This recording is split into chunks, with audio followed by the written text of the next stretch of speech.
Útbýtt á fundunum þingskjal 1530 verðbréfaviðskipti, frumvarp efnahags- og viðskiptanefnd. Þingskjal 1531 grænn sáttmáli. Þingsályktunartillaga flutningsmaður Smári McCarthy og fleiri. Þingskjal 1534 grænn samfélagssáttmáli. Þingsályktunartillaga flutningsmaður Logi Einarsson og fleiri. Þingskjal 1536 réttindi barna, dvalarleyfisumsækjenda og barnaumsækjenda alþjóðlega vernd til náms, fyrirspurn, flutningsmaður Jón Þór Ólafsson. Þingskjal 1537 humarveiðar, fyrirspurn, flutningsmaður Inga Sæland. Þingskjal 1538 brottkast og meðafli við hrognkelsisveiðar, fyrirspurn, flutningsmaður Guðmundur Ingi Kristinsson. Þingskjal 1539 réttindi barna sem fæðast á Íslandi og eiga erlenda foreldra. Fyrirspurn, flutningsmaður Jón Þór Ólafsson.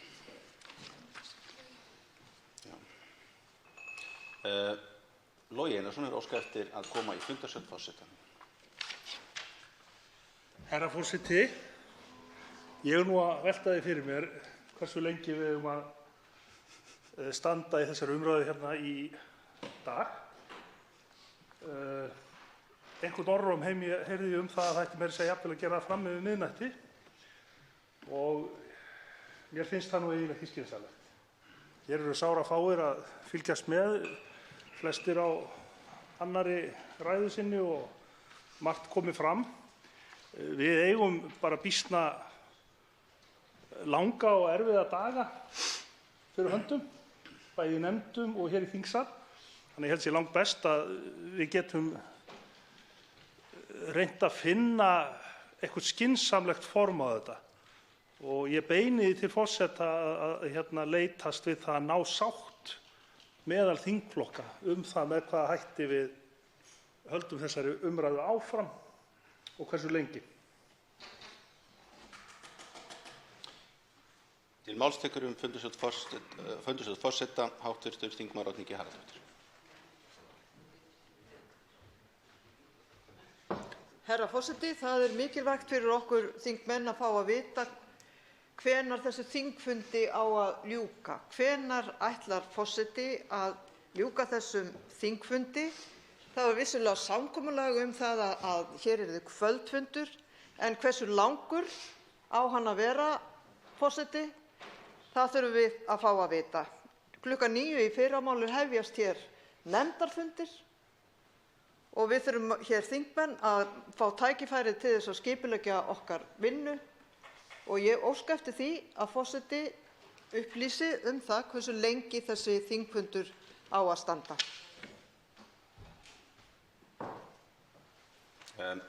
Forseti spyr hafa þingmenn rætt að sín á milli hve lengi vilji að þingfundur standi. Kannski ágætt að þingmenn gætu gert það og komið með einhverjar tillögur. Til máls tekur fundarsal forseta Björn Leví Gunnarsson.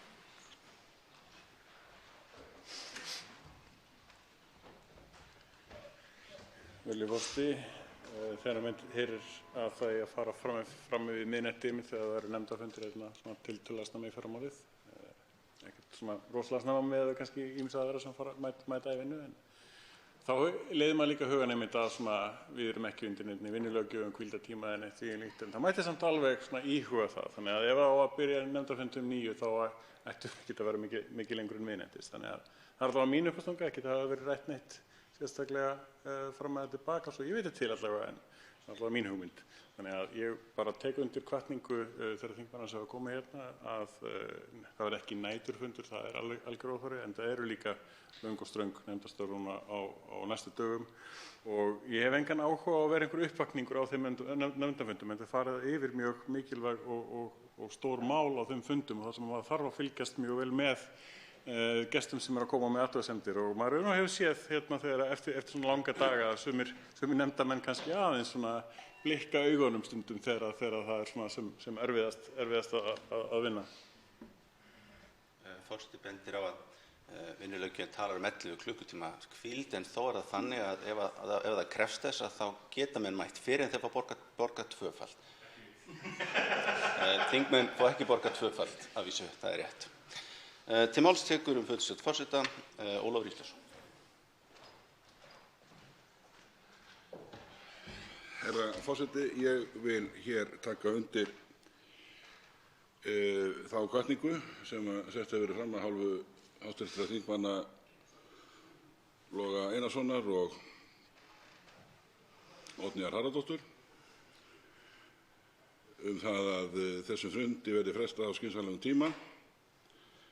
Þau hafa teflt fram góðum og gildum ástæðum, meðal annars þeim að það eru mikil verkefni sem bíða í nefndum í fyrramálið. Það er til að mynda boðaður fundur í atvinnuveganefnd klukkan 8:30, mikil og stór mál sem þar bíða.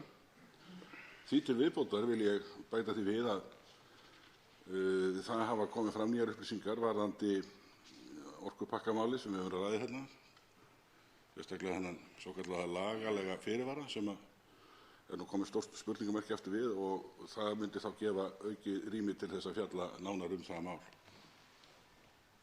Til máls sem fundarstjórn forseta tekur hv. þingmaður Smári McCarthy.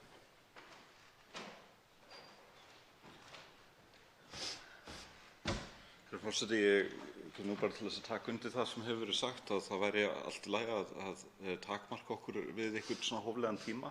Það hefur þótt málefnilegt að vera ekki mikið lengur en til miðnættis og jafnvel þó fyrr væri.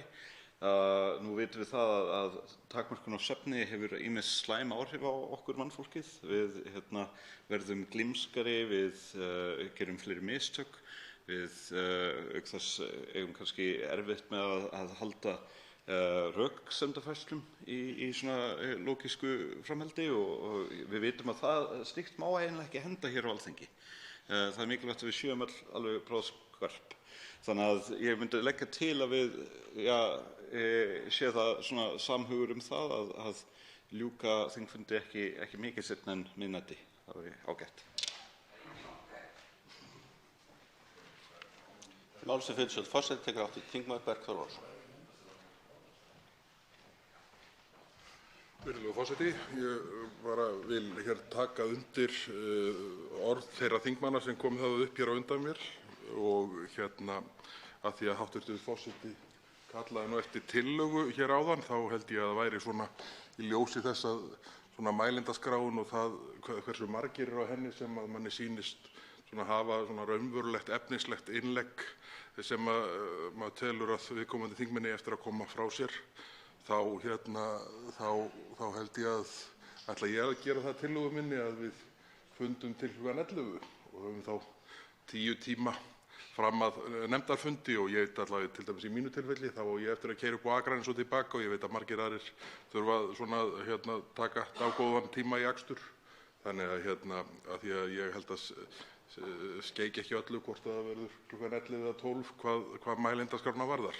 Og það er líka bara þannig að það hafa auðvitað komið fram það mörg mál og það mörg atriði að ég held að mönnum geti nýst ágætlega sá tími sem að gefst með því til þess að svona vinna gögn í þingmenn. Til máls sem fundarstjórn forseta tekur hv. þingmaður Helga Vala Helgadóttir.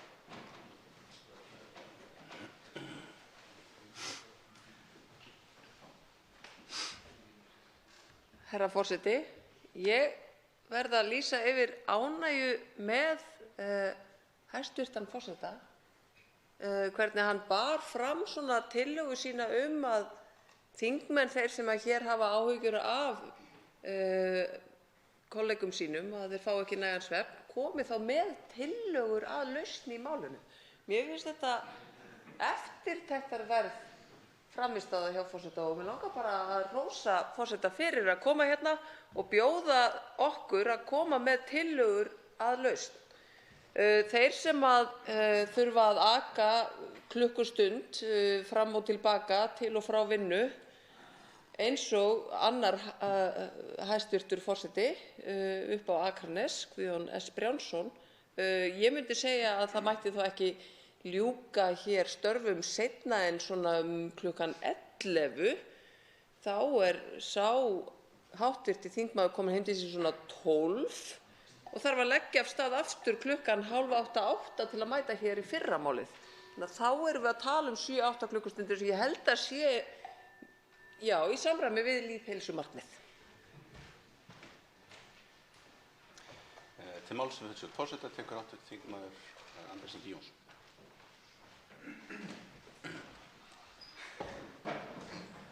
Virðulegur forseti.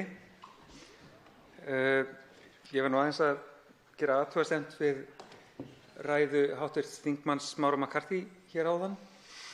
Hann talaði um að röksemdafærsluhæfni fólks færi hrakandi eftir því sem liði á kvöldið. Ég held reyndar að það breyti engu hvort klukkan sé 8 að kvöldi eða 2 að nóttu. Röksemdafærslur Miðflokksins eru jafn aumar fyrir því. Og tek jafnframt undir hól Helgu Völu Helgadóttur, hv. þingmanns til sitjandi forseta, að því að lausnin á þeim langa kvöldfundi sem fyrir höndum er ósköp einföld. Að fækka til dæmis Miðflokksmönnum á mælendaskrá, að flytja hér sömu ræðuna aftur og aftur, gæti stytt fundinn talsvert og myndi ekki gera málið neitt síðra hér í þingsal. Til máls tekur fundarstjórn forseta hv. þingmaður Hanna Katrín Friðriksson.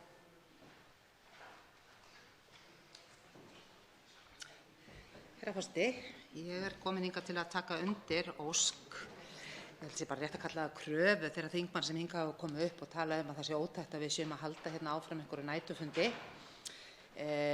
Málið í þeim hnút sem það ekki endilega vegna framgöngu Miðflokksmanna sem eru bara að nýta sér sinn rétt til að ræða mál, heldur vegna þess að stjórnarflokkarnir hafa setið á þessu máli eins og ormur, ég segi gull, sumir segja eitthvað annað, í lengri tíma.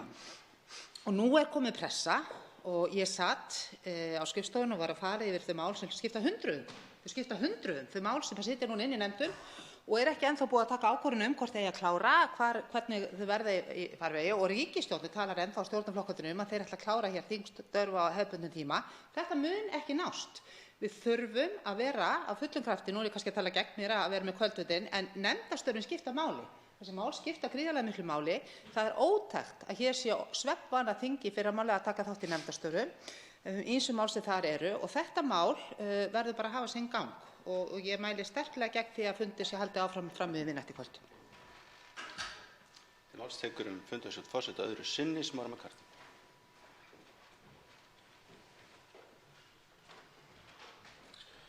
Forseti, ég verð nú að hluta til taka undir með hv. þingmanni Andrési Inga Jónssyni að kannski ekki búið að vera rosalega mikið af sterkum rökum frá Miðflokknum í kvöld, en það engu að síður til sú hætta að þau versni og við megum alls ekki við því, og þar að auki líka hættulegt að okkar rök versni leið. Þannig að þetta eru góðar ástæður fyrir því að við ættum ekki að vera langt fram á kvöld. Það kannski við þetta að bæta úr því hv. þingmaður, nú ég orðinn það þreyttur að ég man ekki nöfn lengur, en nefndi hér fjölda mála sem eru inni í nefndum.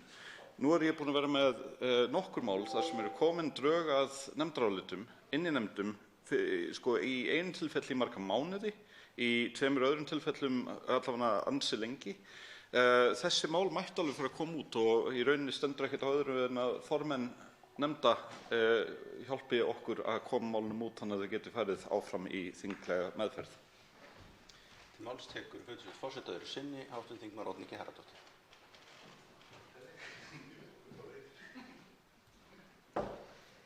Herra forseti, mér finnst mikilvægt að við fáum að vita hvenær þessum þingfundi á að ljúka, svona það bil. Við þingflokksformenn samþykktum kvöldfund, það var aldrei talað um næturfund, en ég vil gjarnan fá staðfestingu á því að hér verði bara kvöldfundur og það sjálfsagt að standa hér vaktina fram undir miðnætti eða 11:30. En ég vil gera athugasemdir við ræðu hv. þingmanns Andrésar Inga Jónssonar. Við getum ekki ætlast til þess að fólk beri virðingu fyrir Alþingi þegar við getum ekki borið virðingu fyrir því sem að gerast hér sjálf og fyrir hvoru öðru. Það af næstu 10 mönnum á mælendaskrá eru 3 Miðflokksmenn. Við munum aldrei ná þessum 10 fram til miðnættis. Og athugasemd hv. þingmanns var algjörlega óþörf undir þessum kringumstæðum. máls tekur fundarstjórn forseta Birgir Ármannsson, hv. þingmaður. Hæstv. forseti.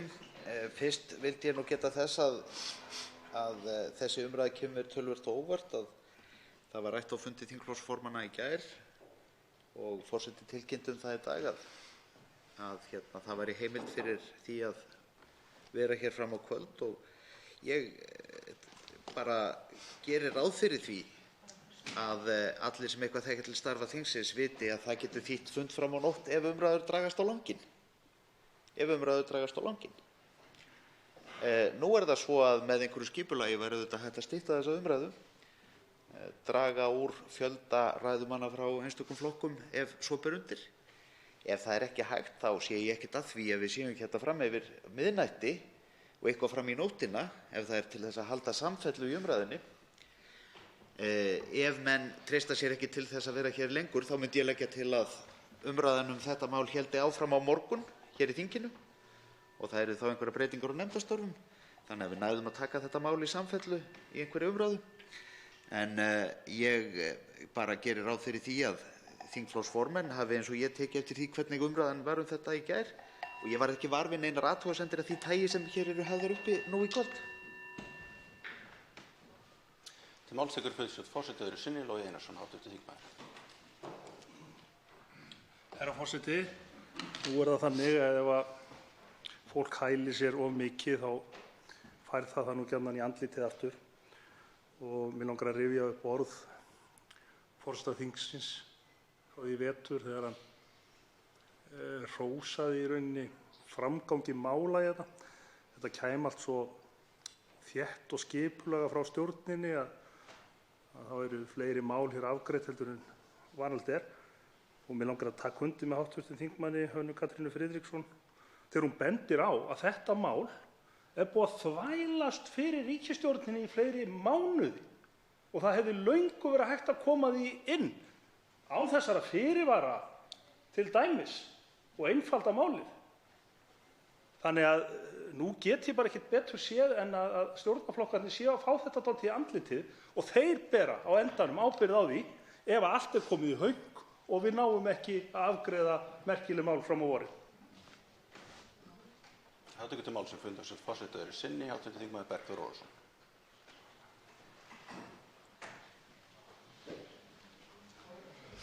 Virðulegur forseti. Fyrst vil ég bara gera orð hv. þingmanns Oddnýjar Harðardóttur að mínum hvað varðar undarlega ræðu Andrésar Inga Jónssonar hér áðan, en geri svo sem ekki meira með hana. En ég held að það sé nú svona orðið nokkuð ljóst að mælendaskráin, hún ekkert að fara að klárast á einhverjum forsvaranlegum tíma innan sólarhringsins. Þetta var rætt kvöldfund á fundi þingflokksformanna, en ég ætla nú ekki að kalla það einhverjar hótanir, en það þó einhverjar meldingar það sem er hægt að lesa í gegnum orð hv. þingmanns Birgis Ármannssonar, þingflokksformanns Sjálfstæðisflokksins, það að hér verði þingmenn látnir tala inn í nóttina ef að þeir láta ekki af stjórn, og það auðvitað ekki góð byrjun á þessu kvöldi, því að hér næsti ræðumaður Miðflokksins að koma hér í fyrstu ræðu á þessi 3 þingmenn sem eru af næstu 10 á mælendaskrá sem eru fulltrúar Miðflokksins, 2 þeirra eru í sinni fyrstu ræðu, þannig að ég eiginlega skil ekki hvaða skilaboð verið að senda inn í umræðuna hérna. Til máls tekur öðru sinni fundarstjórn forseta hv. þingmaður Björn Leví Gunnarsson. Ég tek undir einmitt orð hv. þingmanns Oddnýjar Harðardóttur og Bergþórs Ólasonar orð Andrésar Inga Jónssonar. Það átti ekki við, það búin að vera mjög góð umræða og mjög þörf umræða. Maður skilur hvaðan áhyggjurnar koma af þessu máli, og það hefur verið mjög gott að geta svarað því. Við höfum loksins fengið tíma til þess að svara þessum áhyggjum og við þurfum að gera það. Og ef að sömu rök eiga að vera núna samfelldni eða eitthvað þvílíkt sem að dregur eitthvað fram yfir mínúti, þá náttúrulega áttu þar við í gær, þar sem við ættum 11:30 í gær. Fundur á morgun til þess að halda samfelldni í þessu, fínulega í mín vegna allavega, en það eru eins og hv. þingmaður benti á hérna áðan, Hanna Katrín Friðriksson, Það eru hundruð mála í nefndum sem þarf að sinna. Það eru rúmlega 100 stjórnarmál, það eru 100 þingmannamál og við þurfum líka nefndarvinnu. Og það er ekkert óeðlilegt að fara langt fram yfir miðnætti á þessum skorpu tímum þar sem að fer að nálgast þinglok. En núna erum við að reyna að klára mál og nefnd.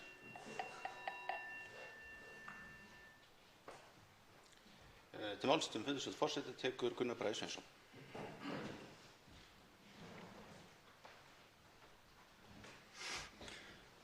Virðulegur forseti, ég kem nú hér upp út af ræðu Andrésar Inga Jónssonar sem kom nú kannski ekki óvart þegar þingmaðurinn talar hér hábjartan dag og veit að það eru margir að horfa, þá er þetta talsmaður frelsis og talsmaður lýðræðis og jafnréttis, en þegar skuggja fer þá kemur hann hér og vill ekki leyfa þingmönnum að tala. Ég hins vegar kalla eftir því að þingmaðurinn komi hér upp í ræðu í þessu máli og upplýsi okkur það hvers vegna honum finnst núna allt í lagi að markaðsvæða raforkuna, að hans flokkur skuli vilja taka því skrefi að markaðsvæða raforku í Íslandi. Og nær að koma hér og útskýra fyrir okkur í staðinn fyrir að taka orðið af okkur hinn.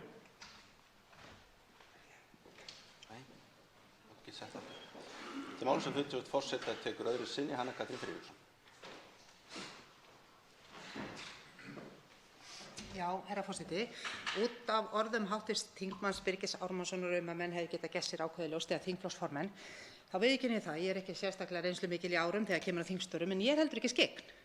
Og staðan er svo að á fundi þingflokksformanna á mánudaginn var talað gefið undir fótinn að það þyrfti að vera fram á kvöld á mánudegi og fram á kvöld á miðvikudegi, ef svo bæri undir. Það var farið fram á kvöld á mánudegi til miðnættis og það er náttúrulega ekkert óeðlilegt að gera ráð fyrir að þá meini menn það líka á miðvikudeginum. Ég átta mig ekki á muninum þarna á milli. Og staðreyndin er bara sú. Sjálf myndi ég vilja klára þetta mál sem fyrst.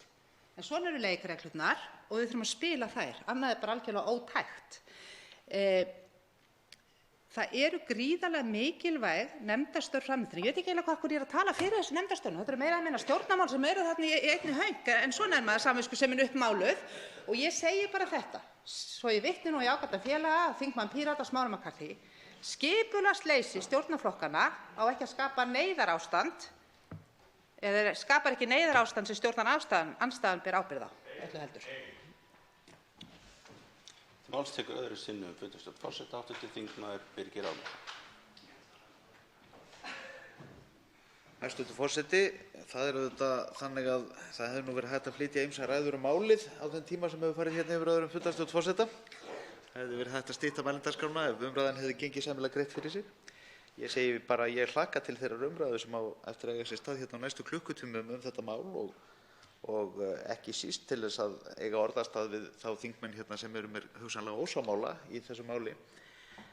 Ég tel eins og fram kom hér af hálfu hv. þingmanns Björns Leví Gunnarssonar að það sé mjög mikilvægt að umræðan eigi sér stað og að ýmsum fullyrðingum og staðhæfingum þetta mál sé svarað.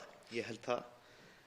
Ég held hins vegar að við getum alveg skipulagt okkur þannig að við séum ekki endurtaka okkur hérna klukkutíma eftir klukkutíma og legg nú til að við gerum það frekar heldur en að fyrirfram að setja okkur einhver mörk í samband við það hvort að við erum hér til 12, 1, 2 eða 3 eins og er ekkert óalgengt á vorin í þinginu. Til máls tekur fundarstjórn forseta hv. þingmaður Jón Þór Þorvaldsson.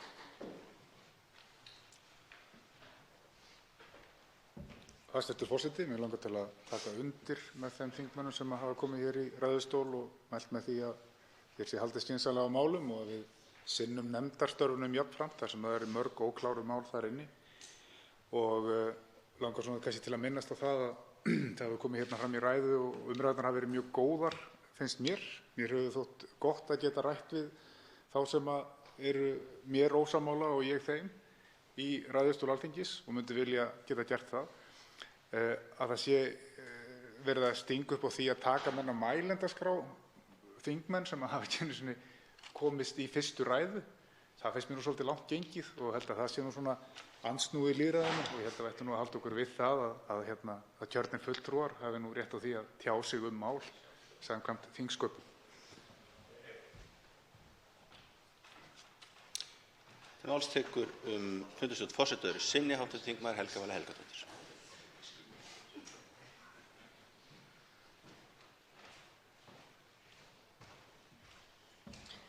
Herra forseti. Ég kem hérna upp til þess að bregðast við orðum hv. þingmanns og þingflokksformanns Sjálfstæðisflokksins, Birgis Ármannssonar, sem talaði að það væri nú gott ef að fólk væri ekki að koma hérna upp og endurtaka sig í sífellu. Það væri gaman að eiga orðastað en óþarf að endurtaka. En mig langaði svona af því tilefni að benda á að efstu 10 eða næstu 10 á mælendaskrá, þar einn sem að halda aðra ræðu. Allir aðrir eru að halda sína fyrstu ræðu þetta mál. Og það kann að vera að einhver sé að endurtaka eitthvað sem einhver annar sagði, en ég veit ekki hvernig á að koma í veg fyrir það. Í svona máli sem hefur verið rætt hérna í fjölda klukkutíma, þá verð ég að viðurkenna að ég ekki alveg búin að fara í gegnum öll orðin sem allir hafa í tölvunni mínu og kanna hvort að ég sé að endurtaka mögulega eitthvað sem einhver hefur sagt. En ræðan mín, hún verður örugglega tímamótaræða. Þó að það kunni að vera að það sé einhver endurtekning. Til máls tekur öðru siðnum fundarstjórn forseta Andrés Ingi Jónsson, hv. þingmaður. Virðulegur forseti, ég ætla hér að taka undir gagnrýni hv. þingmanns Oddnýjar Harðardóttur á þann sem hér stendur. Í kerskni minni gerði ég hér at í Miðflokksmönnum og sagði að þeir væru hér að endurtaka hverja ræðu á fætur annarri og það var ómaklegt, sé ég nú. Megi þeir tala hér sem mest, en af því að þingflokksformaður Miðflokksins, hv. þingmaður Gunnar Bragi Sveinsson, talaði að hér talaði ég á einn hátt í björtu og annan hátt þegar að dimma tekur. Og nú fyrir það fyrsta ekki tekið að dimma það mikið akkurat núna og í annan stað þá held ég að þingmaðurinn þekki nú þingmenn að því að tala jafnvel enn verr þegar að dimma tekur en sá sem að hér stendur gerir. Þannig að ég reikna með að umræðan hér í kvöld verði nú ekki það versta sem að þingmaðurinn hefur séð í myrkri þó að við tölum hér inn í nóttina. Til máls tekur fundarstjórn forseta hv. þingmaður Bjarkey Olsen Gunnarsdóttir.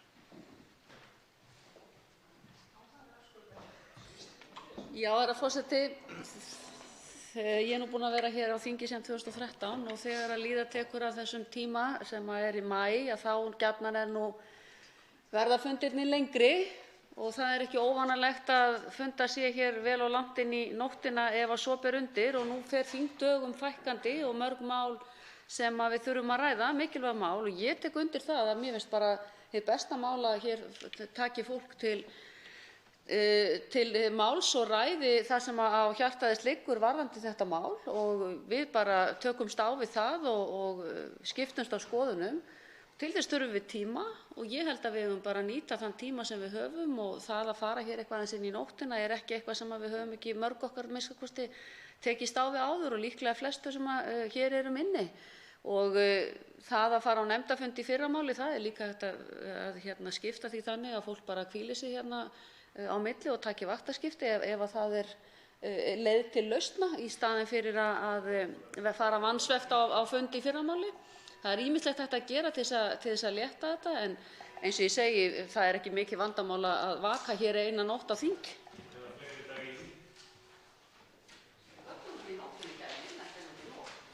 Forseti sem hér stendur eftir að hafa horft á mælendaskrá og hlustað á það sem sagt hefur verið, finnst það málefnalegt að þeir sem eru að halda sína fyrstu ræðu í máli, að þeir geta gert það í björtu og gert það þegar fólk er að hlusta og svo framvegis. Forseti sem hér stendur bendir jafnframt á að sitjandi forseti Alþingis er hv. þingmaður Guðjón S. Brjánsson og hann á endanum mun hafa úrskurðarvaldið þetta. Sá hv. þingmaður hefur sitið í salnum, ég geri ráð fyrir að hann hefur hlustað á ég fylgst með honum hlusta á þá umræðu sem hérna hefur átt sér stað þegar að þá forseti sem hér stendur hefur verið þingmaður hefur hann alltaf verið tilbúinn að taka þessu umræðunni í nóttina en standandi á forsetastóli og þvingandi aðra til að gera við þessar kringumstæður er eitthvað sem að forseti sem hér stendur mun ekki gera. Þá er það annar að taka ábyrgð á því. Liðnum fundarstjórn forseta er búinn og tekið er fyrir að nýju 5. dagskrármálið. Ákvörðun sameiginlegu EES-nefndarinnar númer 93/2017 breytingu á 4. viðauka orka við EES-samninginn, 3. orkupakkinn, stjórnartillaga 777. mál, þingskjal 1237, nefndarálit 1504 og 1525, framhald síðari umræðu. Til máls tekur hv. 8. þingmaður Reykjavíkurkjördæmis norður, Birgir Ármannsson. Nei, afsakið. Það víst næsti sem á dagskrá. Þetta á skjalinu þegar umræðan byrjaði.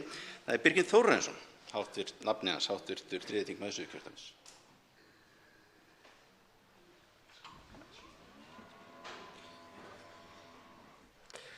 Herra forseti, ég hef fylgst vel með þessari umræðu hér í þingsal frá því að hún hófst í gær og tekið þátt í andsvörum. Það sem hefur vakið sérstaklega athygli mína er sá asi sem að mér finnst vera á þessu máli, pirringur flutningsmanns tillögunnar og formanns utanríkismálanefndar fyrir skoðunum Miðflokksmanna er einnig áberandi. Nú síðan hefur málflutningur Samfylkingar, Viðreisnar og Pírata vakið sérstaklega athygli að mínu mati. Í hverju málinu á fætur öðrum styðja þau gagnrýnislaust mál ríkisstjórnarinnar. Auk þess verður ekki hjá því komist að minnast á þá tilraunir fylgismanna tillöguna til að gera lítið úr málflutningi okkar Miðflokksmanna.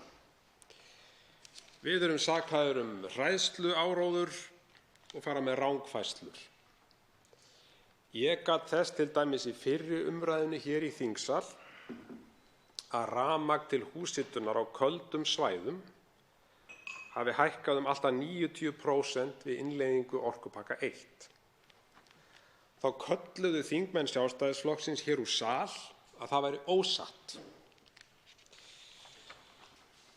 Ég ítrekaði þetta í útvarpsþættinum Vikulokin á Rás 1 í síðustu viku við formann utanríkismálanefndar sem einnig var í þættinum. Hún sagði og margsagði að þetta væri rangt hjá mér, að rafmagn til húshitunar hafi hækkað allt að 90% við innleiðingu 1. orkupakkans. Nú get ég glatt þessa sömu þingmenn með því að ég get sýnt þeim þetta hér svart á hvítu, að rafmagn til húshitunar á veitusvæði Hitaveitu Suðurnesja hækkaði vegna breytinga á raforkulögum við innleiðingu orkupakka 1. Hækkunin nam á bilinu 74 til 96%. DV birti meðal annars frétt málið 9. febrúar 2005 og hér er að finna ljósrit af þessari frétt frá 9. febrúar 2005. Og hér er tekið dæmi af rafmagnsreikningum frá einum 4 bæjum, sveitabæjum, og sýndur er reikningur frá 28. desember 2004 og svo mánuði síðar, það er að segja 25. janúar 2005.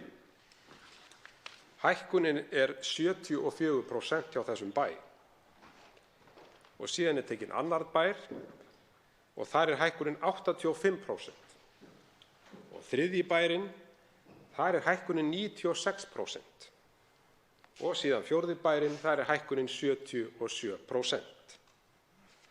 Hér höfum við þetta svart á hvítu, herra forseti, og svo er ég sakaður það hér af þingmönnum Sjálfstæðisflokksins að segja ósatt og þetta sé rangt. Stjórnarþingmönnum væri sæmst að láta að því að saka okkur í Miðflokknum rangfærslur og í raun ættu þeir að biðjast afsökunar á þessum ummælum sínum í minn garð. Rökin fyrir því að Íslendingar innleiddu orkulöggjöf Evrópusambandsins árið 2003 voru þau að hún væri svo ljómandi góð fyrir neytendur. Og ég hef nú rakið þá fullyrðingu hér. Rökin fyrir innleiðingu orkupakka 3 eru þau að við verðum að samþykkja vegna þess að málið kemur hins vegar ekki til með að hafa neitt gildi fyrir okkur. Eins og þetta hljómar nú undarlega samþykkja en hefur ekkert gildi. Rök stjórnarliða og meðreiðarflokkar þeirra gegn því að samþykkja ekki orkupakkann eru þau að EES-samningurinn sé í hættu. Segjum við nei, þá ógildist hluti EES-samningsins hugsanlega tímabundið. Það á þá væntanlega við fyrri orkupakkana og ég get ekki séð að það skipti Íslendinga eða Evrópusambandið neinu máli að þeir falli niður. Þar til niðurstaða fæst í málið með lögformlegum hætti og varanlegum hætti. Herra forseti, það þarf að svara því með fullnægjandi hætti hvort höft íslenskra stjórnvalda á sæstreng myndu verða talin óheimil magntakmörkun á útflutningi auk þess sem að slíkt gengi gegn samþykktri innviðaáætlun Evrópusambandsins. Hvar liggja valdmörk valdheimilda stofnana Evrópusambandsins í þessu máli, eins og ACER? Vitum við nákvæmlega hvernig þeir munu fara með vald sitt, til dæmis eftir 10 ár? Höfum hugfast að í álitamálum er það Evrópusambandið sjálft sem kveður upp dóma, ekki Ísland. Það hefur verið nefnt í þessari umræðu að við þurfum ekki að hafa áhyggjur af sæstreng sem yrði lagður til Bretlands, vegna þess að Bretland er að hverfa úr Evrópusambandinu eða að minnsta kosti að reyna það. Enginn veit hvernig samband Breta og Evrópusambandsins í orkumálum kemur til með að þróast í framtíðinni. Það vita ríkisstjórnarflokkarnir ekki og ekki heldur þeir flokkar sem að styðja þessa tillögu. Hvernig sem sú lending verður ætti vart að koma neinum á óvart að sambandið hefur skoðun á slíkum sæstreng. Höfum hugfast að búið er að draga sæstreng til Íslands á kort og hann mikilvægt verkefni í innviðaáætlun Evrópusambandsins. Kortið var teiknað og stimplað í Brussel. Það hefði nú varla verið gert nema með vitund íslenskra stjórnvalda. Eða beiðni, eins og hv. þingmaður Björn Leví Gunnarsson nefndi hér í útsal. Herra forseti, ég vil víkja hér aðeins að sameiginlegri yfirlýsingu utanríkisráðherra og framkvæmdastjóra orkumála í framkvæmdastjórn Evrópusambandsins. Yfirlýsingin lýtur að gildi 3. orkupakkans gagnvart Íslandi.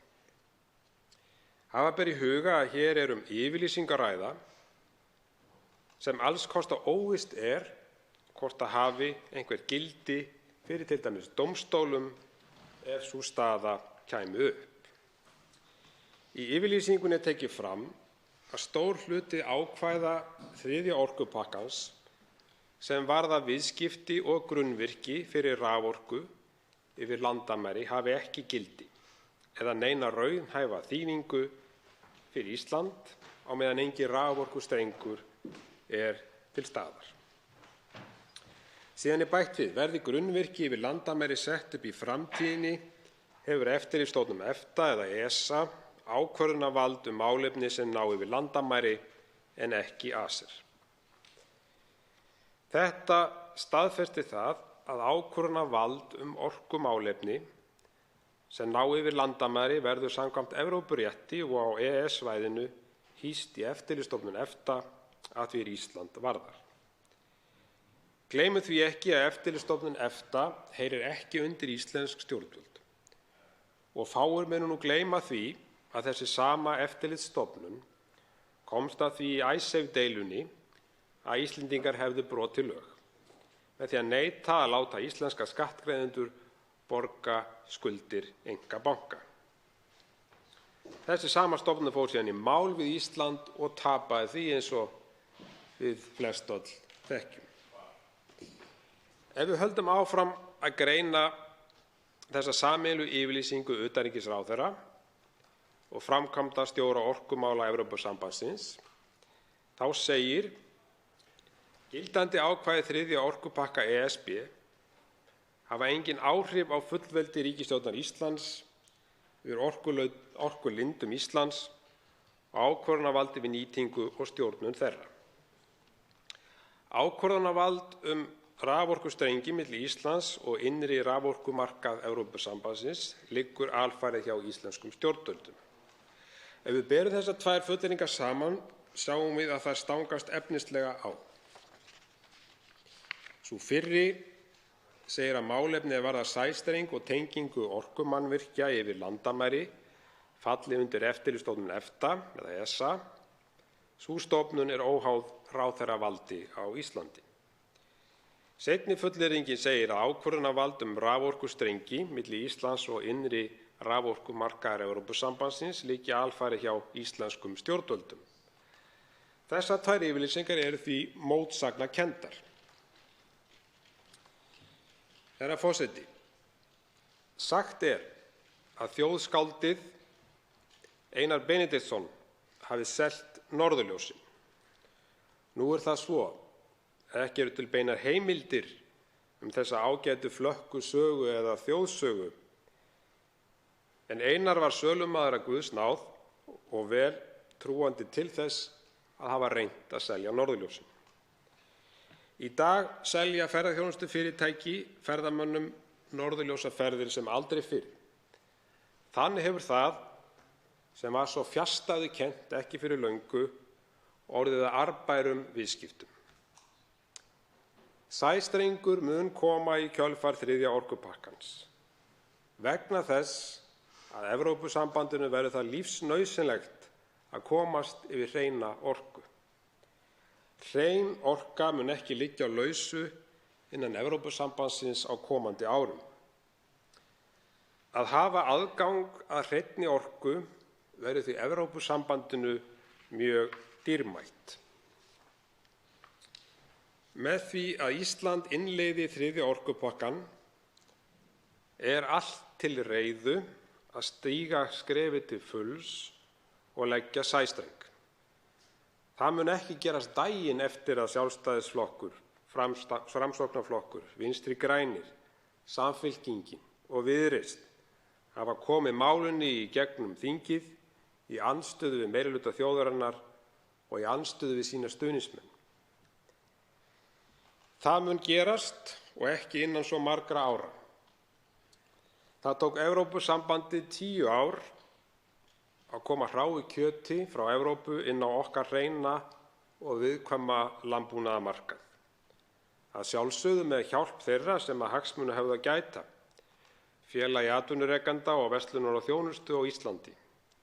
Lýðheilsa og ógn við hreina búfjárstofna skiptir þá ekki máli. Auðvitað verður þetta með sama hætti þegar kemur að sæstreng. Það verða íslenskir hagsmunaaðilar sem munu leggja ríka áherslu á að hingað verði lagður sæstrengur. Allt regluverkið sé tilbúið, Alþingi hafi innleitt það árið 2019 og við verðum að nýta okkur það vegna þess að það fái svo gott verð fyrir hreina orku. Rökin verða þau að það sé svo arðbært fyrir íslenskt samfélag. Afleiðingarnar verða síðan þær að raforka á Íslandi til heimila og fyrirtækja mun hækka. Og endingu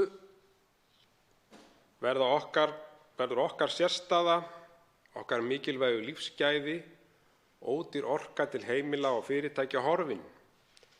Það eru sannarlega lífsgæði að eiga ódýra orku í harðbýlu landi.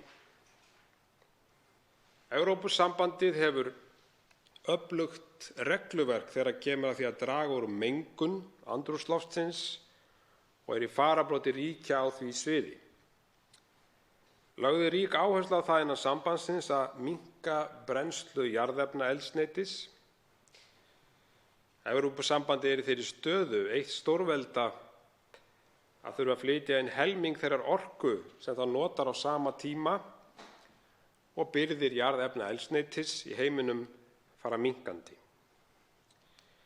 Stórveldisdraumar sambandsins munu því fjara út takist því ekki að afla sér hreinnar orku. Evrópusambandið kemur til með að vera háð miklum innflutningi á orku í framtíðinni. Iðnaðarráðherra hefur fullyrt að sæstrengur muni ekki koma.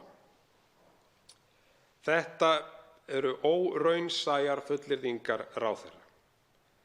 Það er svona rétt svipað og halda því fram að talsíminn kæmi aldrei á landsbyggðina. Í orðum iðnaðarráðherra felst mikil vanmat gagnvart Evrópusambandinu og ákveðni þess í málinu. Þær áskoranir sem sambandið stendur frammi fyrir á komandi árum í orkumálum eru miklar. Áskoranir sem það verður að leysa.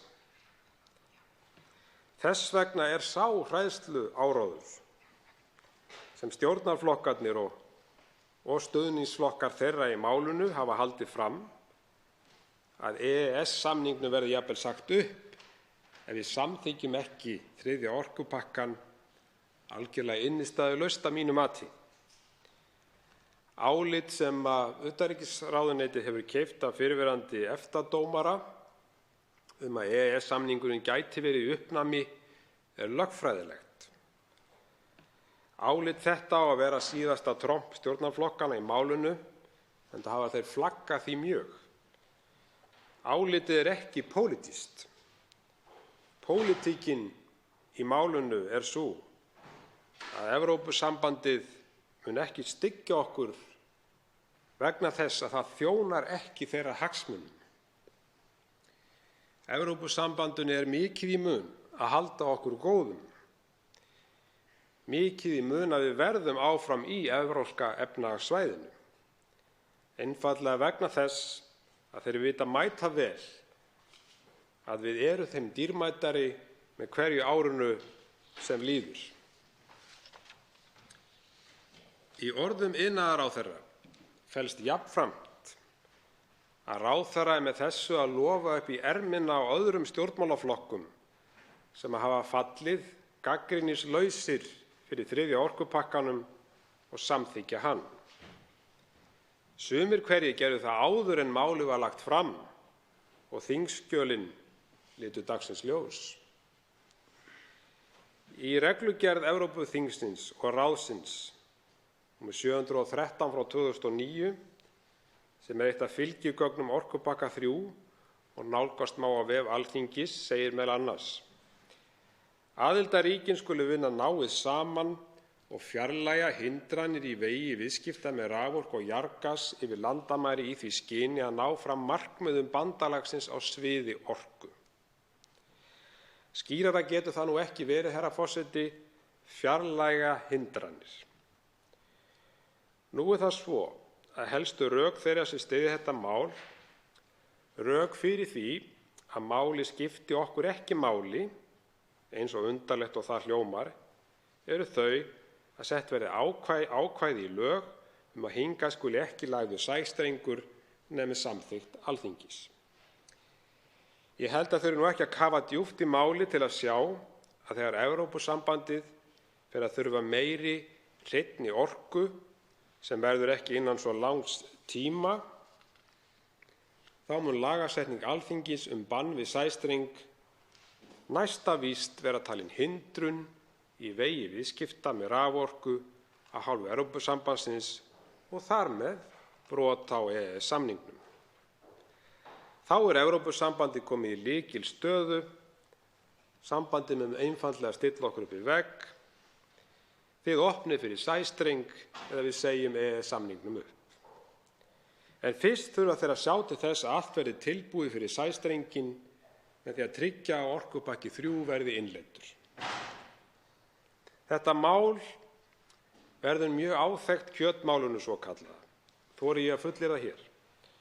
Við settum lög frystiskyldu á hráu kjöti vegna þess að við vildum ekki flytja inn hrátt kjöt frá Evrópusambandinu.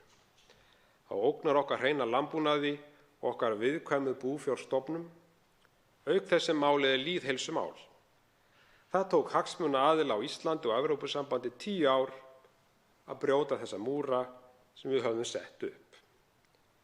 Ég spái því að svipað verði upp á teningum með sæstrenginn. Hann verði að veruleika ekki innan svo langs tíma.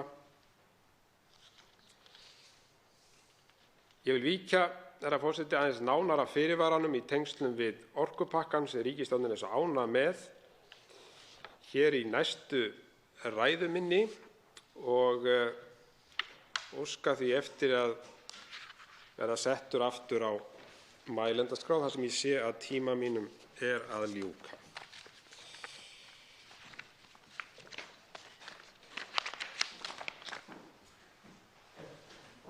Svo áttar til að 4 hv. þingmenn óska eftir að veita andsvör og eru því andsvör stytt í 1 mínútu bæði fyrra og síðara andsvari. Fyrstur til að veita andsvör er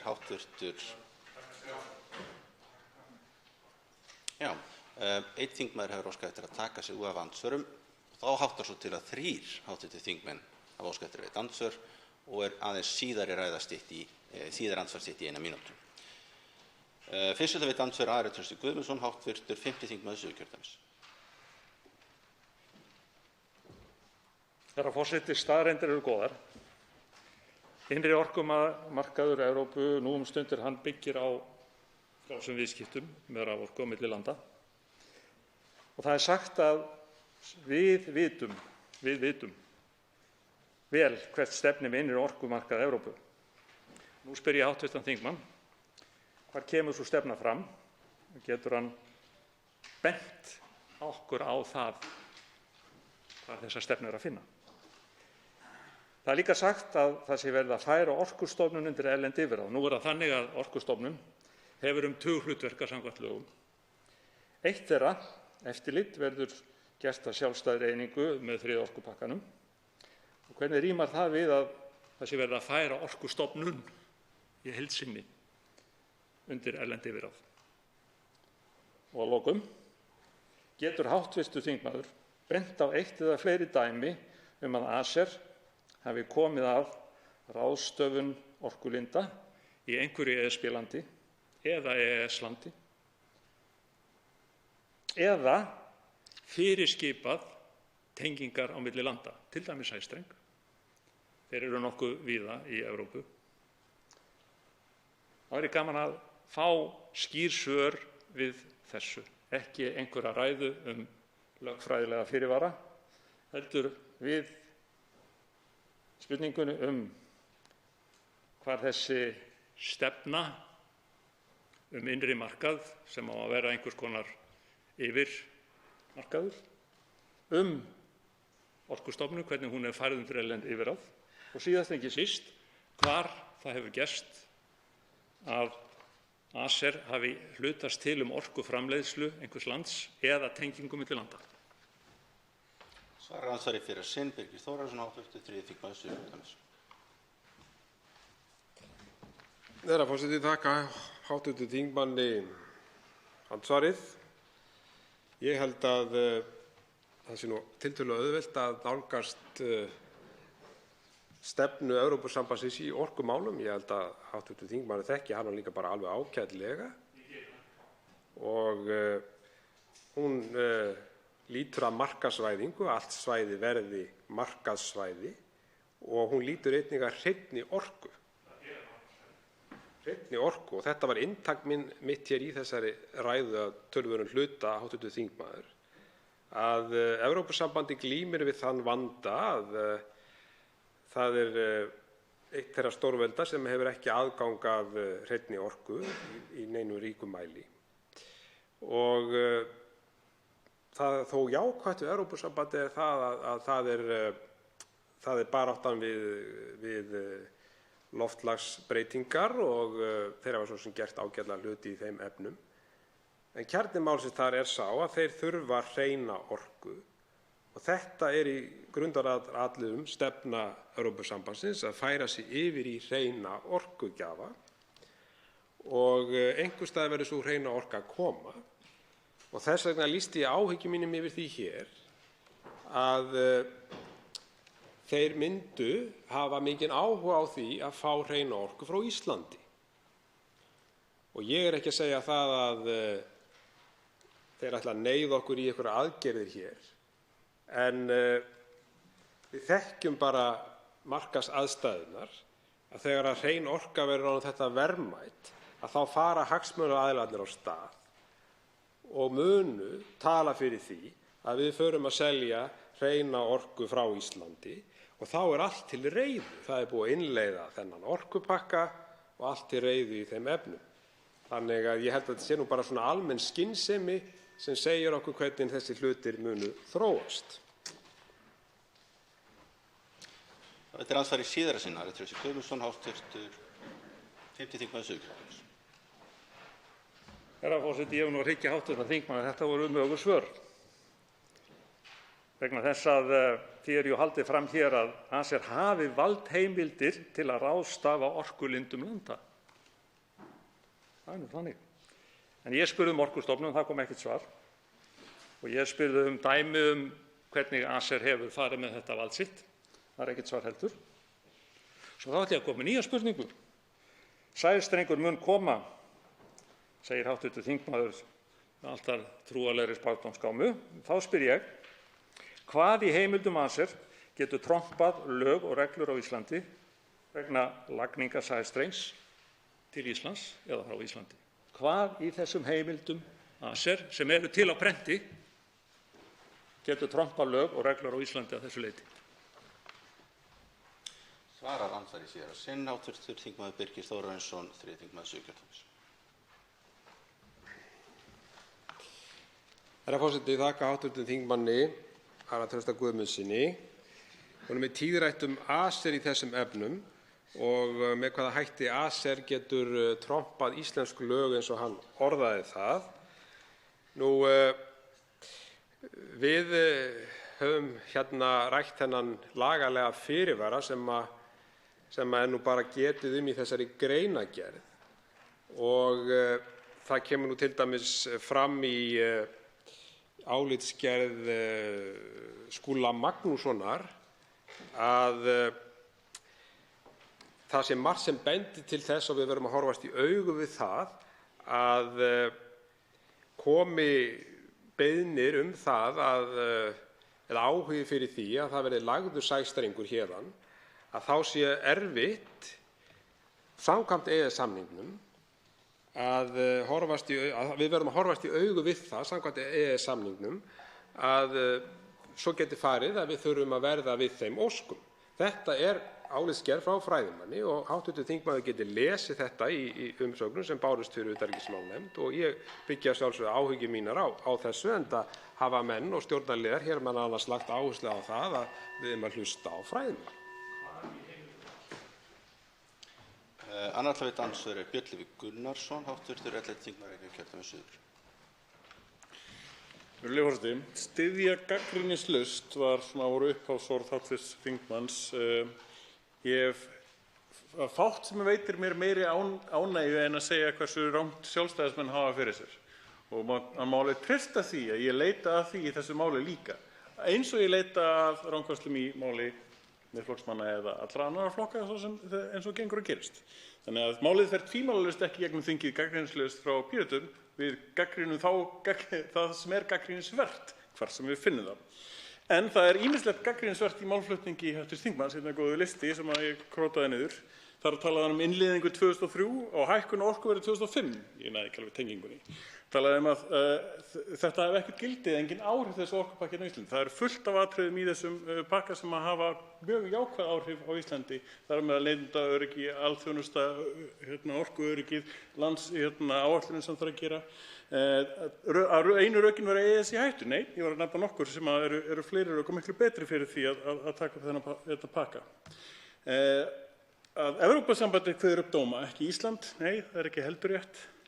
Á lokum væri það væntanlega EFTA-dómstóllinn sem myndi kveða upp einhverjar niðurstöður og það var annað sem kom fram að þarf að vonda EFTA í Icesave en svo var væntanlega góði EFTA-dómstóllinn í Icesave líka þegar síðan allt kom til alls. Þannig að það er dálítið skrítið þar. Mótsagnarkenndar yfirlýsingar, Ísland setur reglurnar. Þetta er ekkert flóknara en það. Í ESB þarf lífsnauðsynlega að komast yfir græna orku, já, réttara sagt.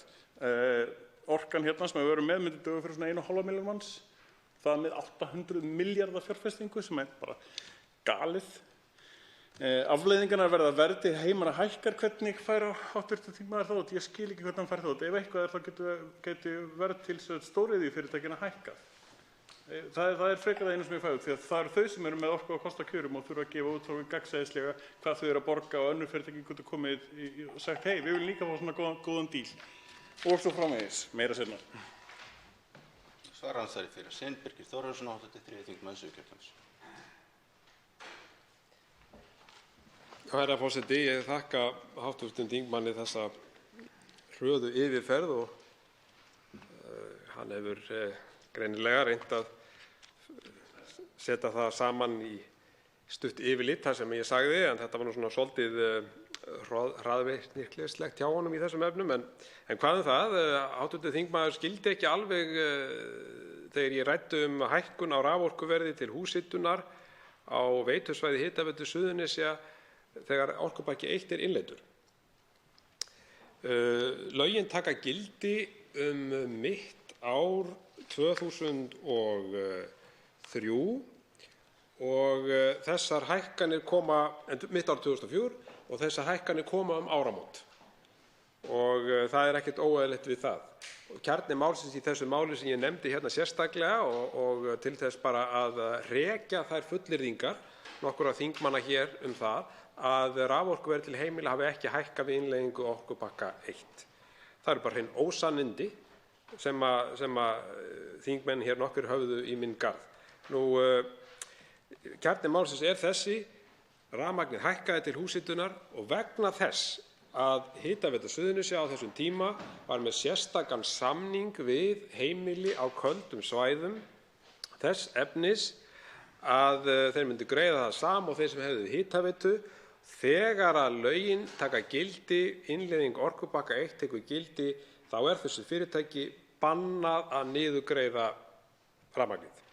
Þannig liggur í þessu máli og þetta sýnir bara hvað sporin hræða í þessum efnum. Og það er rétt að halda þessu máli til haga vegna þess að það er mjög mikilvægt. Síðan fór hv. þingmaður víðan völl svolítið, en ég fagna því sérstaklega að Píratar ætla að halda uppi gagnrýnum málflutningi í þessu máli, en ég hef nú ekki alveg orðið var við það. Ég sé nú frekar að sumir þingmenn Pírata hafa nú svona beint sérstaklega spjótum sínum að þingmönnum Miðflokksins. Það er ansvari síðara sinn, Björn Gunnarsson, hv. 11. þingmaður Reykjavíkurkjördæmis suður. Virðulegur forseti, það er af því ég gagnrýni það sem ég finn vera gagnrýnivert. En hv. þingmaður kannast væntanlega við lög húshitun einmitt. Það breyttist nefnilega dálítið að það má ekki borga einhverjum einum aðila svona ívilnun. Það verður allir að vera jafnir að því borði, þannig að það má greiða aftur á móti hjá notandanum, þá getur hann valið frá hverjum hann er að kaupa, þannig að sjálfsögðu hækkar raforkuverðið hjá Hitaveitu Suðurnesja eins og það var, og væntanlega á þeim tíma af því að þau voru frá að selja, ekki satt á þeim tíma, þá var miklu arðbærara að koma hærri gjaldskrá og geta selt á hærra verði og svo framvegis, fullt af möguleikum þar inn í. Fleira sem ætlaði kannski ná að koma að þetta fjarlæga hindranir. Það tók 10 ár að taka þessa fristi í skildumúra, en það var einmitt ósanngjörn hindrun. Það er meira af þessu sem á einmitt að fjarlæga hindranir, ósanngjarnar hindranir sem að stuðla að einokun og að það sé allt til reiðu. Það er alltaf reiðu núna. Það er nefnilega málið. Það er að leggja sæstreng núna og það er bara verra núna ef eitthvað er heldur en ef við samþykkja 3. orkupakkann miðað við forsendanir sem eru settar og reglunar sem við þurfum þá að sinna eftir 3. orkupakkann. Síðast til að veita andsvöru Birgir Nei, afsakið. Þá skulum við leyfa mönnum að svara andsvari. Síðar andsvari Birgir Þórðarson, hv. 3. þingmaður Suðurkjördæmis. Já, herra forseti, þakka hv. þingmanni andsvarið og ég var nú svolítið hissa á þessu svari þingmannsins hv. að Hann hafði nú ekki neinar sérstakar áhyggjur af því að rafmagnið hækkaði þarna til húshitunar á veitusvæði Hitaveitu Suðurnesja við innleiðingu orkupakka 1. Það væri bara eitthvað eðlilegt að það gerðist. Við verðum að átta okkur á því, hv. þingmaður, að þarna voru þessir notendur með sérstakan samning sem Hitaveitu Suðurnesja bara standa við. Þeir gátu hins vegar ekki lengur vegna þess að það var bannað samkvæmt lögum, samkvæmt tilskipun sem kom frá Evrópusambandinu. Og ég spyr bara hér, hv. þingmaður, hvað kemur Evrópusambandinu það við að fyrirtæki niðurgreiði rafmagn til húshitunar hér á Íslandi í okkar harðbýla landi? Í mínum huga kemur þeim það ekkert við. Og þess vegna segi ég, sporin hræða í þessum efnum, við sjáum hvað afleiðingu þetta hefur haft, þetta ákveðna mál sem ég hef rakið hér. Nú síðan stöndum við frammi fyrir því að fara að selja væntanlega, segjum kannski eftir 10, 12, 15 ár, rafmagn til Evrópu gegnum sæstreng. Þá það bara markaðslögmálið sem gildir. Sá sem að borgar hæst, hann náttúrulega vænlegasti kúnninn og þá kemur rafmagnið til að hækka. Þetta bara spurning lögmál, vöru og þjónustu og eftirspurnar og svo framvegis. Forseti vill minna þingmenn á að halda ræðutíma. Þegar svona margir fara í andsvör þá stytt síðar aðsvörnir í 1 mínútu sem að hverfur mjög fljótt til þess að þeir sem heima sitji geti notið þess að heyra andsvörin. Það var ágætt að ég sé ekki alltof harðhentur á hamrinum út af því að það virkilega sker í eyrun á fólki. Þannig ég vil biðja þingmenn að virða það og virða fólk sem situr heima hvað það varðar. Síðastur til að veita andsvör Birgir Ármannsson, hv. 8. þingmaður Reykjavíkurkjördæmis norður. Herra forseti, ég skal reyna að leggja mitt af mörkum til þess að bæði þeir sem heima sitja og þeir sem hér eru staddir geti notið þessari umræðu og mun þess vegna ekki lengja hana úr hófi fram með þessu andsvari. Ég heyrði það á ræðu hv. þingmanns Birgis Þórarinssonar að hann hugðist fara í umræðu fyrirvarann í síðari ræðu sinni. Ég gerði ráð fyrir því miðað við hvar hann endaði í ræðu sinni að hann myndi frekar nota tækifæri í síðari ræðu sinni til þess að greina þau atriði í orkupakka 3 sem hann telur að séu varasöm eða hættuleg vegna þess að ekki gerði hann það í fyrri ræðu sinni. En kannski getur hann nota þennan tíma í andsvörum til þess að greina okkur frá því hvaða atriði það eru í orkupakka 3 sem hann raunverulega hefur áhyggjur af, ef hann gæti nefnt dæmi. Það svarar fyrir andsvari Birgir Þórarinsson, hv. 3. þingmaður Suðurkjördæmis. Herra forseti, þakka hv. þingmanni. Já, ég get nú bara nefnt hér nokkur dæmi. Ég held að sé alveg ótvírætt og það hefur nú komið fram í sérfræðiálitum að ríkisstjórnin velur ekki bestu lausnina í þessu máli. Það eitt mikilvægt atriði. Það eru gallar á þeirri lausn sem ríkisstjórnin velur. Það alveg ljóst. Og það kemur líka fram í sérfræðiáliti. Nú, í mínum huga átti að virkja grein 102 í EES-samningnum, fara þá leið að fara með þetta fyrir sameiginlegu EES-nefndina og fá þar niðurstöðu sem vonandi jákvæð fyrir okkur og þá varanleg lausn. Það ekki gert. Ég tel það vera galla á þessari tillögu og þessari meðferð og málflutningi ríkisstjórnarinnar að gera það ekki. Nú, ég tel það að niðurstaðan verði sú að afleiðingar þessa orkupakka, innleiða þennan orkupakka án varanlegrar undanþágu verði þær að þegar fram líða stundir að þá verði hér orka í landinu dýrari til heimila og fyrirtækja í landinu og þar með rýrir það lífsgæði okkar og það eitthvað sem ég vil ekki vera þátttakandi í og ég held að sé mikill ábyrgðarhluti af stjórnarflokkunum að vilja ekki fara bestu leiðina og ég hef ekki fengið sannfærandi rökstuðning frá því, frá ríkisstjórnarflokkunum, hvers vegna besta lausnin var ekki valin. Og maður velti því fyrir sér, og ég nefndi það hér fyrr í kvöld í andsvari, að er þetta pólitískur ótti stjórnarflokkanna sem ræður hér ferð, hvers vegna ekki bara farið þessi lögformlega leið sem er réttur okkar og þá geta allir vel við unað. Hv. þingmaður.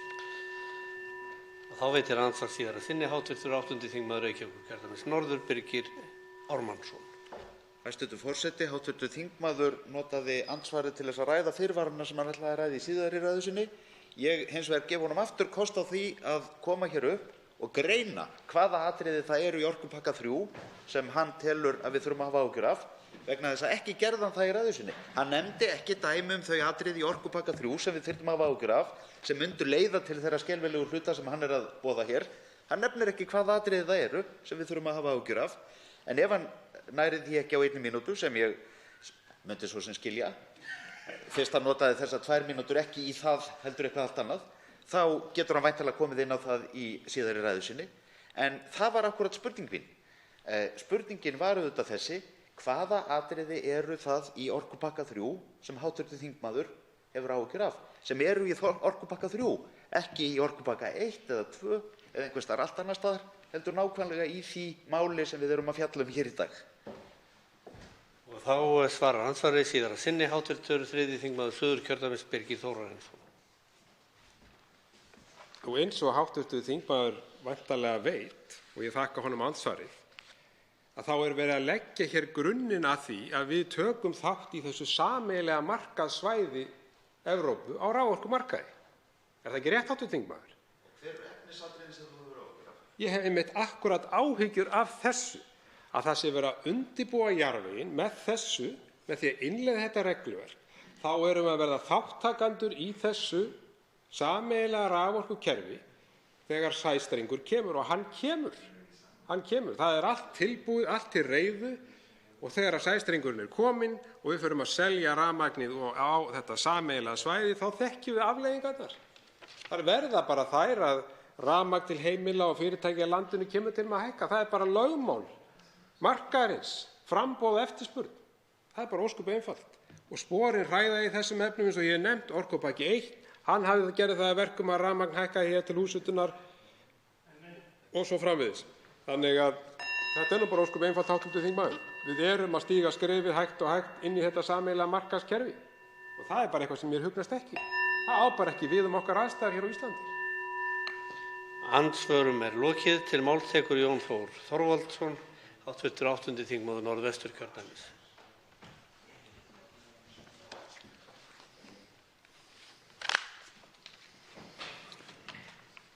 Hæstv. forseti. Mér langar svona aðeins til þess að víkja orðum að því hvað við erum að ræða hér. Raforkukerfið á Íslandi. Á 7. áratug síðustu aldar réðust Íslendingar í umfangsmiklar framkvæmdir á sviði raforku. Þá réðist þjóðin í það að fjárfesta í virkjunum og dreifikerfi sem kostaði mikla fjármuni og vinnu til að tryggja landsmönnum örugga raforku til heimila og innlendra og erlendra fyrirtækja, og einnig til að laða að erlend fyrirtæki og fjárfestingu og til að skapa íslensk störf til framtíðar. Og þá var ljóst að fjárfestingi myndi ekki skila arði til þjóðarinnar strax á þeim tímapunkti heldur í framtíðinni. Og það er á þeim punkti sem við erum nú. Landsvirkjun var stofnuð 1. júlí 1965, ef ég fer rétt með, til að halda utan þessa þjóðarfjárfestingu.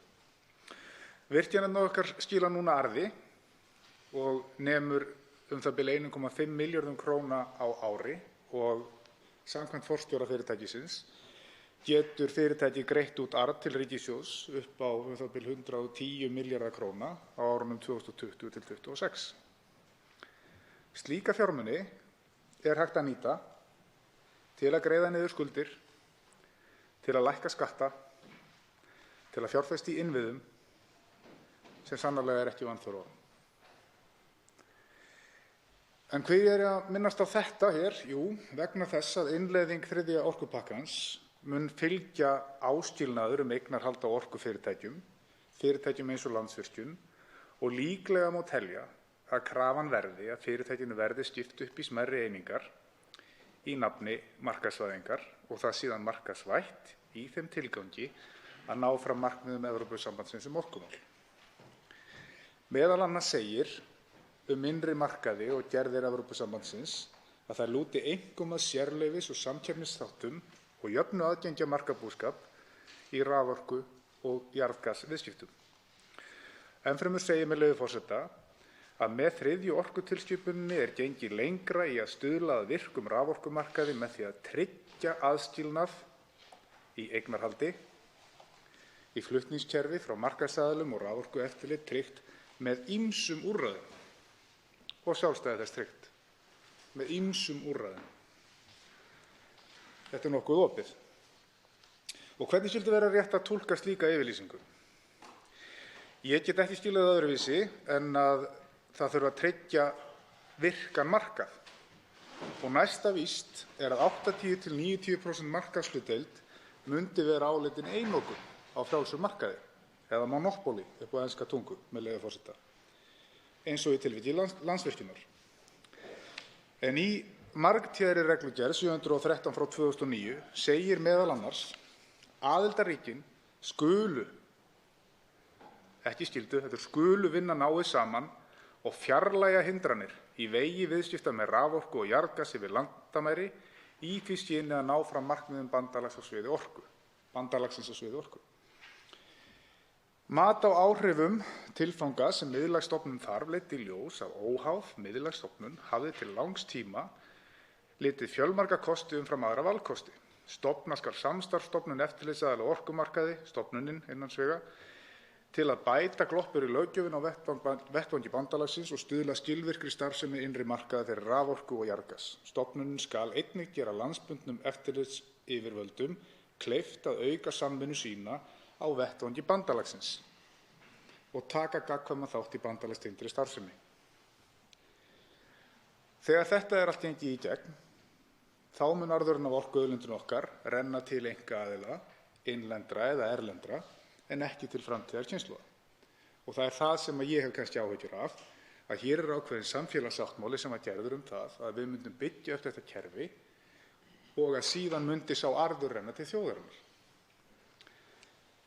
Og ég held að þetta sé einn af grunnunum fyrir því að það er kannski ákveðin hræðsla hér út í þjóðfélaginu og ósátt, er að það er verið að fara kannski öðruvísi með þessi mál heldur en upphaflega var ætlast til.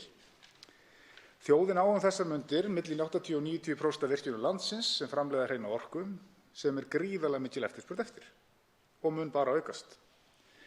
Hér er mikilvægt að gera sér grein fyrir sérstæðu okkar Íslendinga þar sem við framleiðum orkuna, við eigum auðlindina og við erum neytendur.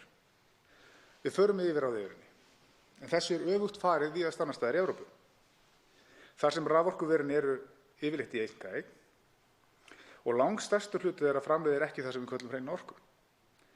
Heldur mestur hluti raforkunnar framleiddur með til að mynda kolabruna, kjarnorku, olíu eða jarðgasi, það er að segja jarðefnaeldsneyti. Á Íslandi er afhending raforku stöðug og verð á raforku er stöðugt og lágt í samanburði við önnur Evrópulönd. Ekki mikil vandamál í því. Við getum framleitt meiri hreina raforku en við gerum nú sem gæti laðað að erlenda fjárfestingu og mundi geta af sér vel launuð störf og virðisauki framleiðslunnar mundi skila sér hér á Íslandi. Við erum öfundsverð af þessari stöðu og þó að ég sé fylgjandi ábyrgri nýtingu á náttúruauðlindum er í því samhengi mikilvægt að gefa gaum að íslenskri náttúru sem er viðkvæm og óneitanlega verður fyrir raski við virkjunarframkvæmdir. Í þeirri þingsályktunartillögu sem hér ræðir er þess beiðst af Alþingi að það samþykki innleiðingu 3. orkupakkans. Samþykki með öðrum orðum framsal ríkisvaldsins til stofnunar Evrópusambandsins allt í nafni jöfnuðar og neytendaverndar í Evrópu en ekki á Íslandi. Eða hvað er það í orkupakka 3 sem er svo eftirsóknarvert fyrir okkur Íslendinga? Erum við að tryggja íslenskum fyrirtækjum og Íslendingum staðsettum á Íslandi hreina og stöðuga raforku á góðu verði? Erum við að tryggja yfirráð okkar frekar yfir auðlindinni? Erum við að tryggja komandi kynslóðum arðinn af auðlindinni og góð lífskjör eða er það eitthvað annað? Einhverjir aðrir hagsmunir fyrir þjóðina sem ég kem ekki auga á allavega. Með Evrópu, með auknu hlutfalli grænnar orku og minnkandi hlutfalli jarðefnaeldsneytis getur verið að sé verið að tryggja með Salómeyjaferðina við afhendum sneið fyrir sneið, sjálfræði og yfirvörð til Brussel þar til við erum gegn vilja þjóðarinnar komið svo langt að við getum alveg gengið í Evrópusambandið? Eða eru þessar spurningar mínar allar bara rugl og vitleysa sem bera vott andlega örbirgð og fátækt og popúlisma, eða er kannski hitt líklegra að því sé öfugt farið, að popúlisminn sé hinna sem kannski fastast róa í áttina að Brussel? Hér hafa fallið mörg orð í ræðustól Alþingis rökvillur og rangfærslur, ræður að þingmenn Miðflokksins sali á ótta sem enginn fótur sé fyrir. En á sama tíma borið upp meirihlutaálit sem boðar að þingsályktunartillaga hæstvirts utanríkisráðherra sé samþykkt með lagalegum fyrirvörum sem enginn að mér vitandi hefur séð eða veit að séu til. Þess síður að þessir fyrirvarar hafi verið rýndir af til þess bærum mönnum. Er þá eitthvað skrítið að fólk sé í vafa það hvort hér sé allt með felldu? Er eitthvað skrítið að fólk spyrji sig? Eða er það ekki annars rétt að 70% umsagnaraðila sem fengu að koma fyrir utanríkisnefnd voru í téðu máli á móti innleiðingu orkupakkans að svo komnu, eða eins og hann var lagður fyrir? Í könnun Maskínu fyrr í vor sagðist meirihluti þátttakenda vera andvígur innleiðingu orkupakka 3. Í þingsályktunartillögunni segir með leyfi forseta: lagt til að Alþingi heimili ríkisstjórninni að staðfesta fyrir Íslands hönd umrædda ákvörðun sameiginlegu EES-nefndarinnar upptöku 3. orkupakkans í EES-samninginn á þeirri forsendu að engin grunnvirki yfir landamæri sem nú eru fyrir hendi á Íslandi sem gera mögulegt að flytja raforku milli Íslands og orkumarkaðar ESB. Ákvæði 3. orkupakka ESB slík grunnvirki, þar á meðal reglugerð EB nr. 713/2009 að koma á fót samstarfsstofnun eftirlitsaðila á orkumarkaði, eiga því ekki við og hafa ekki raunhæfa þýðingu hér á landi að óbreyttu. Engu að síður eru settir fyrirvarar. Verði þessi tillaga samþykkt verður reglugerð EB nr. 713/2009 innleidd í íslenska rétt með hefðbundnum hætti en með lagalegum fyrirvara að grunnvirki sem gera mögulegt að flytja raforku milli Íslands og orkumarkaðar ESB verði ekki reist eða áætluð nema að undangenginni endurskoðun á lagagrundvelli reglugerðarinnar. Að undangenginni. Það þýðir að það á að gerast á undan, ekki á eftir. Undangenginni endurskoðun. Og komi ákvæði hennar sem varða tengingar yfir landamæri ekki til framkvæmda fyrr en að þeirri endurskoðun lokinni. Þá verði jafnframt tekið enn frekar og sérstaklega til skoðunar á vettvangi Alþingis hvort innleiðing hennar við þær aðstæður samræmist íslenskri stjórnarskrá. Tilvitnun lýkur. Hvar er þessi lagalegi fyrirvari? Það verður spurt af því nokkrum sinnum hér í dag. Ein skýring hv. þingmanns sem stjórnarliði var sú að það væri raun í munnlegum yfirlýsingum. Önnur skýring var sú að lagalegi fyrirvarinn fælist í þingsályktunartillögunni. En þriðja skýringin, og allt var þetta frá stjórnarliðum, var sú að hann fælist í frumvarpi til laga breyting á raforkulögum nr. 65/2003 og þar fyrirvarinn þessi á 1. greininni fer samkvæmt stefnu stjórnvalda uppbyggingu og flutningskerfis raforku. Þunnur 13. Er ekki rétt að hæstv. Ráðherra framvísi þeim forsendum sem lagðar eru til grundvallar samþykktar á þingsályktunartillögunni áður en við samþykkjum hana? Er ekki verið að byrja á vitlausum enda? Okkur tíðrætt vönduð vinnubrögð og trúverðugleika okkar sem hér standa og sitja. Og ég myndi halda að það væri til að róa fólk ef við myndum gera þetta allavega í réttri tímaröð. Og öll umræða hér það sem hefur gerst áður eða hefði mátt gera betur með fullri virðingu fyrir öllu því góða fólki sem hefur setið hér árum saman á Alþingi. Þá er ég ekki að hnýta í það, heldur er ég bara að segja að við ættum alltaf að vanda okkur og gera eins vel og við mögulega getum. En það á sem sagt að innleiða reglugerðir í íslenskan rétt og athuga svo hvort það standist stjórnarskrána. Koma svo seinna með þennan lagalegu fyrirvara sem gera hana löglega. En við hljótum að gera þá kröfu til okkar sjálfra að þetta sé yfir allan vafa hafið.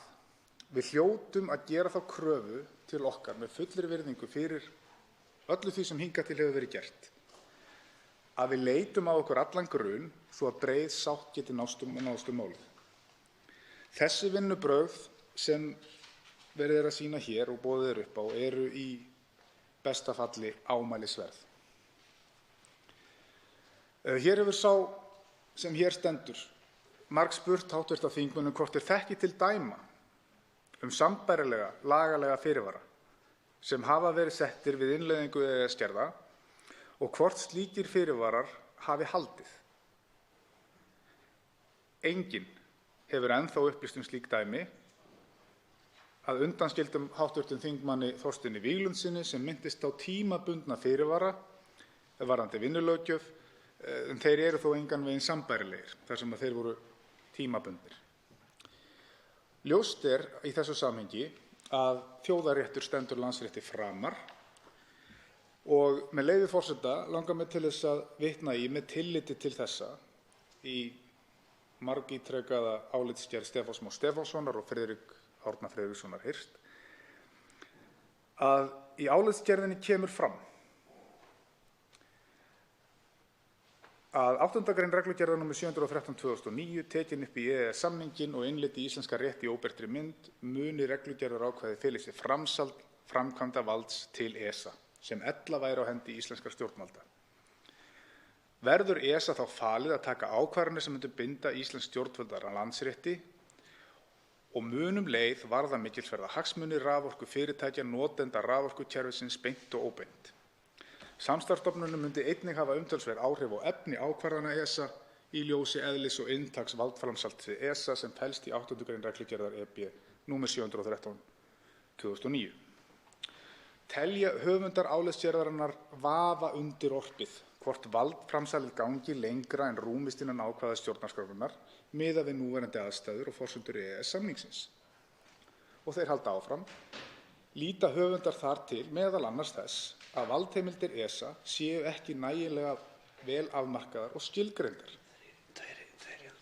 Tímaröðin einfaldlega röng í þessu máli. Hæstvirtur ráðherra vill liðsvörslu Alþingis til að innleiða orkupakka 3 með viðeigandi reglugerðum en hafna leið hluta hans með fyrirvörum sem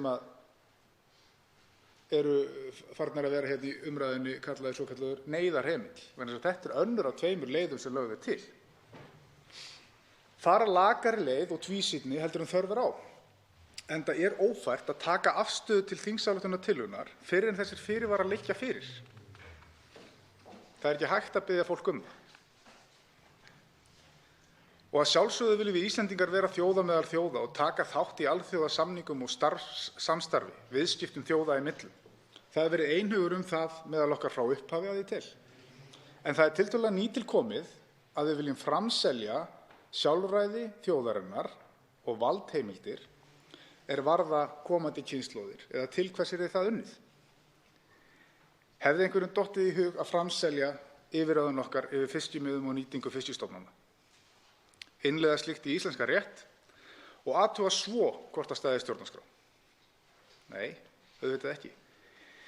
Við háðum stríð til þess að víkka út efnahagslögsöguna og til þess að halda yfirráðum okkar yfir nytjastofna sjávarins í kringum Ísland og það var gert nota bene á þeim forsendum að sjálfbæra nýtingu væri að ræða.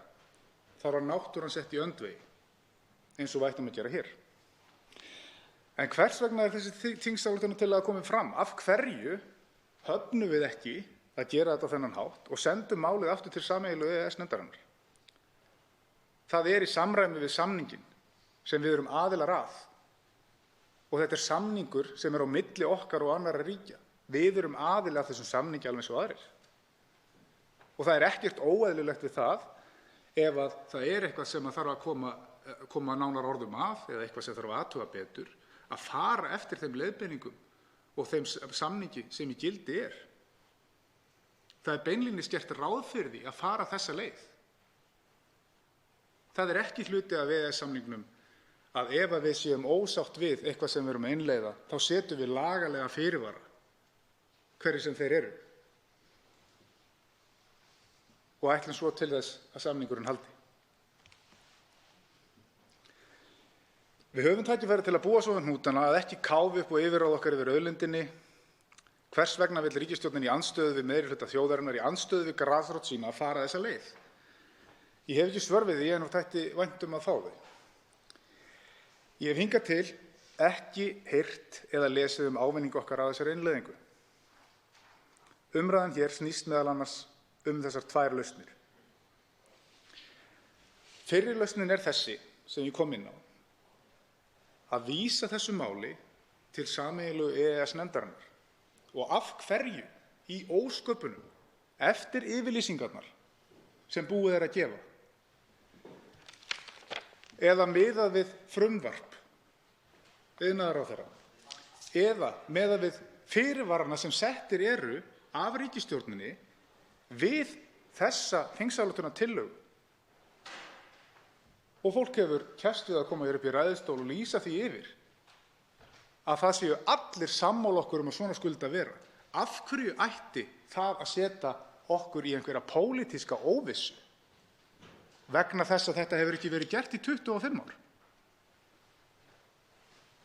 Hér liggur það fyrir að það sé búið að lýsa því yfir að menn séu algjörlega sammála því að við njótum sérstöðu og þurfum ekki að leggja sæstreng sem 713.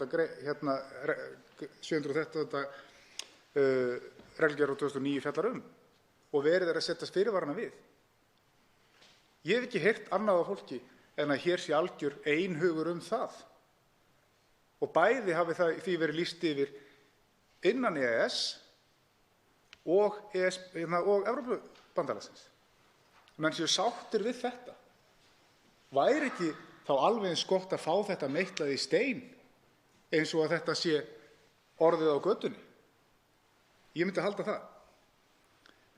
Hin lausnin aftur á móti gæti falist í því, með leyfi forseta, að þriðji orkupakkinn verði innleiddur í íslenskan rétt en með lagalegum fyrirvara að ákvæði hans grunnvirki við landamæri, til dæmis 8. grein reglugerðar 713 frá 2009, öðlist ekki gildi, enda slíkum grunnvirkjum ekki fyrir að fara hér á landi. Grunnforsendur þessara lausnar væri þá sú að þriðji orkupakkinn leggi ekki skyldur á Ísland að koma á fót grunnvirkjum yfir landamæri, heldur sé ákvörðunin það alfarið á forræði Íslands. Þannig að hér uppi efi það hvort að reglugerðin leggi á herðar okkar þessar skyldur, en það þurfi að koma í veg fyrir það með þessu. Ef Ísland tæki ákvörðun að leggja grunnvirki við landamæri yrðu ákvæði þriðja orkupakka sem grunnvirki við landamæri tekin að nýju til skoðunar og þar á meðal með tilliti til þess hvort þau samrýmist stjórnarskránni, en þessi lausn sé ekki gallalaus. Niðurstaða mín sú að ég sammála ríkisstjórninni hjartanlega. Það á langt gengið.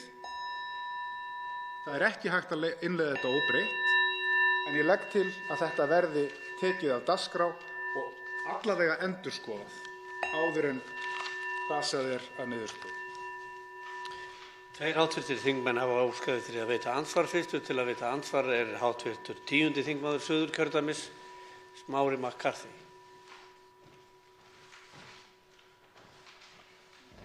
Herra forseti, ég hlustaði svolítið bara af athygli á þessa ræðu hv. þingmanns og þar sem hann talar meðal annars þann ótta sem í samfélaginu við að orkan og yfirráð yfir henni færist til einhverra annarra manna frá almenningi.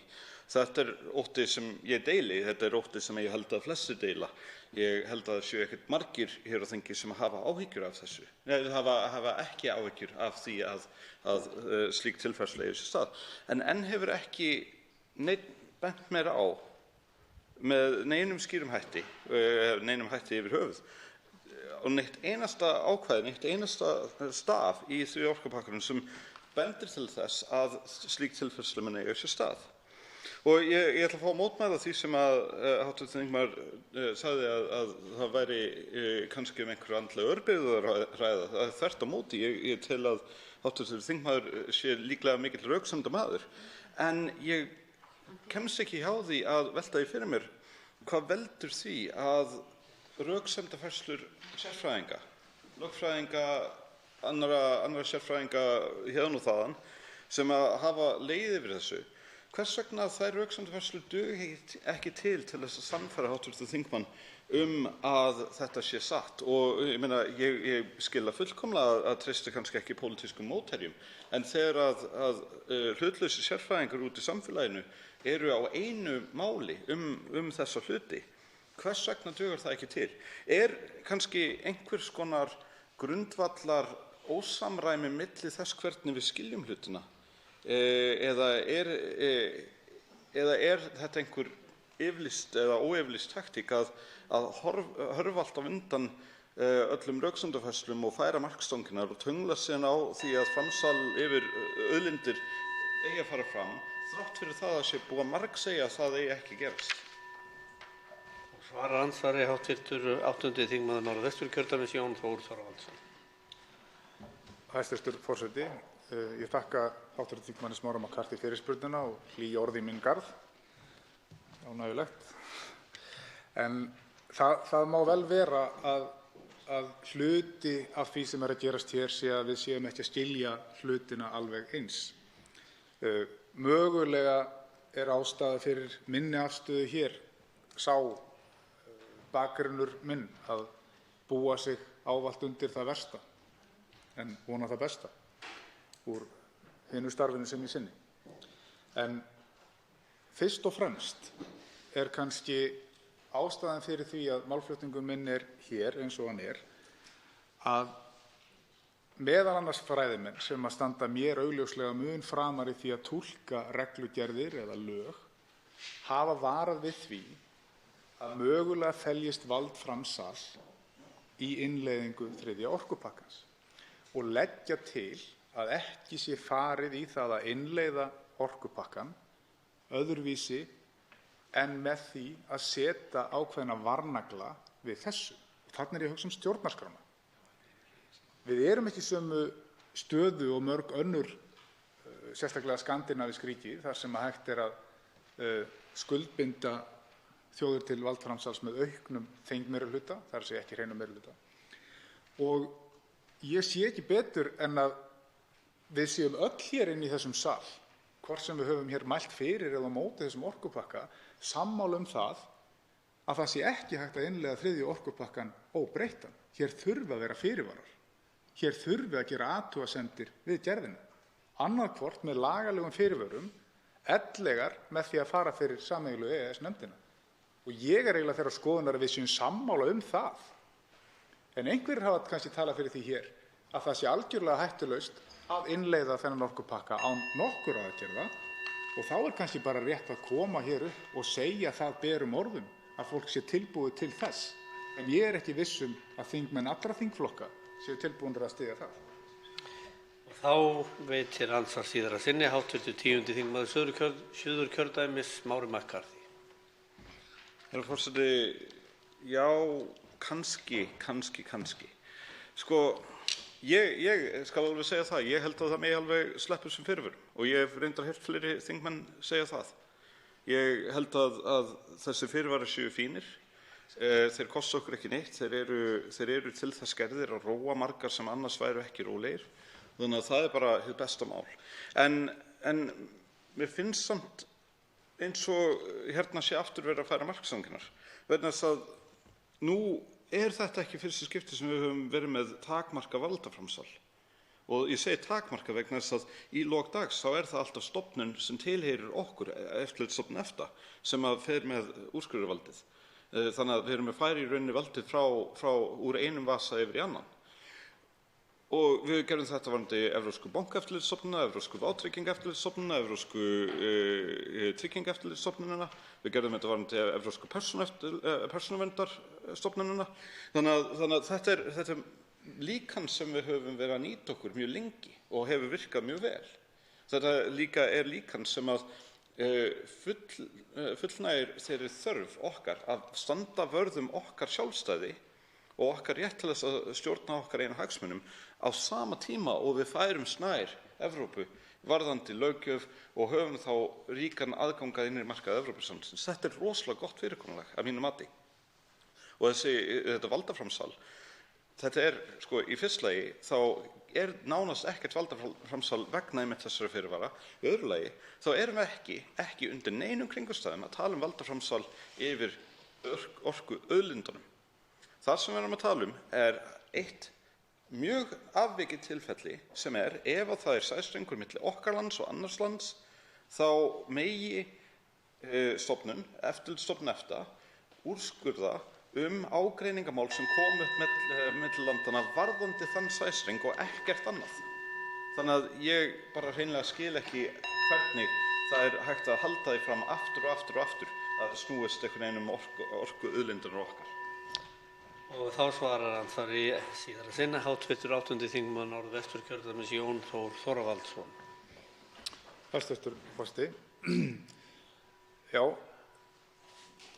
það rétt hjá hv. þingmanni Smára McCarthy og eftir því sem ég hugsa meira það þá held ég hann sé ekki sá eini sem hefur staðið hér í pontu og sagt að það mætti sleppa öllum fyrirvörum og innleiða þetta beint í íslenska rétt.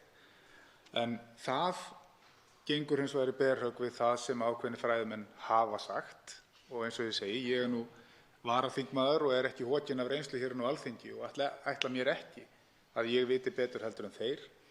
Og varðandi það að eitthvað hafi verið gert áður á einhvern ákveðinn hátt, ég get ekki tjáð mig það, þar sem ég var ekki hluti af því, en ég aðhyllist það á meðan ég sit hér og gegni þeim skyldum sem ég hér, þá mun ég berjast fyrir því að vinnubrögðin séu eins góð og ég tel að þau geti orðið.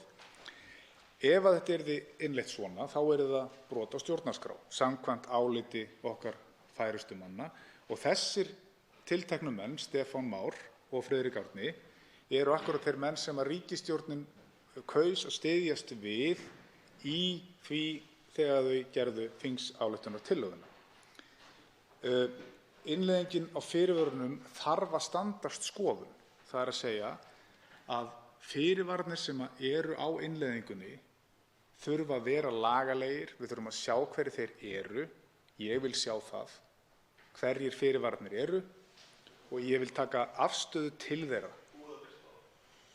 Já, nú eins og ég kom áður inn á í ræðu minni, að þá búið að vísa á 3 mismunandi staði það hverjir þessi lagalegu fyrirvarar séu. Og það róar mig ekkert.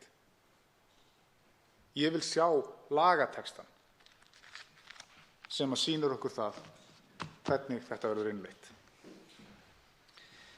Þá veitir andsvar hv. 5. þingmaður Reykjavíkurkjördæmis norður Áslaug Arna Sigurbjörnsdóttir. Virðulegi forseti, hv. þingmaður fór mikinn yfir að þeir sem studdu málið teldu andstæðingana hafa mikla rökleysu og annað slíkt. Mig langar það kannski skiljanlegt af því í minnihlutaálitinu eru mjög margar staðreyndir alls ekki sannar og búið að hrekja aftur og eiga sér enga stoð í 3. orkupakkanum, en kannski ágætisinnleggi umræðu orkustefnu til Íslands og fleira. En af því að hann spurði hvort í 3. orkupakkanum væri verið að tryggja almenningi trygga orku, þá já, í 3. orkupakkanum skýr ákvæði að tryggja beri neytendum aðgang að tryggri orku og samkeppnishæfu verði og sérstaklega einmitt að verja skuli viðkvæma neytendur og skilgreina þann hóp sérstaklega. Hann vísar líka í að samkeppnislög fara að gilda út af 3. orkupakkanum. Það einfaldlega rangt. Þau gilda nú þegar orkuna og það gerist ekki með 3. orkupakkanum. Síðan vísar hann í könnun Maskínu að stór hluti þjóðarinnar væri andvíg 3. orkupakkanum. Nei, þar var ekki spurt 3. orkupakkann, heldur hvort að aðilar vildu aukið vald yrði fært til stofnana Evrópuríkjanna. Og það ekki gert heldur með 3. orkupakkanum. Þannig að þetta eru atriði sem ég langaði að byrja að nefna hérna, þó ég gæti farið inn á mörg önnur. En mér langar kannski aðeins að spyrja hv. þingmann út í valdframsalið. Af því mér fannst það ekki koma alveg nógu skýrt fram hérna áðan. Telur hann ekki þetta valdframsal einungis vera ef við tengjum okkur og þá á milli og þá að ESA geti tekið inn ef ágreiningur verður milli aðildarríkja og væri ósammála einhverja niðurstöðu varðandi tengingar milli ríkja, það ekki eina valdframsal sem felst í 3. orkupakkanum?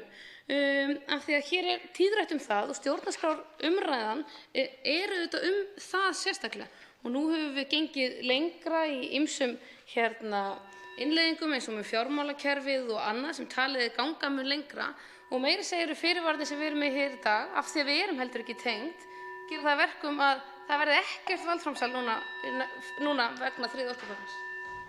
Þá svarar andsvari hv. 8. þingmaður Norðvesturkjördæmis Jón Þór Þorvaldsson.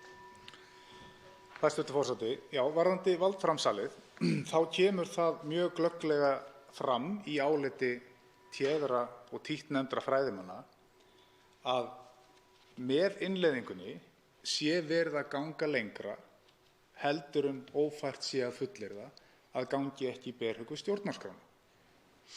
Og þess vegna, akkúrat þess vegna, hef ég áhyggjur af málinu. Vegna þess að það er það sem þeir segja. Og hér hefur verið sagt aftur og aftur af þeim sem eru fylgjandi málinu að til þess séu fyrirvararnir settir. Af því að við ætlum sjálf að stjórna því hvort að grunnvirki við landamæri verði sett ellegar ekki. Þannig að í 3. orkupakkanum felst valdframsal að áliti stjórnarliða, eða hvað? Akkúrat.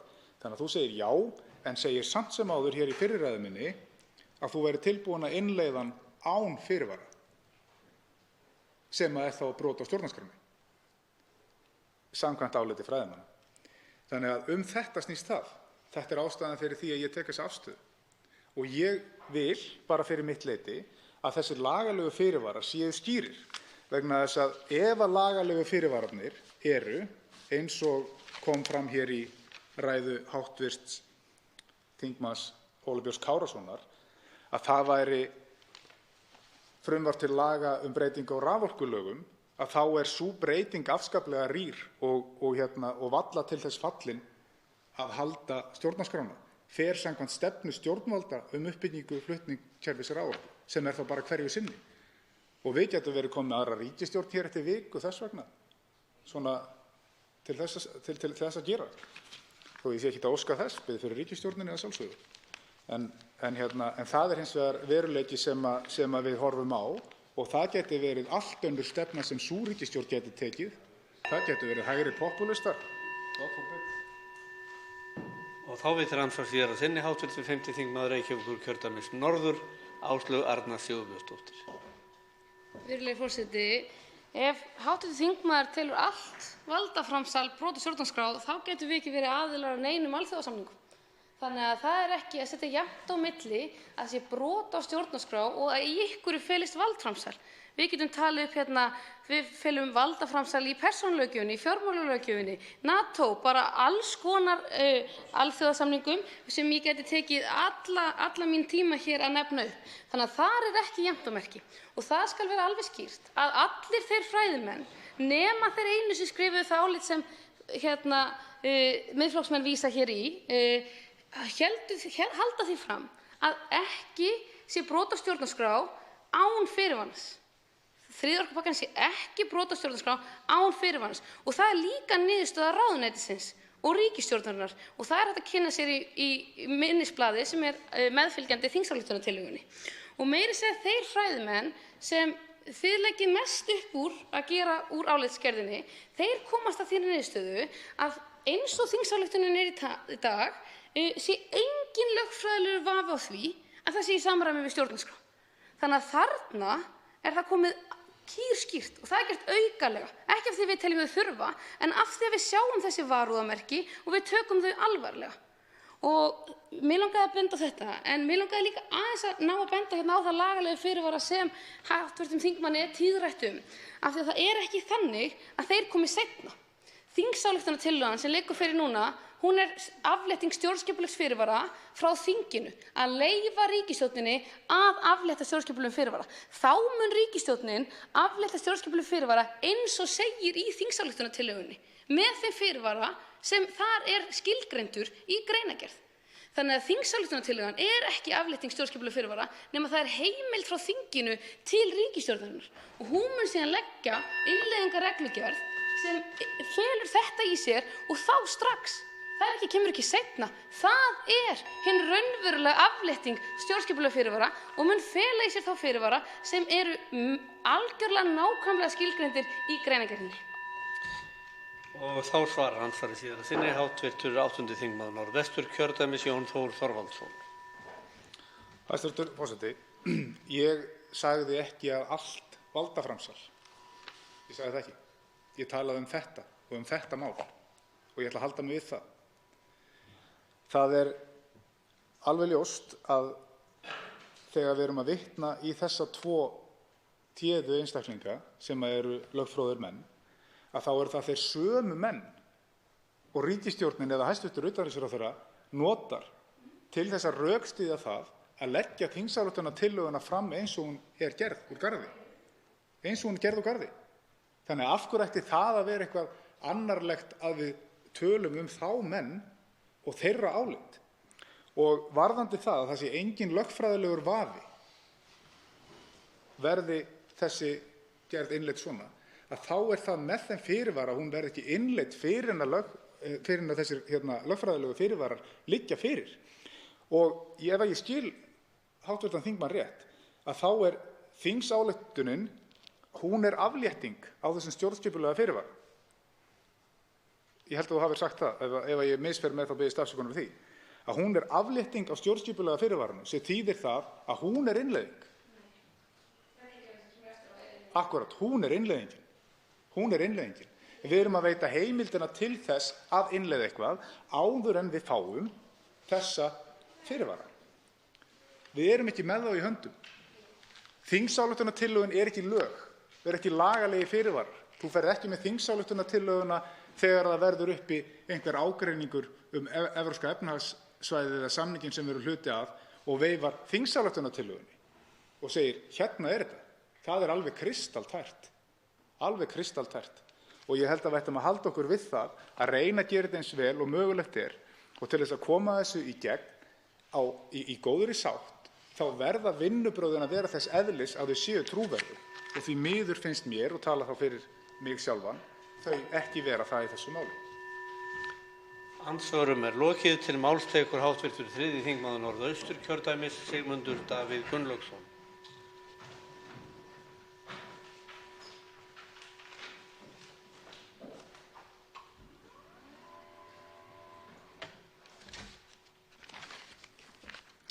Virðulegur forseti. Þegar ég neyddist til að ljúka máli mínu í fyrstu ræðu vegna tímaskorts hafði ég ekki lokið við að fara yfir álit minnihluta utanríkismálanefndar og hyggst nú halda áfram þeirri yfirferð og byrja á kaflanum sem að fjallar undanþágur. Mörg dæmi að ríki fái undanþágur frá ákvæðum EES-samningsins. Ísland hefur til að mynda undanþágur varðandi skipaskurði og járnbrautir, enda eiga þau ákvæði ekki við hér á landi. Varðar orkumál hefur verið veitt undanþága varðandi jarðgas, enda ekki fyrir hendi neinn útflutningur þess frá Íslandi. Því skyldi ekki veitt undanþága varðandi raforku á sömu forsendum.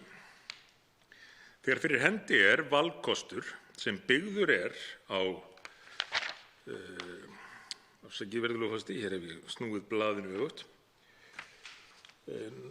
Næsta lína hefst svo: í ljósi þeirra ótvíræðu hagsmuna sem fyrir hendi eru og þeirrar réttaróvissu sem fylgja myndi upptöku 3. orkupakkans í EES-samninginn og innleiðingu í íslenskan rétt með þeim hætti sem getið í þingsályktuninni, verður að telja enn mikilvægara en áður að Ísland fylgi tillögu þeirra Stefáns Más Stefánssonar og Friðriks Árna Hirst og leitist við að ná fram frekari undanþágum fyrir sameiginlegu EES-nefndinni. Þá að kaflanum sem ber yfirskriftina fyrirvarar, og þar vísað til þeirra fyrirvara sem að ríkisstjórnin hefur teflt fram í þessu máli, svo kallaðra fyrirvara. Í álitsgerð Stefáns Más og Friðriks Árna varað við þeirri réttaróvissu sem vafinn stjórnskipulegt gildi innleiðingar 3. orkupakkans hefur í för með sér. Ríkisstjórnin stefnir á að 3. orkupakkinn verði innleiddur í íslenskan rétt með þeim einhliða fyrirvara að reglugerðirnar komi ekki til framkvæmda hér á landi á meðan landið er ótengt raforkumarkaði ESB. Eins og fram kom í máli Davíðs Þórs Björgvinssonar fyrir nefndinni þá eru fyrirvarar sem þessir aðeins ætlaðir til heimabrúks en hafa ekki þjóðréttarlegt gildi. Þeir hafa því ekki vægi ef til málshöfðunar kæmi á grundvelli réttinda sem reglugerðirnar veita. Í álitsgerð Stefáns Más og Friðriks Árna kom skýrt fram að aflétti Ísland stjórnskipulegum fyrirvara við ákvörðun sameiginlegu EES-nefndarinnar er Ísland þar með bundið að þjóðarrétti til að innleiða 3. orkupakkann að fullu í íslenskan rétt með þeim aðlögunum sem kveðið er á í ákvörðuninni. Ég ætla að endurtaka þetta, virðulegur forseti. Það kom fram að aflétti Ísland stjórnskipulegum fyrirvara við ákvörðun sameiginlegu EES-nefndarinnar er Ísland þar með bundið að þjóðarrétti til að innleiða 3. orkupakkann að fullu í íslenskan rétt með þeim aðlögunum sem kveðið er á í ákvörðuninni. Semja verður allar undanþágur og aðlaganir á vettvangi sameiginlegu EES-nefndarinnar. Einhliða fyrirvarar hafa ekki gildi að þjóðarrétti. Einhliða fyrirvarar hafa ekki gildi að þjóðarrétti og engin fordæmi eru fyrir því að aðildarríki EES-samningsins hafi sett slíka einhliða fyrirvara. Ég held að sé tilefni til að endurtaka þessa setningu, virðulegur forseti. Einhliða fyrirvarar hafa ekki gildi að þjóðarrétti og engin fordæmi eru fyrir því að aðildarríki EES-samningsins hafi sett slíka einhliða fyrirvara. Framkvæmd EES-samningsins byggir á samræmdri innleiðingu innan alls EES-svæðisins. Hlutverk ESA er að hafa eftirlit með því að EFTA-ríkin innan EES, Ísland, Noregur og Liechtenstein, virði skuldbindingar sínar samkvæmt EES-samningnum. Í þessu felst að ESA fylgist grannt með innleiðingu ESB-gerða í landsrétt. Telji ESA að ekki hafi verið staðið rétt að innleiðingunni, getur ESA stefnt aðildarríkjum fyrir EFTA-dómstólinn á grundvelli rangrar innleiðingar. Ekki þarf að líta lengra en til dóms EFTA-dómstólsins í sameinuðu málunum númer E2317 þar sem ESA stefndi Íslandi vegna rangrar innleiðingar í tengslum við innflutning á hráu kjöti. Og ef tíminn gefst til, virðulegur forseti, þá mun ég fjalla aðeins nánar þetta hér þegar ég hef lokið við að fara yfir minnihlutaálit utanríkismálanefndar. Erfitt er að henda reiður á hvað sú ranga innleiðing sem hér ræðir muni kosta íslenska skattgreiðendur en ljóst er að verulegar fjárhæðir er að ræða. Verði Íslandi gert skylt að fella niður áðurnefndan fyrirvara á grundvelli rangrar innleiðingar koma ákvæði 3. pakkans til framkvæmda. Í álitsgerð Stefáns Más og Friðriks Árna vara þeir einmitt við því að aflétti Ísland stjórnskipulegum fyrirvara við ákvörðun sameiginlegu EES-nefndarinnar hafi Ísland leið þjóðréttarlega skuldbindingu til að innleiða reglugerðina í landsrétt. Annað væri brot gegn skuldbindingum Íslands sem orðið gæti til þess að ESA höfðaði samningsbrotamál á hendur Íslandi.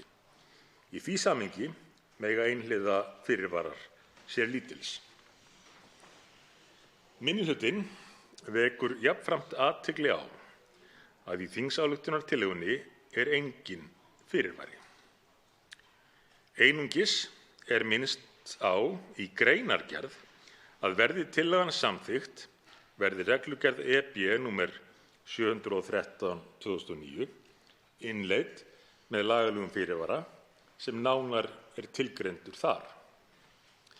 Þingsályktunin sjálf minnist aftur á móti ekki einu orði á þennan fyrirvara, heldur snýr hún einungis að því að Alþingi heimili ríkisstjórninni að staðfesta ákvörðun sameiginlegu EES-nefndarinnar og fella inn í samninginn gerðir 3. orkupakkans. Ísland er jafn bundið og áður til þess að innleiða ákvæði 3. orkupakkans. Því er ekki úr vegi að spyrja af hverju lagalegi fyrirvarinn var ekki hafður í þingsályktuninni sjálfri. Hvorki er að finna þennan lagalega fyrirvara í þeim innleiðingarfrumvörpum né í þingsályktunartillögu sem ferðamála-, iðnaðar- og nýsköpunarráðherra hefur lagt fram í tengslum við 3. orkupakkann. Það er því ekki einungis svo að lagalegi fyrirvarinn hafi ekki raunverulegt gildi, heldur er allsendis óvíst hvernig hann er orðaður. Sá fyrirvari sem tiltekinn er í þingsályktunartillögu í 791. máli breytingu á þingsályktun nr. 26/148 stefnu stjórnvalda uppbyggingu flutningskerfis raforku snýr að því að ekki verði ráðist í lagningu sæstrengs nema að undangengnu samþykki Alþingis. Sú þingsályktun er ekki í samræmi við texta greinargerðar þingsályktunarinnar sem hér ræðir og vísar til þess að reglugerðin verði innleidd með lagalegum fyrirvara að sæstrengur verði ekki lagður eða áætlaður nema að undangengin endurskoðun á lagagrundvelli reglugerðarinnar og að tekið verði sérstaklega til skoðunar á vettvangi Alþingis hvort innleiðing hennar við þær aðstæður samræmist íslenskri stjórnarskrá. Ótækt er að Alþingi samþykki þingsályktunina án þess að þessi lagalegi fyrirvari liggi fyrir. Og undir þetta ritar Sigmundur Davíð Gunnlaugsson. En þessi mál hafa, ég segi ekki skýrst, en kannski fengið aukinn rökstuðning og þá vísa ég til niðurlags eða síðasta kafla þessa minnihlutaálits í umræðum hér á Alþingi í dag. Því það var mjög sláandi að heyra talsmenn þessa máls viðurkenna að fyrirvararnir sem að beðið hefur verið eftir séu eingöngu einhver orðræða, lýsing í greinargerð með þessari þingsályktunartillögu og svo frumvörp hæstvirts iðnaðar- og nýsköpunar- og ferðamálaráðherra einkum varðandi raforkulög. En eins og komið er inn á í minnihlutaálitinu þá er lítið sem ekkert hald í þessu. Það kom líka fram á fundum utanríkismálanefndar að forsendur þess að þessi aðferð sem að ríkisstjórnin leggur hér upp með stæðist stjórnarskrá væri sú að fyrirvararnir, lagalegu fyrirvararnir, væru þess eðlis að lögin, innleiðingin, öðlaðist ekki gildi. Bent var á í umræðum í nefndinni að lagalegu fyrirvararnir hefðu ekki verið birtir og sérfræðingarnir sem að kallaðir voru fyrir nefndina kváðust ekki hafa séð þá. Ekki hef ég séð þá, virðulegur forseti. En nú er það upplýst að því virðist hér í umræðum í dag að þeir séu ekki til. Með hugtakinu lagalegir fyrirvarar sé átt við klausu í greinargerð með þessari þingsályktunartillögu. Það sé átt við breytingu á raforkulögum þar sem að áréttuð er grein sem að þegar er til staðar í þeim lögum það að Alþingi skuli fjalla kerfisáætlun svokallaða, það er að segja móta stefnu í raforkumálum, meðal annars varðandi sæstreng. Og svo er gengið svo langt að kalla yfirlýsingar orkumálastjóra Evrópusambandsins eftir fund með hæstv. Utanríkisráðherra þess efnis að Ísland sé eyja og þar af leiðandi eigi ekki við ákvæði sem að gildi ekki þegar lönd eru ekki tengt saman, að kalla það lagalega fyrirvara. En ég vek sérstaklega athygli á því í því samhengi, virðulegur forseti, hvernig sú yfirlýsing orkumálastjórans er orðuð. Og ég vek líka athygli á því hvernig sams konar yfirlýsing EES-nefndarinnar er orðuð. Þetta eru mjög áþekkar yfirlýsingar. Þar eru eingöngu dregnar fram augljósar staðreyndir.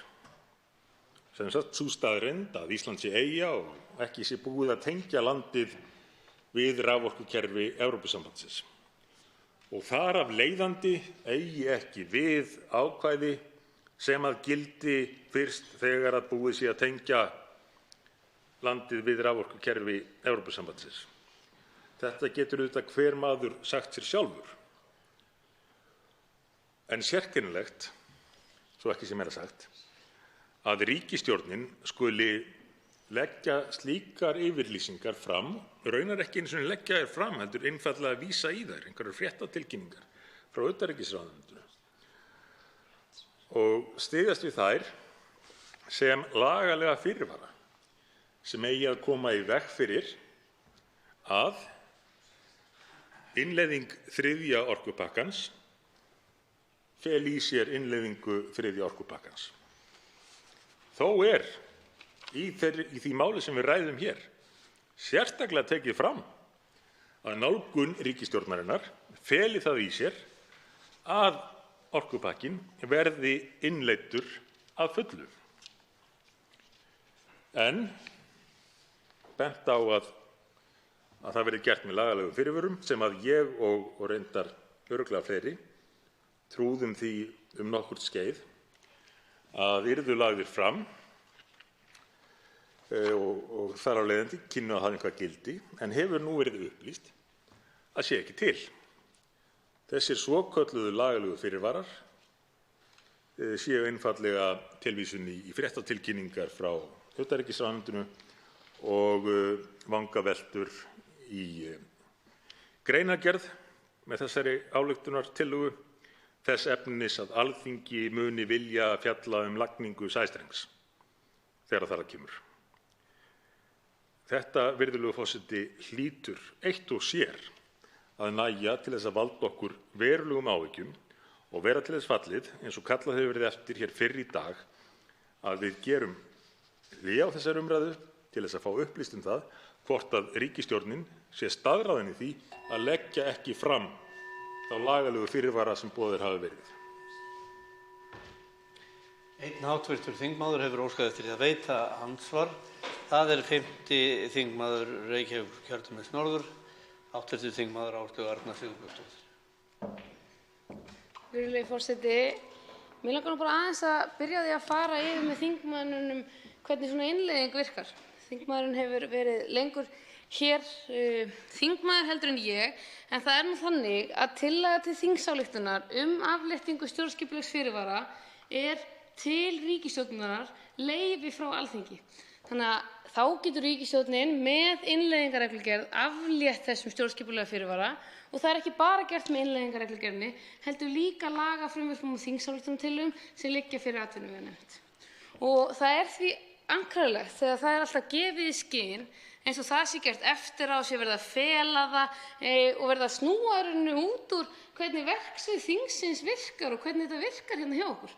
Og mér finnst það bara, það hlýtur að vera komin með smá umræðuna sína út í skurð þegar þetta er einhvern veginn eina atriði sem er þetta haldreipi í að það er hvergi að finna þannig lagalega fyrirvara.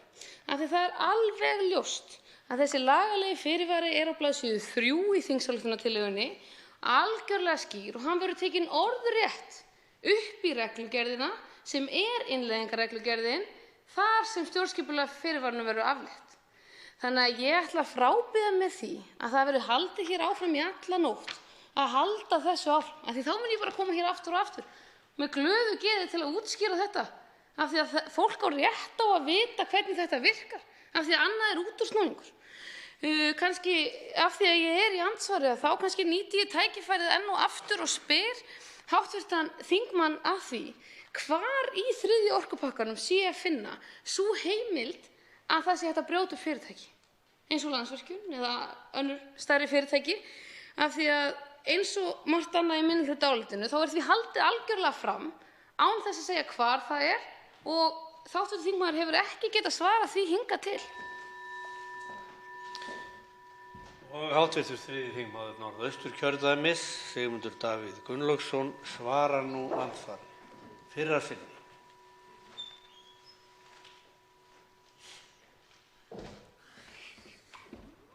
Virðulegur forseti. Ég ætla ekki að halda því fram að ég þekki innleiðingarferlið allra manna best.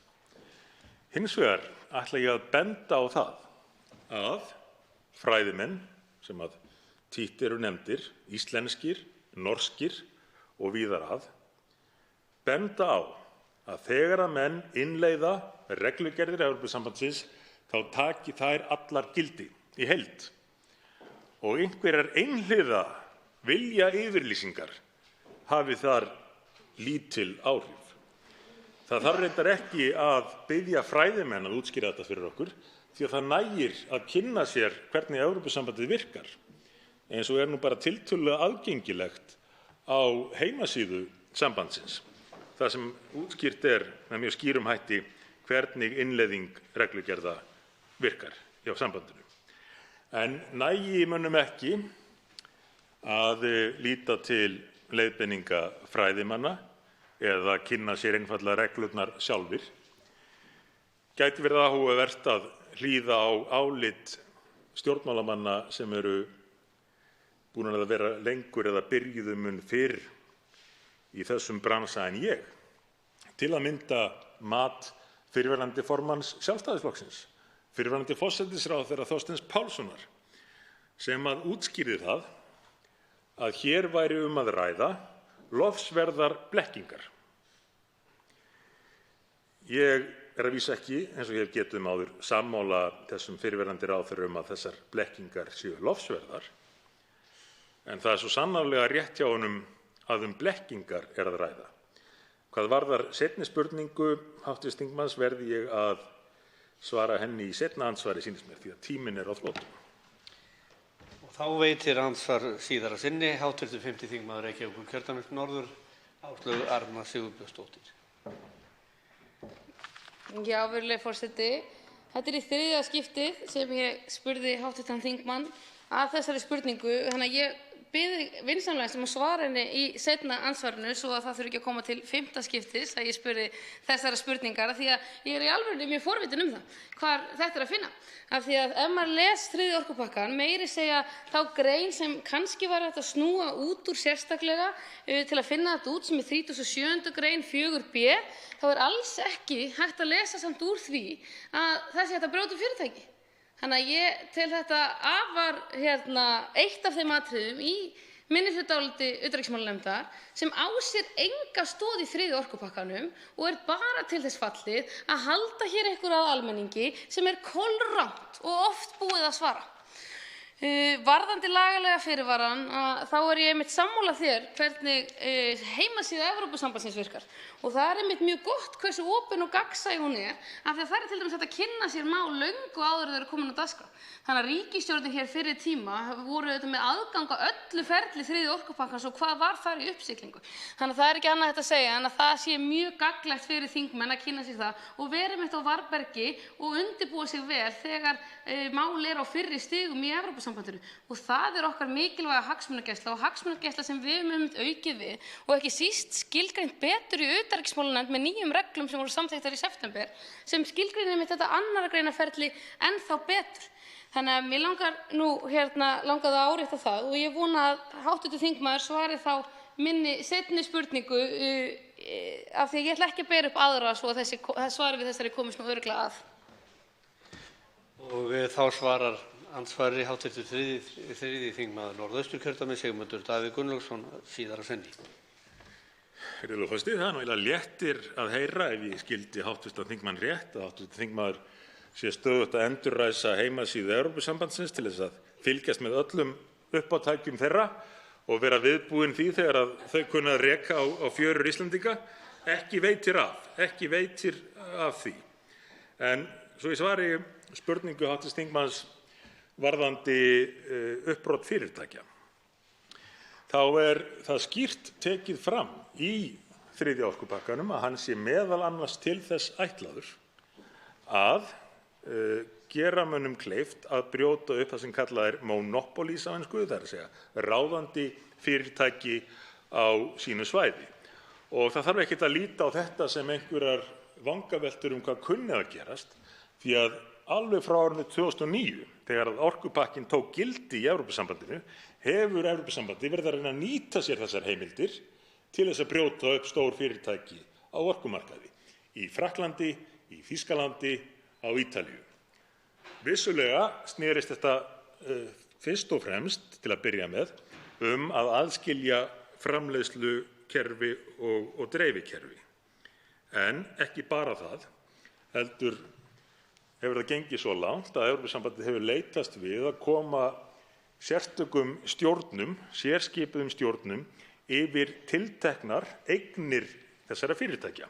Og nú kann það að vera verðugt markmið að brjóta upp þessi fyrirtæki sem að þarna eiga í hlut. En það er ekki verðugt markmið að brjóta upp starfsemi Landsvirkjunar. Ef að hv. þingmaður þarf frekari vitnanna við, og hv. þingmaður hefur upplýst að hann fylgist vel með vefsíðu Evrópusambandsins, þá bendi ég hv. þingmanni á að fara á vefsíðu Council of European Energy Regulators, sem eru samtök orkustofnana þessara ríkja, og kynna sér hlutverk þessara orkustofnana á þeirri heimasíðu. Andsvörum lokið. Til máls tekur hv. 4. þingmaður Reykjavíkurkjördæmis norður, Helga Vala Helgadóttir.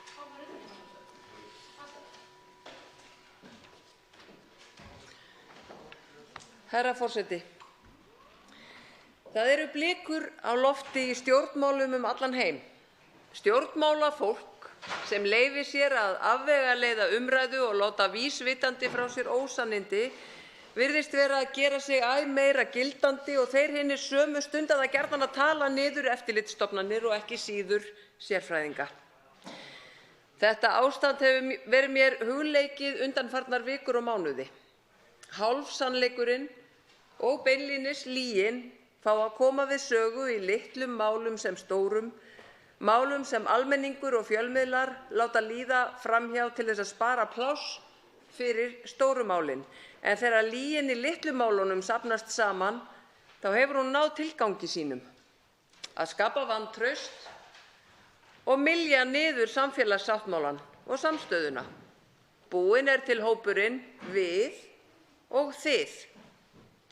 Hálfsannleikur og ósannindi koma líka við sögu í stórum málum. Stundum gera stofnanir og sérfræðingar tilraun til að bregðast við og leiðrétta rangfærslurnar, en boðberar hálfsannleika láta slíkt oft og tíðum ekkert á sig fá, heldur halda áfram og taka þá til við að sá efasemdum fagmennsku og hlutlægni sérfræðinga og fagstofnana.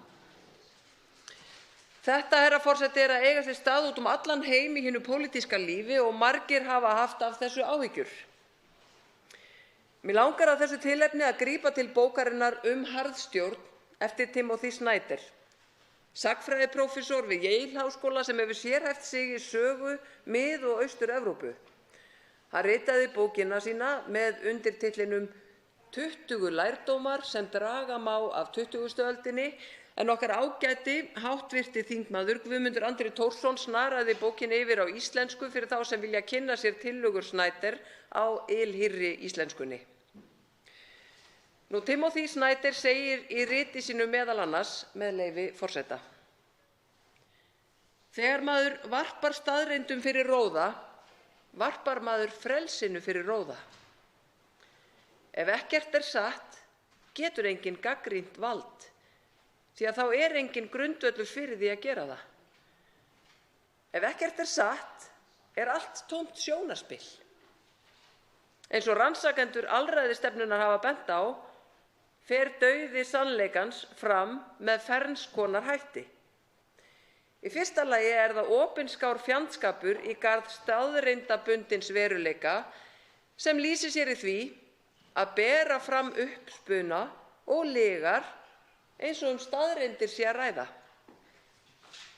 Í öðru lagi eru það síendurteknar töfraþulur, stagl án innistæðu, Í þriðja lagi bábiljur eða opinskár trúnaður við þverstæðuna þar sem hinu ólíklega er lofað, eigin ímyndanir gerðar að staðreyndum og jafnvel látið eins og ímynduð framtíðarsýn sé nútíma staðreynd. Síðasti naglinn þegar kemur að alræði í ríkjum er rangsnúin trú eða sú staðfesta einræðis herrans að hann einn sé frelsarinn, að hann einn hafi rétt fyrir sér og að hann muni bjarga mannfólkinu. Hann sé lausnin og hann sé röddin. Allt þetta höfum við fyrir framan okkur í veraldarsögunni og jafnvel nærri okkur, í nútímanum hér og þar. Við höfum dæmi nákvæmlega þetta í Þýskalandi nasismans og meðal fasista á Ítalíu, en einnig í nútíma stjórnmálamanninum sem hirðir lítt staðreyndir mála, heldur aðhyllist meira slagorð og upphrópanir hins eina máttuga lausnara og leiðtoga. Fasistarnir nýttu sér útvarpið til að bera út boðskapinn á meðan nútímamaðurinn nýtir sér samfélagsmiðlana og gríðarlega útbreiðslu þeirra. Nú eins og þá rugla margir saman staðreyndum máls og trú sinni á hinn óbrigðula en iðulega mjög svo breyska foringja. Það er í sjálfu sér mannlegt, sér í lagi í flóknum málum, en það er ekki endilega í þágu fjöldans, í þágu almennings. En herra forseti, fyrst ég byrja að vitna í prófessor Schneider langar mig að greina ykkur frá því hvað hann segir stofnanir með leyfi forseta. Stofnanirnar hjálpa okkur að standa vörð almennt velsæmi. Það þurfa líka á okkar hjálp að halda. Ekki tala stofnanirnar okkar nema þú gerir þær að þínum með því að taka upp hanskann fyrir þær. Af því að stofnanirnar vernda sig ekki sjálfar. Þær falla hver af annari nema hver og ein sé frá upphafi varin. Veldu þér stofnun sem þér annt dómstól, dagblað, lagastofnun, verkalýðsfélag og stattu með henni. Við göngum iðulega út frá því að stofnanir hljóti að standast allt, jafnvel beinar árásir.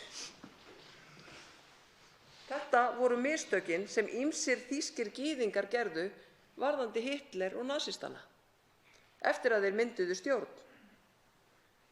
Þann 2. febrúar 1933 birti til dæmis eitt helsta dagblað þýskra gyðinga ritstjórnargrein, þar sem því var haldið fram að nasistar færu ekkert skyndilega svipta þýska gyðinga borgaralegum réttindum sínum, eða að einangra þá í gettóum eða skilja þá eftir berskjaldaða gagnvart hatursfullum og blóðþyrstum múgnum. Þetta töldu gyðingarnir í aðdraganda seinni heimsstyrjaldar algjörlega óhugsandi. En það tók nasista innan við 1 ár að koma á nýrri skipan. Í lok árs 1933 var Þýskaland orðið einflokksríki þar sem búið var að múlbinda allar helstu stofnanir samfélagsins. Og hvers vegna ég að draga þetta upp núna? Jú, vegna þess að eins og ég hóf ræðu mína á, þá eru blikur á lofti í stjórnmálum víða heim, þar sem rangfærslur úr munni stjórnmálamanna eru daglegt brauð og varla fréttaefni. Umræðan í aðdraganda Brexit-kosninga var nú lítt þrungin af staðreyndum, né heldur það sem átti sér stað hjá ákveðnum öflum í okkar góða frændríki Svíþjóð í aðdraganda þingkosninga síðastliðið haust. Já, mér langar líka að vitna í greinarkorn lögfræðingsins Gunnars Dofra Ólafssonar. Því eins og hann segir, þá þarfnast góður málstaður ekki ósanninda. Hann þarfnast ekki hálfsannleika eða villandi framsetningar. Hann þarfnast hins vegar þess að hann sé settur fram á heiðarlegan hátt og skiljanlegan hátt, því góður málstaður er stundum flókinn. Bullyrðingar þær sem hafa fengið að vaða uppi í því máli sem við fjöllum hér hafa flestallar verið hraktar og allar verið hraktar. Ýmist af innlendum eða erlendum sérfræðingum sem hvort sem flytjendum bullyrðinga líkar betur eða verr hafa sjaldnast einhverja hagsmuna að gæta annar en að virða sína sérfræðiþekkingu og gæta að sinni faglegu æru. Hverjar eru þessar bullyrðingar sem hér eru á ferð? Snýst þriðji orkupakkinn um það að hér megi leggja sæstreng, eins og haldið hefur verið fram? Snýst þriðji orkupakkinn um það að erlendir auðhringir megi vaða hér um allt og vasast með orkuna okkar, eins og haldið hefur verið fram? Snýst þriðji orkupakkinn um það að tryggja að verð á orku til neytenda á Íslandi rjúki upp úr öllu valdi, eins og haldið hefur verið fram? Nei, herra forseti. Nei, virðulega Alþingi. Þriðji orkupakkinn snýst ekki um neitt af þessu. Ég skil vel áhyggjur þeirra sem höfðu í upphafi þessa máls áhyggjur af auðlindunum okkar. Sporin hræða og auðlindirnar okkar mega ekki og eiga alls ekki að vera einhver skiptimynt misvitura pólitíkusa. Þess vegna skiptir öllu máli að við öll hér inni sameinumst að breyta stjórnarskránni okkar og setja inn í hana skýrt ákvæði að auðlindir landsins séu eign þjóðarinnar og þær megi ekki framselja. Fyrir því mun ég berjast og ég hvet þingmenn til að koma með í þá vinnu. En við þá óttaslegnu landa mína vil ég segja þetta. Margir af okkar helstu lögspekingum hafa staðfest að þriðji orkupakkinn snýst ekki og alls ekki að gambla með auðlindirnar okkar. Hér heldur ekki eitthvað meira valdaframsal að ræða en þekkst hefur bara af okkar ágæta samstarfi í EES. Við höfum verið í slíku samstarfi, hvort sem er að ræða þegar kemur að mannréttindum, flugöryggi eða fjármálaeftirliti. Algjörlega sambærilegu samstarfi. Við höfum líka verið í slíku samstarfi þegar kemur að samkeppnismálum.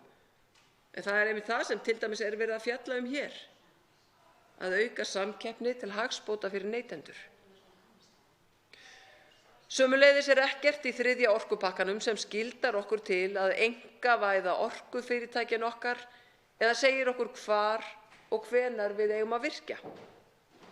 Í því samhengi má nefna að eins og regluverkið í dag í sjálfu sér ekkert sem kemur í veg fyrir það að ákveðið verði að leggja sæstreng, einkavæða raforkufyrirtækin eða selja orkuauðlindirnar okkar vegna þess að stjórnarskráin okkar ver okkur ekki fyrir slíku. Fyrir slíkum geðþótta ákvörðunum ríkisstjórnarinnar.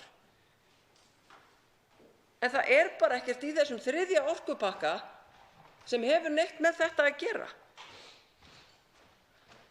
Og þriðji orkupakkinn tekur ekki það vald af okkur að setja skýrt ákvæði í stjórnarskrána. Samkvæmt EES-samningnum ber EFTA-ríkjunum að tala einni röddu í sameiginlegu EES-nefndinni sem þýðir að EFTA-ríki 3 verða að ná samkomulagi niðurstöðu áður en kemur að ákvarðanatöku. Þá hefur líka verið rætt það hér að eftir að búið að samþykkja málið hér á Alþingi aflétta stjórnskipulegu fyrirvörum hér á þinginu eigi ESB-ríkin eftir að samþykkja málið í sameiginlegu EES-nefndinni. Þetta er ekki rétt af því að sameiginlega EES-nefndin einmitt búin að fjalla málið og þar eru EFTA-ríkin annars vegar og ESB-ríkin hins vegar að tala saman mál eins og þetta. Og þetta er búið. Það er búið að ræða saman í þessari sameiginlegu EES-nefnd. Samt hefur verið þrástagað á þessu. Af hverju við prófum ekki að setja þetta mál inn í sameiginlegu EES-nefndina? Í þessu samhengi langar mig líka að ítreka að þetta ferli með þriðja orkupakkann er ekki ferli sem var að hefjast í gær. Þetta er ekki ferli sem hófst á borði Guðlaugs Þórðarsonar hæstvirts utanríkisráðherra eða í skúffu hjá Sjálfstæðisflokknum, heldur hefur þetta verið í undirbúningi fjöldamörg ár eins og margoft hefur komið fram og þeir sem hvað mest óttast samþykki þess að hér á þingi hafa margsinnis fengið upplýsingar og voru jafnvel beinir þátttakendur að. Eins og með önnur sambærileg mál þá hafa EFTA-ríkin komist að samkomulagi. Viðræður við framkvæmdastjórn ESB hafa átt sér stað og samkomulag aðlögunartexta hefur verið staðfest. Drög að ákvörðun hafa verið afgreidd af þingnefndum Alþingis, utanríkismálanefnd, atvinnuveganefnd, stjórnskipunar- og eftirlitsnefnd. En atvinnuveganefnd gerði einmitt athugasemdir á sínum tíma sem var tekið tillit til. Það var tekið tillit til þess á fyrri stigum. Ríkisstjórn Íslands hefur veitt utanríkisráðherra umboð til að staðfesta ákvörðun með stjórnskipulegum fyrirvara. Framkvæmdastjórn ESB hefur óskað heimilda til að fá staðfestingar frá ráðherraráði ESB og ráðið hefur tekið ákvörðun að veita framkvæmdastjórninni umboð. Ef þetta snýst framsal fullveldis og stjórnarskrána okkar, þá kannski má velta fyrir sig hvort við hefðum átt að sleppa þessu með EES-samninginn hérna fyrir 25 árum, af því þar ákveðið framsal. Og það hafa auðvitað lögfræðingar fjallað margoft að þar sé eitthvað framsal og við hefðum mögulega átt að setja inn í stjórnarskrána þá. Það eina sem framsalið felst í hér að framselja sértækar heimildir gagnvart ríkinu sjálfu á meðan til dæmis evrópskt fjármálaeftirlit snýr bæði að stofnunum, lögaðilum og einstaklingum. ESA er ekki að fara að tala við stofnanir, lögaðila og einstaklinga varðandi orkun okkar. Alþingi samþykkti það framsal án þess að hika og athugasemdalaust. Sama má segja framsal vegna Flugöryggisstofnunar Evrópu eða Evrópsku persónuverndarstofnunarinnar. Persónulega hef ég lengi velt fyrir mér hvað svona ofboðslega hættulegt við samstarf með öðrum löndum, samstarf við aðrar þjóðir, sem snýst í grunninn ávallt að við leggjum eitthvað fram og önnur lönd leggja eitthvað fram á móti og yfirleitt komast að einhverju niðurstöðu sem okkur í hag. Fyrir smáríki eins og Ísland má segja að það að fá löggjöf á þennan hátt tilbúna í gegnum EES-samninginn, það sé það svolítið eins og að fá far með fullbúnum bíl með vönum ökumanni sem á sömu leið og við. Við getum rætt við ökumanninn og haft áhrif á leiðarvalið. En það væri ótrúlega skemmtilegt og gagnlegt, myndi ég segja, ef að við værum bílstjórinn. En af því að við erum ekki í Evrópusambandinu, þá erum við ekki bílstjórinn. En ég myndi gjarnan vilja að við værum það. En það er annað mál. Hvað varðar þennan þriðja orkupakka, þá eru helstu nýmælin þau að aðgreina skal flutningskerfi frá öðrum rekstri á orkumarkaði, en Íslandi var veitt undanþága frá þessu ákvæði og ráðum við því sjálf hvernig eignarhaldi Landsnets er skipað. Skoðun okkar í Samfylkingunni er auðvitað að eignarhald skuli ávallt vera okkar þjóðarinnar í gegnum ríkið og væri gaman að heyra afstöðu Miðflokksmanna og konu til þess.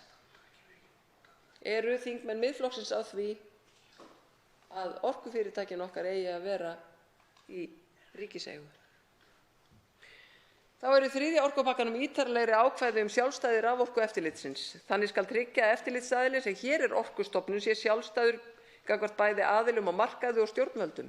Þannig fær eftirlitsaðili nýjar heimildir til að áminna og sekta fyrirtæki fyrir brot á reglunum og aukið hlutverk gagnvart neytendavernd og eftirlit með smásölu og heildsölumarkaði. Nokkuð sem ég held að sé bara hið besta mál.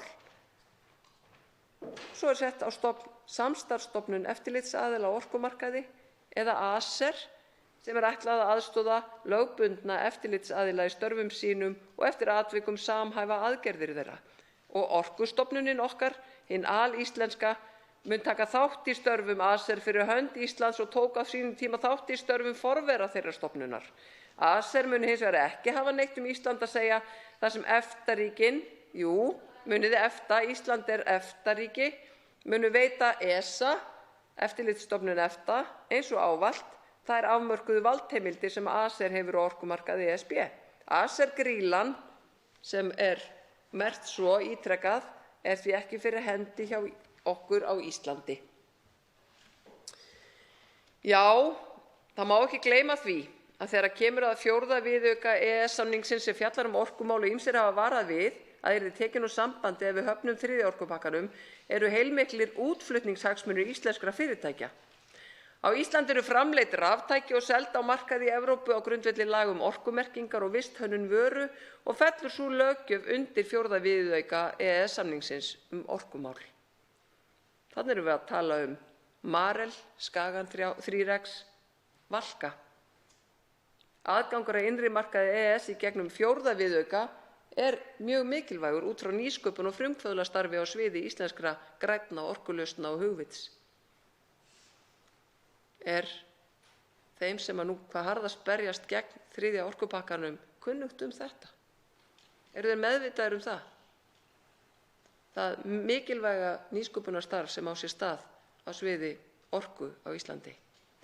Herra forseti, það hefur farið mikill kraftur og vinna í umræðu og umfjöllun um 3. orkupakkann sem er auðvitað hið besta mál, en ég vildi óska þess að við værum að setja jafn mikla orku og mikinn kraft í umræðu mál sem hafa mun meiri áhrif á líf okkar, eins og til dæmis loftslagsmálin.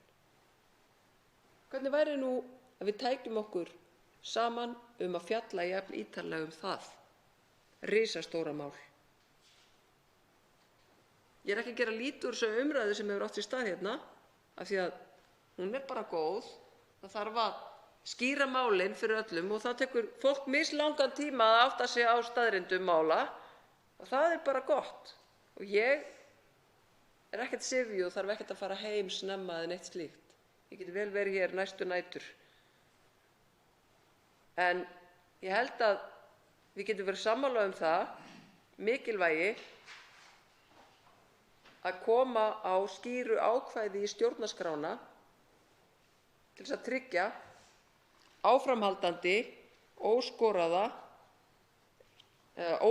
eignarhald þjóðarinnar á orkuauðlindum.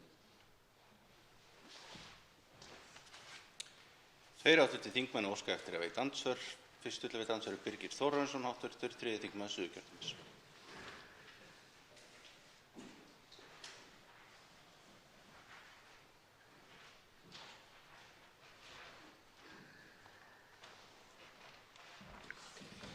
Já, herra forseti, ég þakka hv. þingmanni ræðuna og svona sagnfræðilegu ívafi sem var svo sem athyglisvert að hlusta á.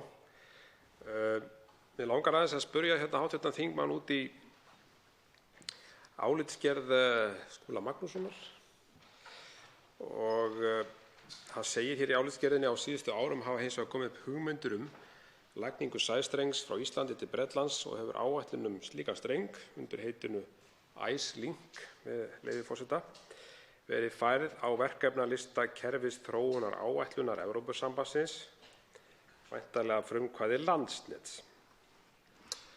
Þótt hér sé ekki að ræða bindandi ákvörðun og alls óvíst sé hvort téður strengur verði að veruleika, þykir rétt að miða umfjöllun við að raunhæft sé að íslenskur orkumarkaður verði tengdur markaði Evrópusambandsins og þeim heimildum sem leiða af 7., 8. og 9. grein reglugerðar nr.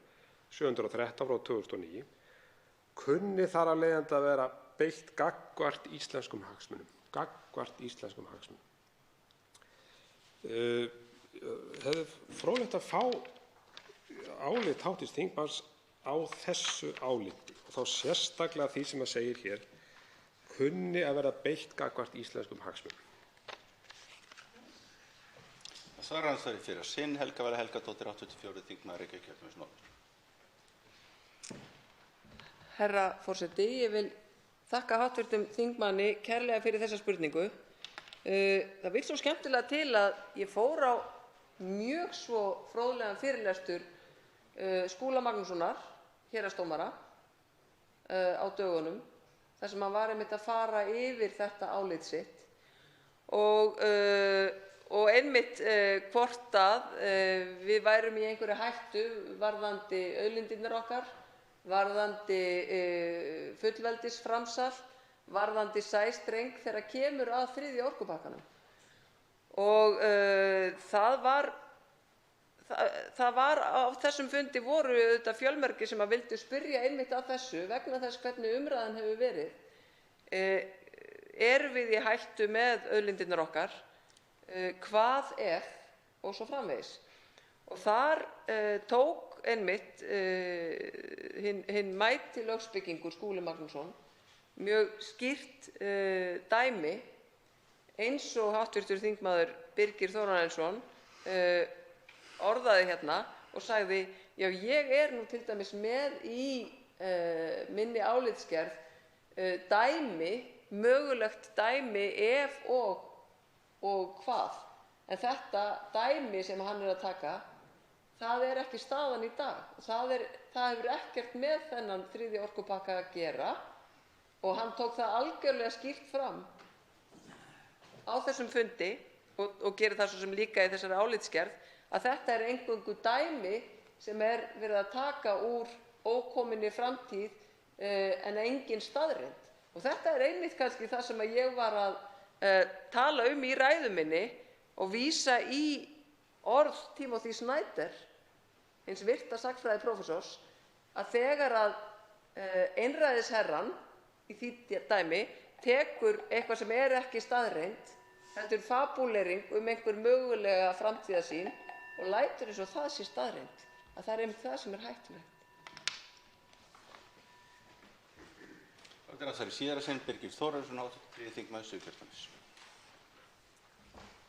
Herra forseti, ég þakka hv. þingmanni svarið og ef ég bæti hér aðeins við sem að kemur fram hjá Skúla Magnússsyni varðandi lagaskylduna að leggja sæstreng. Þá kemur fram að það sé mikilvægt að hafa í huga hlutverk sæstrengs í þessari innviðauppbyggingu sem felst jú í þessu sameiginlega markaðssvæði orkunnar og svo framvegis. Og það má, segir hann jafnframt, að færa má rök fyrir því að ákvæði frjáls vöruskipti í sáttmála sambandsins leggi þá skyldu á aðildarríkin að leggja sæstreng.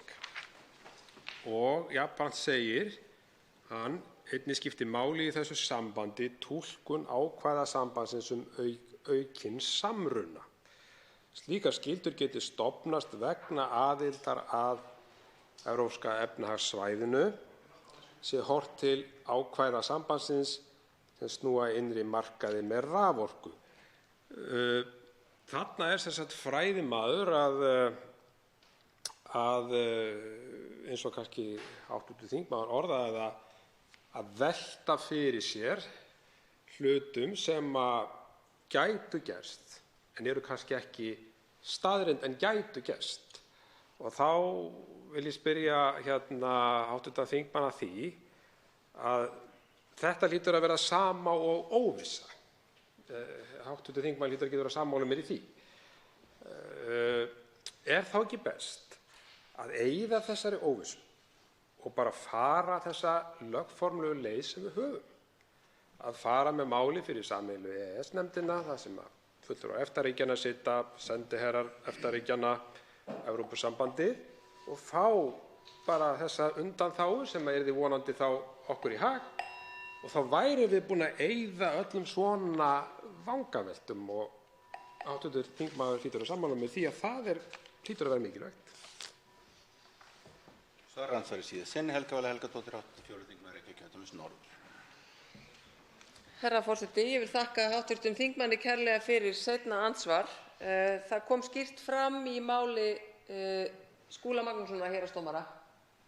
Það kemur líka skýrt fram í máli Stefáns Más Stefánssonar, prófessors og lögspekings, og held ég bara allra þeirra lögspekinga sem hafa komið bæði fyrir nefndir og hafa verið að tjá sig annars staðar, að það hvílir engin lagaskylda á Íslandi að leyfa lagningu sæstrengs til Íslands. Og það er bara mér mjög ánægjulegt að fræða hv. þingmann um þetta, fyrsta óróleikinn liggur þarna. Af því að það er ekki frekar krafa á Ísland að leggja sæstreng en að það sé lagaboð eða krafa á Ísland að það komi hingað einhver utan úr heimi og leggi hér veg yfir Kjöl eða brú yfir Reykjavíkurtjörn. Það er engin slík krafa, það getur hvergi stofnast slík krafa eða slík skylda á Ísland að leyfa slíkt. Og þetta kom alveg skýrt fram Þetta kom líka skýrt fram hjá þeim lögspekingum sem ég hlustaði á sameiginlegum fundi atvinnuveganefndar og utanríkismálanefndar. Þannig að það er bara mér mjög ánægjulegt að geta þá að minnsta kosti róað hv. þingmann með þetta, að það er engin óvissa hvað þetta varðar.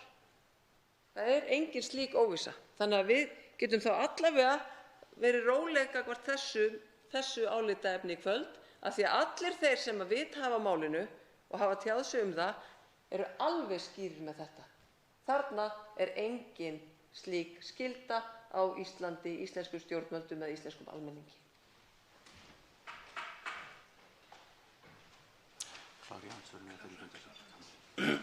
Fundarstjórnin hefur tekið eftir því að óska eftir fundarstjórnin mun klára andsvör og leyfa svo fundarstjórn. Síðar ætla að veita andsvör Jón Þór Þorvaldsson, hv. þingmaður Norðvesturkjördæmis. Hæstvirtur forseti, mig langar til að þakka hv. þingmanni Helgu Völu Helgadóttur fyrir skelega framsögu sem kom nú ekki óvart þar sem að hún er nú ekki einungis þingmann og lögmann, heldur leikkona og áhugaverður upplestur og tilvitnanir í bók prófessors Snæders Harðstjórn sem að lýsir einmitt sósíalismanum og þjóðernissósíalisma, nasista og fleiri sem hafa aðfyllst þá hugmyndafræði. Mig langar til að fá fram afstöðu hv. þingmanns hvort að hún sé ósammála því að fari innleiðingin óbreytt í gegn, þá geti hún brotið í bága við stjórnarskrá. Í annan stað þá hvort hún telji hina lagalegu fyrirvara sem að settir eru við þingsályktunartillöguna innleiðingu 3. orkupakkans, hvort að þeir séu yfir höfuð óþarfir. Og ef ekki, ef hún telur þá þarfa, hvort að hún telji þá hér fyllilega framkomna og að þeir liggi þá fyrir og einhver greining á þeim svo að hægt sé að taka yfirvegaða og upplýsta afstöðu til þeirra hvort að þeir séu þannig úr garði gerðir að það muni ekki koma í bakið á okkur seinna, það er að segja að þeir haldi. Svarar andsvari fyrir sinn Helga Vala Helgadóttir, 84. þingmaður Reykjavíkurkjördæmis norður. Herra forseti, ég vil þakka hv. þingmanni kærlega fyrir andsvarið og hvetja hann til þess að lesa þessa bók. Hún er nefnilega ansi mögnuð harðstjórn. Hún er auðlesin og ég mæli með því að fólk lesi hann ekki bara einu sinni og ekki bara hratt, heldur bara oft og hafi þessa bók við náttborðið hjá sér, hvenær sem er. Ég hef haft mikið gagn og gaman af því. En ég var spurð af því af hv. þingmanni hvort að ég hefði ekki áhyggjur af því að innleiðing þessa 3. orkupakka bryti í bága við stjórnarskrá. Ég hef engar áhyggjur af því. Ég er sannfærð að svo er ekki. Ég hvort tveggja sannfærð það vegna minnar lögfræðikunnáttu, þar sem ég hef kennt stjórnskipunarrétt og lærði stjórnskipunarrétt við lagadeild háskóla og þar sem að ég tel mig ekki vera neitt sérfræðing, þá hef ég líka hlustað á fjölmarga lögspekinga og allir þeir lögspekingar sem hafa tjáð sig málið segja að við séum ekki að framselja eitthvert vald svo fari í bága við stjórnarskrá lýðveldisins Íslands.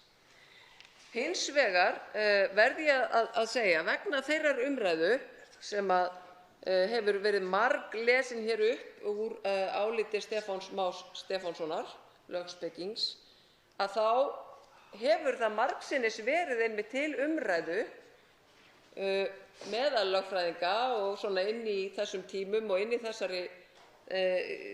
þessum hópi þetta með framsal valds og hvenær erum við að framselja vald og hvenær ekki. Svolítið eins og ég kom inn á í ræðu minni kann að vera að við hefðum átt að setja skýrt ákvæði í stjórnarskrá varðandi EES-samninginn og hinn mæti Stefán Már bendir á þetta í sínum fjölmörgu álitum sem hann sendir hingað. Ég skal koma betur inn á það í seinna andsvari. Og þá veitir andsvar í öðru sinni hv. 8. þingmaður Norðvesturkjördæmis, Jón Þór Þorvaldsson. Hæstv. forseti, ég þakka hv. þingmanni kærlega fyrir svarið. En þetta var akkúrat það sem ég ætlaði nú að koma inn á í þá síðari ræðunni, að það var þetta álit Stefáns Más Stefánssonar og Friðriks Arnar Friðrikssonar Hirst, þar sem að þeir telja í því áliti að lengra sé gengið heldur en áður hafi verið ef að innleitt yrði að óbreyttu. Það er að segja að það séu þarna þessar téðu reglugerðir sem við erum búin að töngla svo ofta á að allir vita hvað er rætt. Ef að þær yrðu innleiddar í íslenska rétt, þá kynnu þær að brjóta í bága við stjórnarskrána. Og í því samhengi þá mér svona umhugað þetta, hvort að það sé svo að þetta sé svona hypothetískt, leyfi herra forseta, hugsun á bak við þetta, eða hvort að þetta sé raun að með þessari innleiðingu myndum við brjóta stjórnarskrána. Og ég líka svolítið áhugasamur að fá það fram hér, hvort að hv. þingmaður viti til þess að fyrirvarar eins og þeir sem við erum að gera núna, hvort að hún þekki dæmi til þess að þeir hafi verið settir einhvers staðar áður við innleiðingu gerða og hvort þeir hafi þá haldið gagnvart þjóðarétti. Vegna þess að eins og þetta lítur út fyrir mér, leikmanni, að þá lítur það þannig út að þetta sé ekki kannski í fullum samhljómi við samninginn um Evrópska efnahagssvæðið, heldur sé raunverulega þar gert ráð fyrir annarri leið sem að þeir einmitt benda á að sé einföld og tiltölulega augljós, en að sú leið sem hér er valin, að hún sé ekki gallalaus án þess að þeir útskýri það mun nánar í akkúrat þessu áliti. Og þá svarar andsvari síðar að sinni hv. 4. þingmaður Reykjavíkurkjördæmis norður, Helga Vala Helgadóttir. Já, herra forseti, ég vil þakka hv. þingmanni kærlega fyrir andsvarið, seinna andsvar. Það er þetta með álitsgerð Stefáns Más, af því að nú ég svo heppin að fá að sitja í stjórnskipunar- og eftirlitsnefnd, hv. Hvar við fáum einmitt inn á okkar borð öll þau mál varðar stjórnskipulega fyrirvara. Okkur er gert að kanna það hvort að við eigum að samþykkja það eða ekki. Og þess vegna fáum við fyrir þá nefnd, þó ég sé nú ekki búin að sitja hér lengi, þá höfum við fengið fyrir þá nefnd einmitt Stefán Má og fleiri með sín álit á hinum og þessum málum og þar kemur iðulega fram þessi fyrirvari. Þetta með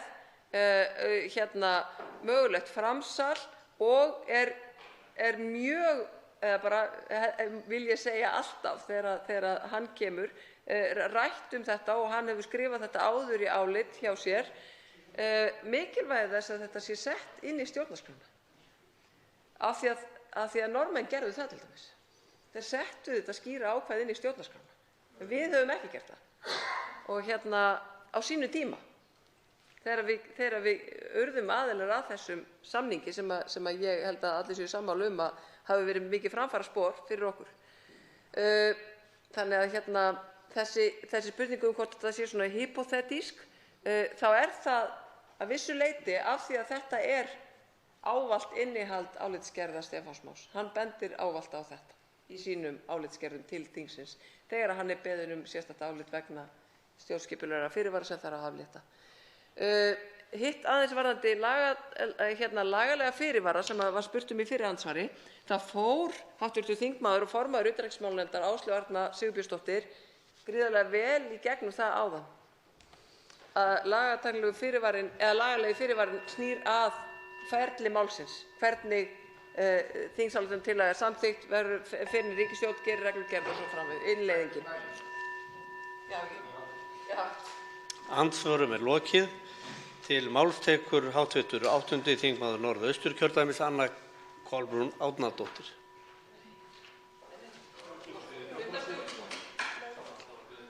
Já, fyrirgefðu.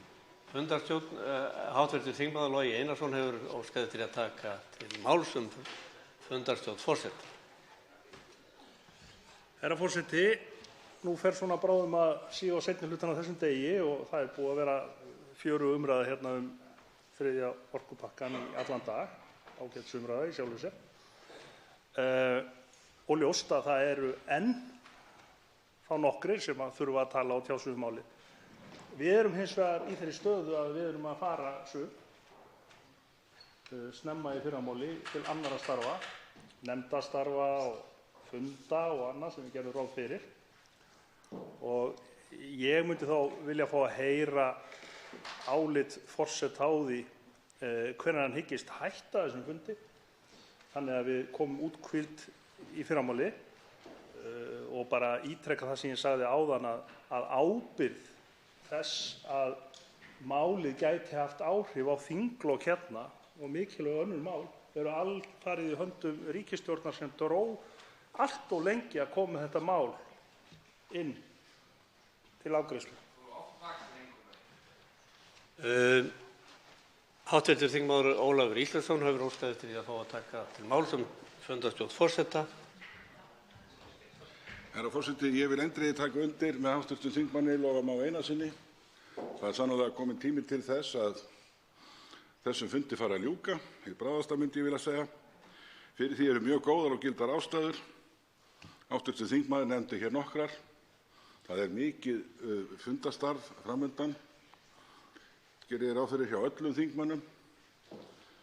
Það er boðaður fundur í atvinnuveganefnd klukkan 8:30, þar sem eru mjög stór og mikilvæg mál á dagskrá. Ég vil, eins og ég gerði hér fyrr í kvöld í umræðum fundarstjórn forseta, sömuleiðis geta þess að það komu fram mjög mikilvægar upplýsingar hér í dag varðandi þetta orkupakkamál sem lúta að hinum lagalega fyrirvara, og það er alveg nauðsynlegt að það gefist tóm áður en að þessari umræðu er lokið til þess að ráðgast við lögfróðamenn það atriði. Hv. þingmaður Bergþór Ólason hefur óskað eftir því að taka til máls fundarstjórn forseta. Virðulegur forseti, nú er eitthvað liðið síðan við áttum hér síðast samtal fundarstjórn forseta varðandi þetta sama mál og atriði og við ræðum núna. Það er að segja hversu lengi hæstv. Forseti sér fram á að halda fundi gangandi. Það er auðvitað, eins og fyrri ræðumenn hafa komið inn á, þá eru nefndarstörf í fyrramálið. Það er nú meðal annars, nefni nefndina, þá veit maður að það er áætlað að taka út stór og mikilvæg mál úr nefndum á morgun, og það er auðvitað ótækt ef menn fá engar upplýsingar það hversu lengi fundur skal standa til þess að geta þá skipulagt þann þingflokk sem þarf að manna nefndir snemma í fyrramálið, 8:30, og þar mögulega standa vaktina eitthvað áfram, því að það er auðvitað öllum ljóst að þessi mælendaskrá er ekki að tæmast á svona alveg í bráðinni. Stutt að ganga beint fyrir nefndasviði fyrramálið. Hv. þingmaður Bjarkey Olsen Gunnarsdóttir hefur óskað eftir að taka til máls fundarstjórn forseta. Já, herra forseti, mér finnst þetta nú óttalega lélegt að vera að kvarta og klukkan er bara rétt að verða 11. Það er búið að halda 2 fundi sem hafa farið rétt yfir miðnætti á þessu 149. þingi. Það er 1 fundur sem hefur verið haldinn heldur lengri og við fórum beint á nefndarfundi eftir það, og ég held að þeir nefndarfundir hafi ekkert verið verri heldur en margir aðrir eða betri, ef að því er að skipta. Það er ljóst að það eru margir sem þurfa hér að ræða málin, og þess vegna tel ég bara fulla ástæðu til þess að við höldum því áfram hér eitthvað áfram og inn í nóttina til þess að reyna að létta á mælendaskránni, því eins og hér kom fram af hv. þingmanni Loga Einarssyni, þá eru mörg mál sem eiga á eftir að ræða, og því veitir okkur ekkert af tímanum til þess að ræða þau, því að eins og við vitum að þá eru nefndadagar næstu 2 daga og það eru bara 3 þingfundadagar í næstu viku. Þannig að það er bara full ástæða til þess að þingmenn séu hér bara vel vakandi og hressir og taki hér vel á þessu máli sem hér er og skiptist á skoðunum, en fari ekki að kvarta hér eitthvert vinnuálag eða þurfa að mæta á nefndarfund í fyrramáli klukkan 8:30 og klukkan er ekki orðin 11. Hv. þingmaður Logi Einarsson hefur óskað eftir að taka öðru sinni til máls fundarstjórn forseta. Það fleiri sem að... Herra forseti, hér er einfaldlega enginn að kvarta yfir því að þurfa að vera að vinna mikið. En það getur hins vegar vel verið að það sé mismunandi hversu vel við erum í stakk búin til þess að vinna langt fram á morgun og mæta svo á fundi. Það má vel vera að hv. þingkona Bjarkey Olsen Gunnarsdóttir sé betur til þess fallin en ég, sem er nú farin að síga á seinni hluta ævi minnar. Mér finnst þetta bara einfaldlega ekki skynsamlegt og það eru hér yfir 100 mál sem að bíða og ég vil bara nota þá tækifærið á einmitt líka til þess að vekja athygli á því að forseti Alþingis mætti í fjölmiðla og hrósaði þinginu og hrósaði sér og öðrum af því að hér hafi hlutirnir flætt svo í gegn af því að þeir hafi komið með svo miklu jöfnu millibili. Þá spyr ég, af hverju í ósköpunum kom þetta mál svona seint sem er núna að skapa tappa fyrir öll önnur mál? Það er ekki skynsamlegt og við eigum ekki að láta það bitna á athygli okkar sem að mun fara dvínandi þegar fer að líða á morguninn. Hv. þingmaður Björn Leví Gunnarsson hefur óskað eftir að taka til máls fundarstjórn forseta.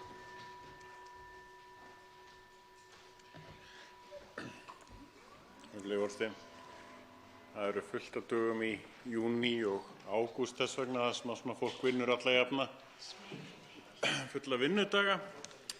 Þannig að ég sé enga ástæðu til þess að vera endilega alltaf fram á miðnætti og nætur alla daga þegar að maður þarf líka að sinna einmitt krökkum heima og svo framvegis. Ég held að við verðum að fara stefnuáttina því að vera aðeins fjölskylduvænna umhverfi hérna.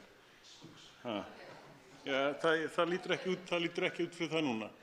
Ég næ varla að vakna með krökkunum mínum í fyrramálið til þess að sinna þeim áður en ég þarf að mæta á nefndarfund eftir næturfund og annar næturfundur sem var hérna fyrr á þinginu þar sem ég svaf niður í þingflokksherbergi.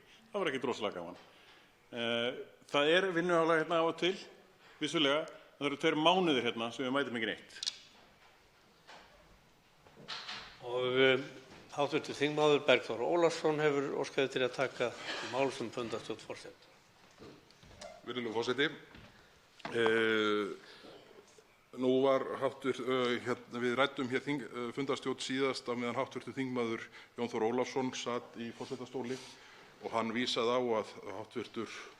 fyrsti varaforseti Guðjón Brjánsson væri sá sem tæki ákvörðun þetta mál. Og ég veitti því athygli að hv. þingmaður Guðjón Brjánsson sat í salnum á meðan sú umræða var í gangi þannig að forseti hefur haft nægan tíma til að ígrunda þetta síðan þá. Ég held að hjá því verði ekki komist hjá því álykta sem svo. Þannig að ég vil bara óska eftir því við hæstv. forseta að upplýsa okkur það hvernig hann hyggst haga fundahaldinu hér inn í kvöldið.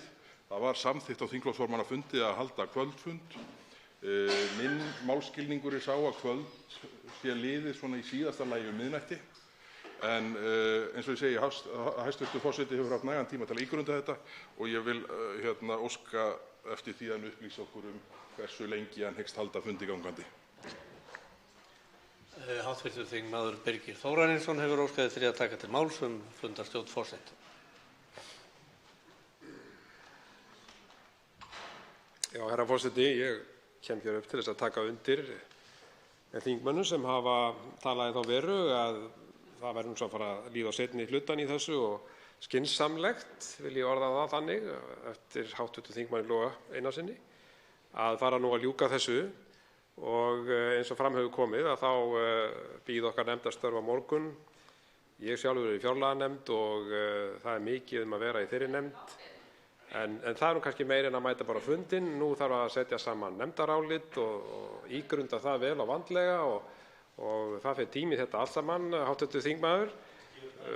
Ég vil nú segja það að kemur sérstaklega óvart hjá hv. þingmanni Bjarkey Olsen Gunnarsdóttur þegar hún sagði það nú að það væri nú lítið mál að vera hér fram í nóttina vegna þess að konur hafa nú talað sérstaklega fyrir því hér í þinginu að þetta væri ekki nógu fjölskylduvænn vinnustaður og það er ekki fjölskylduvænt að tala langt fram í nóttina, það þekkja nú bara allir. Þannig að ég stil nú þessar óskir hér heils hugar að þessu fari nú að ljúka í kvöld og svo bara höldum við áfram næsta fundi. Og þá hefur óskað eftir því að taka til máls hv. þingmaður Birgir Ármannsson fundarstjórn forseta. Herra forseti, ég vildi nú bara hvetja hæstv. Forseta til þess að halda þessari umræðu áfram. Hún er ágæt og hér hafa verið lífleg skoðanaskipti og verða örugglega sinn, en á einhverjum tímapunkti þá auðvitað tæmast umræðurnar að því leyti að menn fara út í einhverjar endurtekningar og eitthvað svoleiðis. En ég held hins vegar að okkur sé ekkert að vanbúnaði að halda þingfundi áfram eitthvað inn í nóttina ef þörf krefur, ef ræðumenn stytta mál sitt eða hvað ég að segja, gæta þess að fara ekki í endurtekningar og þess háttar, þá eigum við að geta komist nokkuð greitt áfram með þetta og lokið þessari umræðu. Og ég held að það sé ótvírætt miklu betra að ljúka henni hér í samfellu frekar heldur en að slíta henni í sundur. Og varðandi það hvenær kvöldfundur verður á næturfundi, þá er það engin greinarmunur gerður á því í venjum þessa þings hvort að þingfundi lýkur klukkan 11 eða 2 eða 3 eða hvenær sem það er. Það er heimildin sem forseti hefur til að halda áfram þingfundi á við hvort tveggja. Mér varð á í messunni, ég lyfti hv. þingmanni Birgi Ármannssyni fram fyrir 2 hv. þingmenn. Fyrri var í röðinni Smári McCarthy, hv. þingmaður. Herra forseti, ég verð að viðurkenna að það togast á í mér tveir svona ólíkir kraftar. Annars vegar þá finnst mér þessi tiltekna umræða að vera svolítið úr sér gengin. Það við erum búin að vera að hlusta á rökleysur sem löngu búið að hnekkja, endurtekin og mér leiðist það pínu, en á sama tíma þá eru ennþá ýmsir hv. þingmenn sem hafa ekki fengið að taka til máls í umræðunni og ég bara þeirrar skoðunar að það ekki gagnlegt fyrir okkur hér á þinginu að vinna að næturlagi. Það bara þannig að fólk missir einbeitinguna, það verður þreytt, það verður röksemdafærslurnar verða ennþá verri. Það bara margt slæmt sem gerist ef við vinnum að næturlagi. Ég vil gjarnan að við færum okkur yfir í það horfa að vinna bara innan skikkanlegra tímamarka og legg því til að við kannski hættum miðnætti og fjölgum bara þingfundadögum fram í sumarið ef þörf á. Það eru mörg mál sem á eftir að taka fyrir, þannig að tökum þau fyrir og reyndar fáum þau út úr nefndum sem allra fyrst. Þá komið að Jóni Þóri Þorvaldssyni, hv. þingmanni, sem ég hljóp yfir áðan. Þölvinningar á því og það var ekki með ásetning í gær. Gjört nú. Hæstv. forseti. Já, mig langar til að taka undir sjónarmið hv. þingmanna sem hafa komið hér og talað að það sé nú gáfulegt að vinna degi til og sofa á nóttunni. Ég þekki það ágætlega úr öðru vettvangi að svona lauslegri þýðingu The Window of Carcittian Law eða hinn náttúrulega líkamslægð.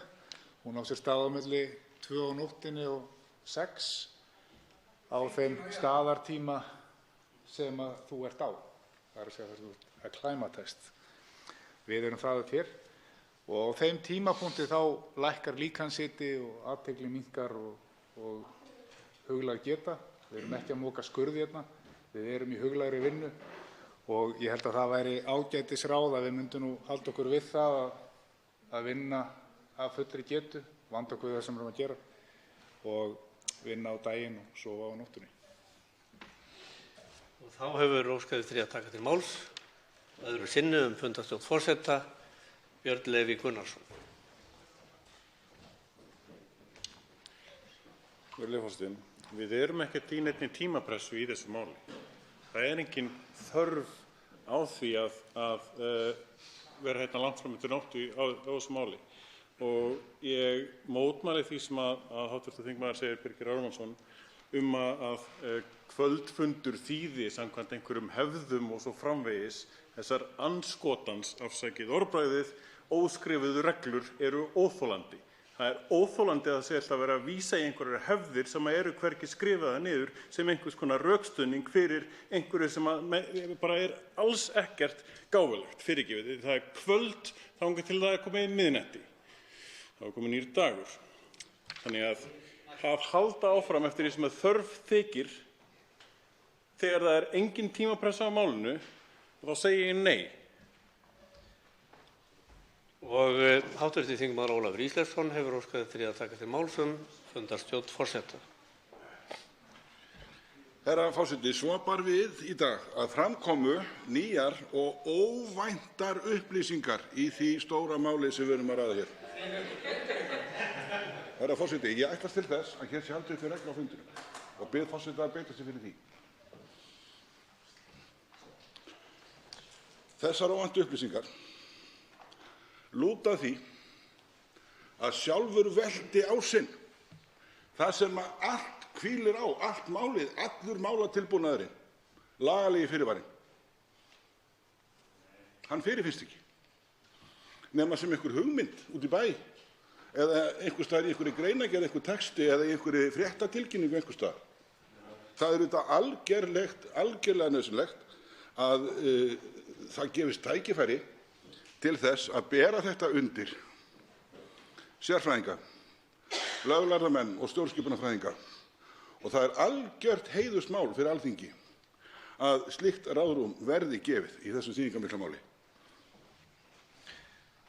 Og hv. þingmaður Áslaug Arna Sigurbjörnsdóttir hefur óskað eftir að fá að taka til máls fundarstjórn forseta.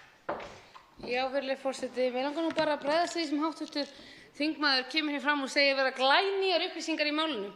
Af því að það er lagalegi fyrirvarar sem hér eru gerðir og ég ætla að endurtaka þetta við þig, þó ég hafi endurtekið þetta við 2 hv. þingmenn úr þínum flokki hér fyrr í kvöld, er að lagalegi fyrirvarinn er áréttaður í greinargerð með þingsályktunartillögunni.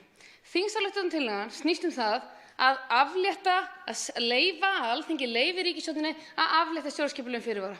Síðan gerir ríkisstjórnin innleiðingarreglugerð þar sem afléttingin fer fram.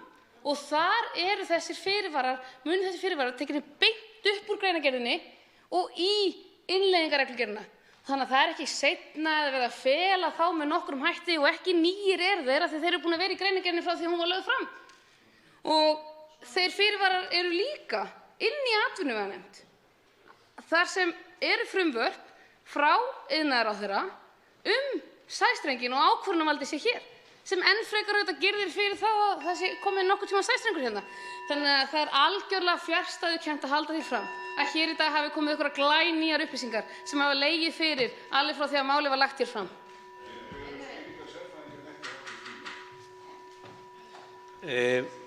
Hv. þingmaður Helga Vala Helgadóttir hefur óskað eftir að taka til máls fundarstjórn forseta.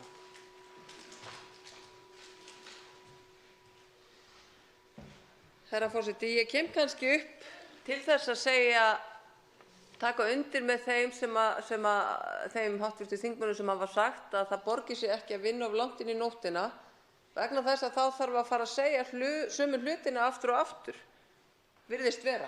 Vegna þess að hv. þingmaður Áslaug Arna Sigurbjörnsdóttir hefur nú í þrígang eftir að fundarhlé var gert klukkan 8 komið hér upp til þess að útskýra fyrir hv. þingmönnum Miðflokksins ferli EES-mála á Alþingi. Ég er ekki viss að það borgi sig fyrir hv. þingmenn að vera hér lengra inn í nóttina en svona til miðnættis, af því það virðist vera sem móttakarinn sé orðinn eitthvað dofinn. Ég held að það væri líka ráð að þingmenn fengju námskeið í meðferð EES-mála á Alþingi.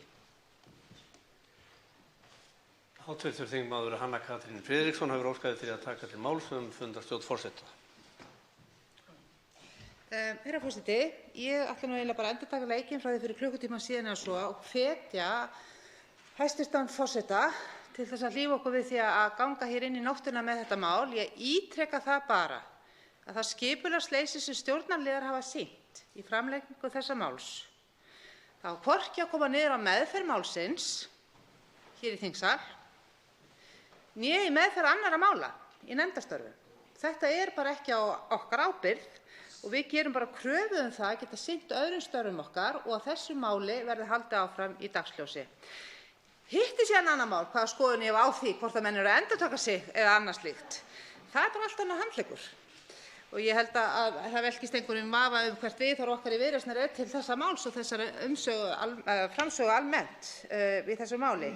En ég hvet hæstv. Ráðherra til þess að bara standa við það sem hér var ákveðið að láta kvöldfund standa og ræða hér mál fram eftir kvöldi og hvort það þýðir tæplega eða rúmlega miðnætti er aukaatriði, en þá er bara orðið gott í bili.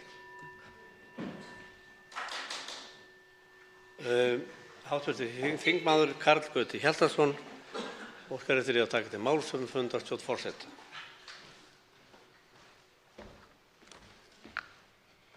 Herra forseti,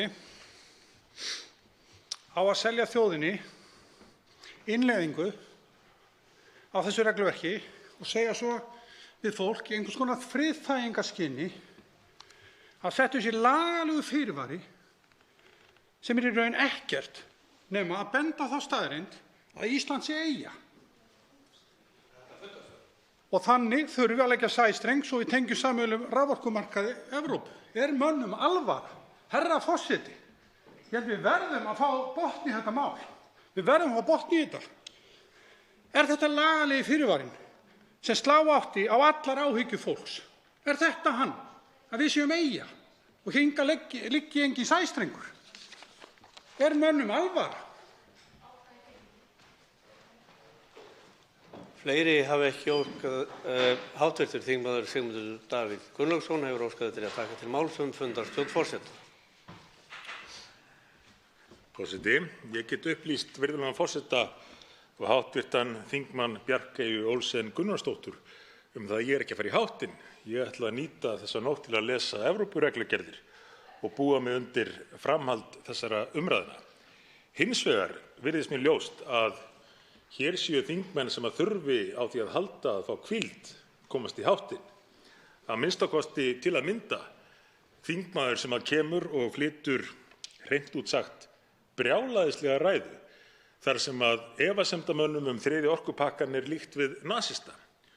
Og þó að sá forseti sem nú situr í forsetastóli tilheyri stjórnarandstöðu, þá getur ekki verið að hæstv. Forseti telji það viðeigandi að meirihluti stuðningsmanna stjórnarliðsins séu kallaðir því sem næst nasistar hér í ræðustól.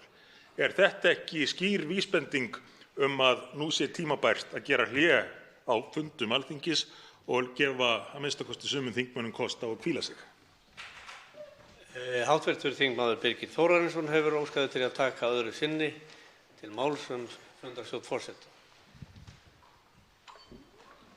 Já, herra forseti. Ég vil taka undir það sem síðasti ræðumaður sagði hér. Ég held að sé nú bara komin það stig á þessa umræðu að sé nú rétt að fara að senda þingmenn bara heim og halda svo áfram á næsta fundi. Mér þykir líka sérstakt að hv. þingmaður Birgir Ármannsson kom hér og hefur mikinn áhuga á því að það verði haldið hér fram með þessa umræðu inn í nóttina og hann er ekkert á því að hleypa sínum góðu stuðningsmönnum Samfylkingar og Viðreisnar og Pírata heim. Það þykir mér nú sérstakt og hann ætti nú kannski bara að verðlauna þá fyrir það hversu vel þeir hafa staðið við bakið á ríkisstjórninni þessum málflutningi og leyfa þeim nú að komast heim núna í háttinn. Ég held að það verði bara vel til fundið og síðan höldum við bara áfram á næsta fundi eins og ég segi. Voru það fleiri sem óskuðu eftir að taka til máls fundarstjórn forseta? Það er hv. þingmaður Jón Þór Þorvaldsson. Á undan mun hafa verið Karl Gauti Hjaltason, hv. þingmaður, sem óskar eftir því að taka til máls fundarstjórn forseta öðru sinni. Það er að segja fundarstjórn forseta. Herra forseti. Já, ég tel að það þurfi að kalla til hérna sérfræðinga til að upplýsa okkur þetta sem fylgjendur þessa lagabálks kalla lagalega fyrirvara sem komið hefur í ljós að er ansi fátæklegur og jafnvel þótt menn vísi í orð framkvæmdastjóra orkumála í framkvæmdastjórn Evrópusambandsins og sameiginlega yfirlýsingu EFTA-landanna, þá er ekkert þar inni. Það er ekkert þar sem hendir á festhaldi nema það að þeir viðurkenna þá staðreynd að Ísland sé einangrað, Ísland sé eyja og hingað liggi enginn sæstrengur. Er þetta lagalegi fyrirvari, herra forseti? Eitt er víst að með því að fella brott stjórnskipulega fyrirvarann eins og verið að gera með þessari þingsályktunartillögu erum við að skuldbundin, já, skuldbundin til að innleiða regluverk þriðja orkupakkans. Alveg sama hvað menn er að segja á fundum EFTA-ríkjanna eða orkumálastjóra Evrópu. Og Jón Þór Þorvaldsson, hv. þingmaður, hefur óskað eftir að taka til máls fundarstjórn forseta öðru sinni. Já, hæstv. Forseti og virðulega Alþingi. Ég er ekki frá því að ég greini heldur þyngri tón í allavega einhverjum þingmönnum hér heldur en var 8-leyti þegar farið var í fundarstjórn og beðið frestun á fundi. Og ég beini því tilmælum mínum til forseta að hlusta nú á þingmenn þar sem að þetta er, eins og ég segi, þetta eru mál sem að fólk þarf að velta fyrir sér og þarf að hafa hausinn hjá sér og framundan eru nefndarstörf sem ekki síður mikilvæg. Og þar vill fólk líka geta undirbúið sig og skipulagt sig og svona í hefðarinnar ljósi, þá hefði mátt gera ráð fyrir því að fundur stæði til miðnættis eða svo, en næturfundur, ef ekki knýr brýn þörf, þá held ég að við ættum að geyma það svona til betri tíma. Fleiri hafa ekki óskað eftir því að taka til máls fundarstjórn forseta. Forseti vill taka undir þau orð þingmanna að þessi umræða hefur verið löng í dag og undanfarna daga. Hún hefur verið gagnleg og fjörleg á köflum. Það hafa margir tekið til máls. Þingmönnum verið auðvitað talsvert mikið niðri fyrir og það er áhugi á þessum máli. Þetta er stórt og viðamikið mál og forseti skynjar það að það er ekki mikill áhugi fyrir því að hefja langan næturfund og mér er skylt að taka tillit til þess. Það eru miklar annir í þinginu og í nefndum. Það eru nefndadagar framundan og það eru mörg mál sem bíða afgreiðslu þingsins. Það er ekki margir þingdagar eftir og þess vegna er auðvitað freistandi að reyna að halda þannig á málum að afgreiða sem mest af því og sem hraðast en þó með vönduðum hætti. Það mun hafa verið rætt við þingflokksformenn í byrjun viku skipulag vikunnar og rætt það að fundir yrðu lengri, það yrðu kvöldfundir. Það var sennilega ekki rætt næturfundi en eitthvað mun skilningur þingmanna verið mismunandi á þessu. En í ljósi þeirra aðstæðna sem við búum við nú í þinginu þá leyfir forseti sér þó enn að freista þess að gefa nokkrum örfáum ræðumönnum kost á að flytja ræðu sína áfram en það verður nú ekki stefnt að löngum næturfundi. Til máls tekur hv. 8. þingmaður Norðausturkjördæmis, Anna Kolbrún Árnadóttir.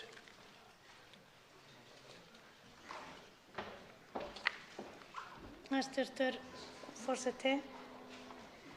Síðan orkupakki 3 kom til umræðu á þingi hefur áróðurinn fyrir samþykkt hans farið stigvaxandi. Utanríkisráðherra þótti ekki nóg að fara í kynningarferð um landið, heldur var fyrrverandi forseti EFTA-dómstólsins, Karl Baudenbacher, kallaður til Íslands til að fylgja eftir umsögn sinni sem hann skrifaði 5. maí þrátt fyrir að formlegur frestur til umsagna hafi verið til 29. apríl. Hvort Karl hafi verið kallaður til af utanríkisráðherra eða ekki skulum við láta liggja á milli hluta. En boðskapur hans er afar skýr. Hann vill meina að hafni þjóðin orkupakkanum verði okkur refsað af ESB. Hann gengur jafnframt svo langt að segja að með því að hafna orkupakkanum séum við að tefla EES-samning Íslendinga í tvísýnu því Norðmenn getur brugðist illa við því og tekið jafnvel upp á því að gera tvíhliða samning við Evrópusambandið orkumál.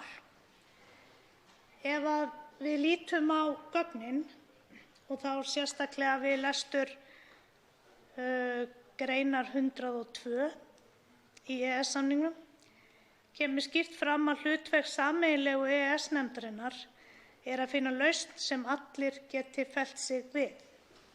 Komi til þess að aðildarríki hafni þeim breytingum sem lagðar hafa verið fram, samanber þetta, með leyfi forseta. Ef ekki er unnt að komast að samkomulagi breytingar á viðauka við samning þennan, þrátt fyrir beitingu undanfarandi málsgreinar, skal sameiginlega EES-nefndin kanna alla frekari möguleika á því að tryggja áframhaldandi góða framkvæmd samningsins. Þessa grein hafa sérfræðingar á borð við Stefán Má Stefánsson og Friðrik Árna Friðriksson Hirst vísað óspart í, samanber eftirfarandi með leyfi forseta. Skal sameiginlega EES-nefndin leitast við að koma á samkomulagi lausn sem aðilar geta sætt sig við, svo að draga megi frestunina til baka við fyrsta tækifæri. Hefur það jafnframt komið fram að Stefán Már og Friðrik telja að sú lögfræðilega leið sem fara eigi sé að vísa málinu aftur til sameiginlegu EES-nefndarinnar þar sem það er sú leið sem EES-samningurinn gerir ráð fyrir að sé farin. Og þar sem ég er farin að vitna í orð þeirra ágætu félaga, þá segir í álitsgerð þeirra stjórnskipuleg álitamál tengd framsali ríkisvalds til stofnana ESB EFTA vegna 3. orkupakka ESB. En þeir Friðrik Árni og Stefán Má segja á blaðsíðu 25 í þeirra álitsgerð með leyfi forseta: engin heimild er til þess að taka í lög ákvæði sem ekki fá staðist íslenska stjórnarskrá, þó svo standi á að ekki reyni á umrædd lagaákvæði í svipinn. Þó ekki reyni á umrædd lagaákvæði í svipinn. Verður því að telja rökrétt og raunar óhjákvæmilegt að tekin sé afstaða til stjórnskipulegra álitaefna sem tengjast 3. orkupakkanum nú þegar og það áður en Alþingi samþykkir 3. orkupakkann. Verður því að hafna því sjónarmiði að álitaefni tengd valdaframsali til ESA skipti ekki máli á þessu stigi þar sem grunnvirki yfir landamæri eigi enn eftir að líta dagsins ljós hér á landi. Það er ekki verið að virða grundvallarhagsmuni íslensku þjóðarinnar. Við erum að ræða endurnýjanlegar orkulindir, við erum að ræða vatnsafl, við erum að ræða jarðvarma sem eru undirstaða lífsafkomu okkar og þar með starfsemi innlendra fyrirtækja. Okkur ber því að nýta orkuauðlindir okkar fyrir þjóðina og nýta hana fyrir þjóðina alla eins og við gerum með sjávarauðlindir. Við eigum að nota auðlindirnar til þess að atvinnulífið verði fyrir alla allt land. Þetta er grundvallaratriði í mínum huga og eins og ég sagði hér fyrr í dag, þá búa ríki Evrópusambandsins við aðrar aðstæður en við þegar kemur að orkumálum. Við erum með okkar orkufyrirtæki í opinberri eigu og við búum við stöðuga og örugga framleiðslu. Ef við tengjumst orkumarkaði ESB mun raforkuverð stórhækka, bæði til heimila og þar með til fjölskyldna í landinu þar sem verð til húshitunar mun hækka. Og eins og segir í umsögn Hjörleifs Guttormssonar til nefndar Alþingis, með leyfi forseta: augljóst er að auk heimila og smáfyrirtækja sem greiða kostnaðinn af innleiðingu orkupakka 3 og meðfylgjandi tengingu við ESB-kerfið verður íslensk náttúra, ár, vötn og jarðhitasvæði þolendur af aukinni ásókn í virkjanir með væntanlegan útflutning raforku fyrir augum. Þess gætir nú þegar í neikvæðum viðhorfum landeiganda og sumra sveitarfélaga til verndunar dýrmætra náttúrusvæða, þar á meðal hugmynda miðhálendið sem þjóðgarð.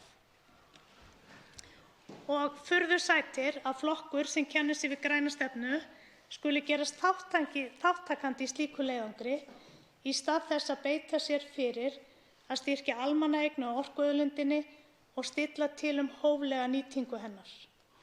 Fyrir dreifbýlið hér líka sérstaklega mikið í húfi og því óskiljanlegt að þeir sem telja sig talsmenn þeirra sem þar þrauka skuli gerast ábyggingar á orkupakka 3. Annar aðili sem virkilega hefur staðið vaktina er Ögmundur Jónasson, sem hefur með skrifum sínum náð að vekja þjóðina til umhugsunar. Hann segir meðal annars í grein sinni í Morgunblaðinu í dag, með leyfi forseta: menn hafa deilt innihald hvers pakka, en varla geta menn deilt hvert vegferðinni er heitið. Það hefur alltaf legið beint við. Fyrst var að ræða kröfu bókhaldslega aðgreiningu á framleiðslu, dreifingu og sölu. Síðan kom krafa að eignarhaldi yrði einnig skipt upp. Þar fengu Íslendingar undanþágu sem kunnugt er varðandi eignarhald á Landsneti, sem hér á landi hefur verið í eign Landsvirkjunar, Rarik, OR og Orkubús Vestfjarða.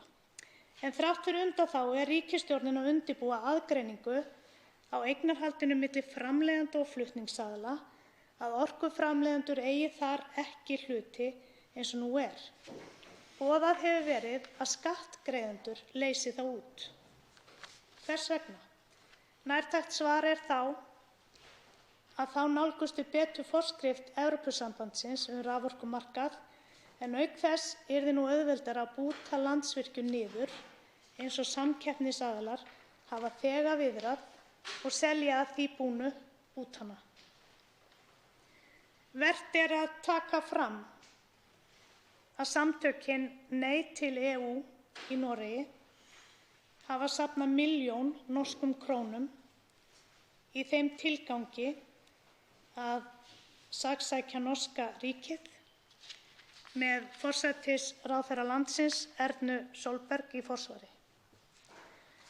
Og eins og ég skil þetta, þá vill lögfræðingur samtakanna meina að ekki hafi verið farið eftir stjórnarskrá Norðmanna við innleiðingu orkupakkans og því sé innleiðingin ólögmæt. Það er því ómögulegt að segja hvort Norðmenn séu í raun búnir að innleiða orkupakka 3, hvort þeir séu búnir að innleiða þann pakka hjá sér eða ekki, því enn á eftir að dæma í þessu mikla hitamáli þar ytra. Af þessum rökum má leiða að óbeinar hótanir Evrópusambandsins, bornar fram af Karli Baudenbacher, séu ekki eitthvað sem ætti að standa í Íslendingum. Við höfum áður staðið frammi fyrir hótunum og við höfum haft betur. Og nærtækasta dæmið í mínum huga er Icesave, þar sem hver sérfræðingurinn á fætur öðrum hvatti okkur til að samþykkja samninginn. Við Íslendingar erum stolt þjóð og við erum þjóð sem lætur ekki segja sig fyrir verkum. Þjóð sem kannar málin sjálf og þjóð sem tekur sínar ákvarðanir sjálf án þess að alþjóðastofnanir hafi það nokkur áhrif. Að mínu mati er þetta mál ekkert ólíkt þeim sem áður hafa runnið sitt skeið og því er engin ástæða til að horfa á það með öðrum gleraugum. Sama hvaða hótanir dynja á okkur, sama hvaða hræðsluáróður er látin dynja á okkur, þá breytir það því ekki að rökin fyrir orkupakkanum eru engin og það réttast að hafna honum, senda hann aftur til sameiginlegu EES-nefndarinnar. Tíminn núna. Og að lokum vil ég segja þetta: við skulum ekki gleyma því að Landsvirkjun skilaði 4,25 milljarða arði í apríl og við Íslendingar búum ennþá við lægsta orkuverð í heimi. Hvers vegna í ósköpunum ættum við að vilja rugga þessum farsæla báti sem hefur siglt með okkur í gegnum ólgusjó og sé til þess að orkuverðið sé okkur alltaf hagstætt? Ég hafna þessum pakka og ég veit að það munu dynja á okkur hræðsluáróður og jafnvel einhvers konar hótanir.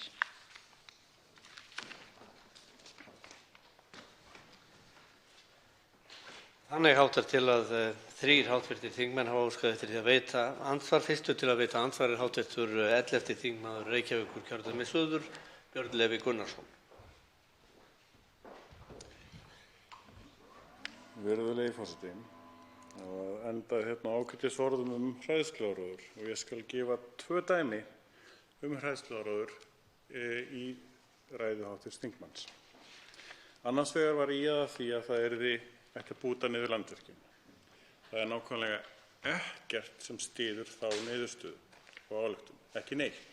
Þar af leiðandi að ýja að því án nokkurra raka eða gagna þá er verið að vekja upp ákveðin ótta að það sé möguleg framtíð sem þrátt fyrir það er ekki með neinn rökstuðning fyrir sér.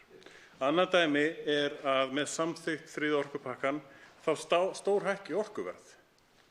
Heldur ekkert sem styður þá ályktun, ekki neitt. Þetta, hv. þingmaður, er hræðsluáróður af því að það er ekki til nein gögn sem að sýna fram á að þetta verði niðurstaðan. Ekki nein. Markmið innleiðingarinnar er að lækka orkuverð. Það er markmið hennar. Beinlínis. Við erum þjóð sem kannar málin sjálf. Það hefði verið æðislegt til dæmis með sérreglum skattaskjól. Ef við hefðum kannað það kannski aðeins betur og verið aðeins fljótari með það. Það hefði getað sparað okkur ýmislegt. Rökin eru engin, segir hv. þingmaður. Hvað með orkuöryggi sem búið að nefna þó nokkuð oft? Stefnu landsáætlun og orkuöryggi sem að myndi henta mjög mörgum landsvæðum mjög vel. Hvað með alþjónustuna? Hvað með gagnsæið? Hvað með neytendaverndina? Eru þetta ekki rök sem búið að nefna margoft og samt sagt að rökin séu engin? Af hverju er sífellt verið að hunsa það sem aðrir eru að segja í þessu máli sem eru augljós og jákvæðar breytingar einmitt í þessum orkupakka? Og hvaðan koma upplýsingarnar við séum með lægsta orkuverð í heimi? Ég spyr hv. þingmann. Hv. 8. þingmaður Norðausturkjördæmis, Anna Kolbrún Árnadóttir, svarar nú andsvari fyrir að sinni. Hæstv. forseti. Ég vil nú ekki halda því fram að ég hafi farið hér með hræðsluáróður. Ég vil nú frekar halda því fram að ég reyna að fylgja mínu máli eftir með rökum til að rökstyðja það að með ráðandi á orkumarkaði þá höfum við fyrirtæki hér sem heitir Landsvirkjun sem vissulega ráðandi á orkumarkaði og eftir því sem ég best veit þá verið að búta slík fyrirtæki niður, taka þau í sundur. Það eru þau fyrirtæki sem eru ráðandi á orkumarkaði. Það er gert í Evrópusambandinu. Ég á ekki von á því að það verði ekki gert hér. Það er alveg ljóst að raforkuverð hefur nú þegar hækkað. Hv. þingmaður Birgir Þórarinsson sýndi okkur beinlínis reikninga hér fyrr í dag. Það er ekki tekið úr lausu lofti og þess vegna er mjög svo mikilvægt að við tökum við þeim staðreyndum og við tökum við þeim rökum. Ég veit að okkur vantar orku, til dæmis á Akureyri vantar okkur orku og ég sé alls ekki að orkuöryggi verði þar tryggt ef að í framtíðinni verður lagður sæstrengur þar sem á að nota okkar hreinu orku til að bjarga orkunni í Evrópusambandinu? Þá veitir andsvar síðar að sinni hv. 11. þingmaður Reykjavíkurkjördæmis suður, Björn Leví Gunnarsson. Virðulegur forseti, það er ekki bein tengsl á milli þess að fyrri orkupakkar voru samþykktir og hækkaðs orkuverðs. Það eru margar aðrar ástæður til þess. Það var vísað í hækkun á Suðurnesjum sem tengdist mögulega allt öðru. Ef að sama er upp á teningunum allt land, það væri kannski meiri tengsl þar á milli, eða verið nær í tíma þarna á milli, þá var það kannski rétt. Og það þýðir ekki sjálfkrafa að ef það var hækkun í orkupakka 1 eða 2, var hækkun í bæði orkupakka 1 og 2? Ef svo, er það nauðsynlega hækkun í orkupakka 3? Það er engin tengslar á milli sem eru rökrétt samband við það og ekkert í þessum orkupakka sem segir að það eigi að vera rökrétt niðurstaða. Og svo ef það verður lagður sæstrengur hérna, að þá ýjar hv. þingmaður að því að það verður öll orkan héðan soguð burt til Þýskalands. Hvernig fær hv. þingmaður það út? Orkan sem sæstrengurum bæri væri um 25% af allri orkunni miðað við að 80% er að fara í álfyrirtækin. Til dæmis. Það er stærðarsamanburðurinn þar og hvað 25% af orkunni myndi knýja í Evrópu er bara smámunir. Hv. 8. þingmaður Norðausturkjördæmis, Anna Kolbrún Árnadóttir, svarar nú andsvari síðar að sinni. Hæstv. Forseti, ég þakka fyrir þetta. Ég vil leyfa mér aðeins að hugsa hér upphátt. Ef að þetta eru smámunir og við séum hér með fyrirtæki, segjum bara álver sem framleiðir vöru sem þarf svo að flytja til Evrópu eða hvert sem er, og ef strengur er kominn þá er engin ástæða til að halda þessu fyrirtæki hér, en það er hins vegar hægt að nýta orkuna sem er hrein, sem verður til hér á landi, til þess að geta starfrækt þetta álver í Evrópu í staðinn, til þess að losna við flutningsleiðina. Þú þarft ekki að hrista hausinn, hv. þingmaður Björn Leví. Þetta er svona. Þá veitir andsvar hv. 8. þingmaður Reykjavíkurkjördæmis norður, Birgir Ármannsson, og það er rétt að geta það að ræðutími er stuttur í 1 mínútu í síðara sinnið. Herra forseti, ég hlýt af athygli á ræðu hv. þingmanns og var satt að segja að bíða eftir því að hún tilgreindi hvaða atriði það eru í 3. orkupakkanum sem hún telur að muni valda þeim áhrifum sem hún varar hér við. Hefur hv. þingmaður tök á að greina okkur frá því hvaða atriði það eru í orkupakkanum sem hún raunverulega hefur áhyggjur af, því hún hefur greinilega áhyggjur af þessu, en ég velti fyrir mér hvort að áhyggjur hennar stafa af einhverjum öðrum þáttum heldur en þeim sem felast í þeim orkupakka sem hér er til umfjöllunar. Hugsanlega eru áhyggjur hennar af einhverjum allt öðrum ástæðum, en ég vil gefa henni kost á að koma inn á þetta vegna þess að við erum hér auðvitað að ræða tiltekið mál, tilteknar gerðir af hálfu Evrópusambandsins sem ætlunin er að innleiða, og ef hún telur að eitthvað í þeim feli í sér hættu, þá bið ég hana að tilgreina það. Og andsvari svarar í fyrra sinni hv. 8. þingmaður Norðausturkjördæmis, Anna Kolbrún Árnadóttir. Hæstv. forseti, ég hef alveg áhyggjur af þessu. Til þess að tilgreina eitthvað, það er að mörgu að taka, þá er einn punktur sá að ACER, sem dæmi, mun skera úr hvort umsóknir sæstreng til Íslands verði samþykktar. Hvorki íslensk stjórnvöld né Alþingi munu geta staðið gegn slíkri framkvæmd og þess vegna töldu meðal annars lögfræðingarnir Friðrik Árni Friðriksson Hirst og Stefán Már Stefánsson í álitsgerð sinni til utanríkisráðuneytisins að reglugerð 713/2009 samrýmdist ekki stjórnarskrá Íslands. Er þetta nægjanlegt svar? Og þá veitir andsvar öðru sinni hv. 8. þingmaður Reykjavíkurkjördæmis norður.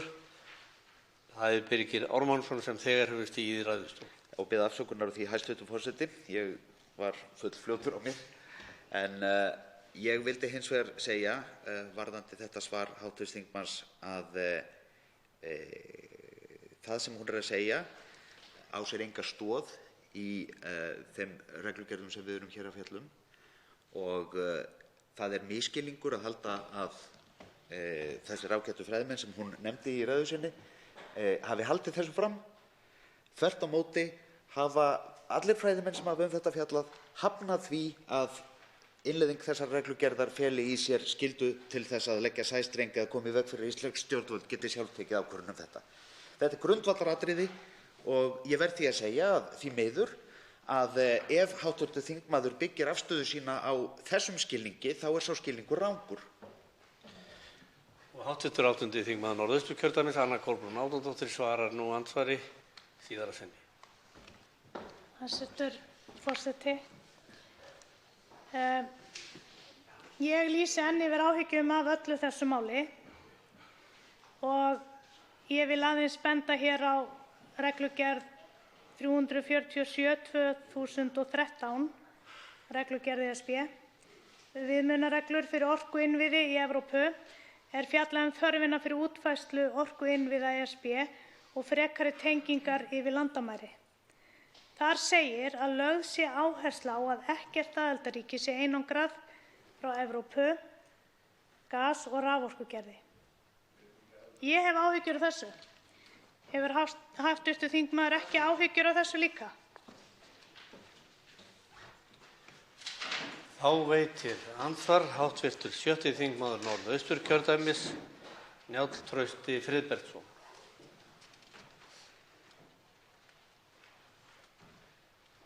Forseti, mig langar að spyrja hv. þingmann hvernig hv. þingmaðurinn fær það út að þriðji orkupakkinn standi fyrir því að Landsvirkjun er bútur niður. Landsvirkjun er, svo ég veit, ekki stórfyrirtæki á evrópskum orkumarkaði, heldur tiltölulega smátt í sniðum og öll orkuframleiðsla á Íslandi er kannski 0,5% af orku sem er framleidd í allri Evrópu. Þannig að ég var erfitt með að sjá að þetta fari eitthvað með því sem að hv. þingmaður var að tala um. Og það má skilja þannig mál hv. þingmanns að Íslendingar séu að missa forræði yfir orkuauðlindinni með þriðja orkupakkanum. Ég hef ekki heyrt nokkurn mann tala með þeim hætti að svo sé. Hvorki með orkuauðlindinni eða hvernig eigi að flytja orkuna um landið og flutningskerfi raforku á Íslandi. Hér ýjar hv. þingmaður að því að mögulegur sæstrengur yfir landamæri, eða sem sagt grunnvirki yfir landamæri, sæstrengur til Evrópu, gæti ollið orkuskorti í Akureyri eða Eyjafirði. Ég hjó eftir því í fyrri umræðu sem að það var ýjað í sama hér í aprílmánuði þegar vorum að ræða tengd málefni, þar sem að rætt var að þá hv. þingmaður Þorsteinn Sæmundsson sagði í sinni ræðu þá að sæstrengur að uppbygging raforkukerfisins á Norðurlandi, byggðalínan, hann kallaði það Norðausturlínu hv. þingmaður þá, væri til að tengja við sæstreng. Þannig að mér finnst þessi umræða er öll öfugsnúin, er einhvern veginn öll upp á haus og þessum er þetta einhvern veginn, þetta hljómar eins og þetta sé orðin umræða það, fullveldi Íslands og vondu útlendingana sem ætla að arðræna landið. Þannig hljómar þetta. Þannig að ef við gætum þannig að mér finnst þetta svolítið mikill hræðsluáróður í svona tali og væri ágætt að svo mun ég halda áfram í seinna andsvari með fleiri spurningar. Og þá svarar andsvari hv. 8. þingmaður Norðausturkjördæmis, Anna Kolbrún Árnadóttir.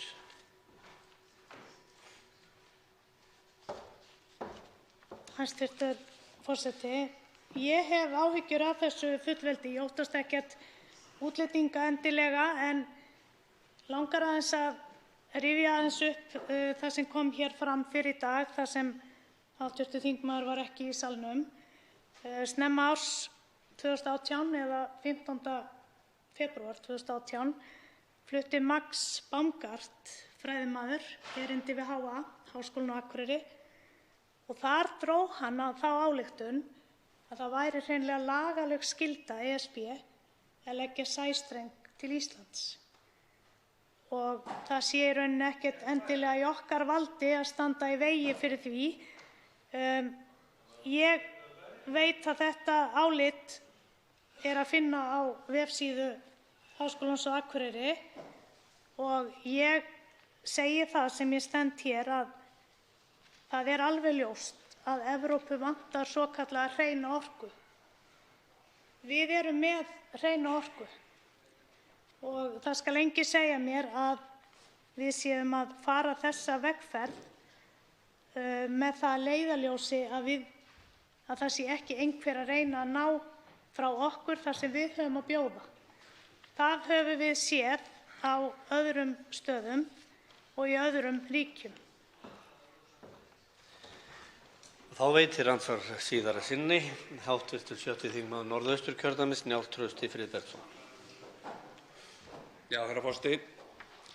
Nú hef ég ekki heyrt þessu áliti, enda hef ég aldrei heyrt neitt tala með þessum hætti nokkurs staðar. Mér finnst furðuleg hugmyndin hjá hv. þingmanni það að hættan af því að komi sæstrengur sem tengdur til Íslands, þá greinilega gegn þá vilja Íslendinga, og í framhaldi af því flytji menn álverin til Evrópu og flytji orkuna sæstreng til Evrópu. Hver er eiginlega orðinn flutningskostnaðurinn og raforkuverðið á þeirri orku sem knýr slíkt álver? Er hv. þingmaður búinn að hugsa þá hugsun hvers konar orkuverð yrði af slíkri orku í slíkt álvers? Þetta er rökvilla. Gjörsamlega. Það vill svo til að flutningurinn sæstreng er ekkert ókeypis. Mig grunar að sumir hafa ekki alveg áttað sig á því, ég er búinn að heyra þetta nokkuð sinnum í þessari umræðu, að það er eins og flutningurinn sæstreng sé bara frítt. Þetta er bara grundvallar röksemda villa í þessu.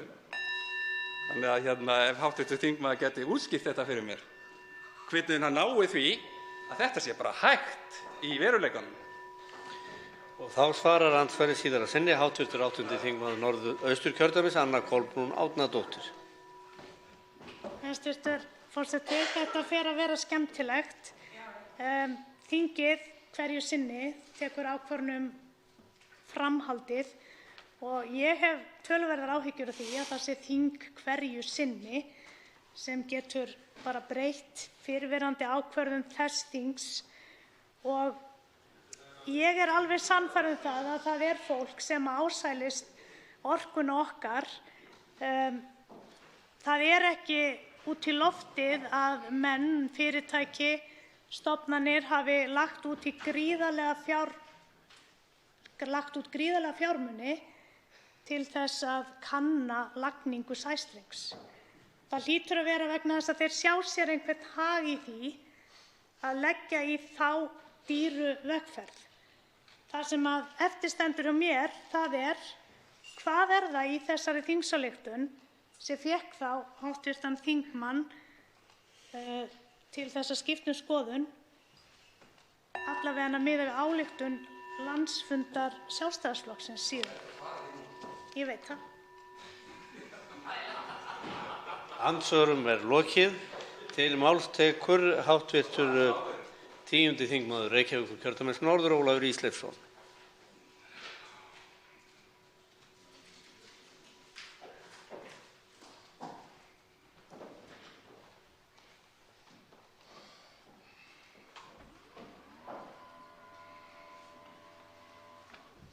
Herra forseti, á þeim stutta tíma sem ég hef hér til ráðstöfunar ætla ég að víkja hérna að nokkrum afmörkuðum atriðum og byrja á lagalega fyrirvaranum sem með óvæntum hætti gufaði hér upp í dag. Þrátt fyrir að hafa verið kynntur af hálfu talsmanna þessa máls sem úrslitaatriði í málinu. Og það fór nú nokkuð misjöfnum sögum hérna í umræðum dagsins það hvar hans væri helst að leita og það hefur meðal annars verið bent á texta úr greinargerð þingsályktunartillögunnar sem hér til umræðu. Það hefur verið bent á sameiginlega yfirlýsingu EFTA-ríkjanna Íslands, Noregs og Liechtenstein sem lögð var fram á fundi í sameiginlegu EES-nefndinni 8. maí. Og svo það sem kallað hefur verið fyrirvarinn frá Miguel, eins og það orðað. En það sem sagt skjal sem nú búin að vera hérna lengi, sameiginleg yfirlýsing hæstv.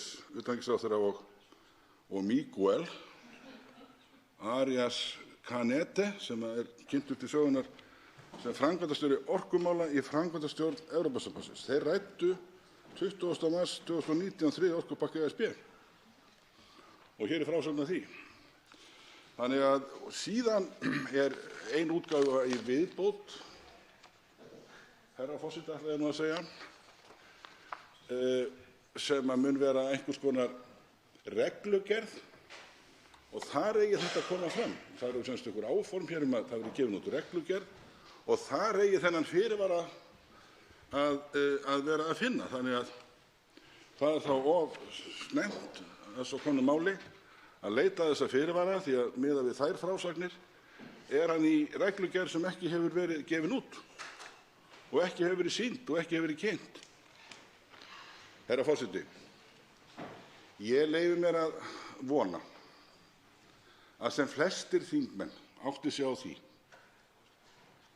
og að það sé litið á það sem algerlega áreitnislaust í garð nokkurs manns þó að sagt sé að hér þarf að leita ráða og álits lögfróðra sérfræðinga í Evrópurétti, í stjórnskipunarrétti, raforkurétti ef til vill og svo framvegis. Og menn mega ekki misvirða það þó að mjög fróðir og ágætir þingmenn miðli hér af reynslu sinni og þekkingu. Hér sóst eftir áliti og upplýsingum frá sérfræðingum úr hinni akademísku veröld, ef ég má orða það svo. Herra forseti, ég vil af þessum ástæðum fagna ákvörðun fyrsta varaforseta, hv.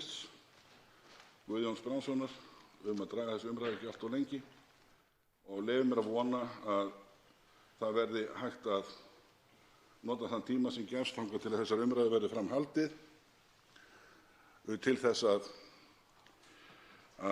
eiga viðræður við aðila því tagi sem ég hér gat um. Reyndar var það svo þennan lagalega fyrirvara að ég hafði tækifæri til að sitja örfáa fundi í utanríkismálanefnd og einn þessara funda mætti prófessor Davíð Þór Björgvinsson. Þetta var opinn fundur en reyndar voru blaðamenn ekki viðstaddir. Ég hafði tækifæri til að spyrja prófessor Davíð Þór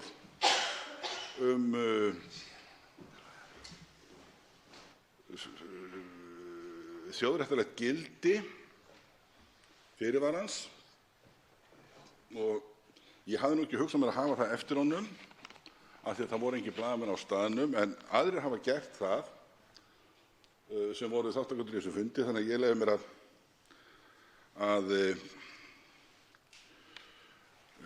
greina frá því eins og áður hefur komið fram reyndar að svar hans var það að í þessum fyrirvari væri ekkert hald og í framhaldinu féllu orð að því að hann væri greinilega ætlaður til heimabrúks eins og það var orðað. Þannig að ég tel að það sé kannski hugsanlegt að það séu fleiri lögfræðingar sem myndu geta svarað með svipuðum hætti en auðvitað verður tíminn að leiða það í ljós og ég vænti góðs af samtölum við slíka aðila á komandi dögum. Það er eitt atriði sem mig langar að nefna í viðbót. Það er orð í áliti meirihlutans sem ég rak mig á og var svolítið undrandi á, og það er orðið neyðarástöðun. Og það er haft það ef að farið yrði að þeirri tillögu sem ég álít vera megintillögu í álitsgerð Friðriks Árna og Stefáns Más sem oft eru nefndir, að það er að málið er tekið upp í sameiginlegu EES-nefndinni og leitað eftir sáttameðferð á grundvelli 102. greinar sáttmálans Evrópska efnahagssvæðið. Og ég hef líka haft tækifæri til að kynna mér greinargerðina með frumvarpinu sem varð að lögum nr. 2/1993. Og þar er þessi 102. grein ekki á nokkurn hátt kynnt sem einhvers konar neyðarráðstöfun, þannig að þeir sem hafa haldið slíku fram og þeir sem halda slíku fram, eins og hér til að mynda í þessu meirihlutaáliti, að þeir verða að skýra það við hvaða lagatúlkun eða á hvaða heimildum þeir reisa það eða þau að tala 102. greinina sem neyðarástöðun. Herra forseti, það gengur hratt á tímann. Ég vil í þessu samhengi leyfa mér að vitna í Morgunblaðið frá 11. maí síðastliðnum. Þar er ritstjórnarefni sem ber heitið Reykjavíkurbréf og lesendur Morgunblaðsins þekkja til margra áratuga. Og það eru margir sem myndu telja sig þekkja höfundamark á þessari grein í Morgunblaðinu, að þar muni vera ritstjóri blaðsins annar tveggja, en í þessu tilfelli fyrrverandi formaður Sjálfstæðisflokksins og forsætisráðherra 13 ára skeið, Davíð Oddsson. Nema það að með leyfi forseta ætla ég að leyfa mér að lesa örstutt upp úr umræddri grein þar sem að segir: nauðsynlegt er að fara rækilega yfir það hvort nokkur maður hafi sagt við umræður EES-samninginn að vildu Íslendingar einhverju sinni nota rétt sinn til að hafna innleiðingu tilskipana sem þeim hentaði ekki, þá myndi sá samningur riða til falls. Hér skal fullyrt að þessar hótanir og hræðsluáróður eru ósannindi og þó er þessi hótun eina afsökun ríkisstjórnarinnar fyrir því að keyra þetta varasama mál í gegn. Undirbúningur þess er í skötulíki og engum til sóma sem að því kom. Svo mörg voru þau orð, herra forseti. Ég verð að viðurkenna það að ég furða mig á því að þeir sem að hafa hreyft því í þessum umræðum að með því að fara þá leið sem er aðaltillaga í fyrrgreindri álitsgerð tvímenninganna, að þar með væri verið að stofna þátttöku okkar í EES-samstarfinu í einhverja sérstaka hættu. Þessi fullyrðing eða þessar getgátur, þær hafa hvergi verið rökstuddar og erfitt að sjá við hvaða heimildir eða upplýsingar þetta styðst. Og væri ágætt að menn upplýstu þetta atriði. Nú, tíminn er algjörlega á þrotum, bara síðustu vil ég segja þetta, að í ljósi þessa mikla skilnings sem að virðist ríkja, annars vegar af hálfu framkvæmdastjóra orkumála og hins vegar eins og kom fram á fundi sameiginlegu nefndarinnar, að hvað er í veginu með það að fara ósköp einfaldlega þá leið sem að þeir leggja til tvímenningarnir og taka málið upp þar með farsæla niðurstöðu og lausn fyrir höndum í friðsamlegu og góðu samstarfi sem að EES-samstarfið er. Svo háttar til að 3 hv. þingmenn hafa óskað eftir því að veita andsvar og verður því ræðutíminn styttur í 1 mínútu í síðari umferð. Fyrst veitir andsvar hv. 3. þingmaður Suðvesturkjördæmis, Rósa Björk Brynjólfsdóttir. Herra forseti, ég vil þakka hv. þingmanni fyrir ræðuna.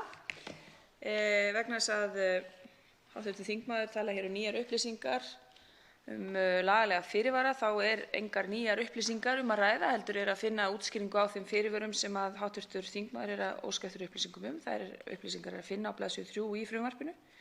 Það innleiðing reglugerðarinnar að ákvæðin sem tengd lönd eru ekki gildi og það eru lagalegir fyrirvarar. En í ræðu hv. þingmanns hér sem hann hélt 8. apríl síðastliðinn, þá var honum tíðrætt í ræðu orkupakkann að sjálfsögðu, honum var tíðrætt þá fullveldið og það svolítið áhugavert að eftir næstum aldarlangt ferli þar sem heimurinn hefur verið að opnast með landamæraleysi og auknum alþjóðasamskiptum og alþjóðaviðskiptum, að fullveldið orðið aftur áberandi í stjórnmálum. Og þá hef ég merkt það hér einmitt í andstæðingum 3. orkupakkans í orðum þeirra og í ræðum. Og sérfræðingar hafa merkt það að í takt við aukna áherslu stjórnmálamanna á lokun og þjóðernishyggju og landamæri, og mig langar því að spyrja hv. þingmann hvort að hann telji það virkilega svo að fullveldi því íslensku þjóðarinnar sé ógnað með einhverjum hætti með 3. orkupakkanum og þá þar með EES-samningnum.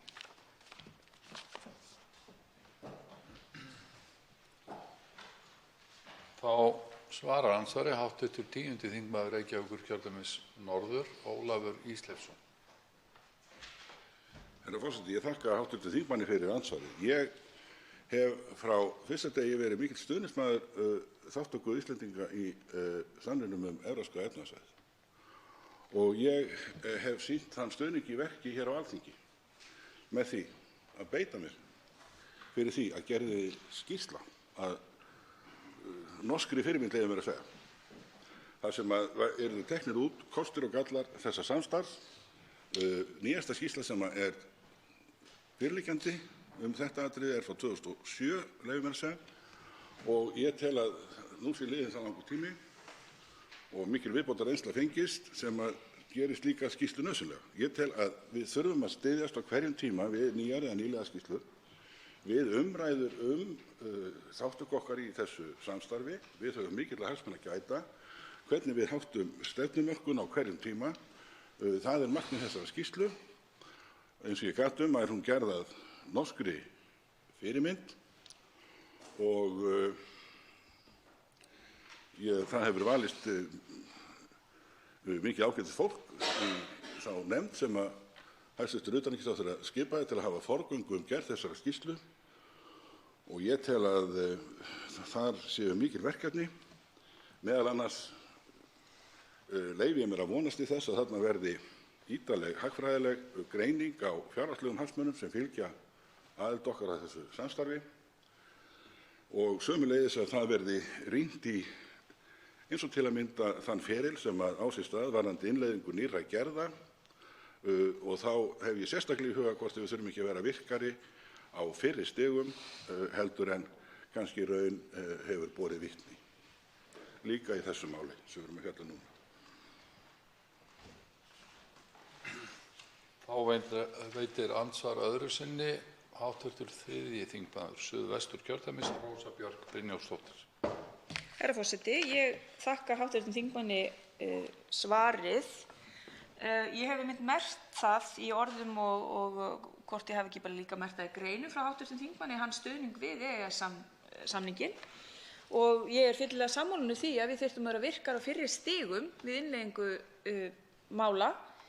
En mig langar aftur að fara inn á orð hans fullveldið og efasemdir fullveldið og hvort að 3. orkupakkinn standist fullveldi okkar og hvort við séum að afsala okkur fullveldi eins og hann minntist á sérstaklega í ræðu sinni 8. apríl síðastliðinn. Af því að fullveldi ríkja það snýst einmitt rétt ríkja til að koma fram á alþjóðavettvangi og stofna til þjóðaréttarlegra skuldbindinga og fá sjónarhóli þjóðaréttar, þá snýst fullveldi einmitt getu ríkis til að taka á sig skuldbindingar er varða þátttöku í alþjóðastofnunum og alþjóðasamningum.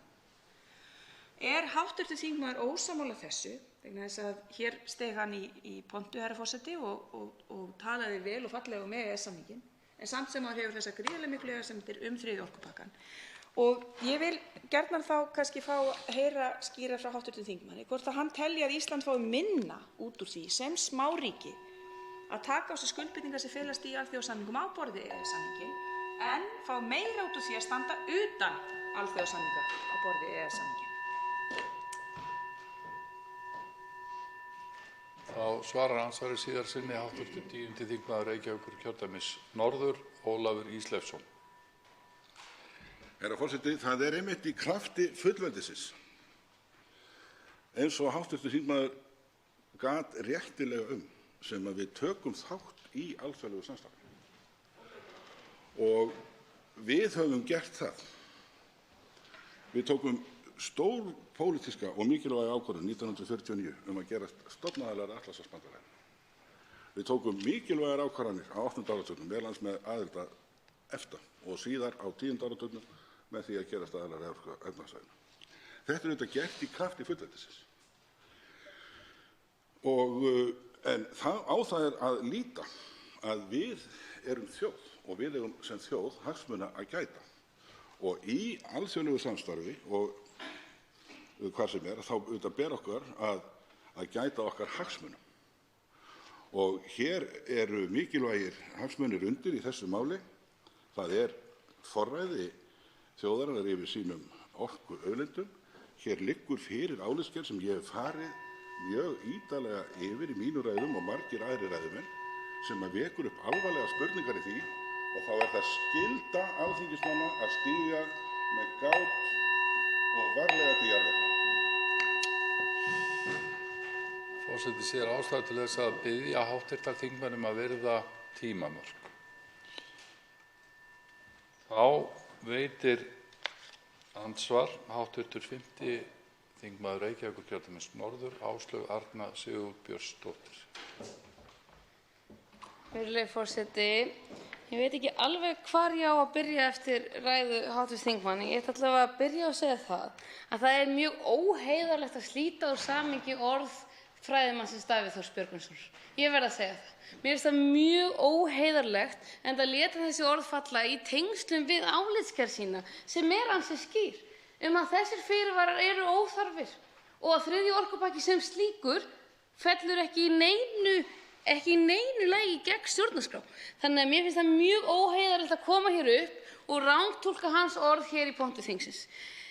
Varðandi lagalega fyrirvara, enn og aftur, sem hv. þingmaður kallar eftir, segir að sé nýtt, að þá veit ég ekki hvort ég þurfi einfaldlega að lesa upp úr greinargerðinni eins og ég hef gert hér áður, en á blaðsíðu 3 farið yfir þessi fyrirvara. Og þessi fyrirvarar eru ansi skýrir og þeir eru ekkert bara staðreyndum sem eiga, eins og einhver vilja halda hér fram. Þetta einfaldlega staðreyndum það að þessi lagalegu ákvæði sem tengingu eða lönd sem eru tengd taka ekki gildi. Og það mun vera skýrt tekið upp í innleiðingarreglugerðinni. Og hvernig fer það fram? Jú, það fer fram með því að þetta plagg sem við erum að ræða hér í dag leyfi Alþingis sem leyfir ríkisstjórninni að koma með innleiðingarreglugerð þar sem þetta mun standa í, þessi fyrirvari. Og þetta ekki eini fyrirvarinn, að þegar fyrirvarinn líka til umræðu í atvinnuveganefnd. Þar sem fjallað það að Alþingi þurfi að taka ákvörðun hvort að hér lagður sæstrengur. En mig langar þá að spyrja hv. þingmann eftir þessar leiðréttingar, hvað telur hann að felist í valdframsalinu? Eitthvað meira valdframsal en það að ESA tekur ákvörðun ef ríki sem eru tengd koma sér ekki saman að niðurstöðu eða eru ósammála niðurstöðu varðar tengingarnar? Eitthvað meira í þessu valdframsali? Þá svarar andsvari hv. 10. þingmaður Reykjavíkurkjördæmis norður, Ólafur Ísleifsson.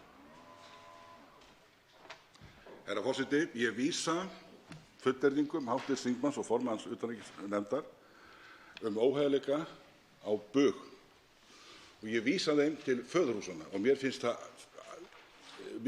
giska djarft af hv. þingmanni sem fór frjálslega með sannleikann í sjónvarpsviðtali fyrr í kvöld þegar hún fjallaði þessi ummæli. Ég var viðstaddur þennan fund.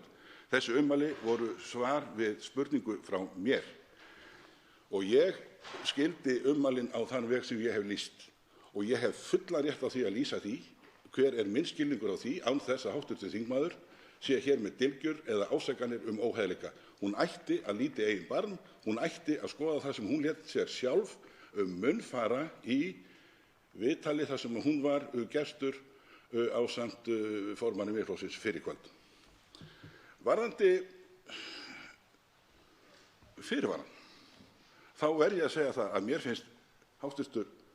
þingmaður líka eilítið djarfur að fjalla hann með þeim hætti sem raun ber vitni, vegna þess að það sem gerist hér í dag var það að hinn lagalegi fyrirvari sem hefur verið velti ás í þessu máli, hann gufaði upp. Það var spurt hvar þessi fyrirvari. Þá komu mörg svör. Ég fór yfir 3 eða 4 af þessum svörum hérna í minni ræðu. Hvernig væri að þeir ágætu þingmenn, háttvirtir, sem eru fylgjendur þessa máls, litu hér í eigin barm og skoðuðu hug sinn í ljósi þess að það atriði sem málið talið velta á hafi gufað upp og sést hvergi. Og nýjasta kenningin svo að hans muni vera að leita í einhverri reglugerð sem ráðgert að verði gefin út en hefur ekki verið sýnd og ekki kynnt Alþingi. Þetta var sagt hér og hv. þingmaður getur hent gaman að því eins og hv. þingmanni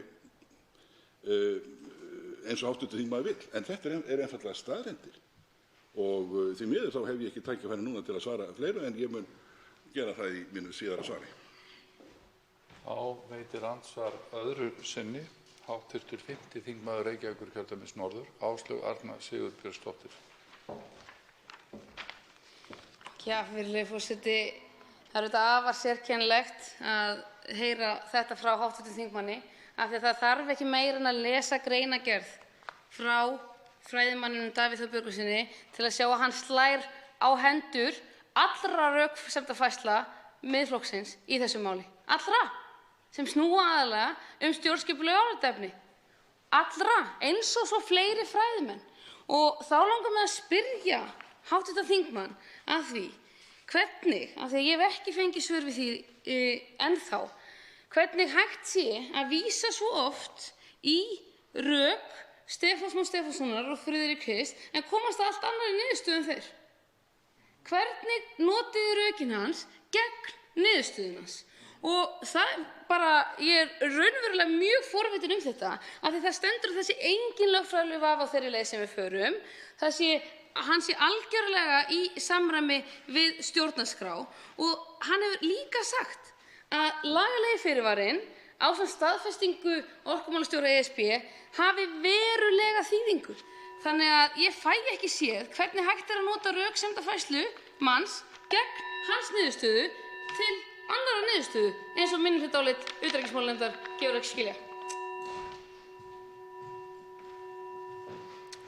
Þá svarar andsvari síðara sinni hv. 10. þingmaður Reykjavíkurkjördæmis norður, Ólafur Ísleifsson. Já, ég heyri það að þetta farið að þvælast mjög fyrir hv. þingmanni og formanni utanríkismálanefndar. Ég hef ekki á nokkurn hátt notað orð þeirra tvímenninga gegn þeim eða snúið út úr þeim. Ég hef ósköp einfaldlega fjallað þeirra álitsgerð sem hin athyglisverðasta. Hún afar vönduð að allri gerð og staðreyndin sú að þeirra megintillaga sú að málið verði tekið upp á vettvangi sameiginlegu EES-nefndarinnar. Hin leiðin reist á því að það verði lagalegur fyrirvari. Núna gerist það í dag, 15. maí, að lagalegi fyrirvarinn hann gufaði upp. Hann finnst ekki. Og það þetta alveg nauðsynlegt að þessir ágætu höfundar verði inntir eftir áliti á málinu í ljósi þeirra upplýsingar sem komu fram í máli hv. þingmanns Birgis Ármannssonar sem formaður þingflokks Sjálfstæðisflokksins. Þá veitir andsvar hv. 11. þingmaður Reykjavíkurkjördæmis suður, Björn Leví Gunnarsson. Virðulegi forseti, mér ber engin skylda að vera hérna að mæla fyrir eða móti eða með eða hvað sem fyrir þessu máli nema mín eigin sannfæring. Og mig langar til þess að fara í smá svona ævintýraferð með hv. þingmanni þessa fyrirvara alla. Það er ástæða fyrir því sem ég sé að það var ekki þörf á þeim á þessum lagalegu fyrirvörum, stjórnskipunarlegu fyrirvörum. Af því að eina valdaframsalið sem þeir innifala varðandi grunnvirki yfir landamæri, ef það væri sæstrengur. Það er að segja ef það er engin sæstrengur, þá er ekkert valdaframsal af því að Acer eða ESA getur ekki skorið úr hvort að ágreiningur reglur varðandi sæstreng eru réttar eða rangar af því að það er engin sæstrengur. Þar af leiðandi ekkert valdaframsal. Af þeirri ástæðu langar mig þá til að spyrja, eins og það hefur samt komið fram í umræðinni að okkur ber engin skylda til þess að leggja sæstreng. Það getur enginn komið Bretar getur ekki komið herðu, við ætlum að leggja sæstreng upp að fjörunni hjá okkur, þið verðið að taka við honum. Nei, það virkar ekki þannig. Og við getum það heldur ekki á móti, við getum ekki rennt út sæstrengi yfir Atlantshafið, komið að Skotlandi eða einhvers staðar og sagt tengið þetta við grunnvirkið á ykkur. Það virkar ekki þannig, alls ekki. Það hefur komið margoft fram í umræðinni. Þar af leiðandi, ef að sæstrengur bara gerist ekki af því af því að Alþingi þarf að koma að þeirri ákvörðun með til dæmis þeim atriðum sem eru lögð fram í 3. orkupakkanum öryggisáætlun og landsskipulagsáætlun dreifikerfis.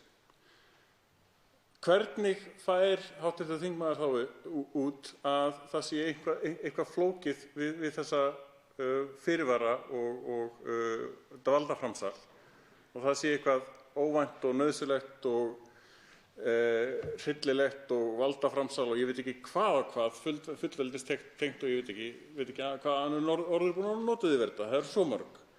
Því að þegar allt kemur til alls þá snýst það bara reglur á sæstreng á milli landanna, ekkert neitt annað. Þá svarar andsvari hv. 10. þingmaður Reykjavíkurkjördæmis norður, Ólafur Ísleifsson. Herra forseti, ég þakka hv. þingmanni Birni Leví Gunnarssyni fyrir hans andsvar. Mér það mikil ánægja að geta upplýst hv. þingmann það að hann getur sparað sér leit að stóryrðum í þeim ræðum og þeim málflutningi sem ég hef haft upp í þessu máli og samflokksmenn mínir í Miðflokknum. Hann verður að leita annað, að stóryrðum og gífuryrðum. Það sem uppi og efnislegt inntak í því sem hv. þingmaður beindi fyrst og fremst athygli sinni að, það samspilið á milli Eftirlitsstofnunar Evrópu og hinnar Evrópsku orkustofnunar ACER og það sem í mínum huga mikið vandamál í þessu sambandi og vakin athygli á í minnsta kosti 2 lögfræðiálitum, það að segja hjá þeim tvímenningum sem oftast eru nefndir og sömuleiðis hjá Skúla Magnússsyni, að það ekki annað að sjá en að það sé gengið allnokkuð á svig við þá 2 stoða lausn sem hefur verið lögð mikil áhersla á af hálfu Íslendinga í ljósi þess að ESA, Eftirlitsstofnun Evrópu, sem við eigum aðild að, hún tekur við drögum að ákvörðunum frá ACER þar sem við hefum ekki nema áheyrnaraðild og þarna kannski innsti kjarninn í því að þetta 2 stoða fyrirkomulag sem hefur verið álitið hér mjög mikilvægt, meðal annars frá fullveldissjónarmiði og sérstaklega vil ég nú segja frá sjónarmiði það að ekki verði árekstur á við stjórnarskrána. Þannig að það hin veika staða ESA gagnvart ACER sem hér mikið áhyggjuefni og það sem sagt sú hætta sem uppi í þessu framsal valds til stofnunar sem Íslendingar eiga ekki aðild að nema sem áheyrnarfulltrúar. Þá veitir andsvar öðru sinni hv. 11. þingmaður Reykjavíkurkjördæmis suður, Björn Leví Gunnarsson. Virðulegur forseti, rosalega gaman að tala ýmislegt sem ég var ekkert að spyrja Ég var að segja að hvorki ACER né ESA hefur neitt að segja hérna á Íslandi eða tengt Íslandi á meðan það ekki sæstrengur. Ekki neitt. Af því að það varðar bara ákvarðanir um grunnvirki yfir landamæri. Og það er mjög takmarkað hvað það snýst um. Það snýst um verklagsreglur fyrir úthlutun flutningsgetu, tímamarka úthlutunar, hlutdeildar í tekjur vegna kerfisfangar og álagning gjalda á notendur grunnverkis. Þetta eru einu 4 atriði. Og það sem kemur fram í álitsgerð Stefán Más og Friðrik Árna er að þeir leggja það upp að þessi listi sé ekki tæmandi. Á meðan maður gengur á milli tungumála og sér að í öllum tungumálum sem eru þýtt á í Evrópusambandinu, á dönsku til dæmis sem tók dæmi í minni ræðu og í sænsku og í ensku líka, að það er þetta greinilega tæmandi listi í bæði lögfræði og rökfræðilegu tungumáli. Þannig að þetta er mjög vel afmarkað og skýrt valdaframsal sem að varðar bara reglunar yfir grunnverkið sem er sæstrengur. Og þegar engin sæstrengur þá er ekkert valdaframsal. Og ef okkur er ekki skylt að taka upp sæstreng nema með sérstakri ákvörðun hérna, að þá liggur þú ákvörðun áfram hér.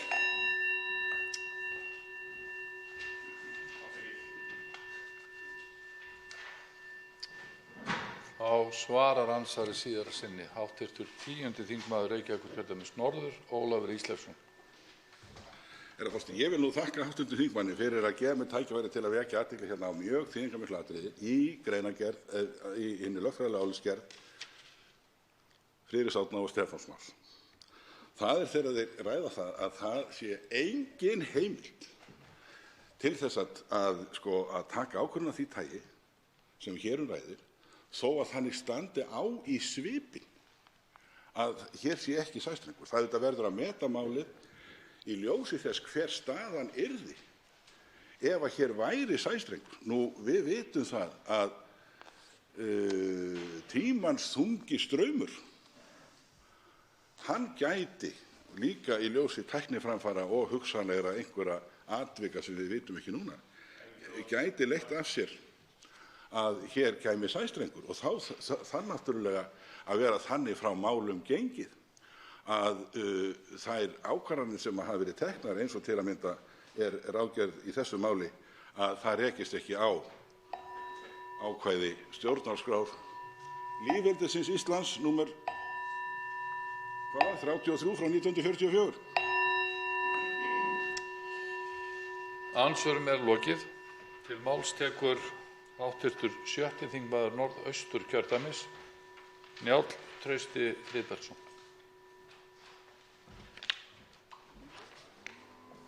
Herra forseti, hér ræðum við þingsályktunartillögu utanríkisráðherra um staðfestingu ákvörðunar sameiginlegu EES-nefndarinnar nr. 93/2017 um breytingu á 4. viðauka við EES-samninginn, svokallaði 3. orkupakki. Umræðan um 3. orkupakkann hefur á ýmsum beinst af áhyggjum manna einkum að tvennu. Annars vegar að tiltekin ákvæði hans fælu í sér brot á stjórnarskrá með of miklu framsali valds og hins vegar hann fæli í sér skyldu til þess að leggja raforkusæstreng milli Íslands og innri markaðar Evrópusambandsins ESB.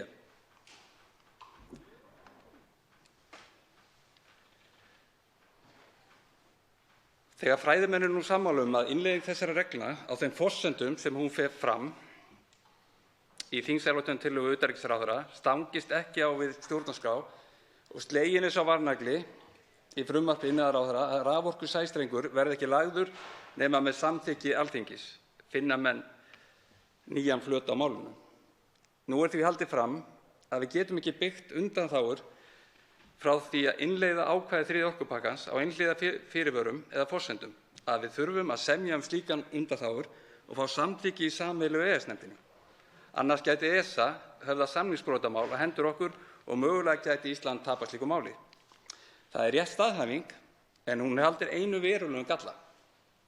Galli við þessa staðhæfingu er sá að hún hefur ekki bara ekkert að gera með þingsályktunartillögu utanríkisráðherra. Í tillögunni felst ekki undanþága frá reglunum, þvert á móti, reglurnar eru innleiddar. Innleiðing reglnanna er aftur á móti grundvölluð á þeirri forsendu að Ísland er ekki tengt innri raforkumarkaði ESB með raforkusæstreng. Og við innleiðinguna er gerður sá lagalegi fyrirvari að Ísland mun ekki tengjast innri raforkumarkaði ESB nema með samþykki Alþingis og að undangenginni sérstakri skoðun á því hvort reglurnar standist ákvæði stjórnarskrár.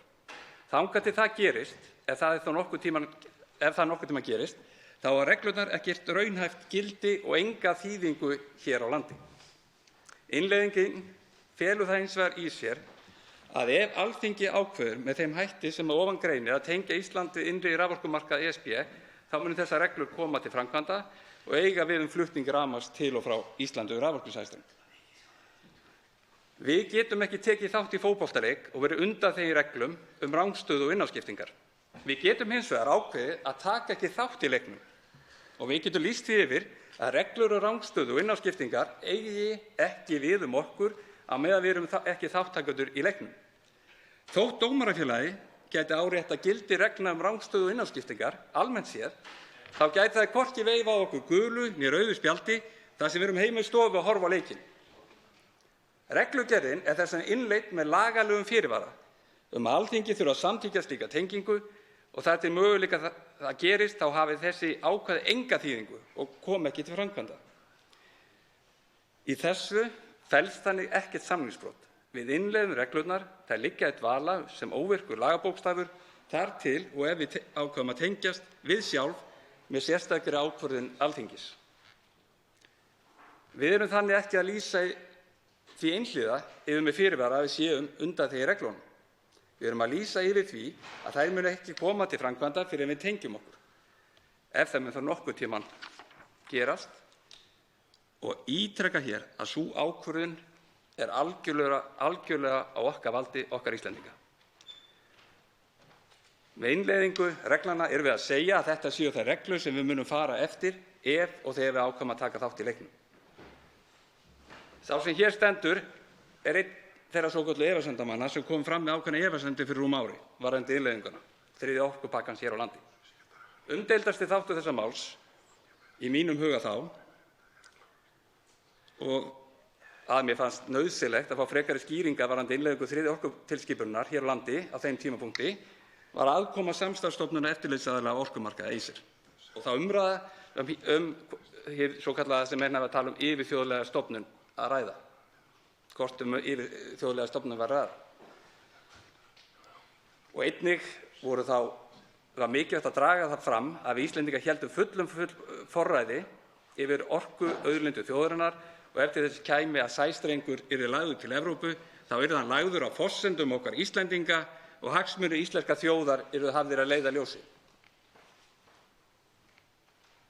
Á þeim tíma sem síðan er liðinn hafa íslensk stjórnvöld og þá sérstaklega utanríkis- og atvinnuvegaráðuneytið og ráðherrar þeirra ráðuneyta unnið mikið starf í því að tryggja og skýra hagsmuni Íslendinga. Nú hafa þessi mál skýrst að því varðar eftirlitsyfirvöld í EFTA-ríkjunum innan EES, Íslands, Noregs og Liechtenstein ákveða samningsaðilar þessara landa í samræmi við tveggja stoðakerfi að fela þær valdheimildir til eftirlitsstofnunar EFTA, ESA í stað ACER. Þetta hefur skýrst mikið í mínum huga og það bara er þannig að ég var ekki nógu vel að mér í þessum þáttum á sínum tíma þó að þetta hefur verið mikið rætt hérna í störfum þingsins, hér í nefndum þingsins á síðastliðnum árum, en það hefur komið fram í þessar umræðu að þetta mál er búið að vera einhver 9 ár hérna í þinginu. En þetta er orðið kristaltært með öllu þau lögfræðiálitum sem hafa komið fram og einmitt þegar spurt margir af þeim lögspekingum sem hafa komið með sín lögfræðiálit hafa kynnt þau í nefndum þingsins, þá hafa þeir sumir einmitt svarað að þetta veri kristaltært varðandi þessa þætti sem ég hef lesið hér undan og komið inn á. Það er vegna ACER gildi þess vegna bara við mál sem snúast flutningu af raforku yfir landamæri. Það er að skera úr deilumál milli landsbundinna eftirlitsaðila ef varðar grunnvirki sem ná yfir landamæri. Og ítrekað að valdheimildir ACER og ESA samkvæmt ákvæðum þriðja orkupakkans tengingar yfir landamæri munu ekki koma til orkumarkað ESB verði ekki reist eða áætlað nema undangengin endurskoðun á lagagrundvelli reglugerðarinnar og komi ákvæði hennar sem varðar tengingar yfir landamæri ekki til framkvæmda fyrr en að þeirri endurskoðun lokinni. Þetta er lykilatriði í allri umræðu og það hefur gæst í allri hér umræðu í þinginu og víða í samfélaginu. Hún hefur ekki verið sérlega ígrundið þessu umræða og byggð á miklu misskilningi sem snýr að þessu. Það er búið að snúa mikið út og ræða raunum allt annað heldur en sem þriðji orkupakki snýst um. Svo því sé algjörlega haldið til haga, þá er sá sem hér talar ekki og hefur aldrei verið sérstaklega Evrópusinni og þeir sem þekkja til hans geta þá staðfest það í umræðu. Þess vegna kom ég fram með mína efasemdir hér fyrir 15 mánuðum síðan. Það var að fá þessi grundvallaratriði á hreint. Þau mál hafa verið skýrð mjög svo á undanförnum mánuðum.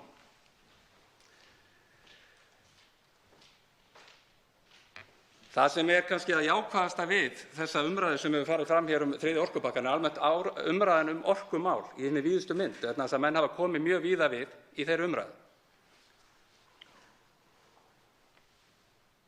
En mjög stór hluti af þeirri umræðu sem hér hefur fram áraunverulega við þá vinnu sem er inn í orkustefnunefndinni, langtíma orkustefnu fyrir landið, sem er búin að vera að vinna sín störf núna í heilt ár og er reiknað með að svo orkustefna komið ári. Mjög stór hluti af þessu umræðu á heima þar. Þess að málefni sem snúa að þriðja orkupakkanum er tiltölulega einföld í þessari stóru mynd sem við ræðum. Ef við hugsum og förum að kynna okkur einmitt hvað raunverulega þessi pakkar hjá Evrópusambandinu, sem hefur þá verið að kynna sér býsna vel núna í ykkur 15 mánuði, snúast þá snýst þetta raunverulega orkunýtni fyrst og fremst. Þetta er loftslagsmál, snýst að nýta orkuna betur og það má jafnvel færa út í það að þetta snúist að einhverju leyti öryggismál í Evrópu.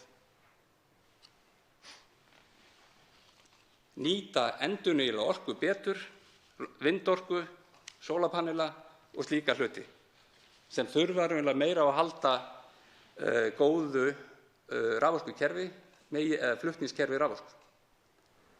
Það má raunverulega yfirfæra þetta, það sem Evrópusambandið er í stóru myndinni að gera, er þegar við erum að tala um Íslandi, að styrkja byggðalínuna á Íslandi og nýta raforku á Íslandi betur.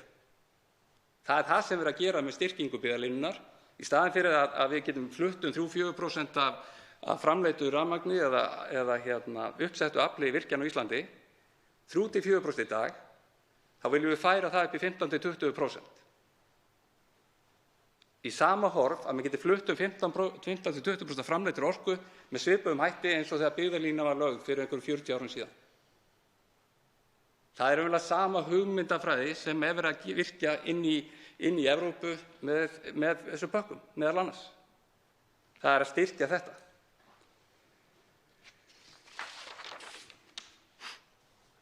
Í þessari umræðu, og mér hefur sárnað, ég verð að viðurkenna það, og sárnaði töluvert hérna í apríl þegar við ræddum málefni tengd þriðja orkupakkanum, sá málflutningur sem fór hér fram að það væri ástæðulaust að styrkja byggðalínukerfið á Norðurlandi, Norðausturlandi eins og það var Norðausturlínan eins og það var kynnt í þeirri umræðu, vegna þess að það væri fyrst og fremst hugsað til að setja inn á sæstreng.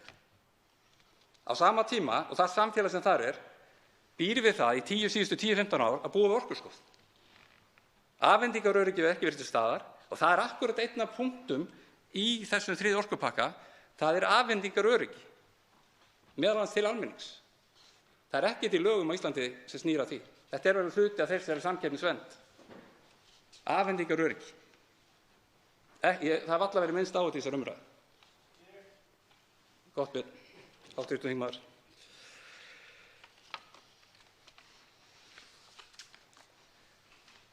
Hér í umræðunni hefur oft og títt verið rætt reglugerð 713/2009 og ég vil aðeins að lesa með leyfi forseta hérna bara álitsgerð Skúla Magnússonar, dósents við lagadeild Háskóla Íslands, stjórnskipuleg álitamál vegna innleiðingar 7., 8. og 9. greinar reglugerðar Evrópuþingsins og ráðsins nr. 713/2009 frá 13. júlí 2009 að koma á fót samstarfsstofnun eftirlitsaðila á orkumarkaði ACER.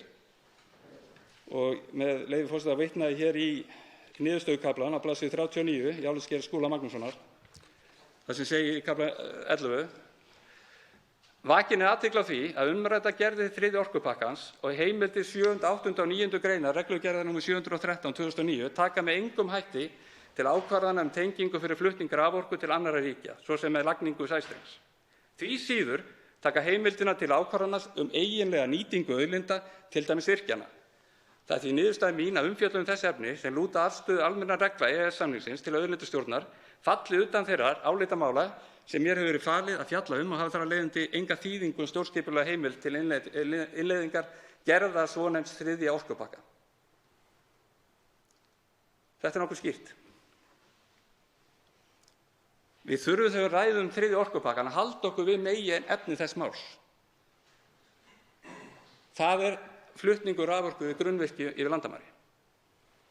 Þessi umræða hefur farið mjög víða. Það hefur verið gríðarlega mikið af rangfærslum, almennt í umræðunni, hvort sem hér á þinginu eða út í samfélaginu þessi mál. Það í samtölum við til dæmis forsvarsmenn Orkuna okkar, það var bara staðfest við mig, þeir eru sammála því. Þeir eru sammála mér í því.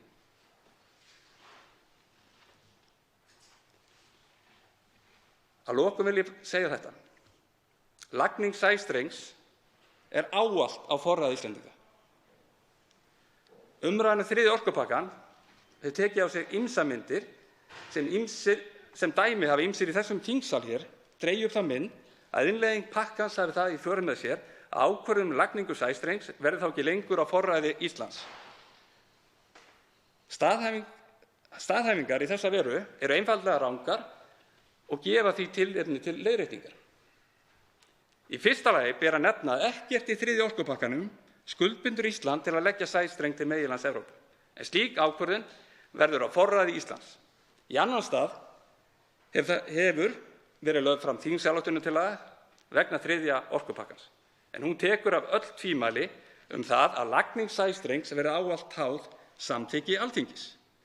Þá rétt að geta þess að áður en til samþykkis kæmi þyrfti Alþingi jafnframt að endurskoða lagagrundvöll þriðja orkupakkans. Þannig búið hnútana að ákvæði þriðja orkupakkans varðandi tengingu við landamæri, svo sem með sæstreng, kom ekki til framkvæmda fyrr en að slíkri endurskoðun lokinni. Í þriðja lagi hefur ráðherra ferðamála, iðnaðar og nýsköpunar lagt fram frumvarp til laga breytingu á raforkulögum annars vegar og þingsályktunartillögu breytingu á þingsályktun stefnu stjórnvalda uppbyggingu flutningskerfis raforku hins vegar. Í breyttri þingsályktun sérstaklega kveðið á að ekki verði ráðist í tengingu raforkukerfis landsins við raforkukerfi annars lands í gegnum sæstreng nema undangengnu samþykki Alþingis. Þess utan það sérstaklega getið að samþykki verði að liggja fyrir áður en framkvæmdir sem varða sæstreng geti farið á framkvæmdaáætlun kerfisáætlunar. Þessum aðgerðum þannig ætlað að draga ramma í kringum flutning á raforku frá Íslandi til meginlands Evrópu og tryggja að undir engum kringumstæðum verði lagður hingað sæstrengur án aðkomu íslenskra stjórnvalda. Það engum vafa undirorpið að lagning sæstrengs verður ávallt á forræði íslenskra stjórnvalda og þannig þjóðarinnar. Allt annað er staðleysa. Mikilvægt og þetta grundvallaratriði, mikilvægt að umræða þriðja orkupakkann eins og öll umræða almennt sé byggð á staðreyndum og það á bæði við í vinnu þingsins og samfélaginu öllu.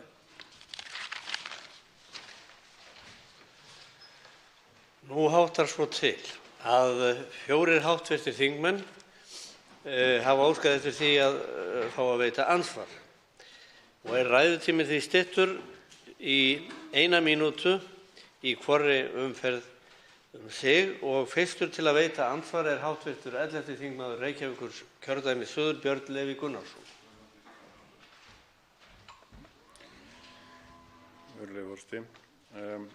Mig langaði til að spyrja hv. þingmann einmitt þessa skyldu eða ekki skyldu okkar til þess að leggja sæstreng og mig langaði til þess að vera dálítið nákvæmur hvað það varðar því að í þriðja orkupakkanum og í reglugerðum og tilskipunum sem þar koma fram ákveðið landskipulag og svæðisskipulag sem að Íslendingar náttúrulega í landsskipulaginu hafa algjöra stjórn á, bara rammaáætluninni eins og við leggjum fyrir sjósleiðis og svo svæðisskipulaginu sem að Íslendingar eru í samvinnu með mögulega öðrum þjóðum í mögulega lagningu sæstrengja.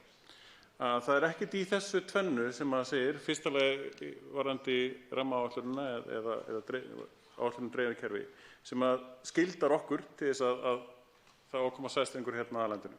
Og það ekkert í svæðisskipulaginu sem skyldar okkur á þann hátt að aðrir í því samstarfi segi við okkur að þarna á að koma sæstrengur. Við höfum alltaf neitunarvald gagnvart því, ekki satt. Og þá svarar andsvari hv.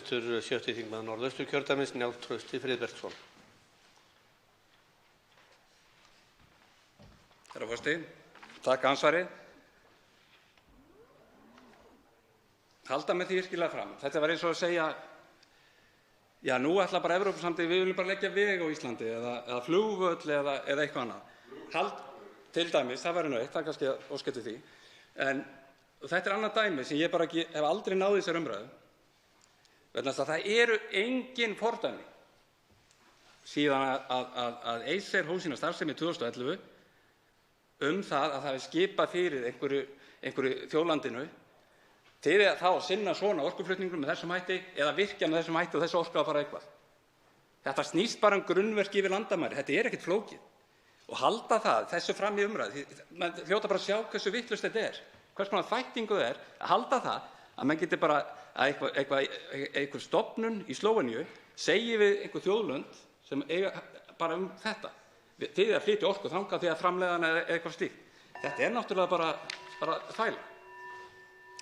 Þá veitir andsvar síðar að sinni hv. 11. þingmaður Reykjavíkurkjördæmis Suður, Björn Leví Gunnarsson. Næst langaði mig þess að ræða allavega það sem mér finnst aðalatriði í þriðja orkupakkanum og það sem myndi gagnast okkur hérna á Íslandi langmest.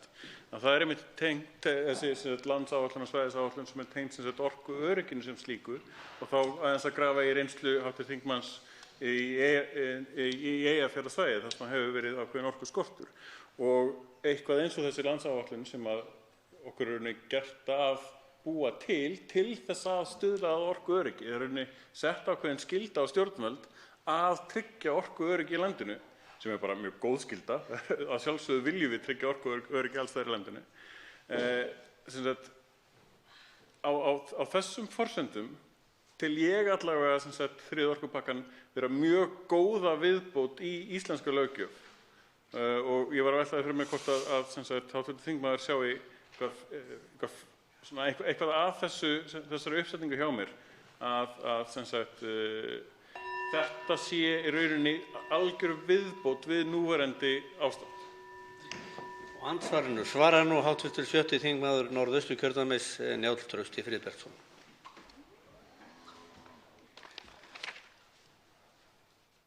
Að halda því fram að Acer geti ákveðið það hvernig að setja upp flutningskerfi eða einhverjar línur á Íslandi í meginflutningskerfi raforku á Íslandi með einhverjum hætti þegar við sjálf höfum varla getað tekist á við verkefnið bara með því kerfi sem við erum með í dag sem hv.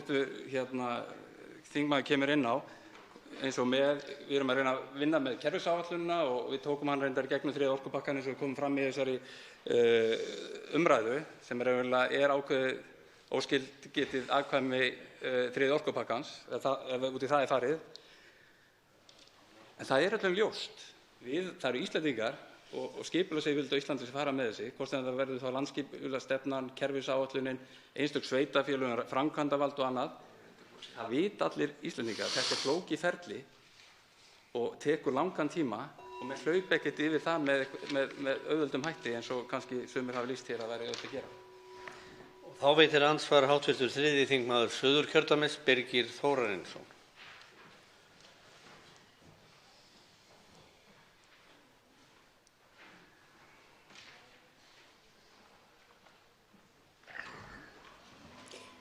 Já, herra forseti, ég þakka hv. þingmanni ræðuna. Mig langar aðeins að eiga orðastað við hv. þingmann varðandi EES-samninginn sem slíkan. Nú er þetta náttúrulega mjög mikilvægur og okkar mikilvægasti tvíhliða samningur og hann hefur ríkt svona þverpólitísk sátt í aldarfjórðungsskeið eins og við þekkjum. Nú, innleiðing þessa orkupakka getur gert það að verkum að sú pólitíska sátt sem ríkt hefur samninginn komist í raun og veru í uppnám. Til dæmis ef ein ástæðan sú að stjórnvöld eru nauðbeygð til þess að innleiða eitthvað sem þau eru ekki sátt við. Hefur hv. þingmaður ekki áhyggjur af þessu, að þetta verði upphafið að því að þessi þverpólitíska sátt sem ríkt hefur samninginn að hún fari forgörðum? Og við andsvari bregst hv. 7. þingmaður Norðausturkjördæmis, Njáll Trausti Friðbertsson. Herra forseti, ætli sé ekki öfugt fari að maður hafi meira áhyggjur af því sem hefur verið að fabúlera hér á þingi við þessu þingsal þennan samning og 3. orkupakka. Ég verð að viðurkenna sjálfur, ég hef kannski ekki verið nógu duglegur gegnum árin að verja EES-samninginn. Ég hef verið einn af þessum sem hefur gagnrýnt hluti hægri vinstri sem snúa þessu samningi. Ég er svona alveg á mörkunum að muna eftir því hvernig það var fyrir EES-samninginn á Íslandi. Samt nú að verða 50. Ég hef miklu meira áhyggjur af því hvernig menn tala þessa hluti. Ég held að það væri bara mjög hollt fyrir okkar samfélag að taka efnislega góða umræðu EES-samninginn, og það náttúrulega þessi ríkisstjórn, það verið að vinna skýrslu sem snýr að þessu, einmitt þetta. Og nákvæmlega sem ég sagði áðan, við þurfum líka að taka miklu meira umræðu bara orkumál, að það verði meira í þessu þingsal, það er margoft bent á. Ég hef miklu meira áhyggjur af þessari umræðu, hversu hún er byggð á rangfærslum, og hef miklu meira áhyggjur af því varðandi EES-samninginn og kynningu fyrir þjóðinni, hversu það hefur farið illa með hluti og sko á erlendu heitir þetta kallað disinformation, vísvitandi blekkingar, og hef áhyggjur af slíku hlutum. Og þá veitir andsvar síðar að sinni hv. 3. þingmaður Suðurkjördæmis, Birgir Þórarinsson. Já, herra forseti, þakka hv. þingmanni andsvarið. Ég held einmitt að það sem geti gerst núna ef þetta verður keyrt hér í gegnum þingið, að þá færi virkilega að bera á óánægju með samninginn og þessi sátt sem ríkt hefur að hún verði brostin. Það er nefnilega akkúrat leið til þess að fara til þess að halda þessari sátt, og það er þessi lögformlega leið sem við höfum nú nefnt hér nokkuð oft, Miðflokksmenn, sem er samningsbundin leið, og hún er að fara með málið fyrir sameiginlegu EES-nefndina, og þá kemur niðurstaða þar sem í raun og veru er þessi lögformlega niðurstaða sem ekki er þá hægt að deila og menn geta þá ekki verið sakaður það að hafa ekki farið þessa réttu leið, og í framhaldi af því ætti þá að ríkja meiri sátt samninginn vegna þess að hann hefur leið einmitt til þess að reyna að leysa deilumál. Ég held að þetta blasi við, hv. þingmaður. Þá svarar andsvari síðar að sinni hv. 7. þingmaður Norðausturkjördæmis, Njáll Trausti Friðbertsson, og að hann hefur, hv. þingmaður, 1 mínútu. Herra forseti, ég held að blasi alveg við að það verði að fara réttu leiðina með lagningu 3. orkupakkans. Það er bara svoleiðis. Og ég er bara, þá erum við bara sammála það er verið að fara réttu leið. Ég er miskunnst á því. Þannig að málið er það, hv. þingmaður, það að halda því fram að hér sé verið að fara fram með í þessu máli með einhverjum asa, nú er ég ekki þingreyndur þingmaður, en ég efast að nokkuð mál hér á seinni tímum hafi raunverulega fengið jafn mikla umfjöllun á Alþingi og þetta mál yfir 9 ára skeið. Þannig og auðvitað kannski átti ég þá sem hér stendur ákveðinn þátt í því að lengja þetta ferli heilt ár. En þá er það bara þannig. En 9 ár í þingsal eða í þinginu, það verður seint talinn asi. Og það er nú bara töluverður tími, 9 ár. Þriðji andsvarandi er hv. 8. þingmaður Norðvesturkjördæmis, Jón Þór Þorvaldsson.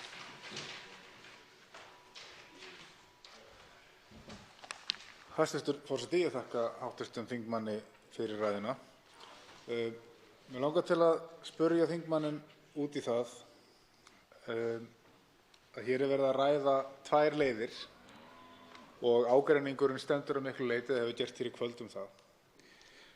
hvora leiðina telur hv. þingmaður Njáll Trausti að tryggara sé að fara með tilliti til samningsins um Evrópska efnahagssvæðisins? Og mig langar til að spyrja hann þeirra spurningar sem ég hef margsinnis spurt hér. Þekkir hann til þess að fyrirvarar eins og þessir hafi áður verið settir við gerð sem þessa og hafa þeir haldið? Þekkir hann þessi dæmi? Ég hef þessa fyrirvara fyrir framan mig sem búið er að tefla hér fram að séu fyrirvararnir þó að þær upplýsingar séu nú misvísandi, en ég á erfitt með að sjá að þeir séu merkilegir á blaði. Og hv. 7. þingmaður Norðausturkjördæmis Njáll Trausti Friðbertsson svarar andsvari fyrra sinni og hefur til þess 1 mínútu. Herra forseti, það eru 2 leiðir sem að hv. þingmaður nefnir og mér finnst að umræðan hér hafi snúist mikið fram og tilbaka. Ég tel að það sé verið að fara réttu leiðina. Það er alveg ljóst í mínum huga. Ef menn ætla að fara hinn leiðina, þá hefur menn þurft að gera það fyrir einhverjum árum síðan. Ég tel, þetta er ekki, það er oft talað þennan neyðarheimil í þingræðum hér varðandi þetta mál. Þetta er ekki málið til að kippa í neyðarheimilinu. Við skulum eiga það inni til betri nota ef á reynir. Það sem hins vegar að gerast núna, og það verður að þakka þessari ríkisstjórn, hún bætt í síðustu fjárlögum og það setta 160 auka milljónir til að gæta hagsmunagæslu Íslendinga í Brussel. Það er þessi ríkisstjórn sem er að setja stöðuna og taka almennilega á við þetta. Og það er bara mikilvægt að hafa það. Þannig að þegar við förum umræðu 4. orkupakkann og seinni mál, þá erum við miklu betur stödd í þeirri umræðu og það má benda á það að nú þegar er búið að skipa starfshópa til að sinna því verkefni að takast á við 4. orkupakkann hvað hann þýðir fyrir íslenskt samfélag. Þá veitir andsvari síðar að sinni hv. 8. þingmaður Norðvesturkjördæmis Jón Þór Þorvaldsson. Hæstv. forseti. Ég verð að segja það eins og að það kemur mér á óvart. Ég þekki þingmanninn af góðu einu sem sjálfstæðismann og svona einn af þessum, hvað á maður að segja, harðari sjálfstæðismönnum. Og það er sagt í virðingu og upphefð, sko. Og þessir fyrirvarar sem ég er að spyrja og fæ ekki svör við, að nokkur kannist við að hafi verið settir og hafi haldið við svona gerðir. Mér langar til að spyrja aftur, af því að það kom ekki svar við því, hvort hann kannist við það að slíkir fyrirvarar hafi verið gerðir og hvort að þeir hafi haldið, vegna þess að ef að það er, þá get ég skilið að hann telji þetta sé rétta leiði, en ég á bágt með að skilja að hann telji þetta réttu leiðina þegar allir hafa lýst því yfir að þetta sé ekkert mál, að allir hafi samþykkt, EES, ESB og Ísland, af hverju ekki að fara hérna lögformlegu leið og fá það meitlað í stein þar? Og þá svarar andsvari öðru sinni hv. 7. þingmaður Norðausturkjördæmis Njáll Trausti Friðbertsson. Herra forseti, Norðmenn settu 8 fyrirvara þegar þeir samþykktu í Stórþinginu fyrra, í marsmánuði fyrra. Það var kosið málið í norska Stórþinginu 22. mars í fyrra. 20. mars þá gera 5 af 8 stjórnmálaflokkum í Noregi samkomulag þetta mál. Þar eru reistir 8 fyrirvarar. Hér hefur verið sagt í þessum þingsal að þeir hafa ekki haldið. Það er engin bent á það. Þeir hafa bara haldið. Það hefur ekkert verið sagt að þeir haldi ekki. Eins og bara erum menn að segja að þetta hægri vinstri, það er ekkert verið staðfest eða neitt. Ég veit ekki betur að þeir haldi. Þannig að það sé ljóst. Varðandi að fara í 2 valkostina, þá er bara ekki tíma greinilega með að fara nákvæmlega eftir því. En Norðmenn reistu sína fyrirvara og þeir hafa haldið. Það er ljóst. Þá veitir andsvar hv. 4. þingmaður Norðvesturkjördæmis Bergþór Ólason.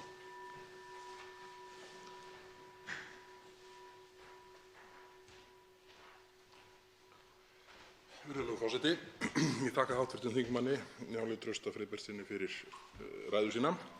Ég veitti því athygli að hann var orðinn mikill stuðningsmaður og ánægður með meginþætti 3. orkupakkann sem svo sem ágætt að liggi fyrir. En það var eitt atriði sem ég tók sérstaklega eftir. Það var það sem hann sagði um afhendingaröryggi. Og ég ég þekki ágætlega til tveggja svæða sem eiga við þetta vandamál að stríða. Það er annars vegar svæðið, Akureyrasvæðið, og hins vegar Vestfirðir, þar sem staðan er mjög slæm.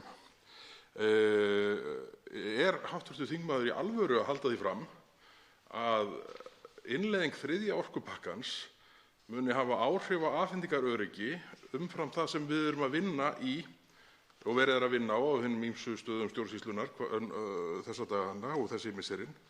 Þetta eru algjörlega nýjar upplýsingar fyrir mig, að afhendingaröryggi raforku á Vestfjörðum verði mögulega kippt í lag með innleiðingu þriðja orkupakkans. Njáll Trausti Friðbertsson, hv. 7. þingmaður Norðausturkjördæmis, svarar nú andsvari fyrir að sinni. Herra forseti, þakka fyrir ansvarið. Það eru enda 3 staðir á Íslandi, eða 3 svæði sem búa við slæmt afhendingaröryggi á Íslandi, eða orkuöryggi. Það er Eyjafjörðurinn á Norðurlandi að hluta, Vestfirðir og reyndar Suðurnes, Reykjanes. Það er ljóst, ég var að tala í stærra samhengi. Í þessum pökkum, þegar maður kynnir sig þá er talað um afhendingaröryggi í þriðja orkupakkanum. En eins og við komum fram, þetta er orðað þar um afhendingaröryggi í þriðja orkupakkanum sem eitt af svona verkefnum sem að tengjast þessari innleiðingu. Ég er náttúrulega eftir að sjá nákvæmlega hvað þetta gerir fyrir okkur Íslendinga, en ég er að benda á það. Þetta er þó tala um þetta vegna þess að í íslensku lögum þá er ekkert verið gert með þetta. Þetta er bara hluti af neytendaverndinni og öryggi sem að snýr að þessu og er gríðarlega mikilvægt atriði, og við Íslendingar höfum ekki náð að sinna þessu mjög langan tíma nema hérna rétt á suðvesturhorninu í því orkukerfi sem þar er. Og þá veitir andsvar síðar að sinni hv. 4. þingmaður Norðvesturkjördæmis, Bergþór Ólason. Virðulegur forseti, ég þakka hv. þingmanni svarið. Það var svo sem ég skila sem svo að hann hafi ekki miklar væntingar til þess að innleiðing þriðja orkupakkans skapi grundvallarbreytingu gagnvart Eyjafjarðarsvæðinu, Vestfjörðum eða Suðurnesjum, og ég biðst bara forláts á því að hafa gleymt að nefna Suðurnesin í þessu samhengi í byrjun, en þau auðvitað falla þarna undir líka. En hitt atriði sem ég langaði til að koma inn á við hv. þingmann eru orð fyrrverandi formanns Sjálfstæðisflokksins, sem að Þorsteins Pálssonar, sem að líkti því, hefur kallað það lofsverðar blekkingar sem að hafi þurft að beita til að koma málinu í gegnum þingflokk Sjálfstæðisflokksins. Nú veit ég að þingmaðurinn var í órólegu deildinni hvað þetta mál varðar. Hvaða svona skilning leggur hann í þessi orð fyrrverandi formanns flokksins, sem ég veit að mörgum rótgrónum sjálfstæðismönnum þykja óþægileg þarna svífandi í umræðunni? Og þá svarar andsvari hv. 7. þingmaður Norðausturkjördæmis, Njáll Trausti Friðbertsson, síðst að sinni. Herra forseti,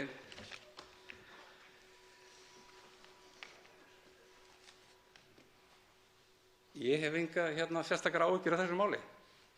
Ég hef ekkert verið að kynna mér það eða annað. Hvað fyrrverandi formaður flokksins, Þorsteinn Pálsson, sagði á einhverjum tímapunkti. Þannig að ég sef alveg fyrir því, sko. Þannig að ég verð greinilega að lesa það ef það er svo mikilvægt. Ég er hér að tala fyrir minni sannfæringu þessi mál. Og ég er sannfærður núna að það er búið að koma þessu máli á svo miklu betri stað heldur en það var fyrir 15 mánuðum, sem þó var eftir mjög langa vinnu hér í þinginu og mörgum nefndum þingsins og þeim ríkisstjórnum sem hafa verið hér frá 2010.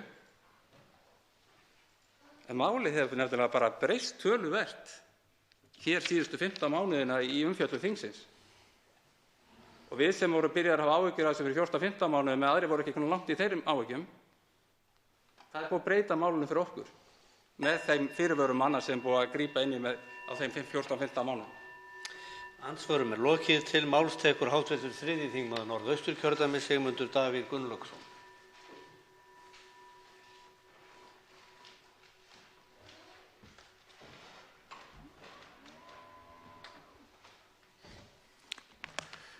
Virðulegur forseti. Það væri freistandi að gera ræðu síðasta ræðumanns að umtalsefni hér vegna þess að hún kom mér dálítið óvart eða kannski réttara sagt olli mér vonbrigðum. Vegna þess að hv. þingmaður var einn af fáum þingmönnum Sjálfstæðisflokksins sem að maður hafði þó einhverja von að myndi standa með stefnu eigin flokks í þessu máli. En svo kom hann hér og flutti ræðu sem að ég myndi ekki treysta mér til að greina frá ræðu hvers annars Viðreisnar eða Samfylkingarþingmanns þetta mál. Hefði ég ekki heyrt hv. þingmann flytja ræðuna sjálfan. En það verður hins vegar að bíða næstu ræðu að fara nánar yfir það því að mér urðu á dálítil mistök þegar ég var að reyna hér í síðustu ræðu að klára að fara yfir minnihlutaálit utanríkismálanefndar.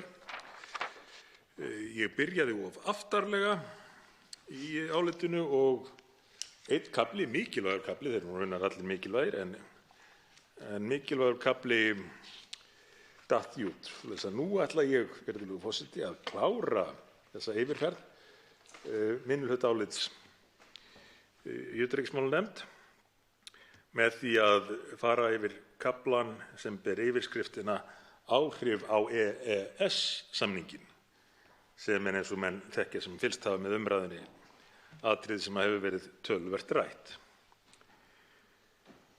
Því hefur verið haldið fram að íslenskum stjórnvöldum sé ekki óhætt að nýta þær heimildir sem EES-samningurinn veitir okkur til að vísa málinu til sameiginlegu EES-nefndarinnar og fara fram á lögfræðilegar undanþágur á þeim vettvangi.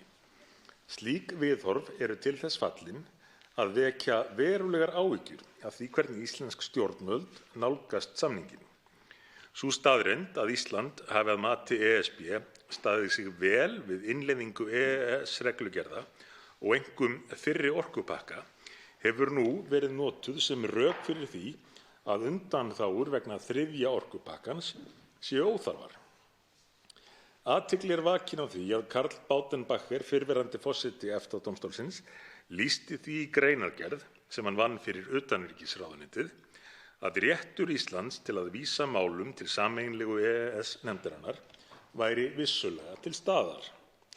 Í sama áliti velti hann vöngum yfir því hvort samstarfsþjóðir okkar tækju því illa og hvort það gæti þannig haft áhrif á EES-samstarfið.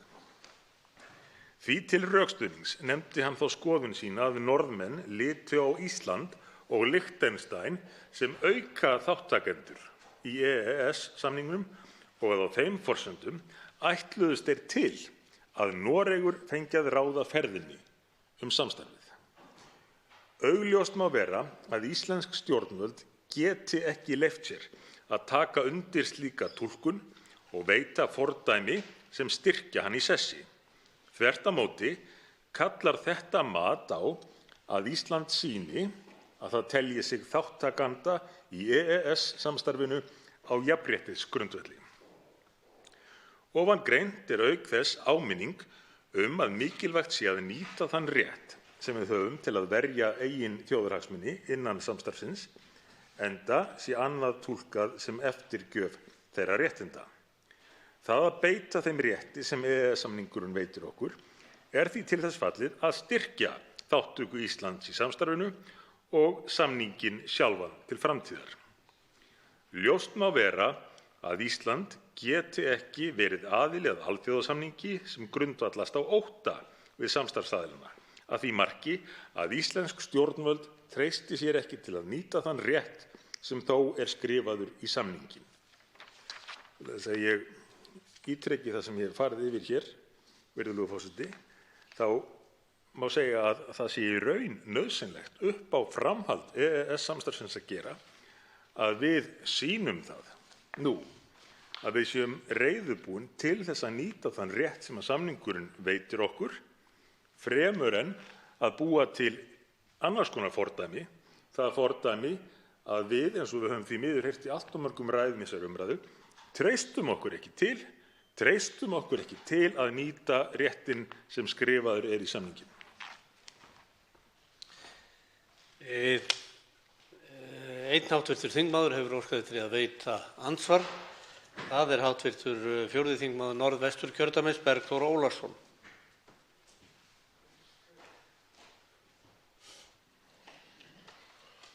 Virðulegur forseti. Ég þakka hv. þingmanni Sigmundi Davíð Gunnlaugssyni fyrir ræðuna. Það var,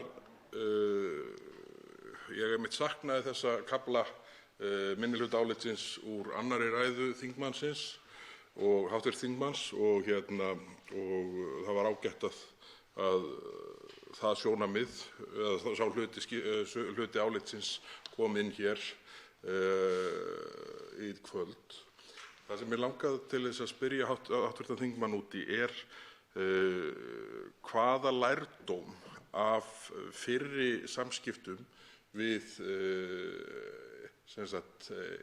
EES-kerfið, ef ég leyfi mér að einfalda það þannig, varðandi álitamál sem snúa að íslenskum hagsmunum, hvaða lærdóm við megum draga af þeim, hvað varðar samskipti okkar við þessi samstarfsríki okkar, ástæða fyrir okkur að vera lítil í okkur eins og manni heyrist upplegg ríkisstjórnarinnar vera, eða eigum að nálgast samskiptin við samstarfsaðila okkar út frá styrk og þeirri stöðu sem við teljum okkur raunverulega hafa samkvæmt þeim samstarfssamningum sem við stöndum í. Hv. 3. þingmaður Norðausturkjördæmis, Sigmundur Davíð Gunnlaugsson, bregst við andsvari.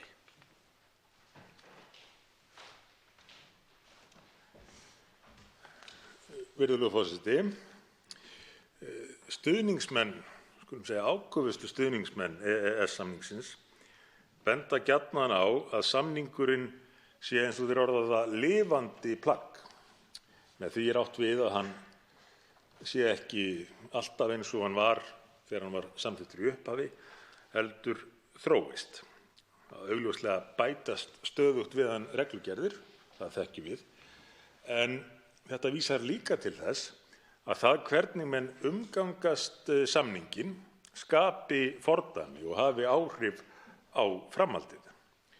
Og þannig nefndi ég það hér áðan að það að Íslendingar skuli hafa verið, ég ætla ekki að nota orðið leiðitamir, en tilbúnir til að framfylgja því sem að ætlast var til almennt á okkur á grundvelli samningsins, duglegir að innleiða, og ekki hvað síst í orkumálunum, þar sem að menn hafi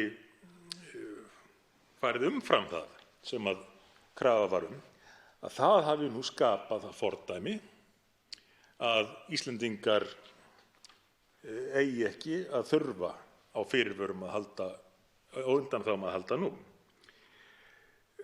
Því segi ég að þegar að upp komið eins umdeilt mál eins og raun ber vitni, þá mikilvægt að nota það tækifæri til þess að undirstrika það að við teljum þennan rétt sem skrifað í samninginn vera virkan. Vegna þess að annars verður sífellt erfiðara eftir því sem að álíður að nýta þann rétt. Þegar að menn, eins og ég nefndi hér dæmi eru farnir að nota það sem rökstuðning fyrir því að við getum ekki nýtt réttinn, að hann hafi ekki verið nýttur til þessa. Og þá veitir andsvar síðara sinni hv. 4. þingmaður Norðvesturkjördæmis, Bergþór Ólason. Virðulegur forseti. Ég þakka hv. þingmanni svarið.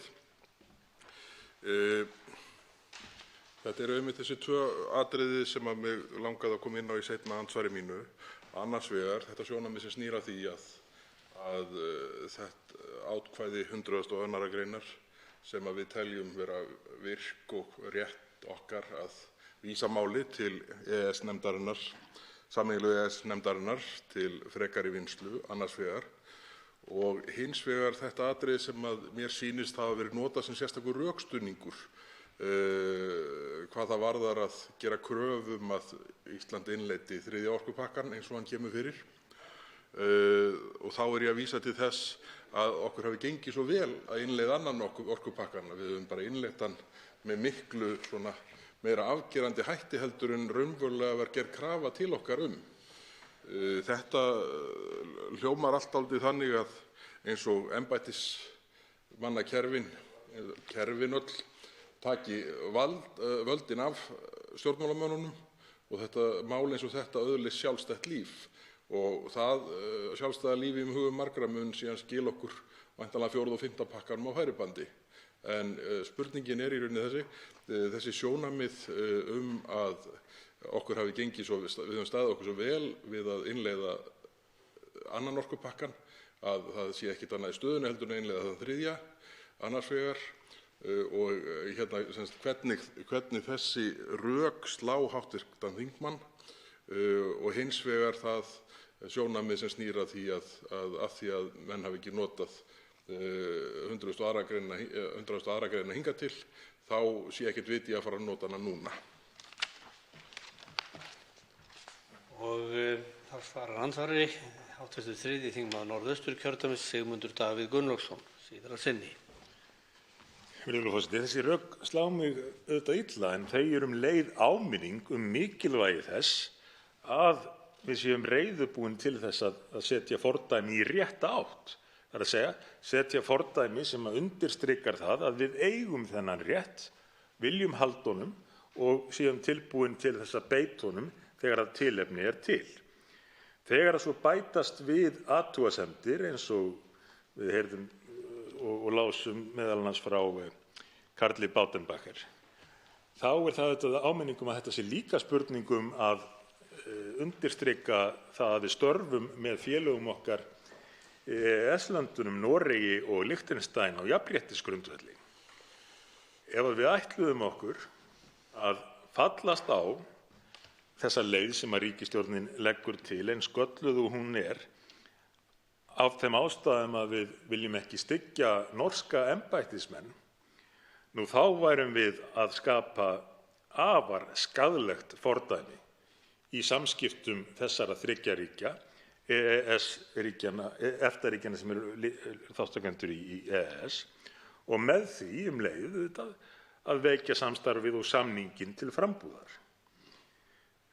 Af því ég nefni Norðmenn er þó rétt að láta þess getið að hvað sem líður athugasemdum að norskir embættismenn kynnu að taka því illa að við verðum rétt okkar í þessu, þá er mjög stór hluti Norðmanna og norskra þingmanna þar á meðal þeirrar skoðunar að Íslendingar hafi þennan rétt og það sé æskilegt að Íslendingar nýti hann, því að það muni ekki aðeins gagnast Íslandi, heldur Noregi ekki síður, við það að leiða þetta mál til lykta á hátt sem að er ásættanlegur fyrir bæði löndin.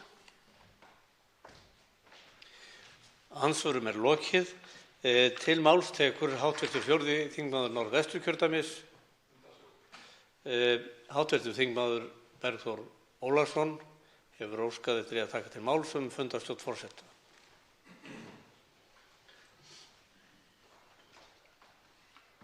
Virðulegur forseti, nú er klukkan rúmlega korter gengin í 2 og við höfum svo sem tekið átt þetta samtal tvisvar áður og ræddum þetta síðast hér, ætli hún hafi ekki verið svona undir 11:30 eitthvað svoleiðis, og mig langar svona bara með sömu rökum og áður að forvitnast hvort að við megum vænta þess að fá einhver skilaboð það hversu lengi umræðu skal haldið áfram hér í kvöld. Það hefur auðvitað bara með skipulag okkar gagnvart morgundeginum að gera, en sem sagt hv. forseti hafði svona gefið ádrátt það þarna milli 12 og 1 í umræðum fundarstjórnar að hann sæi nú ekki fram á að funda langt inn í nóttina, en það væri svona áhugavert að heyra hvað hann sér fyrir sér í þessum efnum. Fundarstjórn forseta. Bjarkey Olsen Gunnarsdóttir hefur óskað eftir að taka til máls fundarstjórn forseta. Björn Leví Gunnarsson líka.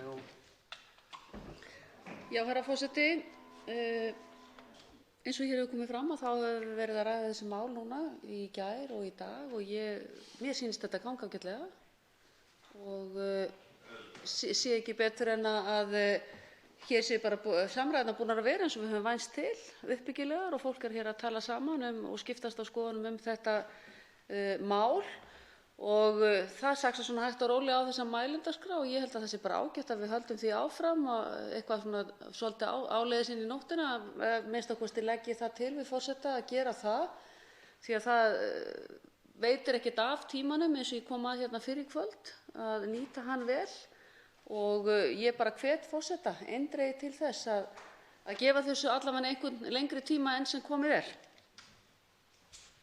Hv. þingmaður Björn Leví Gunnarsson hefur óskað eftir að taka til máls fundarstjórn forseta.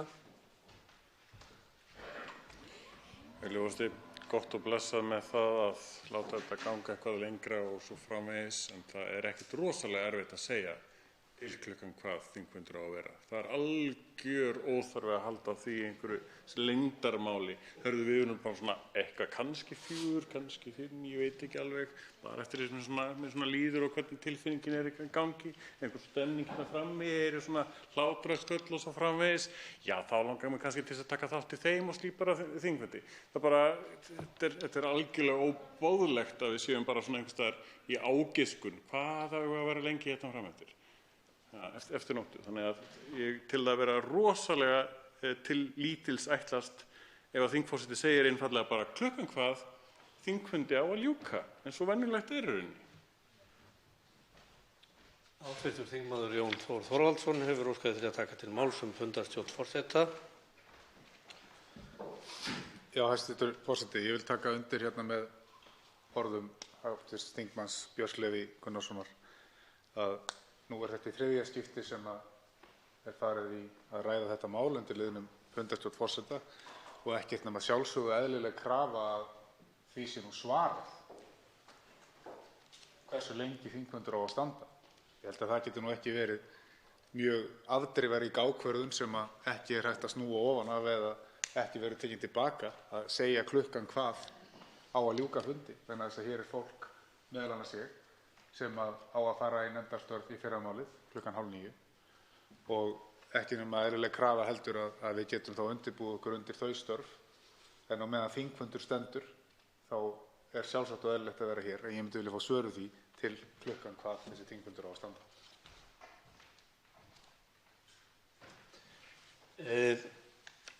Hv. þingmaður Áslaug Arna Sigurbjörnsdóttir hefur óskað eftir að taka til máls fundarstjórn forseta.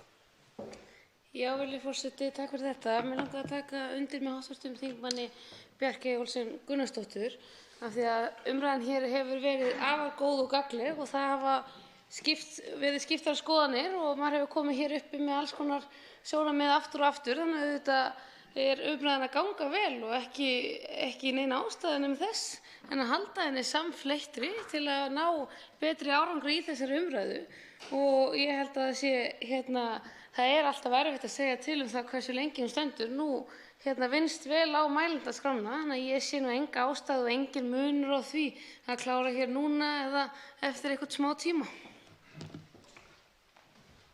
Hv. þingmaður Birgir Þórarinsson hefur óskað eftir að taka til máls fundarstjórn forseta.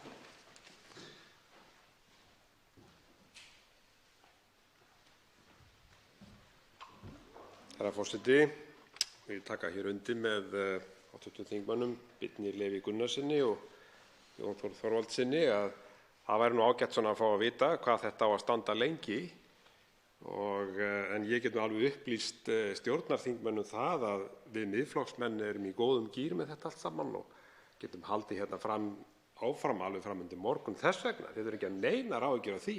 Við höfum þetta að ræða hér margt sko. En það sem er nú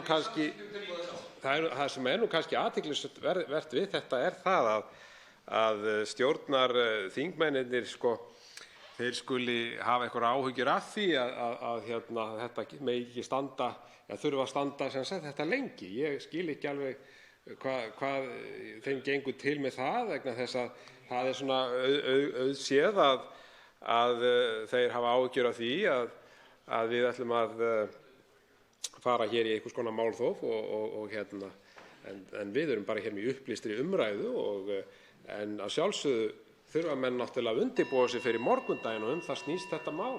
Það er bara ósköp einfalt. Og þessar tafir sem hafa orðið á þessu máli eru náttúrulega stjórnarliðum að kenna. Það er nú bara þannig. þeir geta nú bara hagað sínu skipulagi með betri hætti. Það er nú búið að vera ægilega erfið fæðing að koma þessu máli hér í þingið. Og eigum við svo bara hér stjórnarandstaðan að bugta okkur og beygja fyrir ykkur í þeim efnum? Fundarstjórn forseta óskar Jón Þór Þorvaldsson að ræða öðru sinni. Já, hæstv. Forseti, svona bara til að árétta það, þá komu nú hérna þingmenn úr öllum flokkum að ég tel, eða flestum allavega, í tvígang áður en þessi umræða hófst fundarstjórn forseta og óskuðu eftir því að tillit yrði tekið til þess sem þá var sagt. Og ég verð að segja það að setur nú furðu að það sé ekki gert og það sé ekki bara upplýst það hversu lengi þingfundur á að standa. En ef maður er að finna einhverja lykt af því að hér er að keyra málið bara í gegn og það er þá bara að funda út nóttina og þá fram á morgundaginn í einhverri strikklotu, þá hlýtur það að koma niður á nefndastörfum og það segir þá enn og aftur eitthvað vinnubrögðin í kringum þetta mál og er stjórnarliðum og ríkisstjórninni vart til framdráttar. Hv. þingmaður Kolbeinn Óttarsson Proppé hefur óskað eftir því að taka til máls og ræða fundarstjórn forseta.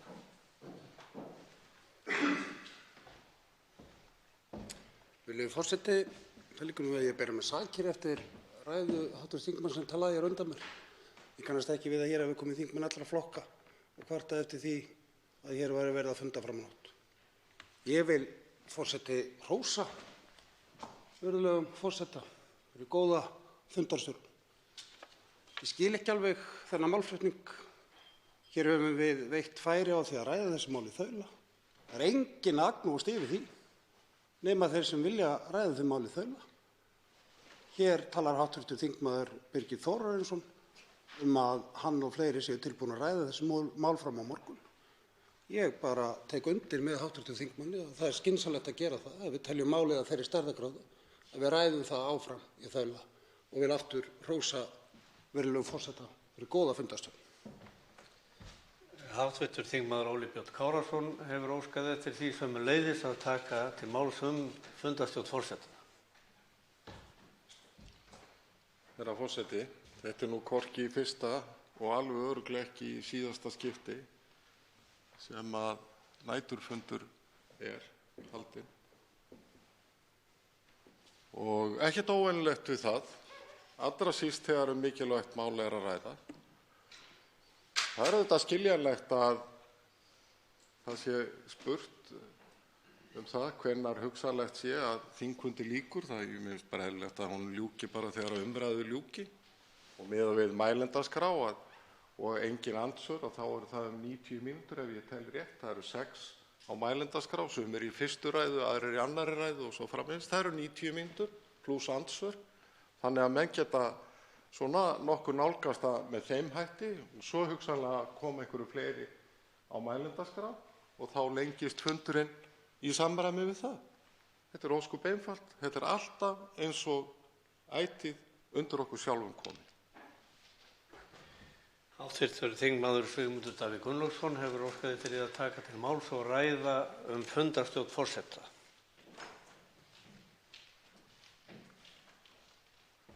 Forseti, ég geri ráð fyrir því að virðulegur forseti sé vandur að virðingu sinni og hæstv. Forseti fór yfir það hér áðan hvert mat hans væri á því hversu langur þingfundur yrði til viðbótar. Ég hygg að það séu liðnir 2 klukkutímar síðan það gerðist að hæstv. Forseti tilkynnti þinginu að þingfundi myndi senn ljúka. Og maður veltir því fyrir sér hvers vegna háttvirtir þingmenn, sumir hverjir að minnsta kosti, virðast vilja að umræða þetta mikilvæga mál fari fram í skjóli nætur. Líta þeir svo á að hér sé verið að fremja einhvers konar myrkraverk sem að betra sé að leyfa almenningi ekki að fylgjast með? Líður þeim betur með það að rökræða þetta mál fái ekki að heyrast? Háttvirtur þingmaður Bergþór Ólason hefur óskað eftir því að fá að taka til máls öðru sinni fundarstjórn forseta. Virðulegur forseti. Það eru komið hér ítrekað fram einhver afstaða sem heyrist fyrst og fremst þá komið frá þingmönnum Sjálfstæðisflokksins að það sé nauðsynlegt að ræða þetta mál í einni samfellu. Hver bara svona forvitninnar vegna, hv. forseti, nú var það bara í gær sem að ekki ómerkilegra máli en heilbrigðisstefnu fyrir næstu 10 ár, ef ég man rétt, var frestað til að taka annað mál á dagskrá. Hvað er það í þessu máli sem kallar á svona mikla samfellu sem að heilbrigðisstefnan er ekki nægjanlega merkileg til að njóta sömu virðingar í þessum sal? Það er mér alveg fyrirmunað að skilja.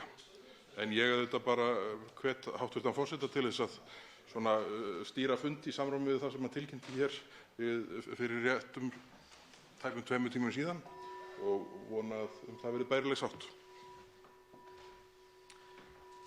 Forseti merkir ekki að fleiri óski eftir því að taka til máls fundarstjórn. Vill nú og gerir sér grein fyrir því að það er orðið áliðið kvölds og komið fram á nóttina. Það hefur gengið mjög á mælendaskrá og í ljósi þess og allra aðstæðna okkar hér í þinginu og þess sem framundan er þá leyfir forseti sér að freista þess að halda áfram enn sinn og hinn talnaglöggi hv. þingmaður sem hér talaði áðan, hann leiti líkum að því hvað þetta gæti tekið langan tíma ef menn legðu sig nú fram. Hv. þingmaður Sigmundur Davíð Gunnlaugsson fundarstjórn forseta. Virðulegur forseti, ætlum að byrja á því að nota tækifærið og biðja hæstv. forseta að setja mig á mælendaskrá því að ég á eftir að segja ýmislegt þetta mál. En af því að einn hv.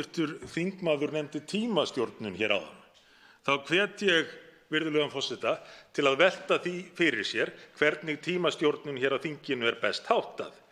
Því að hæstv. forseti hlýtur þó að gera sér grein fyrir því að ætli stjórnarmeirihlutinn sér að reyna að þagga niður umræðu þetta mál með því að láta hana fara fram í skjóli nætur, þá leiðir það af sér að menn muni þurfa í dagsbirtu að ítreka eitt og annað sem að rætt verður við þær aðstæður. Svoleiðis að ég ekki aðeins ítreka það sem ég sagði áðan mikilvægi þess að forseti sé vandur að virðingu sinni og standi við það sem hann segir, en einnig það að hann hyggi að skynsamlegri tímastjórn. Það er ekki fleiri sem óska eftir því að taka til máls fundarstjórn forseta. Til máls tekur hv. 4. þingmaður Norðvesturkjördæmis, Bergþór Ólason.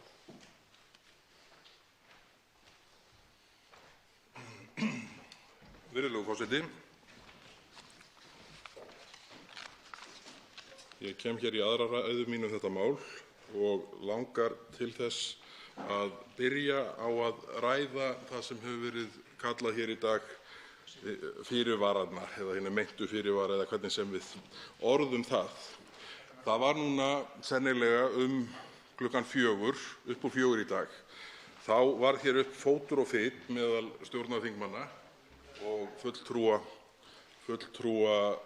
þeirra hópa sem að styðja þetta mál þegar þeirri sára einföldu spurningu var beint fram hér í ræðu hvar títtrædda fyrirvara væri að finna.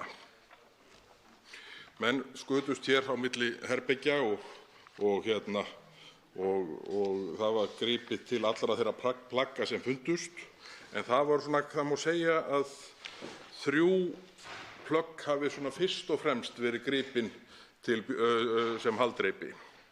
Það er í fyrsta lagi svokallaður frétt á heimasíðu utanríkisráðuneytisins sem ber yfirskriftina Sameiginlegur skilningur gildi 3. orkupakkans gagnvart Íslandi, sem birtist 22. mars 2019. og það er sem sagt frétt fund Guðlaugs Þórs Þórðarsonar, hæstv. Utanríkisráðherra, og Miguel Kante, ég myndaði mér að eftirnafnið sé, framkvæmdastjóri orkumála í framkvæmdastjórn Evrópusambandsins. Þetta var fyrsta plaggið sem var veifað sem hinum meintu fyrirvörum í miklu havaríi. Síðan bættist við plagg sem birtist jafnframt á heimasíðu utanríkisráðuneytisins 10. maí 2019, sameiginleg yfirlýsing EFTA-ríkjanna í EES sérstöðu Íslands. Og hún er svona efnislega í meginatriðum sambærileg því sem fram kom í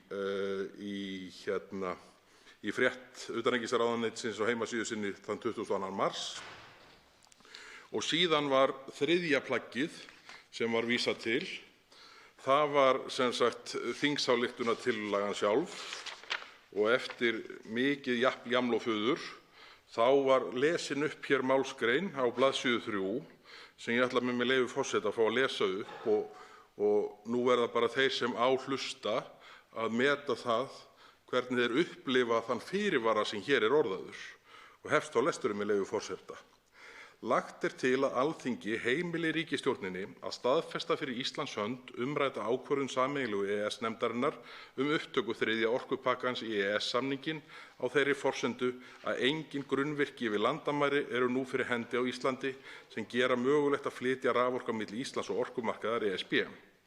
Ákvæði 3. orkupakka ESB slík grunnvirki, þar á meðal í reglugerð 713/2009 að koma á fót samkeppnisstofnun eftirlitsaðila á orkumarkaði, eiga því ekki við og hafa ekki raunhæfa þýðingu hér á landi að óbreyttu. Það verður nú að fyrirgefa mér hver sem vill að þessi, mér heyrist hv. formaður utanríkismálanefndar vera að leggja að mér að lesa áfram. Ég skal gera það í næstu ræðu minni ef efni gefur tilefni til. En það er í rauninni fátt í þessu sem ég held að menn geti skynjað sem fyrirvara í þessu máli. Og það er auðvitað þannig, ef við skoðum þetta af svona, með bærilega gagnrýnum augum, þá langar mig í þessu samhengi að nefna gesti utanríkisnefndar, sérfræðinga, Friðrik Árna Friðriksson Hirst og Stefán Má Stefánsson, sem hafa verið prófessor, sem hafa verið mikið ræddir hér í umræðunni, og álit þeirra. Þeir sögðu á fundi utanríkismálanefndar að þeir hefðu ekki séð neina fyrirvara. Þeir hefðu ekki séð fyrirvarana. Og á þessum tíma lágu öll þessi 3 plögg fyrir og þeir hefðu séð þau. En þeir auðvitað mátu þessi 3 atriði sem búið að flagga hér í allan dag sem meinta fyrirvara, þeir gátu auðvitað ekki skilið þetta sem neina fyrirvara. Enda haldlaus plögg sem eru að líkindum fyrst og fremst til heimabrúks, eins og sagt hefur verið. Ég bara ítreka það að þeir sérfræðingar sem við höfum horft mest til í þessu máli, þeir voru búnir að sjá þetta plagg og töldu það ekki, svöruðu spurningum þannig að þeir hefðu ekki séð neina fyrirvara. Þannig að þetta er svona eftir á skýring, held ég að sé óhætt að segja, sem ekkert hald er í. Og það er auðvitað þannig að þegar þessar yfirlýsingar þingmanna í dag að þarna séu hinir stórgóðu fyrirvarar sem öll eiga að bjarga í horn, þá auðvitað setur það í samhengi yfirlýsingar fyrrverandi formanns Sjálfstæðisflokksins, Þorsteins Pálssonar, sem sagði, með leyfi forseta, tilvitnun hefst: Almennt er rangt og ámælisvert að beita blekkingum. Í sumum tilvikum er það refsivert, en samt er það svo að blekkingar geta verið réttlætanlegar og jafnvel lofsverðar. Töframenn draga til að mynda kanínur upp úr pípuhöttum sínum öðrum til gleði og ánægju. En því er á þetta minnst að Guðlaugur Þór Þórðarson, utanríkisráðherra, þurfti að grípa til kúnstar af þessu tagi til þess að geta lagt 3. orkupakkann fyrir Alþingi. Og satt best að segja á hann fullt lof skilið fyrir vikið. Þetta er nú býsna merkileg yfirlýsing og afstaða fyrrverandi formanns Sjálfstæðisflokksins. Og það verður auðvitað ekki sagt Þorstein Pálsson ef maður hefur fylgst svona, ef maður skynjar hans afstöðu rétt, annað en að hann sé mikill áhugamaður öll þau skref sem hægt að stíga sem svona leiða áfram veginn í átt að inngöngu í Evrópusambandið. Og allavega slær þetta mig þannig að þessi orð séu sögð út frá þeim sjónarhorni. Og það auðvitað þannig að þegar samfélagsrýnir, skulum við kalla hann, sem hefur þá stöðu sem hafði þá stöðu sem hann hafði sem fyrrverandi formaður Sjálfstæðisflokksins og hefur verið virkur í umræðinu Evrópumál hingað til, stimplar þessa leið sem hér farin til þess að fá fyrst og fremst þingflokk Sjálfstæðisflokksins til þess að kokgleypa það sem fyrir lagt, þessa svokölluðu fyrirvara, sem eru hér eftir því hver hleypur til, einhver frétt af heimasíðu frá 22. mars eða önnur frétt af heimasíðu frá 10. maí, nú eða texti í þingsályktun sem ég verð að viðurkenna að ég get ekki skynjað mikið hald í. Og það hefur verið krafa okkar Miðflokksmanna í dag og mér þykir hún ekki ósanngjörn, að sú spurning verði lögð fyrir þá sérfræðinga sem fyrir nefndina komu, og það má þó leggja það fyrir fleiri, Davíð Þór Björgvinsson til dæmis, til viðbótar við þá sérfræðinga sem ég nefndi hér áðan, Friðrik Árna Friðriksson Hirst og Stefán Már Stefánsson og einhverja fleiri til. Við viljum bara gjarnan óska eftir því, og höfum gert það, að sú spurning, sú einfalda spurning verði lögð fyrir þessa sérfræðinga: er þetta fullnægjandi? Er þetta það sem að ykkar mati dugar og heldur sem fyrirvarar? Er þetta það sem þið voruð að leggja til? Því að ég minni á að þessir aðilar, og þá get ég fyrst og reyndar eingöngu talað Friðrik Árna Friðriksson Hirst og Stefán Már Stefánsson samkvæmt þeim upplýsingum sem ég hef, svöruðu því til á nefndarfundi utanríkismálanefndar að þeir hefðu ekki séð fyrirvarana. Og ég ítreka, á þeim tíma sem þeir hafa ekki staðfest að þeir hafa ekki séð fyrirvarana, þá liggur allt þetta þrennt fyrir. Allt. Og þetta nú bara ástæða þess að til þessara aðila leitað að þetta eru einhverjir skörpustu greinendur okkar samfélags á þessi mál. Og eins og ég segi, staðan sú að þessir tveir sérfræðingar segja á fundi utanríkismálanefndar að þeir hafa ekki séð þessa fyrirvara.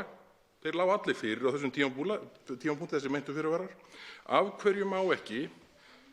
Það mun ekki tefja, það liggur ekki þannig á með þetta mál að það muni hljóta mikinn skaða af að menn taki sér þann tíma og spyrji þessara sérfræðinga: er þetta það sem haldið í? Eru þessi þrír fyrirvarar, meintu fyrirvarar sem búið að flagga hér í dag, er þetta það sem ræður? Ég held að það sé alveg þess virði að boða til eins og eins fundar.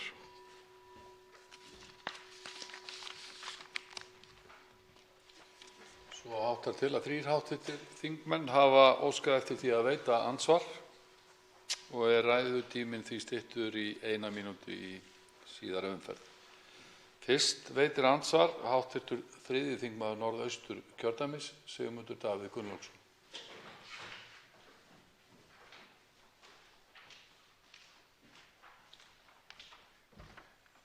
Virðulegur forseti.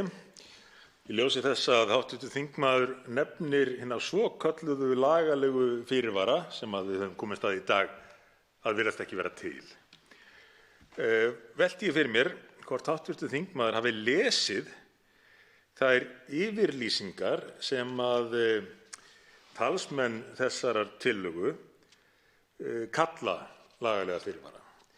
Því að þær yfirlýsingar eru mjög vandlega orðaðar, skulum við segja, en þó þess eðlis að þær segja ekki neitt. Ég nefni sem dæmi það sem að hæstv. Utanríkisráðherra hefur haft eftir Miguel Arias Canete, sem mun vera framkvæmdastjóri orkumála í framkvæmdastjórn Evrópusambandsins. En hann og Guðlaugur Þór Þórðarson, hæstv. Ráðherra, saman að því er virðist, segja, með leyfi forseta: Raforkukerfi Íslands er eins og stendur, einangrað kerfi og ekki tengt við raforkustreng milli Íslands og orkukerfis innri markaðar ESB. Í því ljósi hefur stór hluti ákvæða þriðja orkupakkans, það er þau sem varða viðskipti og grunnvirki fyrir raforku yfir landamæri, ekki gildi eða neina raunhæfa þýðingu fyrir Ísland, á meðan engin raforkustrengur er til staðar. Hér er einfaldlega verið að benda á það að það sé ekki raforkustrengur til staðar, Ísland sé eiga. Og á meðan að það sé ekki raforkustrengur til staðar, þá séu ekki í gildi eða skipti ekki máli ákvæði sem að varða það ef að raforkustrengur væri til staðar. Þetta er náttúrulega bara einhver hringavitleysa, eða það er mat mitt.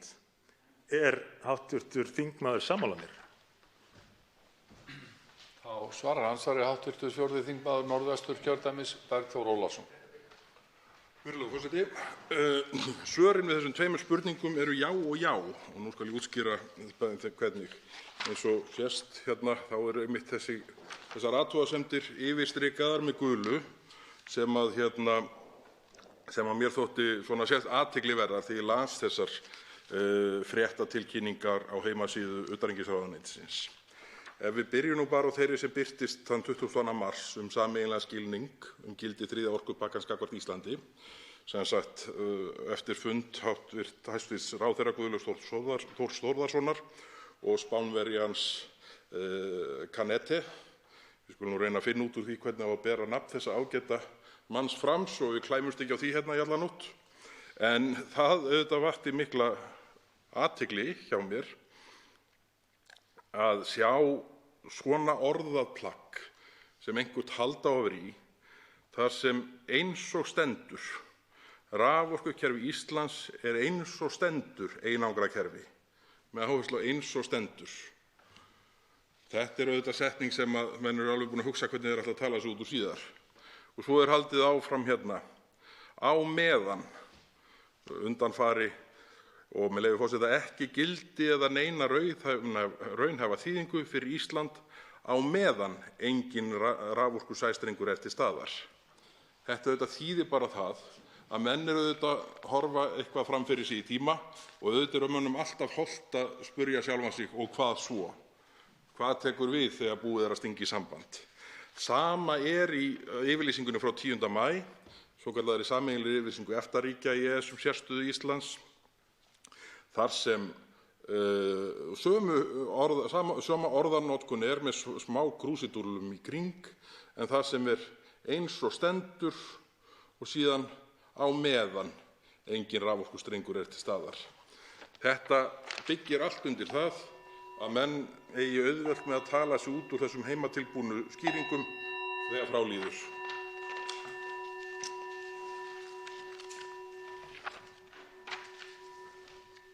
Þá veitir andsvar öðru sinni hv. 3. þingmaður Norðausturkjördæmis, Sigmundur Davíð Gunnlaugsson.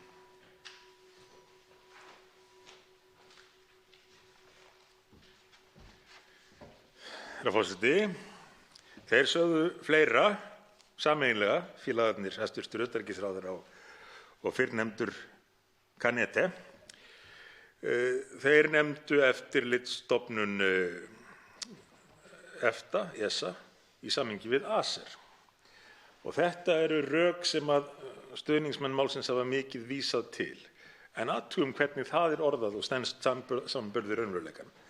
Verði grunnvirki yfir landamæri sett upp í framtíðinni hefur eftirlitsstofnun EFTA, ESA, ákvörðunarvald málefni sem ná yfir landamæri, en ekki ACER.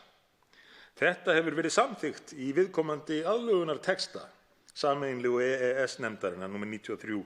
93/2017 frá 5. maí 2017 sem endurspeglar sjálfstæði stofnana EFTA undir tveggja stoða kerfi samningsins Evrópska efnahagssvæðið. Er hv. þingmaður í raun sammála þessu mati að ESA eða að ACER hafi ekkert með þetta að gera vegna þess að ESA sé milligönguaðili? Svarar andsvari síðar sinni hv. 4. þingmaður Norðvesturkjördæmis, Bergþór Ólason. Virðulegur forseti. Pósturinn hefur svo sem ekkert með að gera það innihald bréfa sem að ég sendi til mótaðila minna. Það er auðvitað þannig að í þessu regluverki öllu þá má annaðhvort lesa það með beinum hætti eða svona milli línanna eins og oft þarf að gera, að ACER muni auðvitað vera hinn raunverulegi álitsgjafi sem að ákvarðanir ESA munu grundvallast út frá. Og þá skiptir ekki öllu máli hvort að hinn raunverulegi, þetta er bara rétt eins og í dag verið að reyna að átta að sjá hverjir endanlegir eigendur fyrirtæki eru. Þetta er að sama með því, auðvitað er sá sem að stýrir þeim texta sem að er unni með, hann situr á kontór hjá ACER en ekki hjá ESA og það er auðvitað það sem skiptir máli í þessu. Þá veitir andsvar hv. 3. þingmaður Suðurkjördæmis, Birgir Þórarinsson.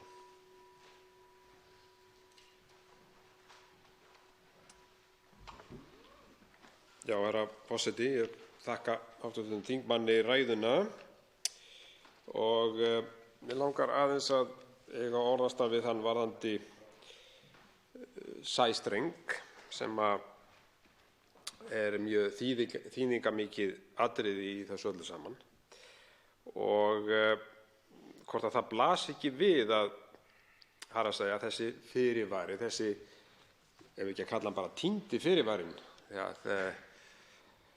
við höfum ekki fengið að sjá hann nema þá í greinargerð sem er nú mjög sérstakt og lýsir því nú kannski að þetta er nú ekki tekið mjög alvarlega af hálfu ríkisstjórnarinnar. En það er svona, það sem maður veltir fyrir sér er það að þessi fyrirvari sem á að vera settur í lög það að það verði ekki heimilt að leggja hér sæstreng nema með leyfi Alþingis.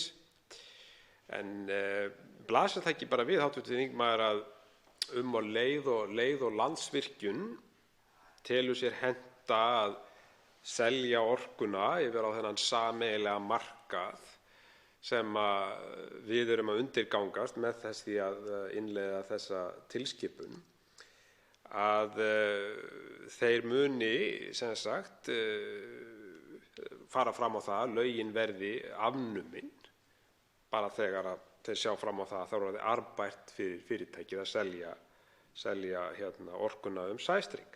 Það verður gott að fá svona álit hv. þingmanns á þessu vegna þess að ég er sannfærður það að það verða innlendir hagsmunaaðilar sem að koma til með að þrýsta á það að héðan verði lagður sæstrengur og ég held að menn þurfa ekki að hafa eins miklar áhyggjur af því að það komi Evrópumegin frá. Ég held að verði nefnilega einmitt akkúrat öfugt. En það er nú kannski aukaatriði í þessu akkúrat, en það verður gott að fá álit hv. þingmanns á þessu. Þá svarar andsvari hv. 4. þingmaður Norðvesturkjördæmis, Bergþór Ólason. Virðulegur forseti, ég þakka hv. þingmanni Birgi Þórarinssyni andsvarið. Ég held að það svo sem þurfi enginn að velkjast í vafa það að áhugi stórframleiðenda hér heima fyrir er umtalsverður hvað það varðar að komast inn í það umhverfi að geta selt raforku sæstreng til útlanda.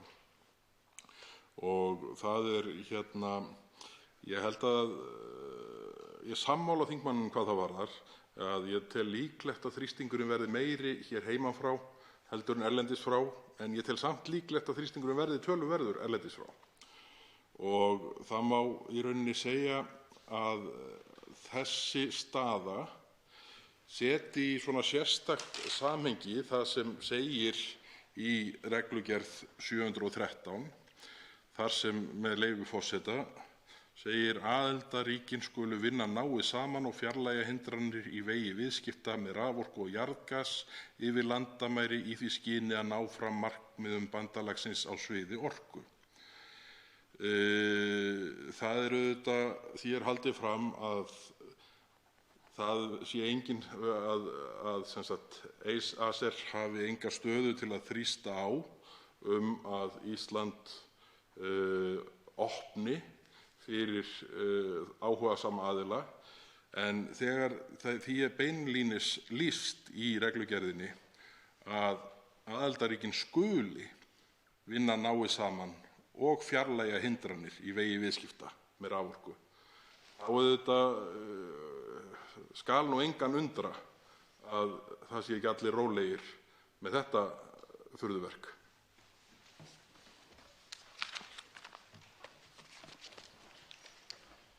Þá veitir andsvar öðru sinni hv. 3. þingmaður Suðurkjördæmis, Birgir Þórarinsson. Já, herra forseti, þakka hv. þingmanni gott svar og ég held einmitt að menn átti sig ekki almennilega á því hér í þessari umræðu hversu dýrmætt það er fyrir Evrópusambandið að eiga aðgang að hreinni orku. Og eins og ég nefndi hér fyrr í kvöld að þá er orkumálum í Evrópusambandinu háttað með þeim hætti að þeir nýta mikið jarðefnaeldsneyti og eins og við þekkjum að þá náttúrulega kemur það til með að verða að skornum skammti í framtíðinu, auk þess sem að bara loftslagsmálin, stóru málin í dag, kalla á það að menn minnki verulega losun á jarðefnaeldsneyti. Þannig að við verðum æ mikilvægari í augum Evrópusambandsins og þess vegna held ég einmitt að við eigum að fara mjög gætilega í innleiðingu tilskipunar af þessu tagi vegna þess að hún gefur Evrópusambandinu færi á því að eiga greiðari aðgang á okkar hreinu orku.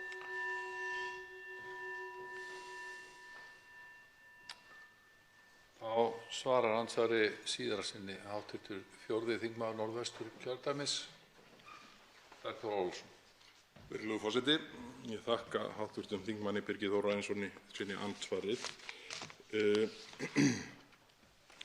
Ég er þingmanninum alveg sammála að í þessu máli ættum við að flýta okkur hægt og það setur alla þennan asa sem hér virðist vera, þar sem því er flaggað sem mjög stórkostlega mikilvægu í málinu að það verði rætt í einni samfellu, þó að það hafi þótt lítið mál í gær að slíta í sundur umræðu heilbrigðisstefnu til næstu 10 ára. Það setur það auðvitað í sérstakt samhengi að það er ekki langt síðan hæstv. Utanríkisráðherra Guðlaugur Þór Þórðarson lýsti því yfir að hann sæi það fyrir sér að máli gæti mögulega frestast til haustsins. Þannig að asinn og raunveruleg tímarak er ekkert. Þetta er heimatilbúinn vandi og ég er hræddur að vandinn felist fyrst og fremst í því að hluti stuðningsmanna málsins hér inni á þingi sé svolítið þvingaður til að kyngja því.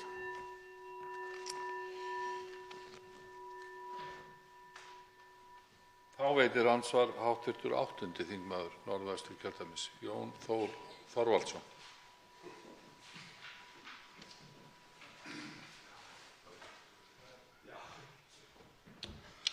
Já, virðulegi forseti.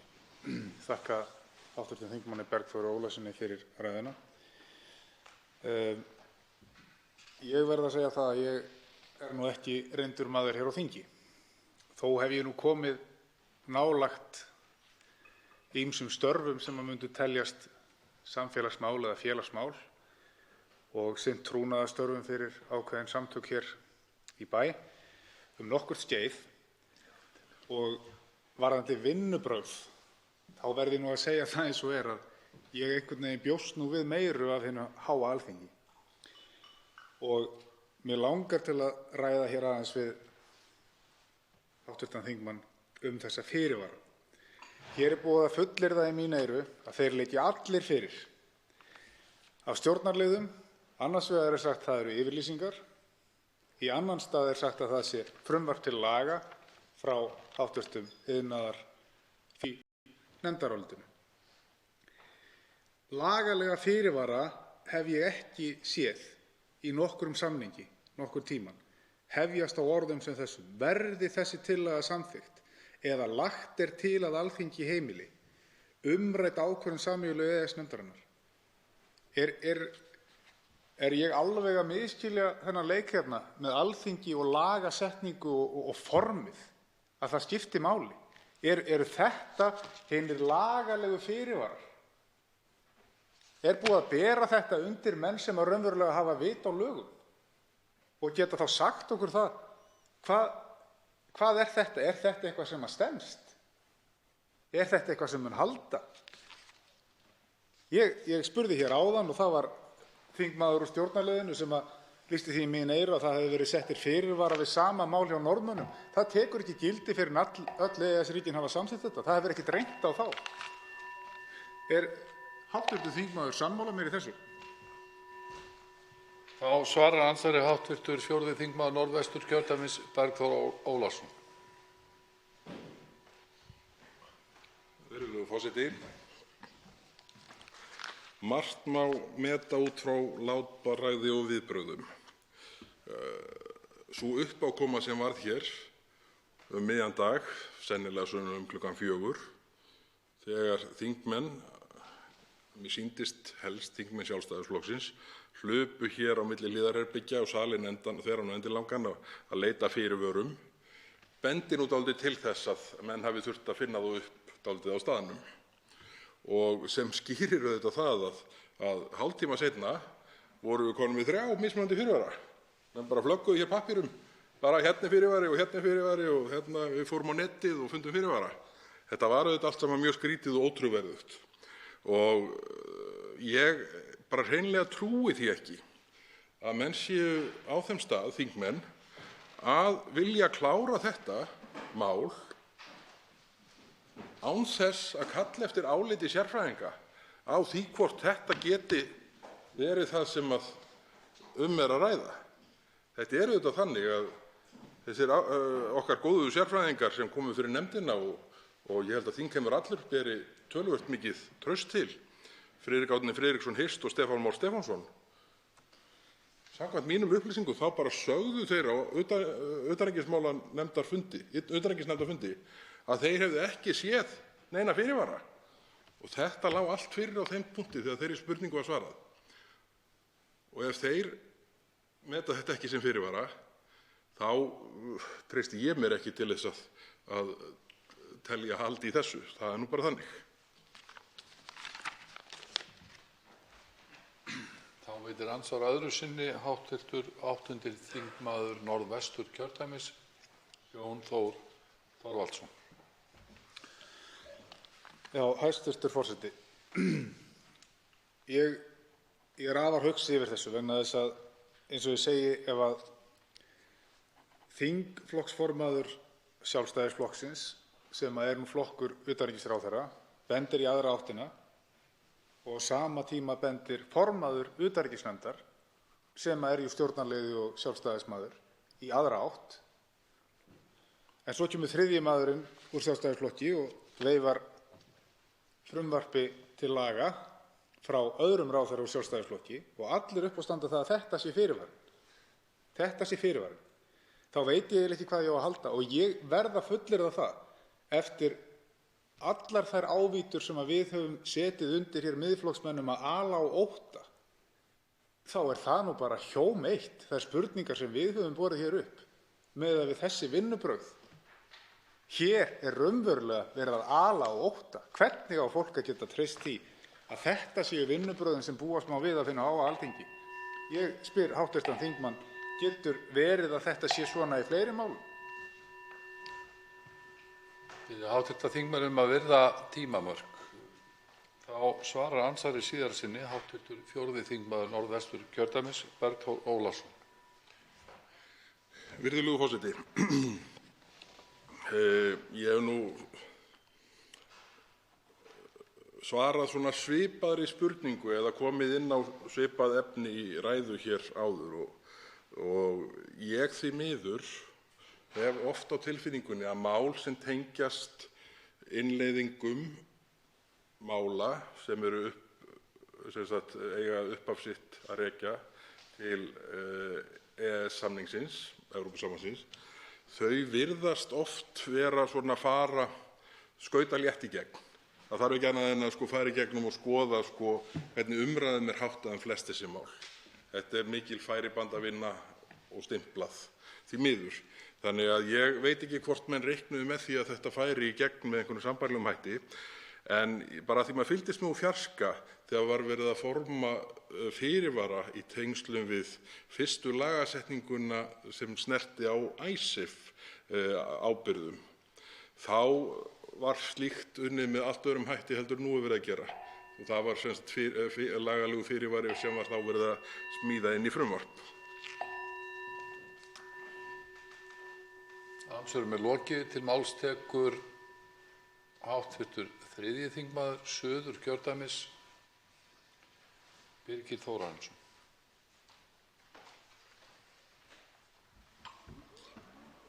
Já, herra forseti.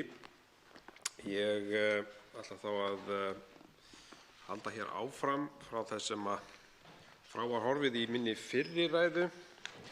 Náði nú ekki að klára hana hér og ætla þá næst að víkja að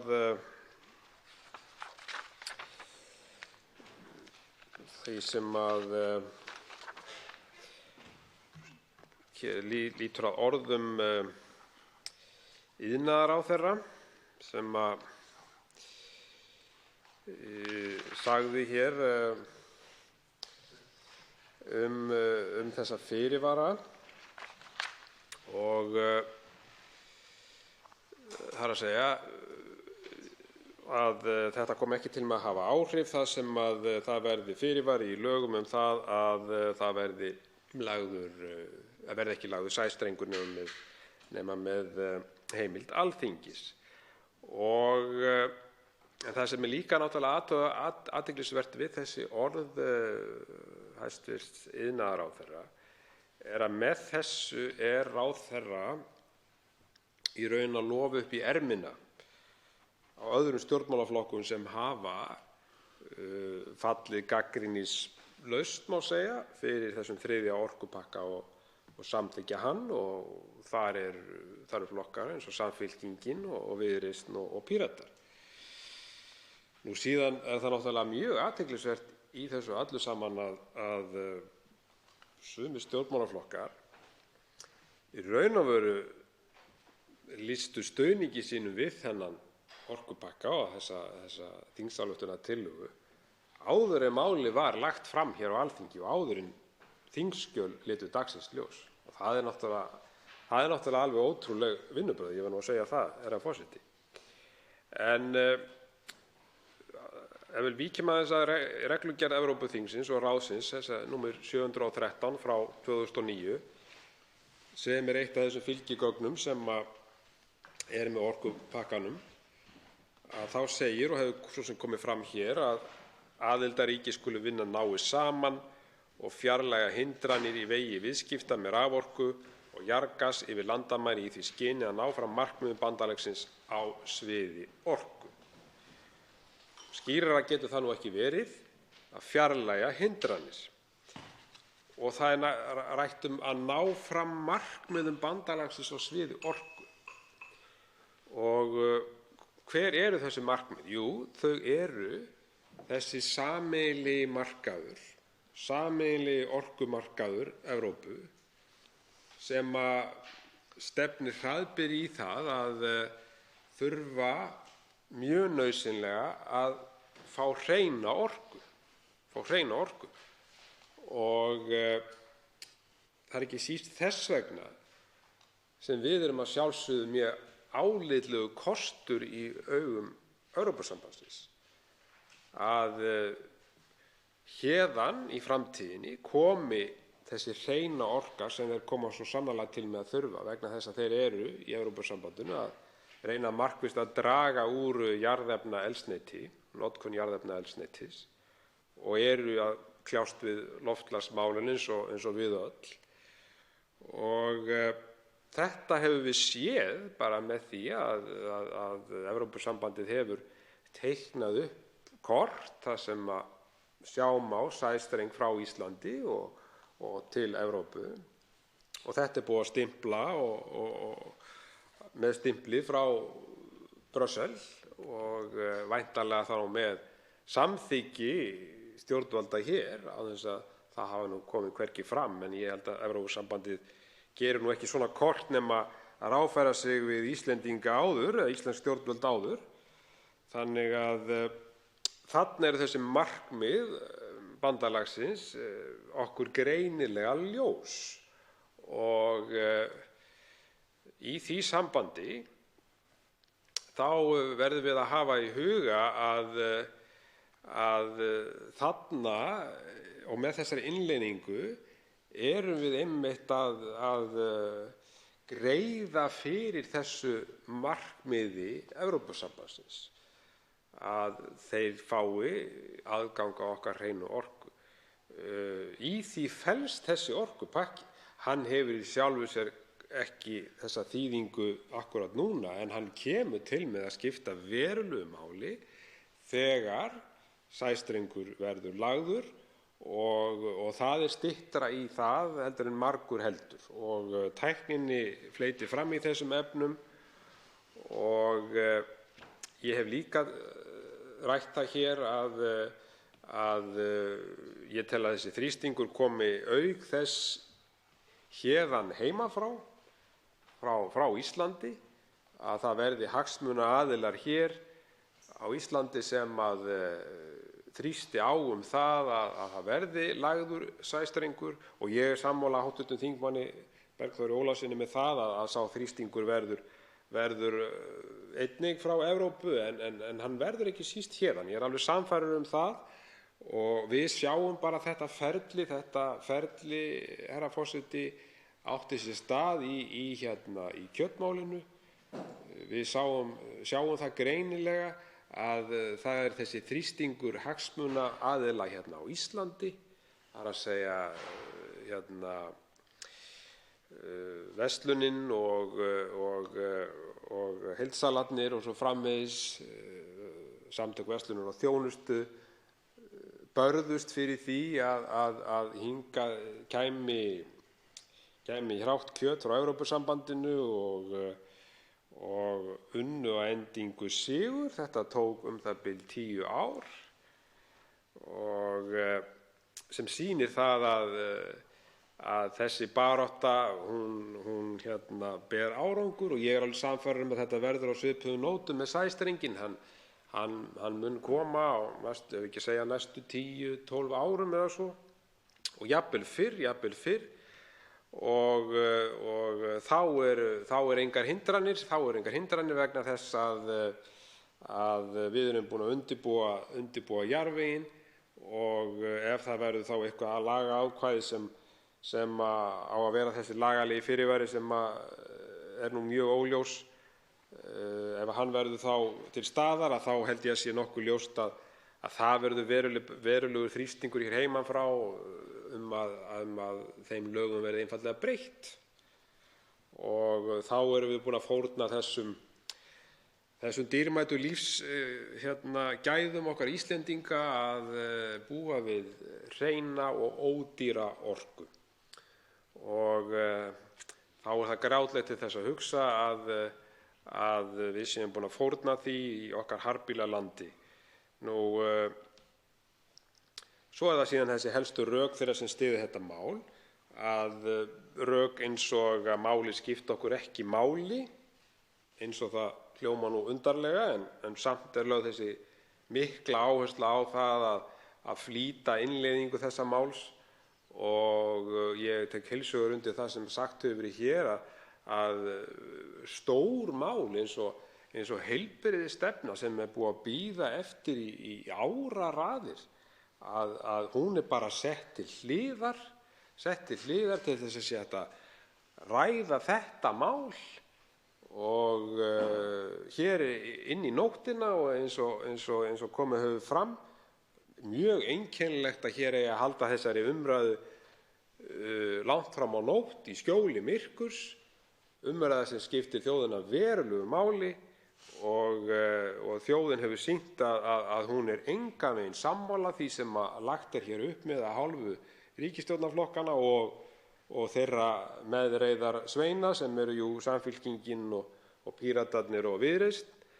Að þetta skuli rætt hér í skjóli myrkurs náttúrulega alveg með ólíkindum og sýnir það að þessi vinnubrögð Alþingis þau þurfa svo sannarlega endurskoðunar við og hér á nú að fara að halda svokallaðan starfsdag Alþingis og ég held að sé nú bara ráðlegt að þetta verði nú bara á dagskrá þar að ræða það hvers vegna svona mikill asi á svona mikilvægu máli og hvort að þjóðin, og ég held að menn verða að velta því fyrir sér og ég held að hæstv. Forseti verða að velta því fyrir sér hvort að þetta sé yfir höfuð þjóðinni þóknanlegt svona vinnubrögð að ræða eitt stærsta máli sem er komið upp á síðari árum hvað varðar Evrópska efnahagssvæðið og þátttöku okkar í því með þessum hætti. Ég verð að segja það, herra forseti, þetta eru bara vinnubrögð sem eiga ekki að líðast. En ég hef nú bara því miður ekki náð að klára mína ræðu, þannig að ég óska bara eftir því að vera settur aftur á mælendaskrá, herra forseti, og held þá áfram sem frá horfi í þeim efnum.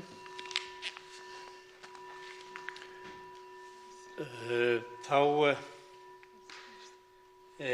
hafa 3 hv. þingmenn óskað eftir því að veita andsvar.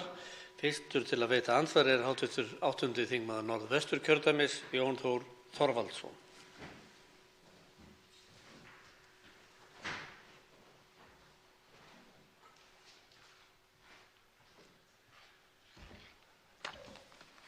Já, virðulegi forseti. Mig langar til að þakka hv. þingmanni Birgi Þórarinssyni fyrir ræðuna og hlakka til að hlusta á það sem eftir er af henni. Mig langaði til að aðeins að ræða við hann það sem hann kom inn á í sinni ræðu, og það er þessi tilskipun.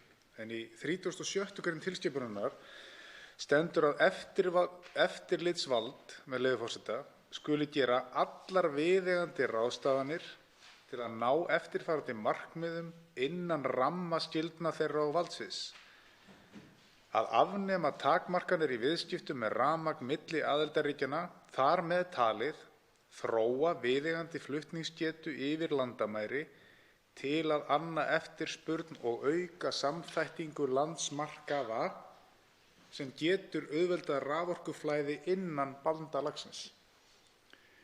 Er þetta eitt af því sem hefur verið velt upp hér í þessum orkupakka sem kannski vekur menn til umhugsunar það að markmið Evrópusambandsins sé það að tengja saman lönd, er ég að skilja þetta rétt, og auka líkurnar á því að flytja raforku frá einu landi yfir til annars, það er að segja þar sem gnótt er af raforku yfir á svæði þar sem minna er af henni, og kannski ekki síst að flytja hreina orku yfir á svæði þar sem að óhrein orka er kannski í meira mæli, það er að segja orka sem framleidd er með jarðefnaeldsneyti eða kjarnorku.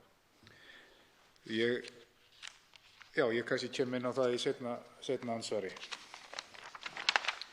Þá svarar andsvari hv. 3. þingmaður Suðurkjördæmis, en forseta láðist að geta þess í upphafi eða við lok ræðu hv. þingmanns að það hafa sem sagt 3 hv. þingmenn óskað eftir að veita andsvar og er þá ræðutíminn styttur í 1 mínútu í síðari umferð. En til máls tekur hv. 3. þingmaður Suðurkjördæmis, Birgir Þórarinsson. Já, herra forseti, þakka hv. þingmanni andsvarið og ég held að þetta sé alveg rétt hjá honum hvernig hann sér þetta fyrir sér og þetta er ekkert leyndarmál. Þetta er orkustefna Evrópusambandsins. Það er að það verður bara þetta frjálsa flæði raforkunnar alveg eins og vöru og þjónustu. Þetta verður bara partur af fjórfrelsinu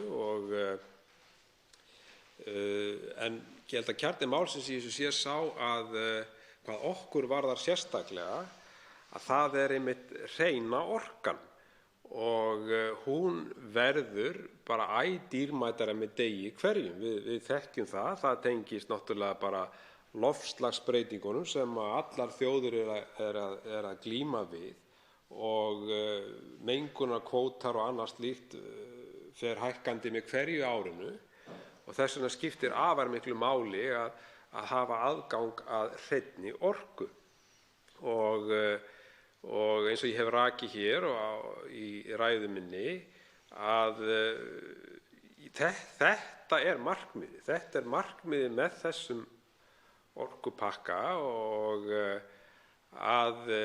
þegar horft er til okkar að Evrópusambandið fái aðgang að okkar hreinu orku og þá erum við náttúrulega búin að missa þessa sérstöðu okkar vegna þess að við þekkjum það bara það er markaðslögmáli sem gildir og þegar að menn sjá fram á mikla arðsemi þess að selja héðan orku til Evrópusambandsins eins og fyrirtæki eins og Landsvirkjun og fleiri, ég meina það er einkafyrirtæki í orkugeiranum og sem að myndi að sjálfsögðu sjá hag sinn í því að flytja orkuna út að þá er þetta bara lögmál markaðarins, það er bara framboð og eftirspurn og verð og þá sjáum við að það verður þá náttúrulega minna í kerfinu hér heima sem því það þarf að fara að borga meira fyrir rafmagnið og heimilin þurfa að borga hærra verð.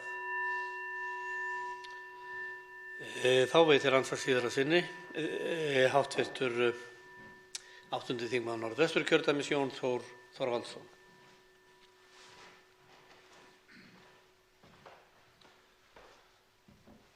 Já, hæstv. Forseti.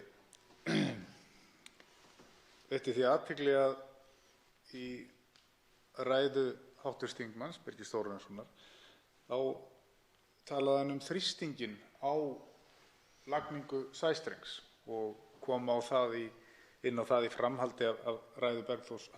þingmanns Bergþórs Ólasonar að hann yrði hugsanlega meiri hér heima á Íslandi heldur en utan úr Evrópu. En þó yrði allnokkur þrýstingur utan úr Evrópu.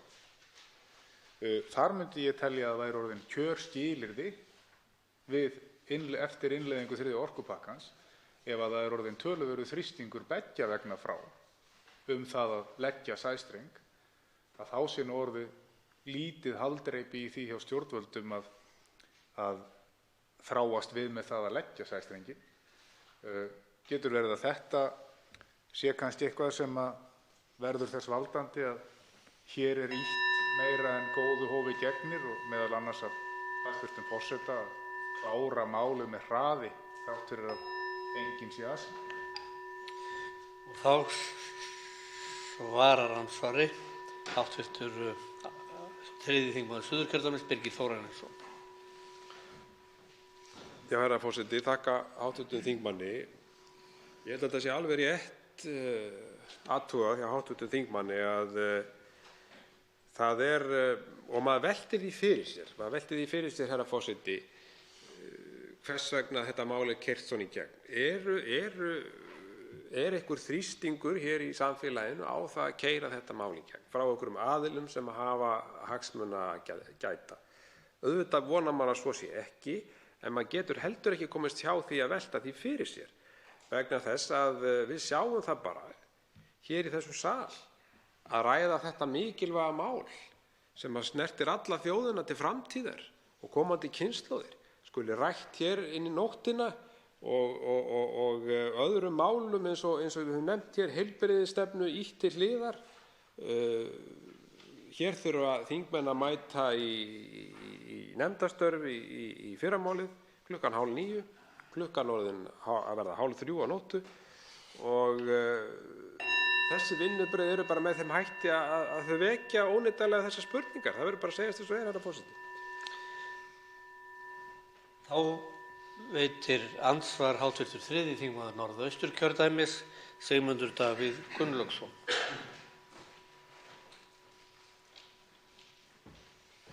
Virðulegur forseti, þingmenn eru farnir að leggja það í vana sinn að þakka almennt fyrir ræður og andsvör, jafnvel þegar það ekkert sérstakt tilefni til. En nú tel ég vera sérstakt tilefni til þess að þakka fyrir ákaflega góða og yfirgripsmikla ræðu, þrátt fyrir að hv. þingmaður hefði mjög skamman tíma til ráðstöfunar.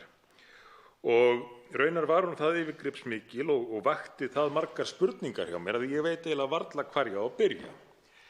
En á einum tímapunkti í ræðuhöldum hv. þingmanns rifjuðust upp fyrir mér fræg orð hv. þingmanns Jóns Gunnarssonar sem hann lét falla hér í pontu fyrir ekkert allt of mörgum árum.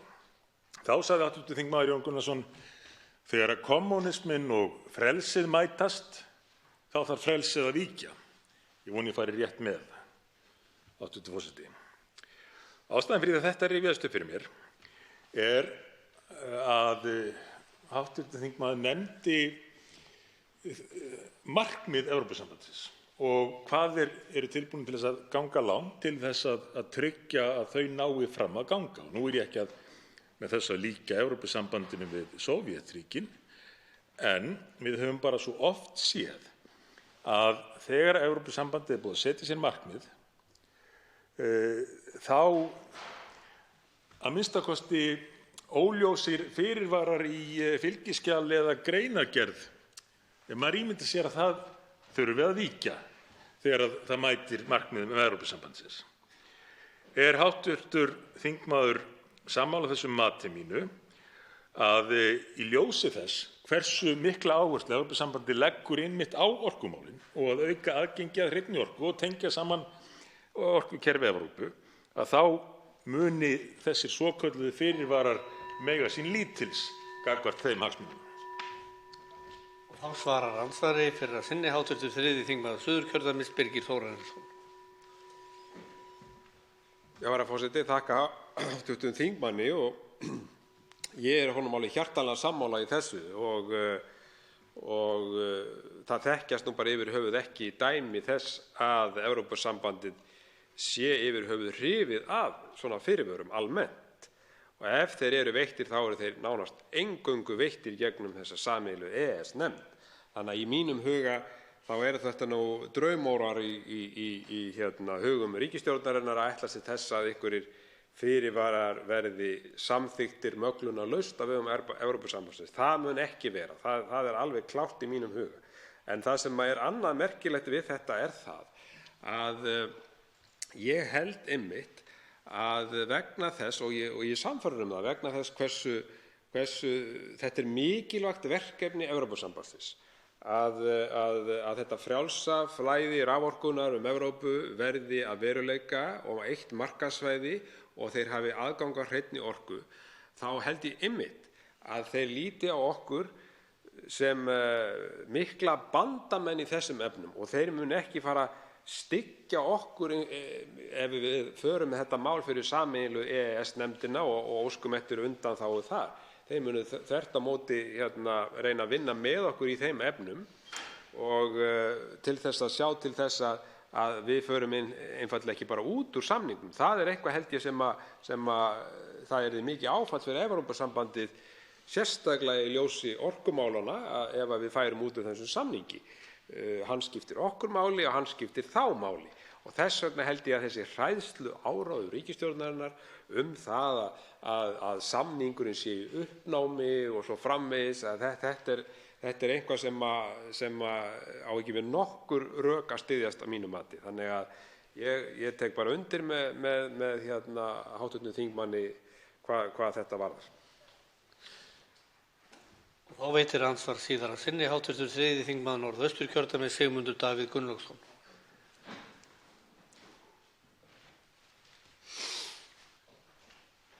Herra forseti, gott að heyra að ég hef skilið hv. þingmann rétt hvað þetta varðar. En það vekur þá upp fleiri spurningar. Til að mynda spurningar hvað valdi í tilfelli þessarar ríkisstjórnar, hvers vegna þessi ríkisstjórn skuli ákveða á þessum tímapunkti að sýna þessa undanlátssemi, ekki hvað síst í ljósi þess að það eru ráðherrar Sjálfstæðisflokksins sem að keyra þetta mál áfram. Og lengi vel þá gaf nú nafn þess flokks ákveðnar vísbendingar hvar áherslur hans lægju, en nú keyrir sá flokkur áfram mál sem að kannski helst borið uppi af flokkum sem eiga ekki einu sinni aðild að ríkisstjórn og virðast hafa oft á tíðum meiri tryggð við Evrópusambandið heldur en það sem að minnsta kosti ég myndi skilgreina sem innanlandshagsmuni. Hvað getur valdið þessu?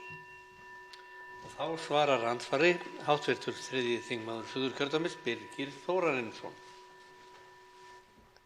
Já, herra forseti, ég þakka hv. þingmanni skelegga andsvarið. Já, þetta er góð spurning. Hvað veldur þessu? Það sem er einkennilegt í þessu máli er það að eins og hv. þingmaður nefndi hér, að Sjálfstæðisflokkurinn, hvað hann leggur mikla áherslu á þetta mál, það er nú ekki langt síðan að formaður flokksins hélt nú hér ræðu þar sem að hann fann þessu nú allt til foráttu og þessum orkupakka og sinnaskipti formannsins eru náttúrulega alveg einstök og þá kemur maður aftur að því að er eitthvað sem bara við höfum ekki fengið að heyra sem skiptir verulegu máli í þessu þannig að menn keyra þetta áfram með þessum hætti. Maður spyr sig að sjálfsögðu að því. En það er líka efni í aðra ræðu hér síðar í nótt sinnaskipti Vinstri grænna í þessu máli og síðan sjáum við sárafáa Framsóknarmenn taka þátt í þessari umræðu þrátt fyrir fréttir þess efnis að grasrót Framsóknarflokksins er mjög mótfallin þessu máli. Þá veitir andsvar hv. 4. þingmaður Norðvesturkjördæmis, Bergþór Ólason.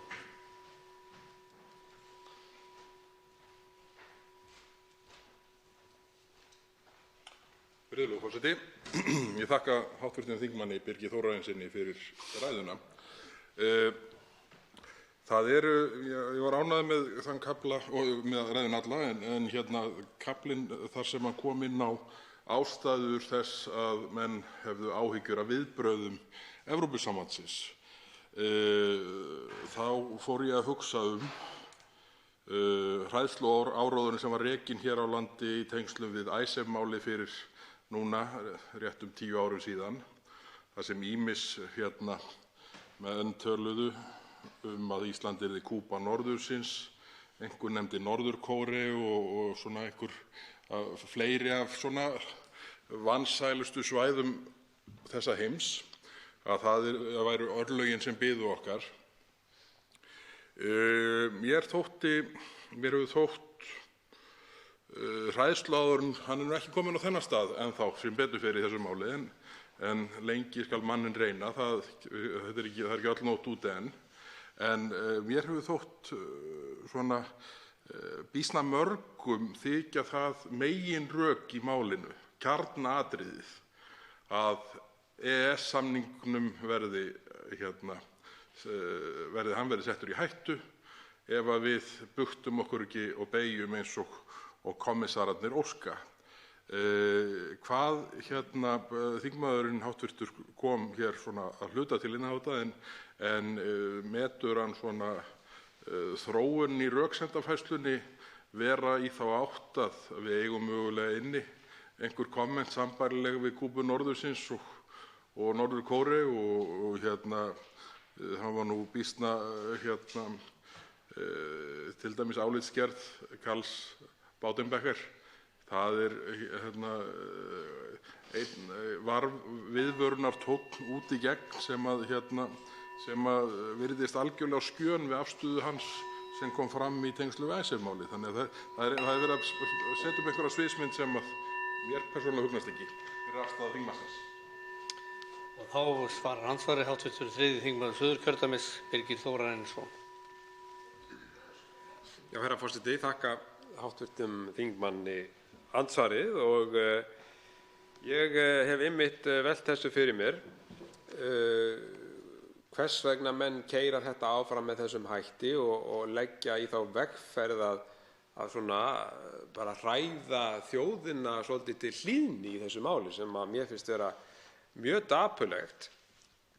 Höfum það í huga að þessi álitsgerð sem að utanríkisráðuneytið kaupir þarna af þessum fyrrverandi dómara EFTA-dómstólsins sem að í sjálfu sér bara verktaki sem selur sína vinnu. Þetta er ekkert óalgengt þegar menn hafa gegnt svona stöðum og sérstaklega í Bandaríkjunum að þá selja þeir þjónustu sína með þessum hætti og þar verður að hafa það í huga að sú álitsgerð er lögfræðileg. Hún er lögfræðileg, hún er ekki pólitísk og þess vegna tel ég að við þurfum ekki að hafa miklar áhyggjur af því vegna þess að það er alveg ljóst í mínum huga að Evrópusambandið það þarf jafn mikið á þessum EES-samningi að halda og við og þeir munu ekki stofna honum í einhverja sérstaka hættu, þeir munu ekki leggja þá vegferð vegna þess eins og ég hef nefnt hér að við eigum þessa dýrmætu hreinu orku sem liggur ekki á lausu í Evrópusambandinu, höfum það í huga og það er sko örugglega og það er alveg klárt mál að það er ástæða fyrir því að það er búið að teikna þetta upp, það er búið að teikna þennan sæstreng frá Íslandi til Evrópusambandsins og hvaðan kemur frumkvæðið í þeim efnum? Það kemur frá Evrópusambandinu og að sjálfsögðu með samþykkt íslenskra stjórnvalda. Þannig að hugmyndin og hugmyndafræðin, hún er þessi að fá þessa góðu hreinu orku frá Íslandi. Þeir munu að sjálfsögðu borga fyrir hana, en þeir borga það mikið að það verður freistandi fyrir okkur að selja og þá mun raforkuverð til almennings í landinu og fyrirtækjanna hækka. Og þá veitir andsvar öðru sinni hv. 4. þingmaður Norðvesturkjördæmis, Bergþór Ólason. Virðulegur forseti, ég þakka hv. þingmanni Birgi Þórarinssyni fyrir svarið. Það er eitt atriði sem að býsna margir hafa áhyggjur af í þessu öllu og ég er nú ekki með umsögn Bakarasambands Íslands, held ég að félagsskapurinn heiti alveg örugglega, en allavega bakararnir okkar. Þeir hafa lýst miklum áhyggjum, komið meðal annars á fund utanríkismálanefndar og skiluðu inn umsögn sem ég hefði nátt að hafa þetta með mér en er ekki með. En svona spurning mín til hv. þingmanns er svona hvernig sjónarmið er snúa að verðlagningu raforku á þessum annars vegar einstaklingsmarkaði og hins vegar gagnvart smærri fyrirtækjum, hvernig hann sér fyrir sér eða þykir líklegt að þróunin verði hvað það varðar að orkupakkanum innleiddum. Og þá svarar andsvari hv. 3. þingmaður Suðurkjördæmis, Birgir Þórarinsson. Já, herra forseti, þróun raforkuverðs eftir að þessi pakki verður innleiddur hér, við munum nú strax sjá breytingar, einhverja hækkun, við vitum ekki hversu mikla, vegna þess að það er verið að leggja þarna til 45% hækkun á eftirlitsgjaldi til orkufyrirtækjanna, það er að segja að þau þurfa að borga þarna 45% hærra gjald heldur en þau gera í dag og það kemur bæði fram í umsögn frá HS Orku og fleiri fyrirtækjum þess efnis að þessi hækkun muni fara út í verðlagið. Þeir segja það bara beinum orðum. Þannig að þá sjáum við strax þar einhverja hækkun en fyrst og fremst verður nú hækkunin veruleg þegar að sæstrengurinn er kominn og orkan verður seld til Evrópu, að þá mun verða hér gerð breyting á þessum þessum lífsgæðum okkar að hafa aðgang að hreinni og ódýrri orku. Andsvörum lokið. Til máls tekur hv. 8. þingmaður Suðurkjördæmis, Karl Gauti Hjaltason. Herra forseti, fallorkan er ein mikilvægasta auðlind okkar, ef ekki sú allra mikilvægasta. Það getum við öll verið sammála. Við hófum í upphafi síðustu aldar að virkja þessa auðlind. Og upp úr miðri síðustu öld hófum við Íslendingar að reisa stórvirkjanir og seldum þá orku sem þá var beisluð til stóriðju.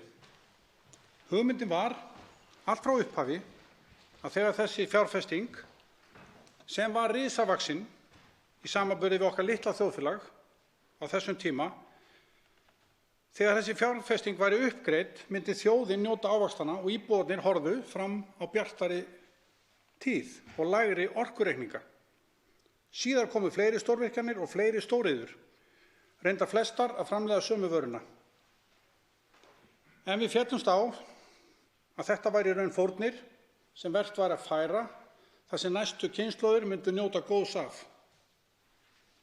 Stórvirkjanirnar voru frá upphafi í eigu þjóðarinnar sem á dreifikerfið og við höfum notið þess að raforka er tiltölulega ódýr hér á landi og við eigum að standa vörð þessi verðmæti sem fyrri kynslóðir hafa byggt upp í okkar þágu til langrar framtíðar.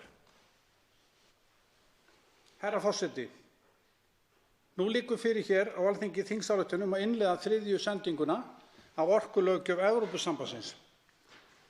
Hann er þannig kominn hingað inn í sal í Alþingis til síðari umræðu þessi margumtalaði 3. orkupakki sem margir hafa sterkar skoðanir á.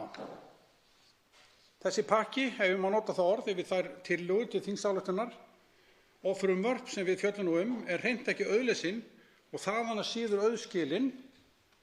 Í tillögunni kemur fram að Alþingi álykti að heimila ríkisstjórninni að staðfesta fyrir Íslands hönd ákvörðun sameiginlegu EES-nefndarinnar nr. 93/2017 frá 5. maí 2017 breytingu á 4. viðauka sem fjallar orku við EES-samninginn frá 2. maí 1992 og fella inn í samninginn tilteknar gerðir. Svo eru taldar 4 reglugerðir Evrópuþingsins, 2 tilskipanir þess og 2 ákvarðanir framkvæmdastjórnarinnar sem ganga út á að breyta og bæta við viðauka við tilteknar reglugerðir Evrópuþingsins.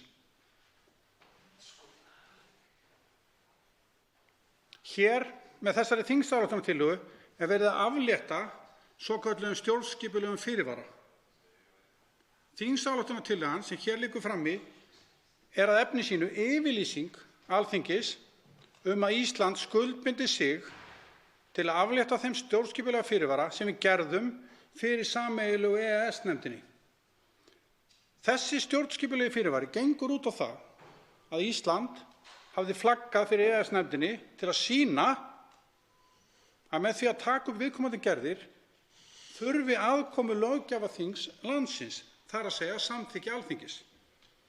Þessi þingsályktun, herra forseti, er í raun yfirlýsing Íslands, löggjafarþingsins, að ekkert standi í veginum eða megi standi í veginum fyrir því að viðkomandi reglugerðir gildi og verði þannig að taka gildi hér á landi. Þetta er skuldbindingin sem við undirgengumst með samþykkt þessara sem við munum undirgangast með samþykkt þessara þingsályktunartillögu ef það verður raunin hér. Þetta er skuldbindingin. Þegar því er lokið er Ísland skuldbundið til að innleiða þær gerðir sem undir eru í orkupakkanum og gera nauðsynlegar lagabreytingar hér innanlands svo efni pakkans öðlist fullt gildi hér á landi. Þetta ætlar hæstv. Ríkisstjórn að gera hér eða stendur til að gera. Herra forseti, en þetta ætlaði að gera með lagalegum fyrirvara. Og hvað er það? Og hver er hann? Gæti einhver spurt og hafa reynda spurt hér í dag. Og hver er þessi lagalegi fyrirvari að sögn stjórnarliða? Hann er sá að lagabálkurinn gildi ekki að öllu leyti hér á landi, þar sem við erum ótengd raforkukerfi annarra Evrópulanda.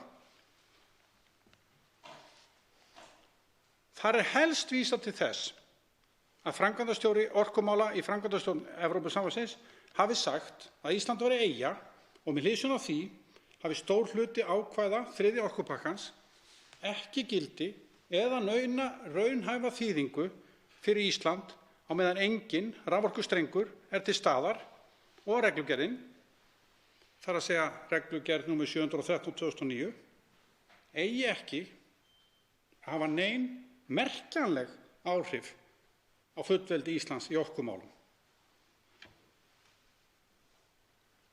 Síðan er bent á sameiginlega yfirlýsingu EFTA-landanna frá 8. maí síðastliðinn á svipuðum nótum. Þar er undirstrikað að raforkukerfi Íslands sé, eins og stendur, einangrað kerfi og ekki tengt raforkusæstreng milli Íslands og orkumarkaðar Evrópusambandsins. Og í því ljósi hafi stór hluti ákvæða 3. orkupakkans, það er sem varða viðskipti með raforku yfir landamæri, ekki gildi eða raunhæfa þýðingu á Íslandi.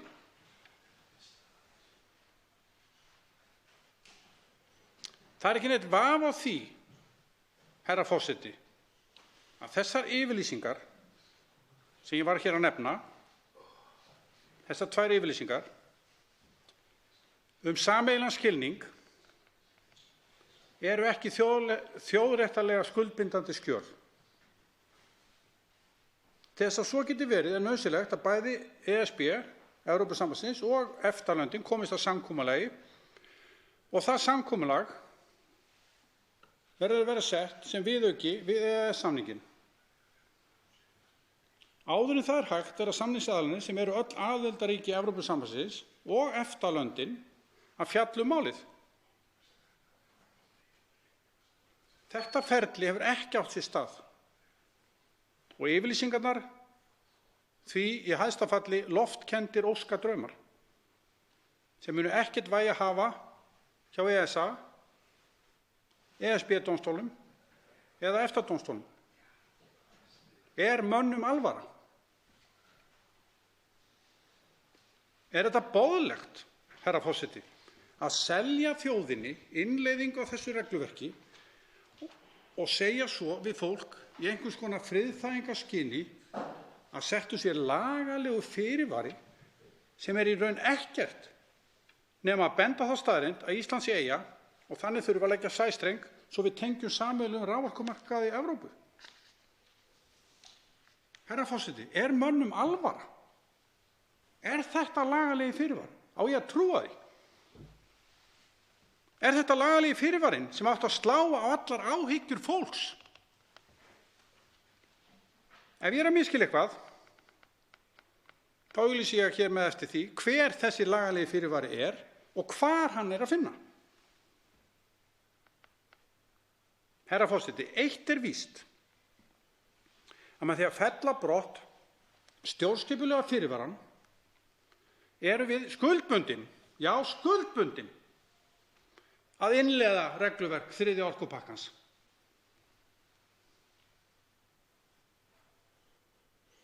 Af þessu sögðu má sjá að svokallaður lagalegur fyrirvari sem er í besta falli illskiljanlegur í þessu samhengi og fremur mætti segja að hann væri nýlunda á sviði sjónhverfinga. Þannig skuldbundur Ísland sig til að innleiða reglurnar en segir svo hér innan hans að sumt af þessu reglum mun ekki gilda hér á landi fyrir ákveðinni atburður gerist. Að halda því svo fram að þessi aðferð við innleiðinguna veiti okkur frelsi frá innleiðingunni einhverja hluta þessara reglna er því stór misskilningur. Stór misskilningur, herra forseti. Það kom í ljós hér áþreifanlega í gær fyrr á þessum sama fundi þegar einfaldlega var spurt hvar þennan lagalega fyrirvari væri að finna í regluverkinu. Herra forseti, svörin voru fátækleg og það kom í ljós að keisarinn var ekki í neinum fötum. Fyrst var bent á viðræður sem hæstv. Utanríkisráðherra átti við framkvæmdastjórn orkumála í framkvæmdastjórn ESB og þar fælist lagalegi fyrirvarinn. Hann væri þar að finna. Ég er búinn að fara yfir það hér fyrir minni ræðu. Síðan var bent á yfirlýsingu EFTA-ríkjanna að þar væri þennan lagalega fyrirvara að finna. Ég er búinn að fara yfir það. Þriðja skýringin var að lagalega fyrirvaran væri að finna í frumvarpi til breyting á raforkulögunum. Ef sú breyting er skoðuð, þá er það verið að bæta inn 5. málsgrein 9. greinar ákvæði í lögin sem hvað? Sem reyndar er nú þegar að finna næstum samhljóða ákvæði í raforkulögunum í 39. grein A. Hvað er þetta? Fjórða skýringin var sú að þetta er sett inn síðar í sérstakri reglugerð. Einhvern tíma síðar. Hvað er þessi reglugerð? Herra forseti, niðurstaðan er sú að stjórnarliðum ber ekki saman hver þessi lagalegi fyrirvari er og svör þeirra benda til þess að hann sé enginn. Enginn.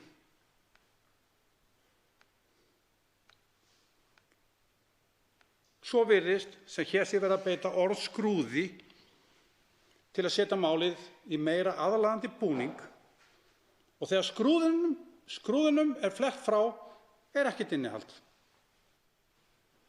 Reglugerð EB nr. 713 frá 2009 mun engu að síður taka gildi á Íslandi ef þingsályktunin sem við erum hér að fjalla verður samþykkt. Í reglugerðinni nr. 713/2009 er gert ráð fyrir að ACER geti tekið lagalega bindandi ákvarðanir sem snúa einkum að grunnvirkjum fyrir raforku sem tengja eða gætu tengt 2 aðildarríki. Hvað EFTA-ríki snertir er gert ráð fyrir að eftirlitsstofnun EFTA, ESA, fari með þær valdheimildir sem ACER eru veittar í reglugerðinni. Eitt stærsta álitamálið og eitt af þeim atriðum sem lögspekingar telja vafa undirorpið hvort slíkt valdframsal standi stjórnarskrá lýðveldisins Íslands. Það er þetta atriði. Eftir sem áður er gert ráð fyrir því að ACER hafi mikil áhrif á efni slíkra ákvarðana ESA og skulu ákvarðanir ESA meðal annars teknar á grundvelli draga sem ACER semur fyrir ESA.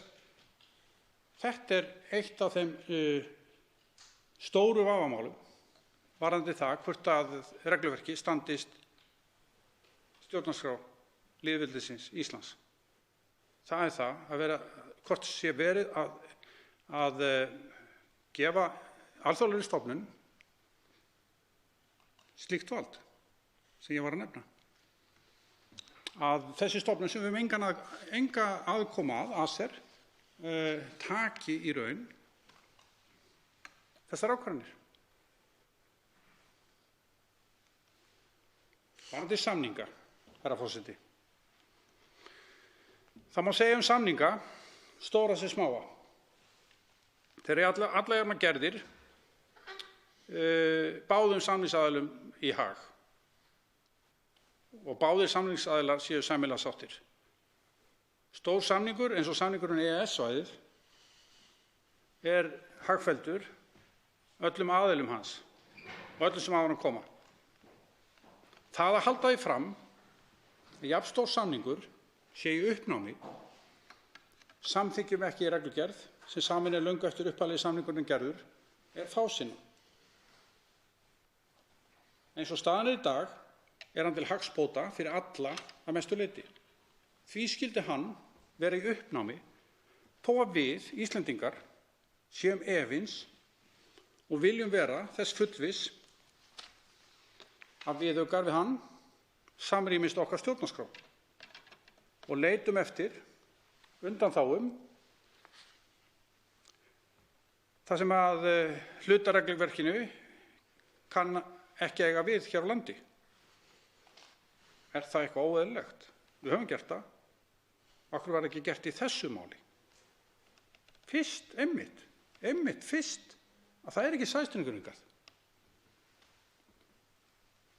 Í 1. málsgrein 1. greinar samningsins kemur fram að markmið hans sé að stuðla að stöðugri og jafnri eflingu viðskipta og efnahagstengsla samningsaðila við sömu samkeppnisskilyrði og eftir sömu reglum með það fyrir augum að mynda einsleitt evrópskt efnahagssvæði, þar að segja EES.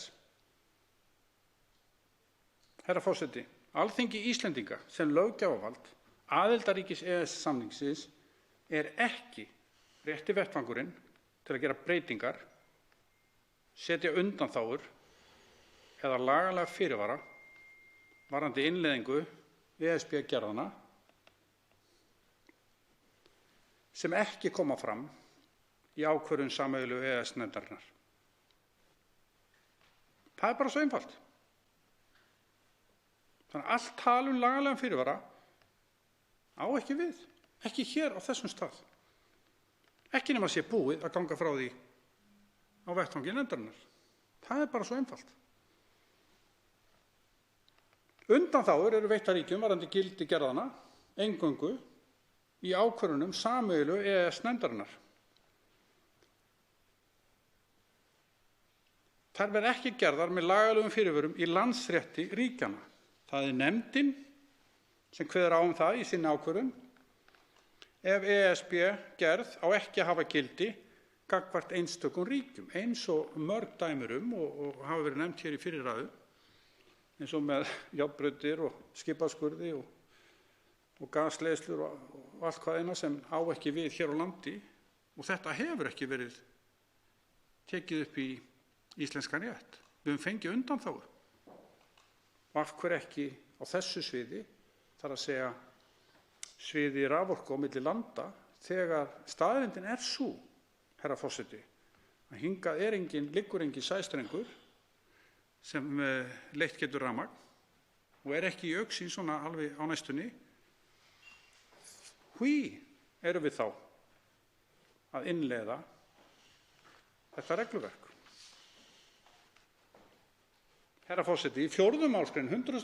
greinar EES-samningsins kemur fram að ef ekki er undan að komast að samkomulagi breytingar á viðauka við EES-samninginn, þrátt fyrir að beitingu undanfarandi málsgreinar, skulu sameiginlega EES-nefndin kanna alla frekari möguleika á því að tryggja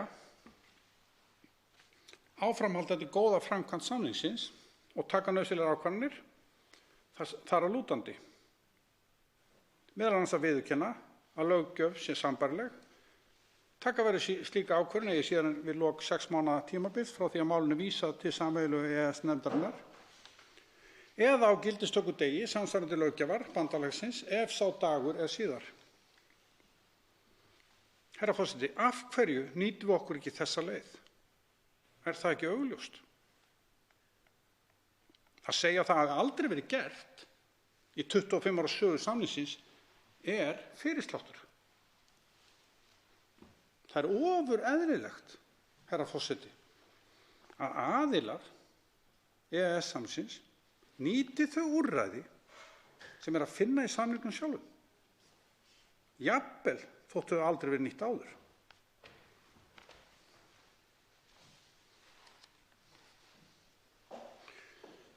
Herra forseti, svona í lok máls míns og með vísan í það sem ég hef verið að segja aðalega þennan lagalega fyrirvara og það að samningnum verði vísað, þessari gerð verði vísað til nefndarinnar, þá er ég hissa á því, herra forseti, að stjórnarliðið keyri þetta mál áfram á þessu offorsi sem hér er og ætla að gera það. Ég er hissa á því. Ég er líka hissa á því vegna þess að réttmætar spurningar eins og þetta með lagalega fyrirvarann hafa vaknað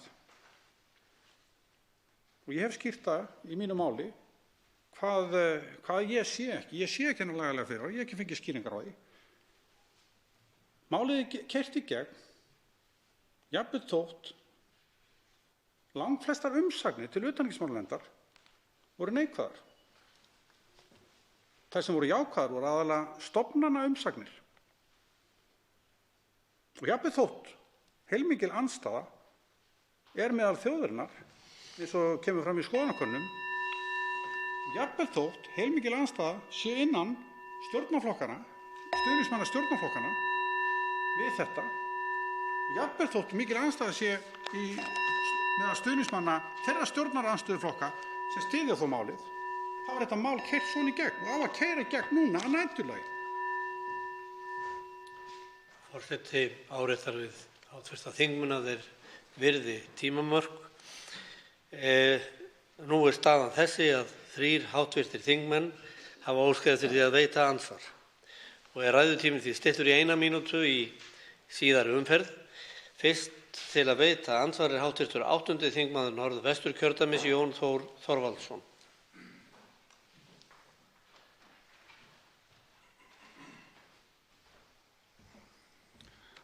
Hæstvirtur forseti. Ég þakka hv. þingmanni Karli Gauta Hjaltasyni fyrir skýleika ræðu. Hv. þingmaður kom inn á það í ræðu sinni að þingsályktunartillagan sem hér er til umræðu væri yfirlýsing þingsins að ráðherra og ríkisstjórn innleiði orkupakka 3. Og ég er hjartanlega sammála því. En, og það er þetta stóra en í þessu máli, það er að ákveðnum forsendum gefnum.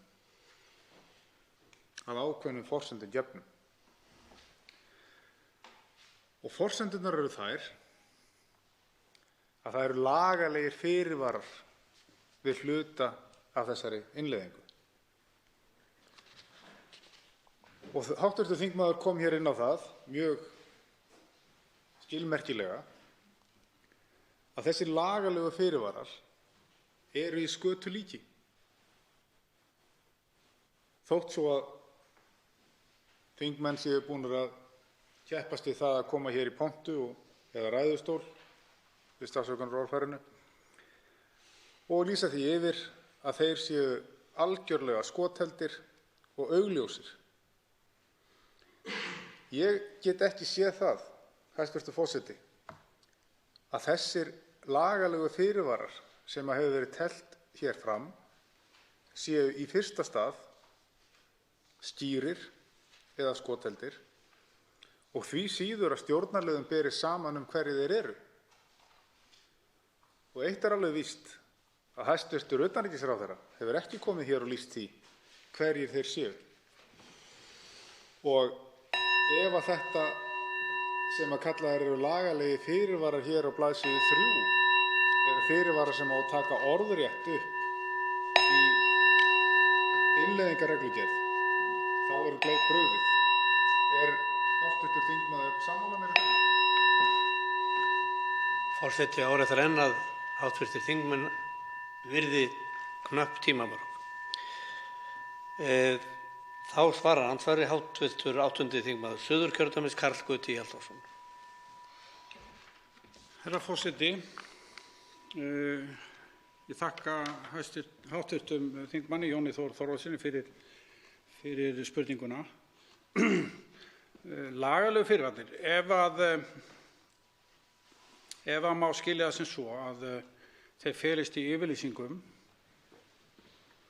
þessara manna og EFTA-ríkjanna frá 8. maí og ef maður les þessar yfirlýsingar þá er þetta náttúrulega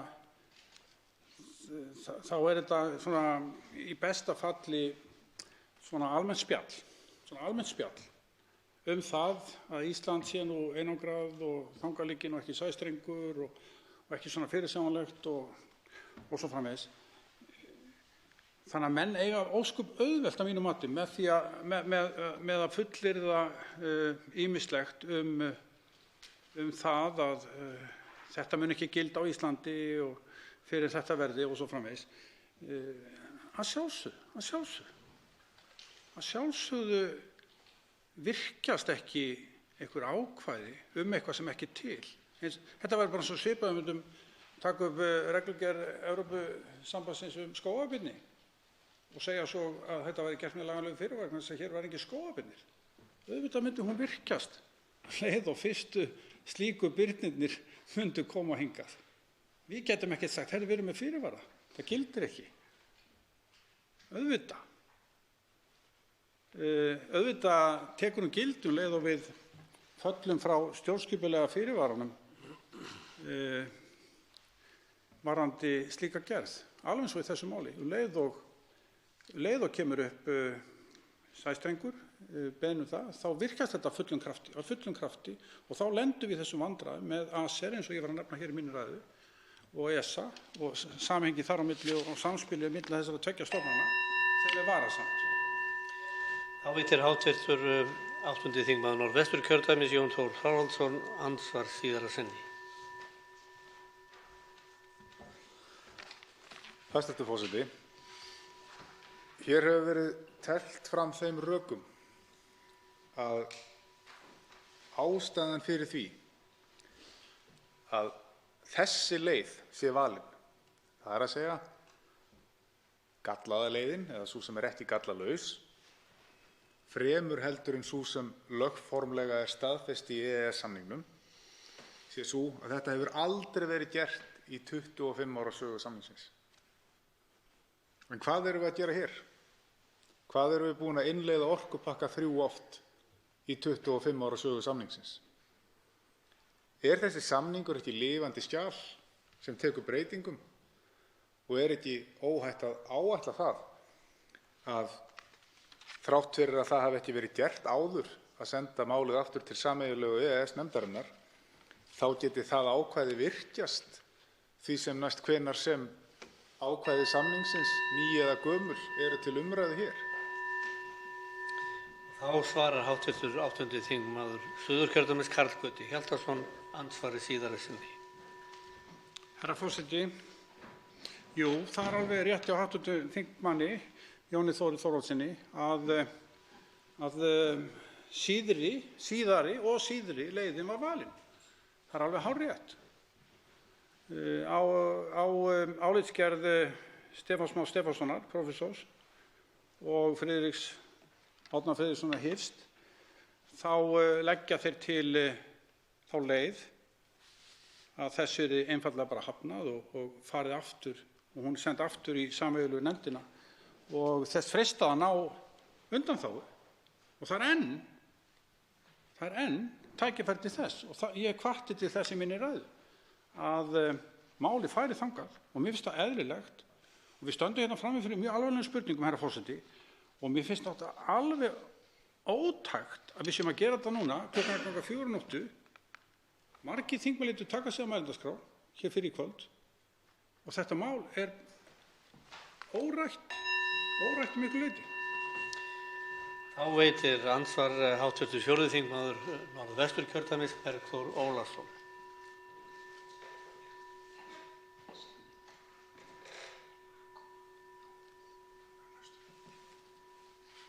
Þá veitir andsvar hv. 4. þingmaður Norðvesturkjördæmis Bergþór Ólason. Virðulegur, afsakaðu, ég skal ekki stíga á snemma í pontu aftur. En virðulegur forseti, það er svona þegar klukkan er að ganga 4 þá verða mann á svona byrjendamistök.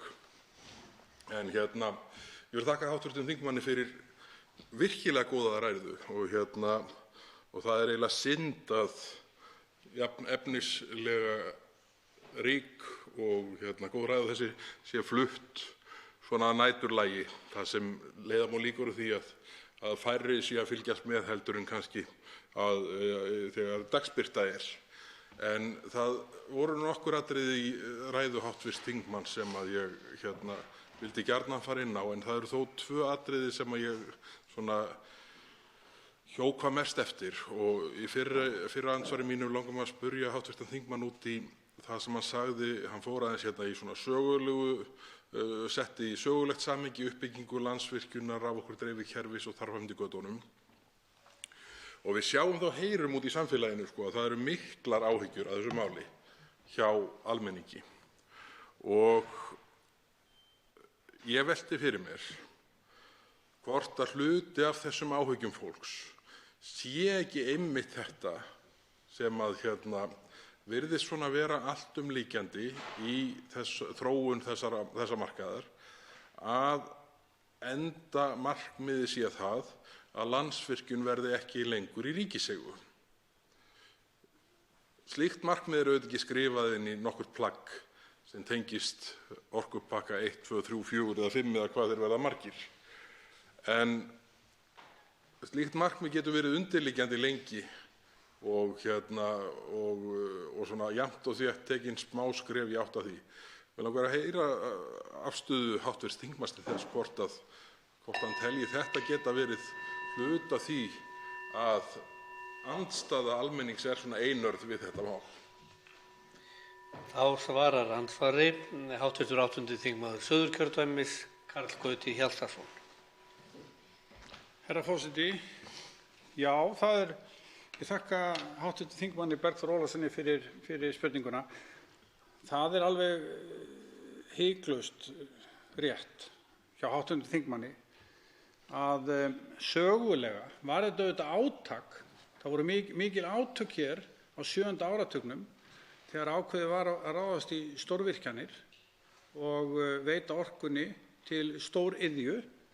Þetta var mjög framandi í því þjóðfélagi sem var hér á miðri síðustu öld og gífurleg framkvæmd á þeirra tíma mælikvarða. Og auðvitað er þetta ríkt í þjóðinni og í hennar vitund að menn horfðu svona til þess að það kæmi nú betri tímar og þegar maður er búið að borga niður stofnkostnaðinn, þar að segja virkjanirnar og dreifikerfi sem þarna var byggt, og það myndi taka áratugi en þá myndi nú raforkuverð fara lækkandi ef við værum búin að greiða niður stofnkostnaðinn. Svo tók bara annað við, fleiri stórvirkjanir og ennþá öflugri dreifikerfi, og auðvitað er þjóðinni mjög annt þetta, að hafa byggt þetta upp í áratugi. Þess vegna er þjóðin mjög, ef ekki að nota kannski orðið stressuð, yfir þessari lagasetningu sem við erum hér að fjalla um. Og okkar ábyrgð, herra forseti, okkar ábyrgð er mikil. Og við erum ekki að gera þetta að ganga 4 á nóttu. Við erum að ræða þetta í annarri umræðu á 2. Hún byrjaði í gær og við ætlum að ljúka þessu núna klukkan að ganga 4 á nóttu. Þetta finnst mér ekki mikil virðing við þjóðina. Þegar kannanir sýna að 60–80% þjóðarinnar eru andsnúin þessu frumvarpi, þá finnst mér þetta ekki virðing við þjóðina, geti ekki útrætt þetta mál hérna. Og þá veitir andsvar síðar að sinni hv. 4. þingmaður Norðvesturkjördæmis, Bergþór Ólason. Virðulegur forseti, ég þakka hv. þingmanni Karli Gauta Hjaltasyni fyrir andsvarið. Hitt atriði sem mig langaði að koma inn á, og svona kannski í ljósi svona fyrri starfa og menntunar hv. þingmanns, þá fór ekkert á milli mála að hann hafði litla trú á þessum meintu fyrirvörum sem hér er flaggað í allar áttir. En ég verð nú að viðurkenna að það hafði farið fram hjá mér í öllum spretthlaupi sjálfstæðismannanna hér miðjan dag að 4. fyrirvaranum hefði verið flaggað. Og hann hefði átt að vera í frumvarpi iðnaðarráðherra til breytingar á raforkulögum.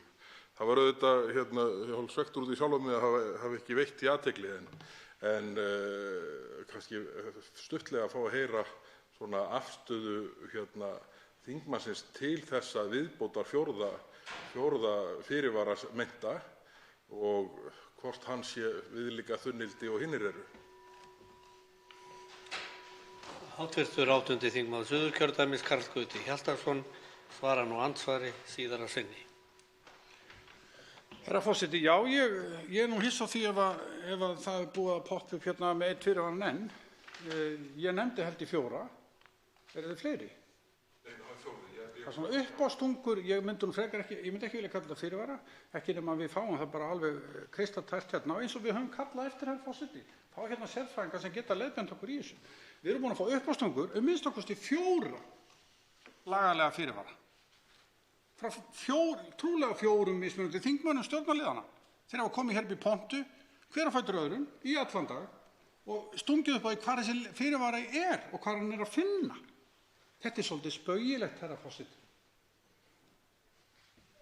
Þetta er spaugilegt. Ég vil minna herra forseti á það að auðvitað var það þannig hérna fyrir klukkan 12 í kvöld, kannski milli 10 og 12, að það er yfirlýsingar forseta að fundinum væri nú senn að ljúka, við gætum nú lokið þessu mjög fljótlega, og þá lítum menn til þess að það er kannski klukkan 12 eða 1, herra forseti, og ég veit til þess að þar voru menn sem tóku sig á mælendaskrá í því trausti að umræðu yrði frestað. Og þriðji andsvarandi er hv. 3.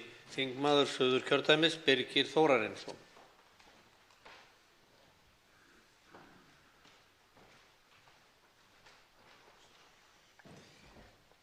Já, herra forseti, ég þakka hv. þingmanni fyrir virkilega góða ræðu og ég vil taka undir það sem hér hefur verið sagt, að það er dapurlegt að hún skuli vera flutt hér hánótt og almenningur ekki kost á að hlusta á hana, en vonandi síðar, vegna þess að hún var virkilega góð og kom þarna margt fram sem að skiptir máli.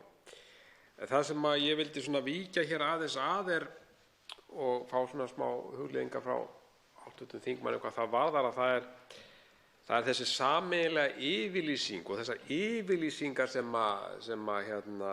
utanríkisráðherra hefur komið á framfæri,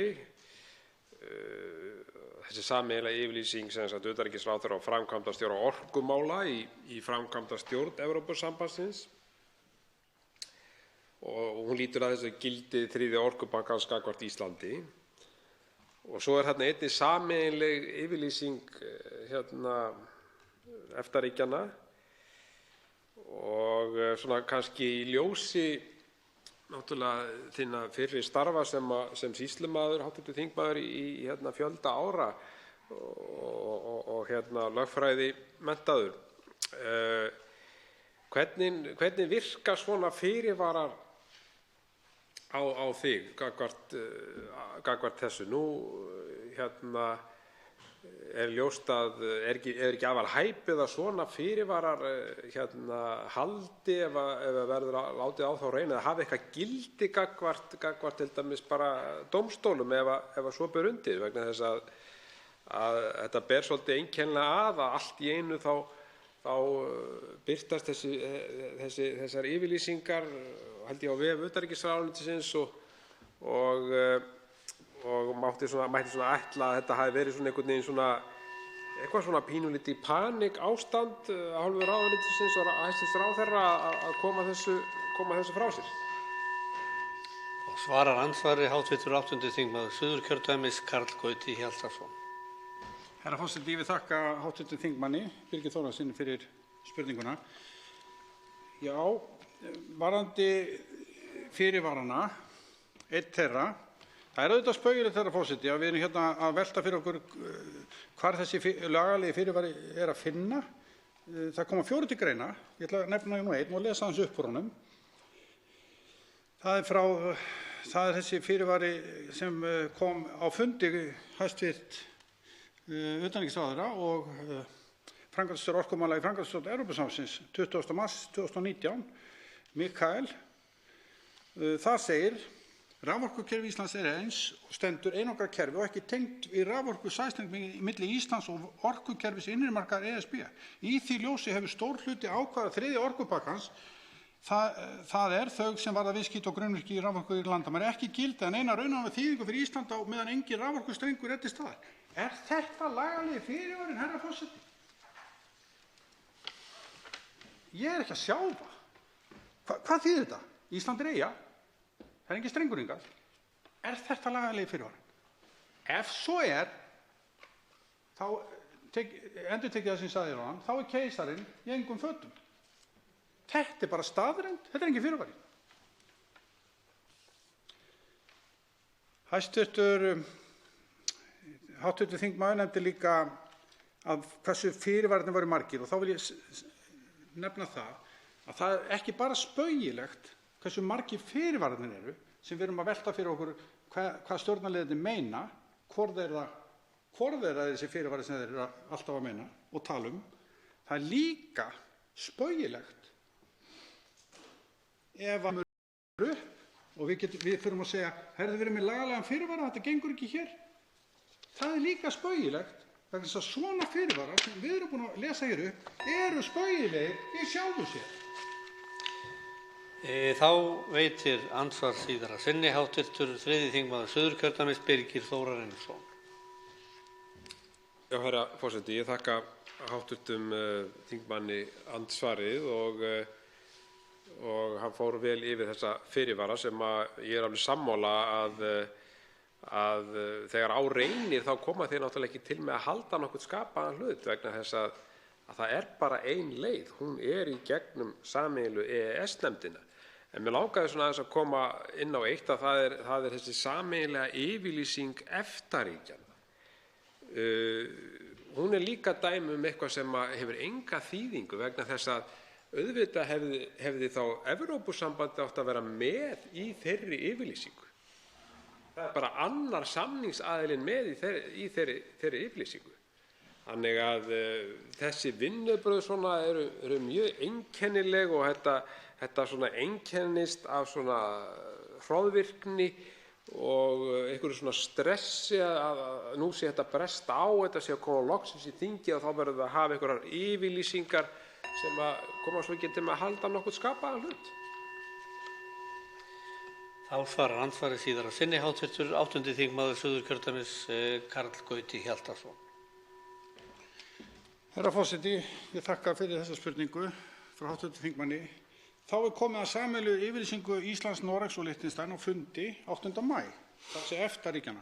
Þar stendur í textanum sem ég er búinn að vera að lesa, það er ítrekað að yrði samtenging raforkukerfanna komið á í framtíðinni úrskurðað eftirlitsstofnun EFTA, ESA, ágreiningsmál varðandi Ísland en ekki samstarfsstofnun eftirlitsaðila á orkumarkaði, þar að segja ACER. Og hvað lesum við svo í lögfræðiálitsgerð Stefáns og Friðriks? Hvað lesum við þar? Þrátt fyrir að valdi sér þannig formulega hjá ESA er ljóst að ACER muni hafa mikið að segja efni ákvarðana sem ESA tekur á grundvelli reglugerðarinnar enda semur ACER drög að ákvörðunum og leggur þau fyrir ESA. Hvað er gildi þessara yfirlýsingar EFTA-ríkja þegar maður les þetta í lögfræðilegu álitsgerðinni sem ríkisstjórnin byggir á? Hvert er gildið? Í besta falli spaugilegt, ekkert gildi. Andsvörum er lokið. Til máls tekur hv. 3. þingmaður Bergþór Ólason hefur óskað eftir því að taka til máls fundarstjórn forseta. Virðulegur forseti, nú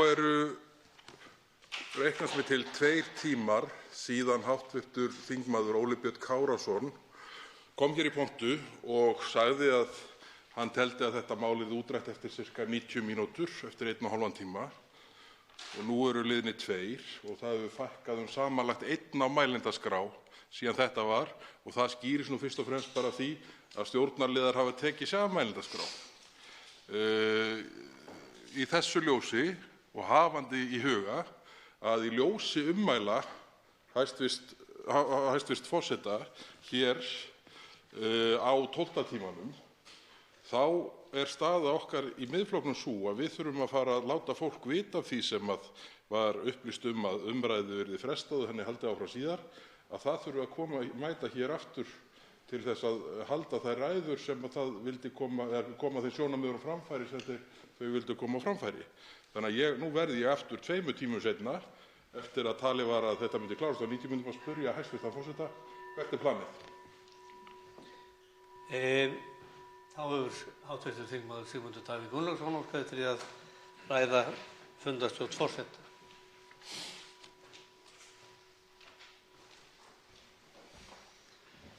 Herra forseti, nú liggur ljóst fyrir að hæstv. Forseti greindi þinginu ekki rétt frá fyrir 4 tímum síðan þegar hann fullyrti að senn yrði gert hlé á þessari umræðu.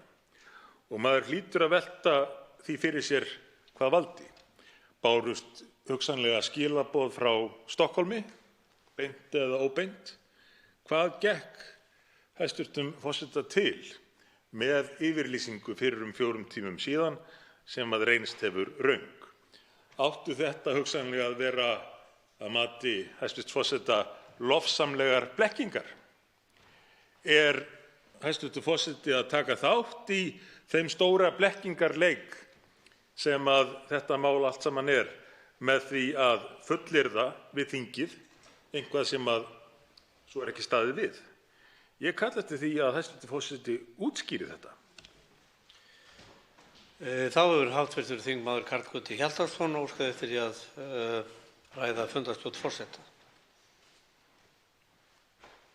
Herra forseti, ég vil taka undir orð þeirra þingmanna sem hér hafa komið áður upp undir fundarstjórn forseta og einnig vil ég bæta við að ég veit persónulega einn þingmann sem tók sig hér á mælendaskrá fyrir í kvöld þegar forseti gaf það í skyn að umræður eru lokið svona miðnætti upp á miðnætti og sá þingmaður ekki með í flokknum og hann hafði enga ræðu flutt. Þannig að þetta alvarlegt mál að gefa það í skyn að umræðu verði frestað eftir 2-3 tíma og menn fara hér út úr þinghúsinu, kannski þreyttir, og hyggjast þá taka ræðu sína síðar. Það alvarlegt. Fólk sem hefur ekki átt þess kost, vegna þess að það var löng mælendaskrá, að ræða þetta mál eða leggja orð í belg. Mér finnst það alvarlegt. Þá hefur hv. þingmaður Birgir Þórarinsson óskað eftir því að ræða fundarstjórn forseta. Já, herra forseti, ég vil taka undir það sem að hér hefur verið sagt og verði lýsa miklum vonbrigðum mínum með hæstv. Forseta að hann skuli ekki standa við orð sín og eins og hann sagði hér réttilega bara að þessu myndi nú fara að ljúka fljótlega, með minni hann hafi sagt, þá var nú klukkan bara held ég 11:30 og þess vegna vekur það undrun mín að hann skuli halda hér áfram með þennan fund. Við erum nú svona að reyna að myndast við það að bæta virðingu Alþingis og þeir sem heima sitja, það eru sjálfsagt einhverjir sem að fylgjast með, að sjá það hér að hæstv. Forseti stendur ekki við orð sín. Það finnst mér mjög dapurlegt vegna þess að ég hef nú kynnst öllu góðu hvað hæstv. Forseta varðar og tel hann mjög þægilegan og góðan í öllum samskiptum. Þannig að þessi viðbrögð mín, herra forseti, hvað yðar fundarstjórn varðar, koma mér verulega óvart. Og þá hefur hv. þingmaður Jón Þór Þorvaldsson óskað eftir því að ræða fundarstjórn forseta. Já, hæstv. Forseti, ég vil taka hér undir orð þingmanna. Fyrr í kvöld voru sögð orð það að þingfundur myndi standa fram að miðnætti, hugsanlega eitthvað lengur. En fyrir lagi að mælendaskrá væri löng og mátti skilja af orðum forseta að síðar yrði fundi frestað. Og ég veit til þess að hér voru þingmenn, háttvirtir, meðal annars í stjórnarandstöðu og sem ekki eru miðflokksmenn sem sitja nú í salnum og eru þeir einu sem ræða þetta mál núna, sem ætluðu sér að halda ræðu og tóku sig af mælendaskrá í trausti þess að málinu yrði haldið áfram síðar. Þeir fóru heim til að undirbúa nefndarstörf sem að verða og eru á dagskrá í fyrramálið. En er það ætlun forseta að hindra þingmenn í því að ræða málið? Hv. þingmaður Bjarkey Olsen Gunnarsdóttir hefur óskað eftir því að ræða fundarstjórn forseta.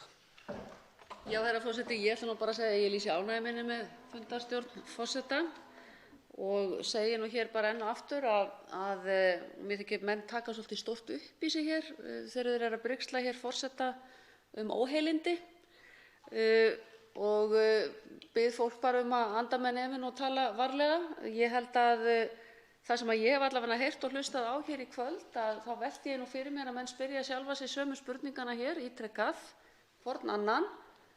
Ég hefði haldið það að Miðflokksmenn væru búin að ræða þetta sín á milli og þyrftu ekki að spyrja hvorn annan, og að því að hér var sagt að þingfundi hefði átt að ljúka fyrir eða í kringum 90 mínútum og haft eftir hv. þingmann Óla Birni Kárasyni, þá vil ég nú segja það að hann tiltók með hvaða hætti það væri hægt, og hann tiltók líka að það væri undir okkur þingmönnum sjálfum komið hversu langur þingfundurinn væri.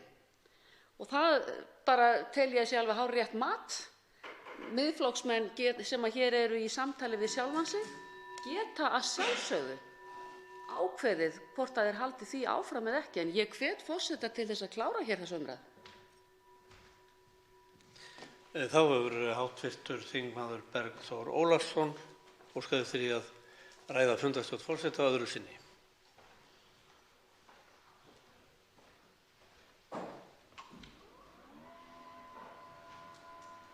Ég er ekki kominn í pontu.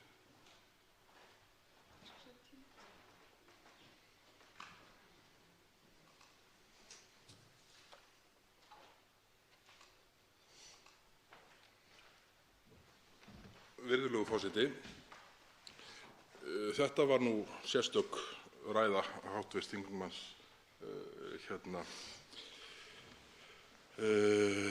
þingflokksformanns Vinstri grænna, Bjarkeyjar Olsen,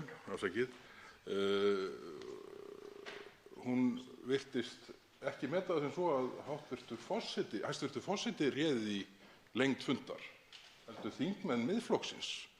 Ég vil hér með bara tilkynna að fundi verður slitið hið snarasta, ef þetta er réttur skilningur. Ég reikna ekki með því að forseti deili þessum skilningi, en bara ítreka að ég vil gjarnan heyra hvort forseti hefur einhvert plan varðandi það hvenær hann áætlar að þingfundi ljúki, og þá vonandi í einhverjum námunda við orð hans hér á 12. tímanum fyrir kvöld.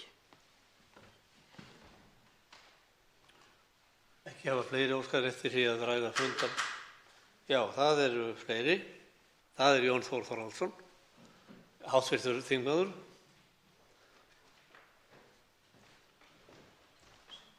Já, hæstv. forseti. Mig langar til að ræða þessi ummæli hv. þingmanns Bjarkeyjar Olsen, sem er þingflokksformaður, að hér sé hægt að halda bara áfram og við séum að ræða hér við sjálf okkur, þingmenn Miðflokksins. En það er nú svo að hér hefur verið óskað eftir því að sérfræðingar verði hvattir til að kanna og rýna í hina lagalegu fyrirvara, og við því hefur ekki orðið. Og ég held að öllum þingmönnum hér sé ljóst að ef að umræðinu lýkur hér án þess að það sé gert, þá er búið að afgreiða þessa þingsályktunartillögu. Þetta er risastórt mál. Og við gerum þá kröfu og munum standa hér þar til að orðið verður við þessu. Það er alveg ljóst. Á öðru vettvangi er ég þrautþjálfaður í því að vaka að nóttu til og halda út á þeim vettvangi. Ég kvíði því bara ekki neitt. Þá tekur til máls fundarstjórn forseta hv. þingmaður Sigmundur Davíð Gunnlaugsson.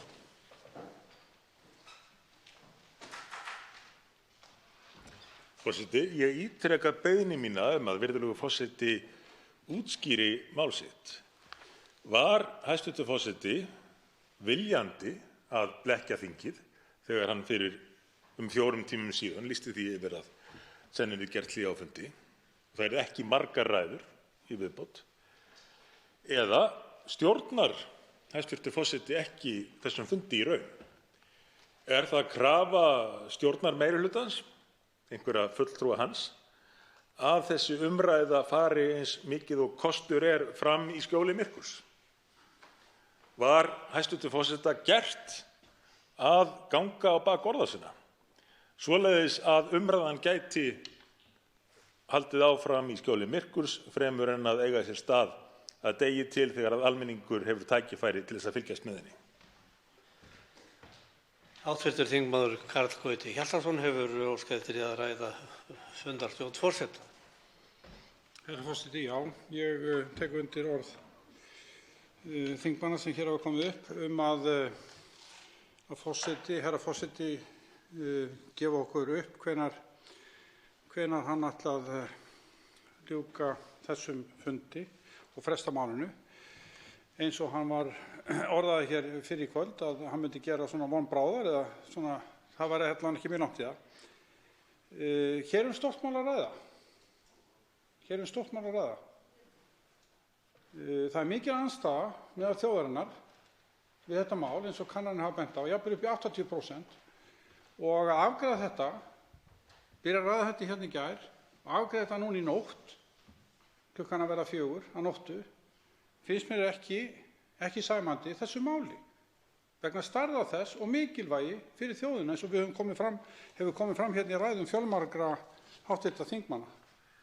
Og ég líka benda á það að það mikil andstaða gegn þessu máli meðal stuðningsmanna, stjórnarflokkana og þeirra stjórnarandstöðuflokka sem styðja ríkisstjórnina í þessu máli.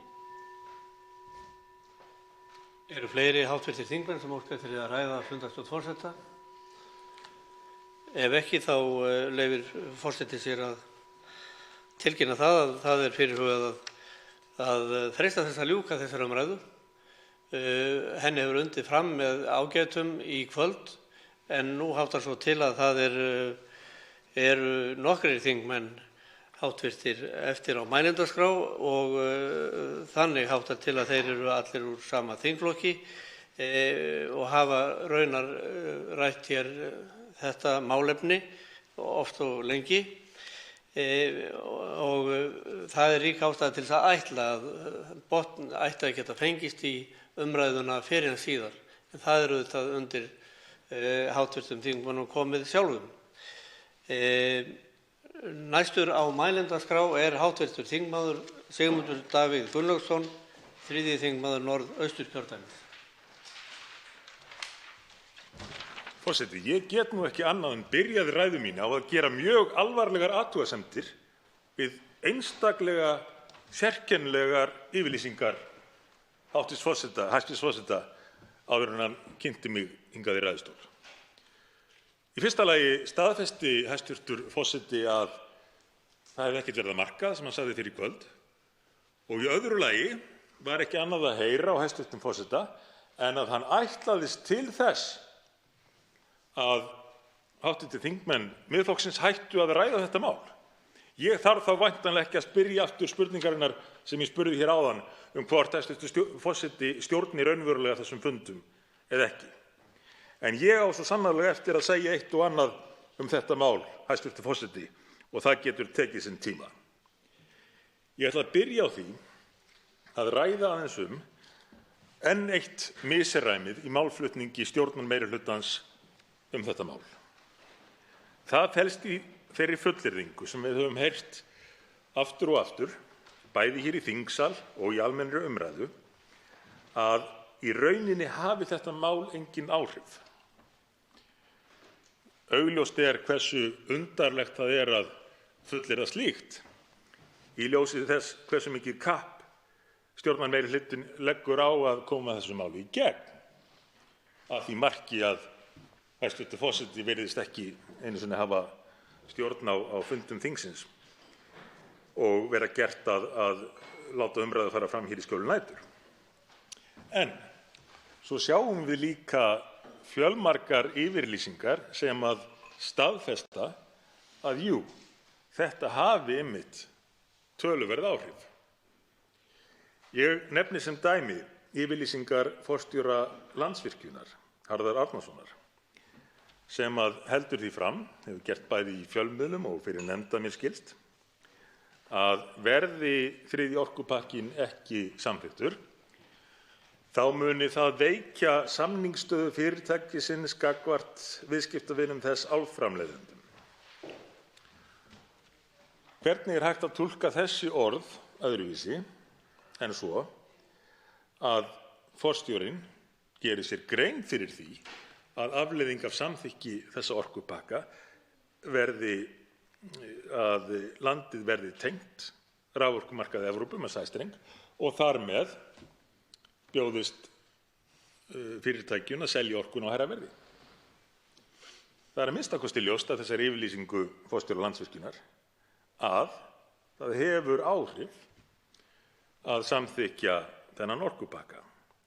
Svoleiðis að fullyrðingar að þetta breyti í rauninni engu eru enn á ný sýndar að vera ósannar.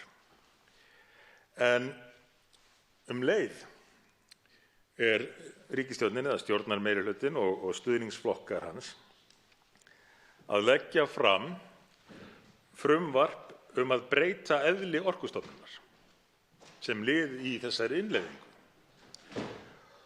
Og í ljósi þess að lagt er fram frumvarp sem á að breyta eðli Orkustofnunar til þess að laga hana að þessu regluverki þriðja orkupakkans, þá er ákaflega undarlegt að halda því, eða reyna á sama tíma að halda því fram að áhrifin séu engin.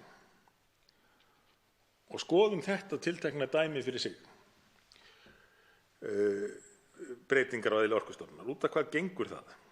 Það gengur út á að stofnunin heyri ekki lengur með sama hætti undir lýðræðislega kjörna fulltrúa. Þar með heyri ekki lengur undir kjósendur í landinu, almenning. Og hvers vegna er það?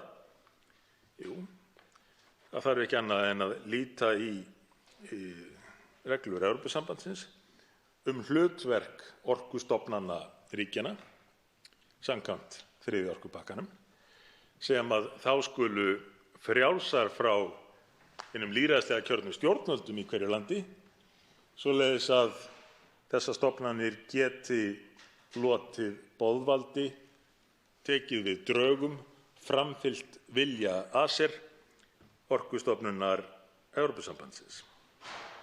Svoleiðis að þegar stjórnarmeirihlutinn og stuðningsflokkar hans leyfa sér að halda því fram að þetta hafi engin raunveruleg áhrif á sama tíma og þeir leggja fram frumvarp til þess að innleiða mjög raunveruleg áhrif, þá sýnir það okkur auðvitað enn eitt dæmið það að yfirlýsingar tengdar þessu máli standast enga skoðun.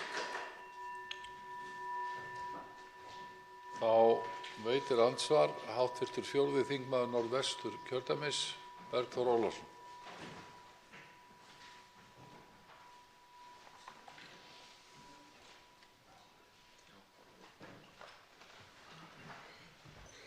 Virðulegur forseti, ég þakka hv. þingmanni Sigmundi Davíð Gunnlaugssyni fyrir ræðuna.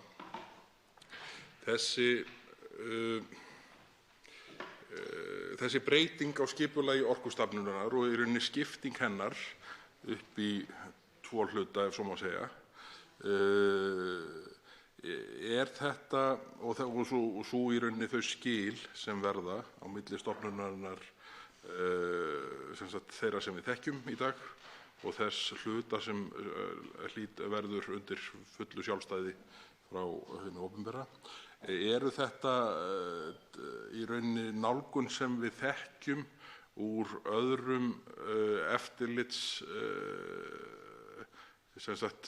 frá öðrum eftirlitsaðilum hér á heimamarkaði, eða er þetta nálgun sem er okkur ný og framandi? Svona ef mér leyfist að spyrja háttvirtan þingmann svona hvernig það horfir við honum, og þá hvort að þessi breyting sem er fyrirhuguð með þessari innleiðingu þriðja orkupakkans sé til bóta, því að það er nú þannig að það er mikill kostur þegar verið að breyta hlutum að það sé svona horft til þess að það sé til bóta. Þá svarar andsvari hv. 3. þingmaður Norðausturkjördæmis, Sigmundur Davíð Gunnlaugsson.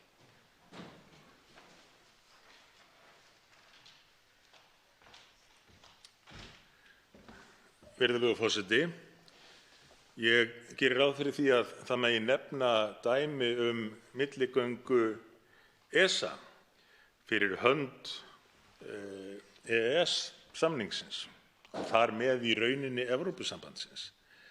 En ég hins vegar þekki ekki eins skýr dæmi það að ESA sé ætlað eingöngu milligönguhlutverk, eingöngu það að framfylgja vilja, innleiða drög frá stofnun sem að Íslendingar eiga ekki aðild að eins og í þessu tilviki. Enda hefur það komið fram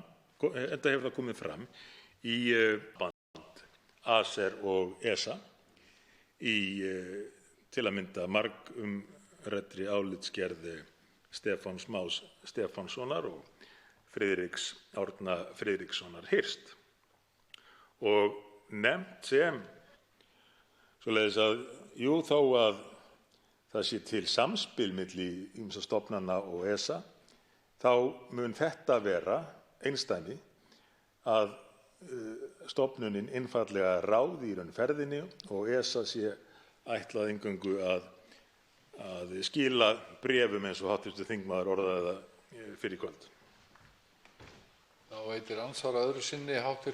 4. þingmaður Norðvesturkjördæmis, Bergþór Ólason. Virðulegur forseti. Ég þakka hv. þingmanni Sigmundi Davíð Gunnlaugssyni fyrir svarið.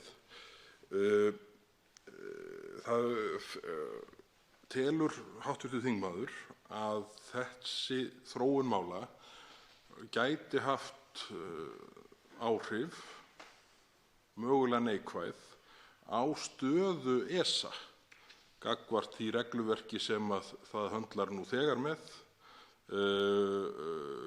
gagnvart aðildarríkjunum?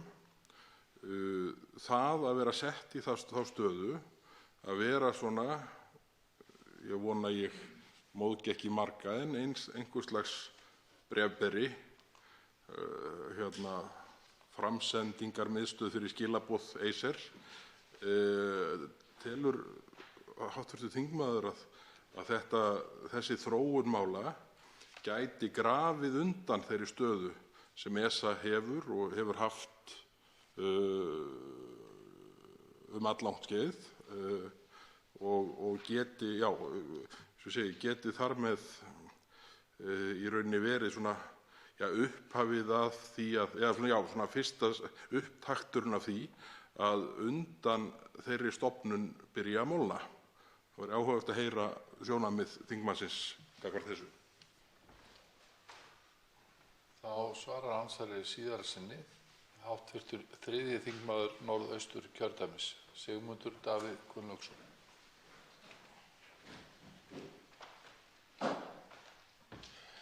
Virðulegur forseti, já, þetta er líklega rétt hjá hv. þingmanni. Ég verð að viðurkenna að það er veruleg hætta á að þetta geti haft slík áhrif, sérstaklega þegar þetta bætist við þá staðreynd að ESA hefur því miður of oft verið í því hlutverki að verja hagsmuni Evrópusambandsins gagnvart Íslandi.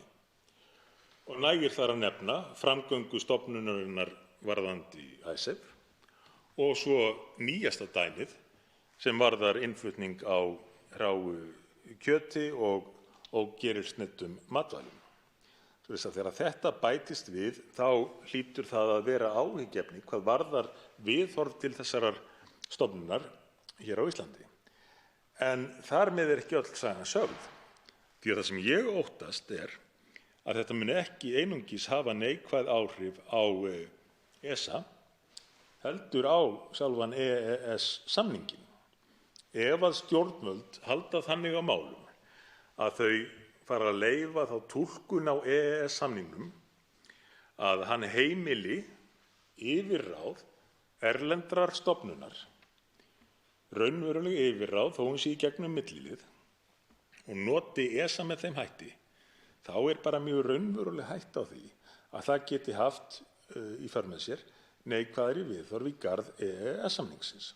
Svoleiðis að þegar að menn fullyrða það að það þurfi að samþykkja þennan þriðja orkupakka til þess að verja EES-samninginn, þá eru þeir að snúa hlutunum á haus. Því að það að samþykkja þennan þriðja orkupakka er til þess fallið að veikja EES-samninginn og stöðu Íslands innan hans. Þá veitir andsvar hv. 8. þingmaður Norðvesturkjördæmis, Jón Þór Þorvaldsson. Hæstv. Forseti. Ég þakka hv. þingmanni Sigmundi Davíð Gunnlaugssyni fyrir ræðuna. Mig langar til að halda aðeins áfram með þetta málefni, með þetta samspil ESA og Acer og tengja það aðeins inn á þetta 25 ára mál sem má alls ekki koma nálægt af því það hefur aldrei gerst áður. En í reglugerðinni beinlínis kveðið á það að ESA og Acer eigi í mjög nánu samstarfi og það svona, því gert skóna að þetta sé nú svona grunnurinn að þessu tveggja kerfi. En í álitsgerð Stefáns og Friðriks, títtnefndra, þá segir að þrátt fyrir að valdið sé þannig formlega hjá ESA ljóst að Acer mun hafa mikið að segja efni ákvarðana ESA sem tekur á grundvelli reglugerðarinnar, enda semur Acer drög að ákvörðunum og leggur þau fyrir ESA. Það má því velta fyrir sér hvort ákvörðunarvaldið sé í raun hjá Acer. Og ennfremur segir að þessar stofnanir skuli vinna mjög náið saman þegar kemur að þessum álitaefnum. En síðar í þessari álitsgerð sagt, með leyfi forseta, skulu stofnanirnar þá, og ef ágreiningur uppi, leitast við að leysa ágreininginn en ella unnt að vísa málinu til sameiginlegu EES-nefndarinnar til umfjöllunar. Það ekki í samræmi við EES-samninginn? Þannig að þarna í lagi að gera það, en alls ekki núna. Þetta ekki eitthvað furðulegt? Ég skil ferilinn eins og hann settur fram hér, en það sem ég að segja að ég skil ekki hvað menn óttast í því að taka þetta mál sem hér ræðir og vísa því til sameiginlegu EES-nefndarinnar, þar sem við höfum þó fulla aðkomu að málinu. Ég bara næ því ekki og mig langar til að spyrja hv. þingmann hvort að hann sé sama sinnis. Þá svarar andsvari hv. 3. þingmaður Norðausturkjördæmis, Sigmundur Davíð Gunnlaugsson. Virðulegur forseti. Sá ótti algjörlega óskiljanlegur. Sérstaklega í ljósi þess að það að sýna þennan ótta og þora ekki að nýta þann rétt sem við höfum til þess fallið að grafa undan EES-samningnum, búa til þau fordæmi að það verði sífellt erfiðara að nýta réttinn, búa til það fordæmi að við óttumst viðbrögð einhverra, ég veit ekki hverra, norskra embættismanna sem að vilja ganga í Evrópusambandið, Evrópusambandsins sjálfs eða hvað sem kann að valda, en að sýna þann ótta til þess fallið að þeir aðilar sem menn óttast færi sig upp á skaftið og það verði sífellt stærra og erfiðara skref fyrir okkur að taka að nýta þau réttindi sem að þessi samningur tryggir okkur. En af því að þetta snýr sérstaklega þessari stofnun Acer, þá líka áhugavert að kynna sér hvernig málum háttað þar á bæ þegar að ágreiningur rís. Því að hjá stofnuninni úrskurðarnefnd, skulum við kalla það, sem að getur tekið fyrir ágreiningsmál, það að segja það hægt að áfrýja til þessarar úrskurðar eða áfrýjunar nefndar, Acer. En hverjir skipa þá nefnd? Jú, það Acer sjálft. Stofnunin hefur með öðrum orðum vald til þess að úrskurða eigin ákvarðanir sem að segir nú sína sögu það hvers eðlis þessi stofnun og hlutverk hennar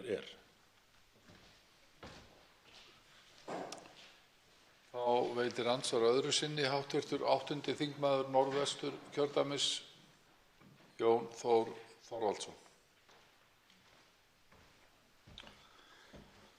Já, hæstv. forseti. Þetta afar áhugavert að við veljum, eða það að segja að ákveðið fólk hér á Alþingi skuli velja þá leið að fara sem hér lýst.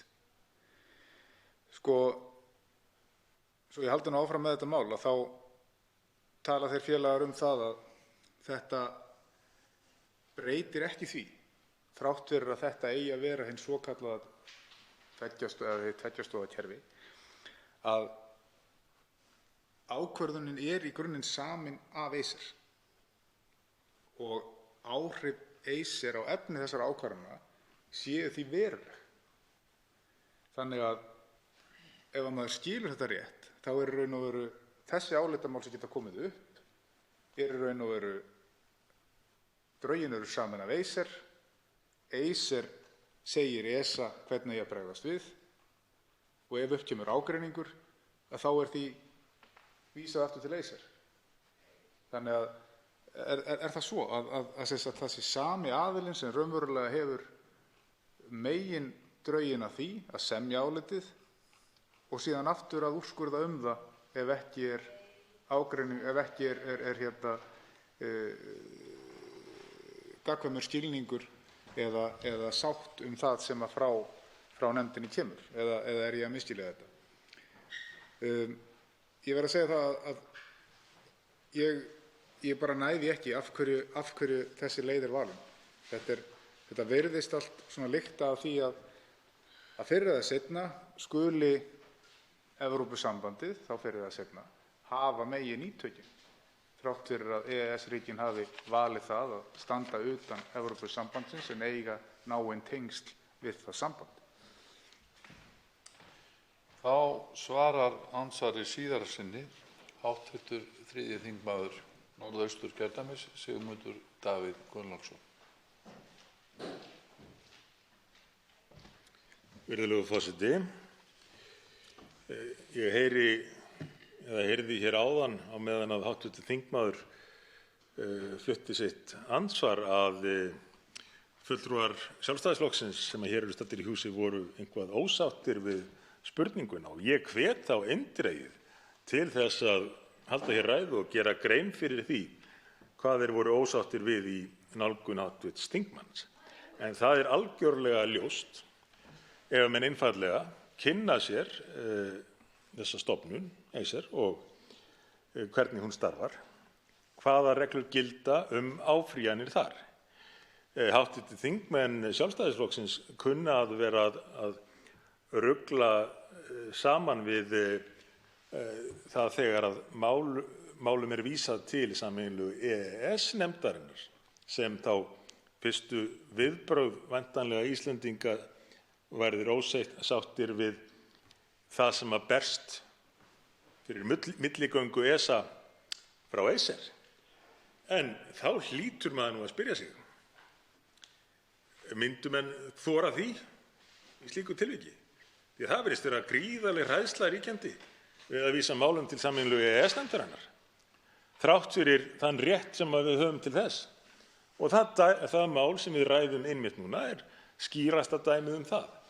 Mál sem að er mjög umdeilt og varðar mikla grundvallarhagsmuni þjóðarinnar, en stjórnvöld þora ekki einu sinni að senda málið aftur til sameiginlegu EES-nefndarinnar í það sáttaferli, eins og það er orðað, sem að sérstaklega er gert ráð fyrir í EES-samningnum. Það er svolítið kúnstugt, virðulegur forseti, þegar að menn fara að kalla fram í einhvað að það sé nú alltaf hægt að vísa málum aftur til sameiginlegu EES-nefndarinnar. Andsvörum er lokið. Til máls tekur hv. 8. þingmaður Norðvesturkjördæmis, Jón Þór Þorvaldsson.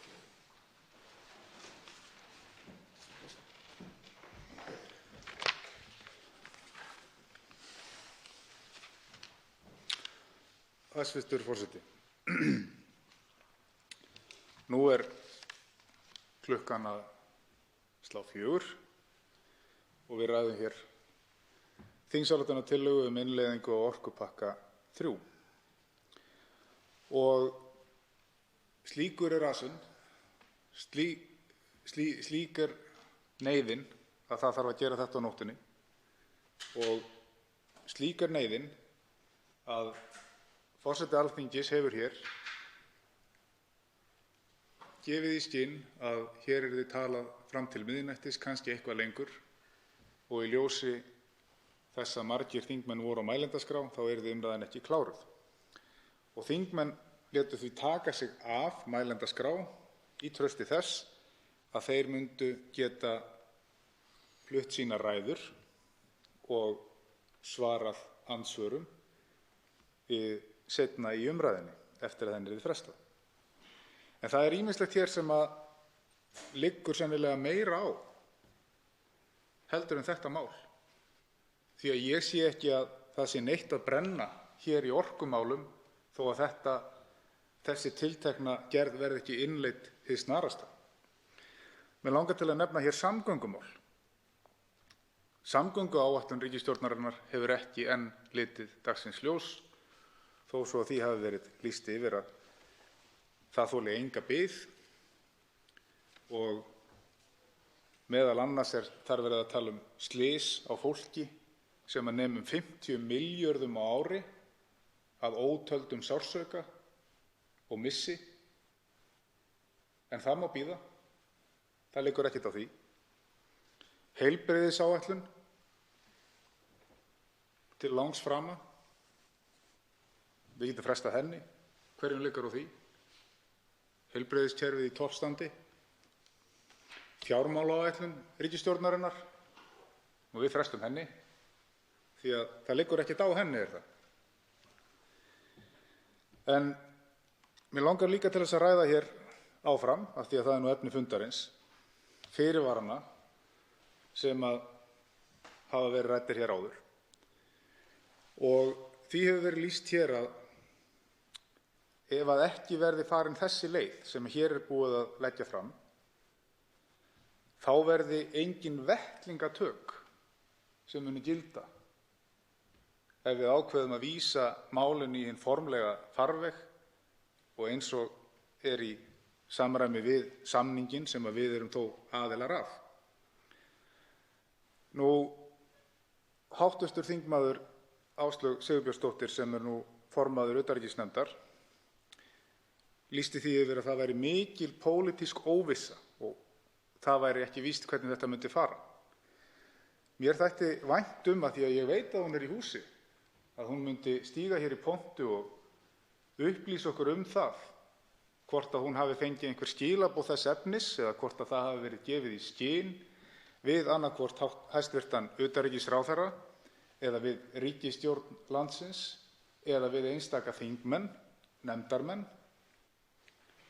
að ef að við færum þessa lögformlegu leið þá myndi það hafa einhverjar afleiðingar og þá hverjar.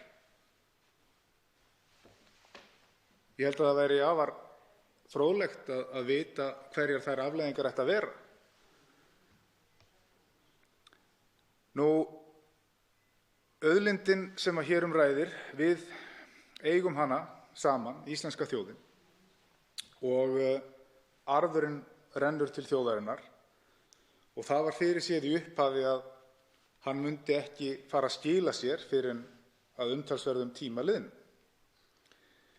Hér hafa verið færð rök fyrir því að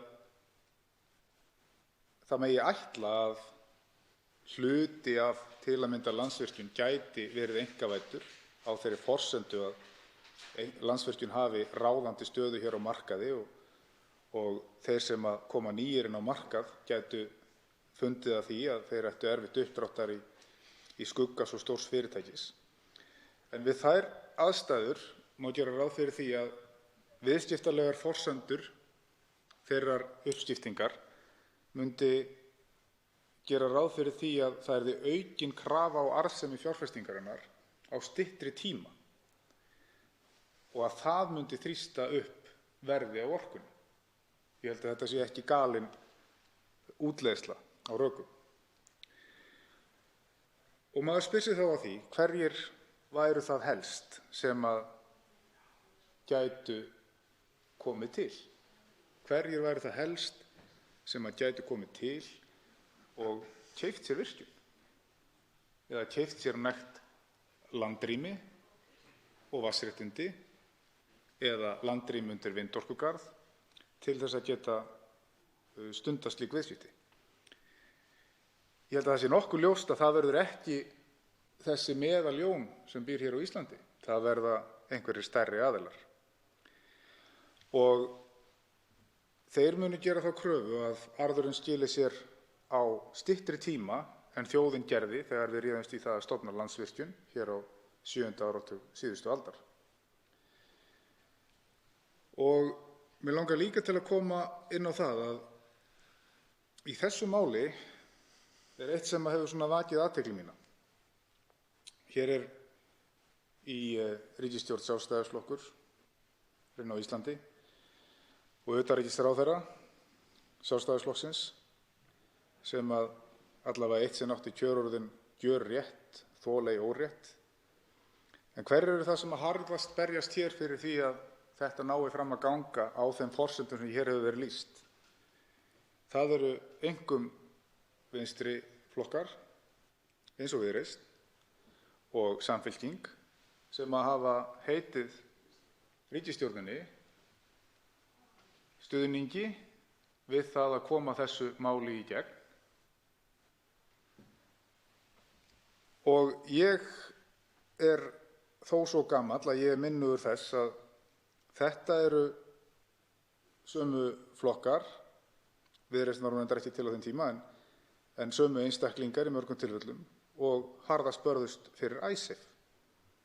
Það er að segja að beygja sig fyrir þessu evrópska valdi.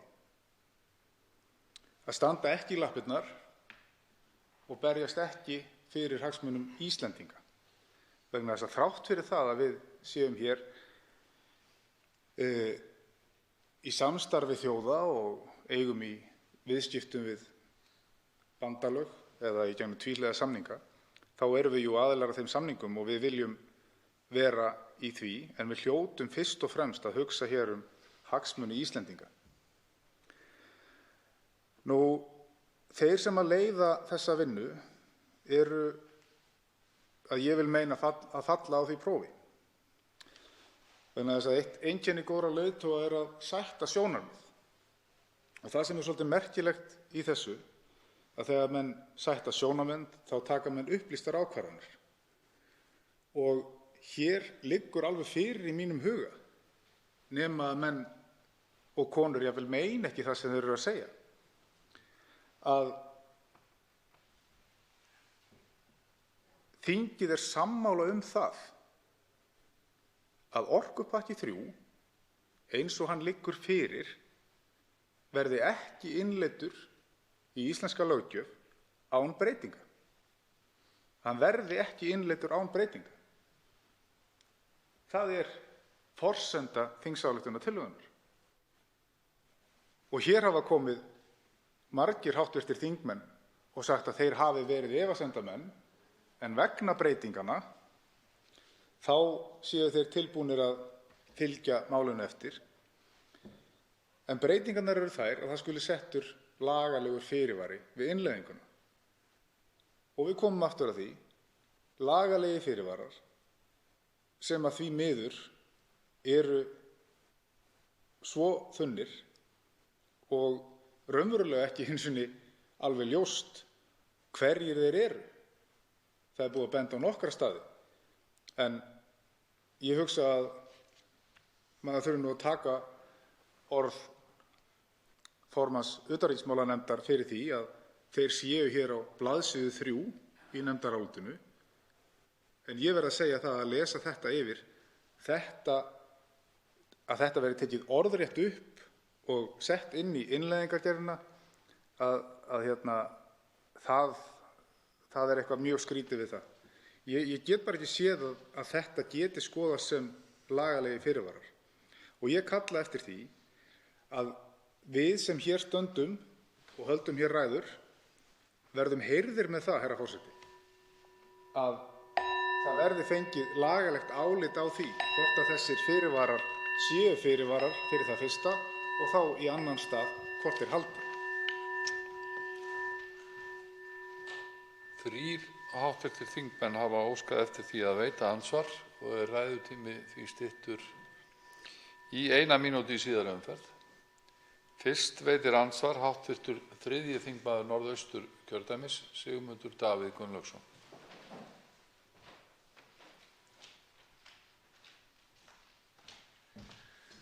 Virðulegur forseti.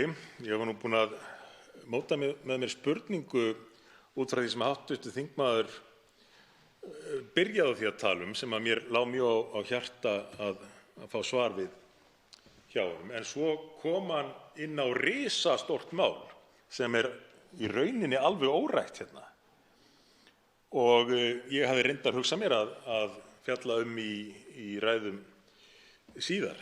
En það heildarmyndin sem að blasir við til lengri tíma þegar að hér halda áfram fjárfestingar í íslensku landi, vatnsréttindum og virkjunum. En ég ætla hins vegar að bíða aðeins með að spyrja út í það, en ég hefði gjarnan viljað hafa tækifæri til þess að spyrja hv. þingmann út í það líka, en það gefst þá kannski síðar.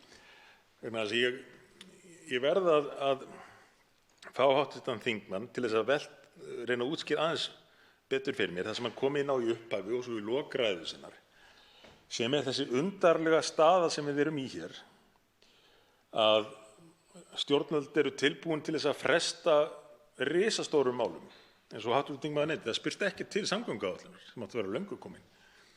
Það skorið á umræðu heilbrigðisáætlun til 10 ára. Og svo ræða menn þetta mál hér miðja nótt,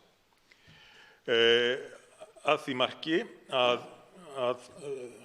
þingforseti virðist ekki einu sinni geta staðið við þau fyrirheit sem hann gefur þingfundinn. Hvað getur valdið?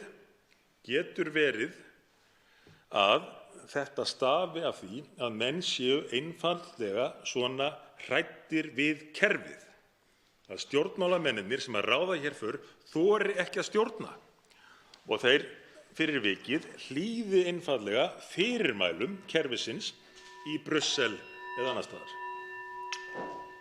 Þá svarar andsvari hv. 8. þingmaður Norðvesturkjördæmis Jón Þór Þorvaldsson. Já, hæstv. forseti. Ég þakka hv. þingmanni fyrir spurninguna. Og við erum farnir að ræða svona mál hér vegna þess að hvað getur verið? Vegna þess að menn hreinlega standa hér á gati og eru bara ekki vissir um það hvað alveg að gerast. Og ég held að það geti bara vel verið að menn séu hræddir og konur við það að taka ákvörðun. Vegna þess að þetta miklu þægilegra til skamms tíma litið. Vegna þess að einhvern tímann var grínast með það að hinn fullkomni embættismaður, hann gerir ekki neitt, því sá sem ekkert gerir enga vitleysu. Og hérna kannski bara komið lifandi dæmi um það að menn bara og konur þora hreinlega ekki að standa í lappirnar eða gera það sem þau voru ráðin til, að fylgja eftir hagsmunum Íslendinga og standa í lappirnar, vegna þess að það óþægilegt. Það kallar á það að fólk þarf raunverulega að beita sér. En það akkúrat það sem einkennir góða leiðtoga.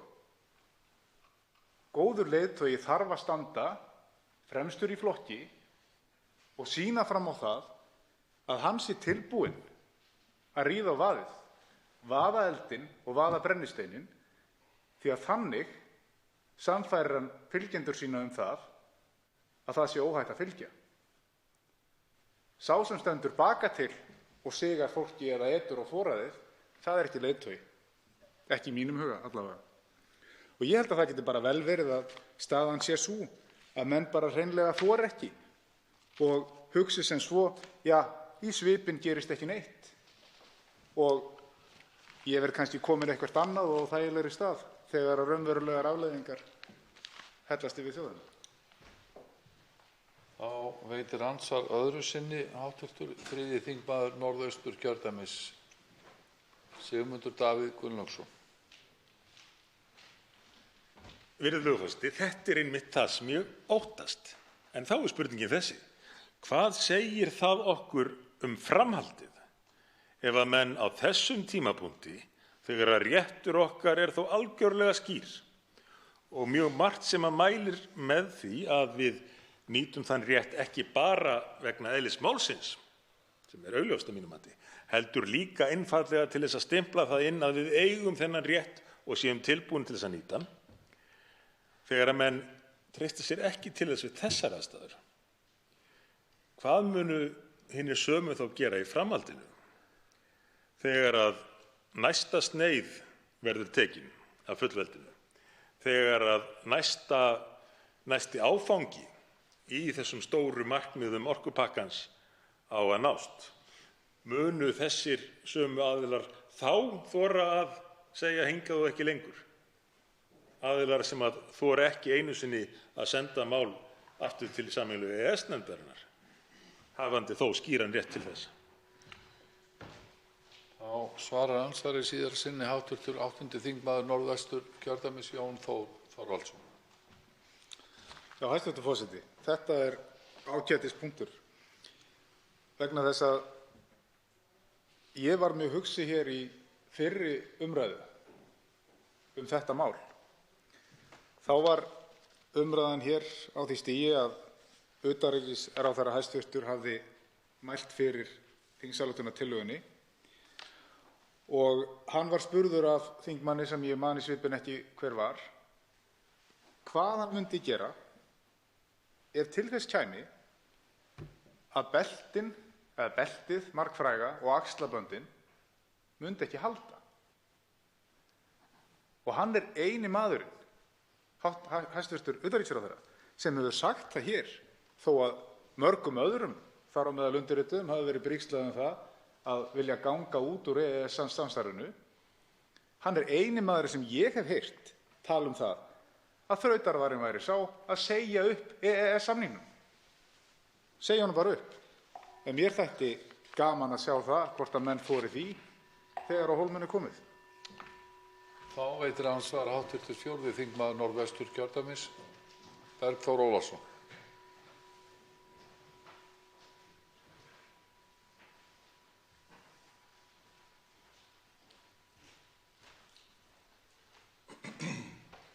Virðulegur forseti, ég þakka hv. þingmanni Jóni Þór Þorvaldssyni fyrir ræðuna. Þetta er önnur ræða þingmannsins að mér telst til í málinu og með margt áhugavert í henni. Eitt sem mig langar aðeins að ræða við þingmanninn, hv. eru þessi sjónarmið sem hann setti fram varðandi fyrirvarana. Ég hef nú lýst því hérna fyrir í dag að þetta leit svona þetta leit út eins og mikið panikk þegar rann upp fyrir mönnum að þeir vissi ekki hvar eða hvernig þessi fyrirvara leit út og nú er talan komin upp í 4 sem að stuðningsmenn málsins hafa vísað á. Það er svo sem ágætt, kannski komist upp í 5 og 6 þegar umræðunni vindur áfram. En hvernig horfir það við þingmanninum ef spurt er, nú eru þessi sérfræðingar sem að mikið hefur verið vitnað til í umræðunni og hafa lagt fram þá greinargerð sem að sannarlega hefur mest umræða spunnist Stefán Már Stefánsson og Friðrik Hirst. Nú svara þeir því til á nefndarfundi að þeir hafi ekki séð fyrirvarana.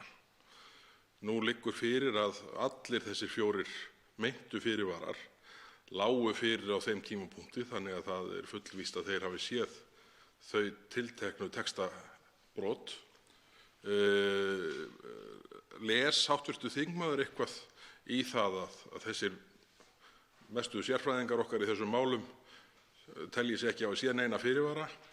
Er það merkjasending það að þessir fyrirvarar meintu séu eins traustir og haldið fram við okkur? Þá svarar andsvari hv. 8. þingmaður Norðvesturkjördæmis Jón Þór Þorvaldsson. Hæstv. forseti, ég þakka hv. þingmanni Bergþór Ólasyni kærlega fyrir spurninguna. Já, ég held að það sé alveg morgunljóst að að það sem að þeir eru að gefa í skyn sé akkúrat það að það þurfi að gera fyrirvara, vegna þess að þeir vissu alveg hvað lá til grundvallar þegar þeir gefa þetta álit.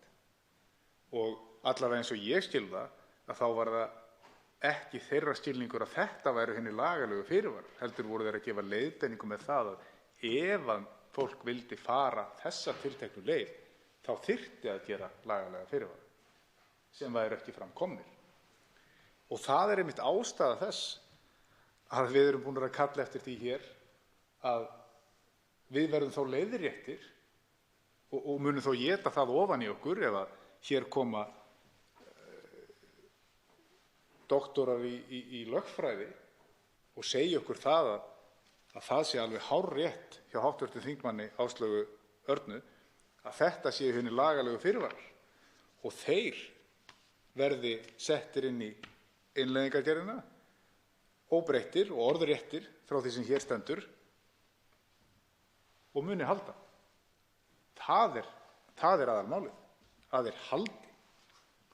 Því að þetta hér eru beltið og axlaböndin sem svo margsinnis er búið að tala um. Og ég held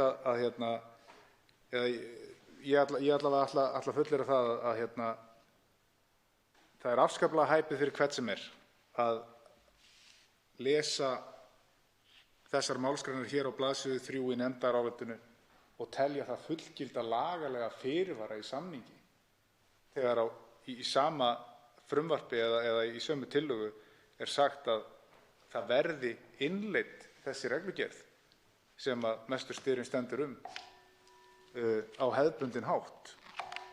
Eftir það verði ekkert gerðir fyrirvara. Það verður gert eftir. Þá veitir andsvar öðru sinni hv. 8. þingmaður Norðvesturkjördæmis Bergþór Ólason. Virðulegur forseti, ég þakka hv. þingmanni fyrir svarið.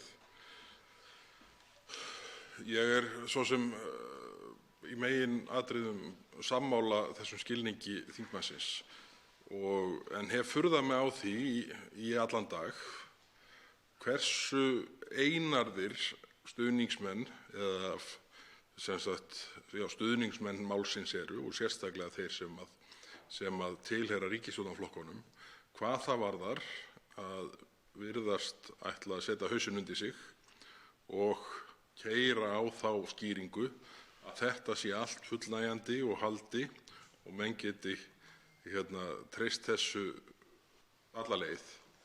Og að því að vitandi það, og þetta eru þingmenn sem margir hverjir hafa haft verulegar efasemdir málið á fyrri stigum, hvernig slær það hv. þingmann að enginn allra þessara fyrri efasemdamanna hafi að þér virðist minnstu efasemdir í dag? Þetta slær mig einhvern veginn bara ekki sem trúverðugt. Hvernig slær þetta hv. þingmann Jón Þór Þorvaldsson? Þá svarar andsvari síðara sinni hv. 8. þingmaður Norðvesturkjördæmis Jón Þór Þorvaldsson. Hæstv. forseti, ég þakka hv. þingmanni Bergþór Ólasyni aftur. Ég held að stutta svarið við því er að svarið er nei. Ég tel það ekki trúverðugt vegna þess að í þessum hópi eru þingmenn sem að ég þekki að því að vera afar ötulir baráttumenn og þeir hafa ekki látið sitt eftir liggja þegar að málefni sem að Sjálfstæðisflokkurinn einmitt hefur viljað berjast fyrir. Þeir hafa ekki látið sitt eftir liggja þar þegar að því kemur. En það er einmitt það sem að vekur athygli hér, að þeir hafa verið alveg eða hér bil þögulir í þessar umræðu. Nánast eins og að þeim hafi verið sagt að halda sig til hlés eða þá að þeim hreinlega standi ekki hugur til þess að láta sjá sig mikið í þessari umræðu og styðja þingflokkinn sinn að máli í því að fara þessa leið sem að mínu áliti er meingölluð. Þá veitir andsvar hv. 3. þingmaður Suðurkjördæmis, Birgir Þórarinsson.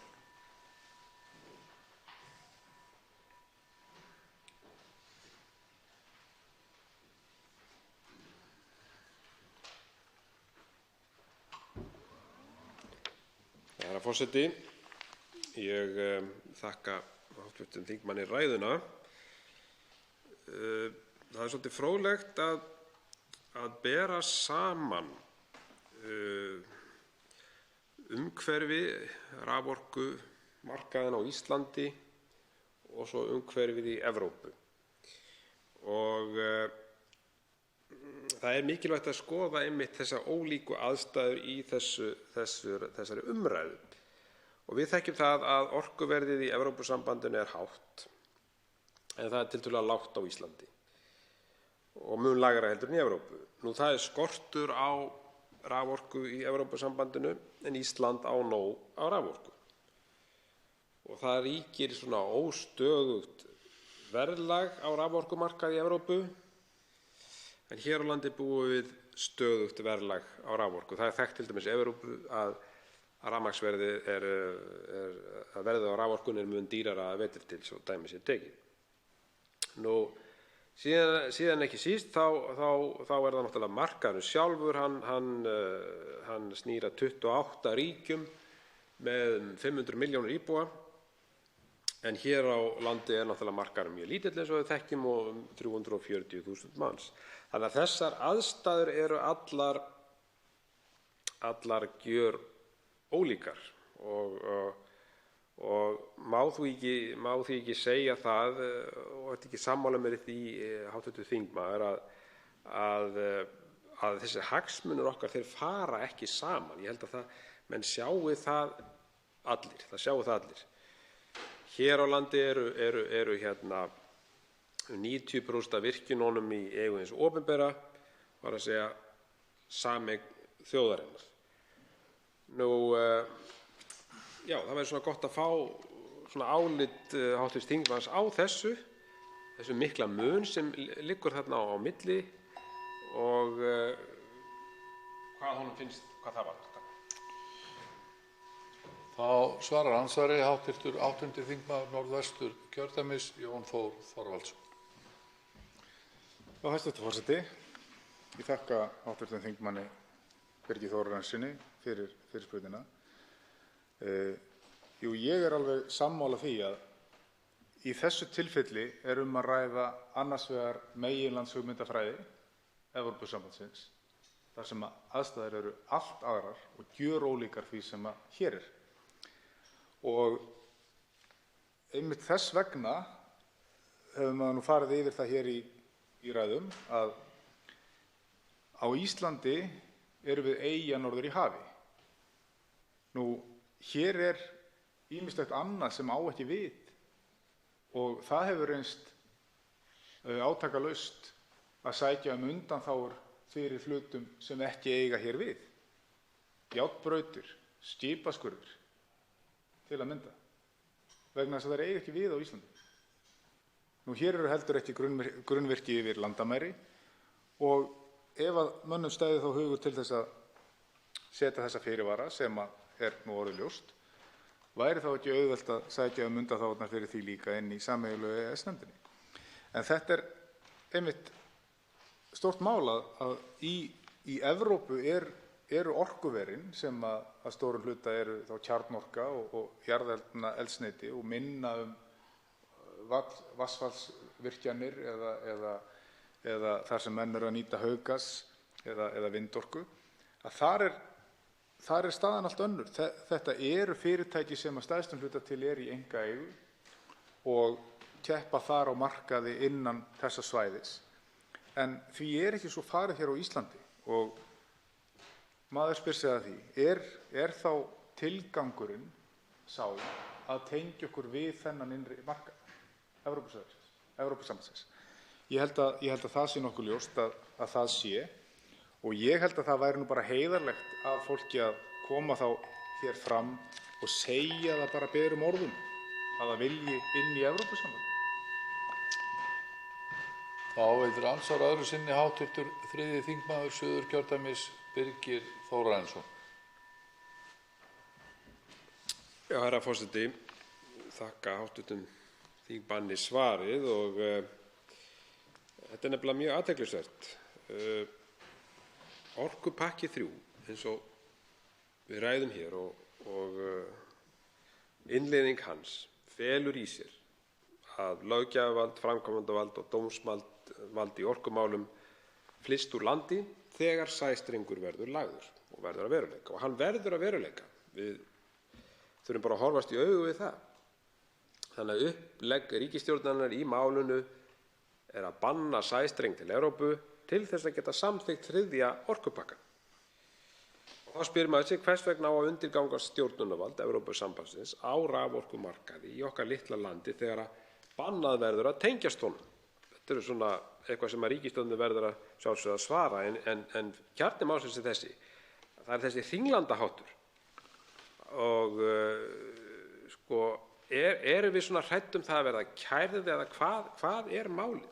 Ég held að sé bara, eins og ég hef sagt hér áður, bara nauðsynlegt að láta reyna á þetta fyrir sameiginlegu nefndinni og það er rétti vettvangurinn en ekki samþykkja þetta bara svona möglunarlaust. Og síðara sinni svarar andsvari hv. 8. þingmaður Norðvesturkjördæmis, Jón Þór Þorvaldsson. Já, hæstv. forseti, þetta er nú málið, að það að vilja ekki fara með þetta fyrir sameiginlegu EES-nefndina er raunverulega óskiljanlegt vegna þess að hér er búið að lýsa því yfir að það væri lagalega einföld leið og tiltölulega ljós. EES hefur lýst því yfir að það sé tilbúið að veita þessar undanþágur sem að beðið væri Nú ESB líka og Íslendingar hafa lýst þessu yfir. Þannig að ég veit ekki hvað hvað í öllum ósköpunum ætti þá að stoppa þetta af eða við hvað fólk er hrætt. Ég held að það sem er málið, fólk er ekki hrætt við þetta. Fólk vill raunverulega bara innleiða 3. orkupakkann óbreyttan og geta svo horft til baka og sagt æ, við gerðum þetta bara því miður vitlaust.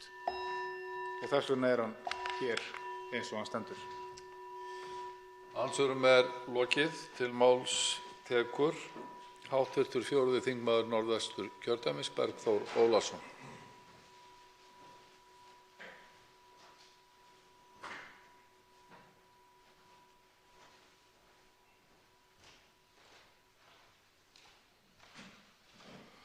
Virðulegur forseti, það hefur vakið mörgum undrun hversu mikið liggur á með þetta mál. Af hverju er lögð svona mikil áhersla á að keyra mál í gegn sem að hæstv. Ráðherra sjálfur hafði meira að segja í að það þyrfti ekki að afgreiða fyrr á haustþinginu. Hvað er það nú sem veldur? Því að það er ekkert sem bendir til þess að það sé einhver sérstök tímaþröng í málinu. Ekki neitt. Það er eitt sem að ég veitti athygli í þessu máli sem að hefur svona ekki fengið mikla athygli hingað til. En hér held ég á sameiginlegri yfirlýsingu EFTA-ríkjanna í EES sérstöðu Íslands frá 10. maí 2019 sem birtist á vef utanríkisráðuneytisins. Þetta er sem sagt yfirlýsingin þar sem hæstv. Utanríkisráðherra Guðlaugur Þór Þórðarson kynnti á ríkisstjórnarfundi, þess að fréttir hann hafi kynnt á ríkisstjórnarfundi sameiginlega yfirlýsingu Íslands, Noregs og Liechtenstein sem er fyrir algjöra tilviljun í öllum meginatriðum eins orðuð og sameiginlega yfirlýsing hæstv. Ráðherra og síðan framkvæmdastjóra orkumála í framkvæmdastjórn Evrópusambandsins. En það sem hefur kannski fengið litla athygli, eða ekki litla athygli hingað til, er niðurlagsmálsgrein þessarar fréttatilkynningar. En þar segir, með leyfi forseta, fulltrúar, og þetta er svona, ég ítreka að þarna er sem sagt verið að segja frétt af sameiginlegri yfirlýsingu EFTA-ríkjanna í EES sérstöðu Íslands og vísað í fund þar sem farið var yfir þessi mál. Og í niðurlagsmálsgrein fréttarinnar segir, með leyfi forseta: fulltrúar Evrópusambandsins lásu einnig upp yfirlýsingu á fundi sameiginlegu EES-nefndarinnar mikilvægi þess að þriðji orkupakkinn yrði samþykktur á öllu EES-svæðinu. Það væri forsenda hnökralausra orkuviðskipta á milli ESB-ríkjanna og EFTA-ríkjanna í EES sem þegar eru tengd sameiginlegum orkumarkaði. Einhver myndi kalla þetta ekkert mjög dulbúna hótun í kveðju Evrópusambandsins. Einhver myndi spyrja, bíddu nú við, hér er búið að flagga því í allar áttir að það sé bara ekkert í þessu. Það sé engin tenging og þetta skipti engu máli. En þetta er allt í einu orðin, svo með leyfi forseta, forsenda hnökralausra orkuviðskipta á milli ESB-ríkjanna og EFTA-ríkjanna í EES sem þegar eru tengd sameiginlegum orkumarkaði. Er þetta kannski það sem þetta snýst allt um? Geta hv. þingmenn fengið að sjá þessa yfirlýsingu sem fulltrúar Evrópusambandsins lásu upp? Mér vitanlega hefur hún ekki komið fram í gögnum málsins og ég ætla bara að leyfa mér hér með, að því ég sé í hliðarsal þaulsetinn formann utanríkisnefndar, að það væri áhugavert að heyra hvort hún gæti bent mér á hvar í gögnum málsins þessi yfirlýsing fulltrúa Evrópusambandsins var lesin upp, þar sem þetta niðurlag fréttarinnar í af þessum fundi bendir allt í þess að þarna hafi fulltrúar Evrópusambandsins mætt og tugta til þessa fulltrúa EFTA-ríkjanna. Með leyfi forseta aftur: fulltrúar Evrópusambandsins lásu einnig upp yfirlýsingu á fundi sameiginlegu EES-nefndarinnar mikilvægi þess að þriðji orkupakkinn yrði samþykktur á öllu EES-svæðinu. Það væri forsenda hnökralausra orkuviðskipta á milli ESB-ríkjanna og EFTA-ríkjanna í EES sem þegar eru tengd sameiginlegum orkumarkaði. Þetta er bara málsgrein sem bendir til þess að þarna sé eitthvað meira undirliggjandi. Og ég bara vil óska eftir því að við verðum upplýstir þingmenn það hvað það var sem fulltrúar Evrópusambandsins lásu þarna upp, að því virðist yfir hausamótum fulltrúa EFTA-ríkjanna. Ef ég ekkert var í því nema það sem kemur fram hér í kynningunni, þá bara liggur það fyrir þegar þetta verður opinberað. En það er allt sem bendir til þess að þarna hafi fulltrúar Evrópusambandsins lesið yfir fulltrúum EFTA-ríkjanna lítt eða illa dulbúna hótun. Hvort það eru það sem kallar á þessi hroðvirknislegu viðnubrögð og asa, ég veit það ekki. Hér kemur enginn og svarar. En ég vildi allavega nefna þetta því að ég hef ekki veitt í athygli og held ég hefur hlustað á allar ræðurnar, að þessi yfirlýsing held ég að sé ekki hluti af gögnum málsins. Þá veitir andsvar hv. 3. þingmaður Suðurkjördæmis, Birgir Þórarinsson.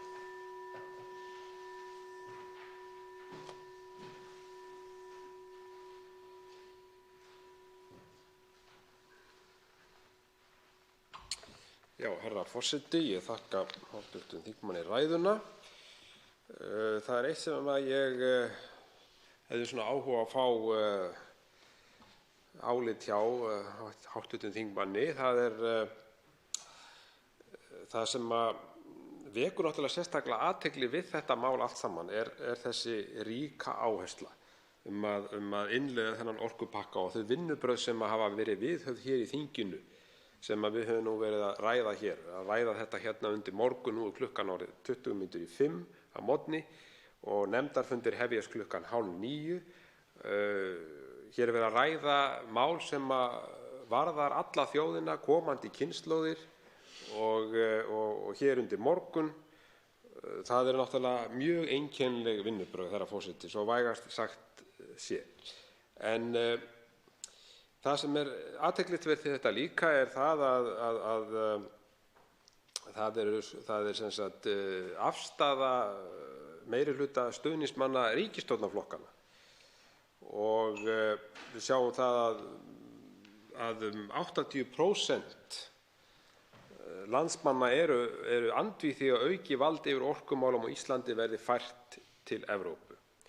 Og andstaðan er mest í Sjálfstæðisflokki eða 92%. 92%. Nú rúm 88% Framsóknarmanna eru málinu andvíg og 86% Vinstri grænna.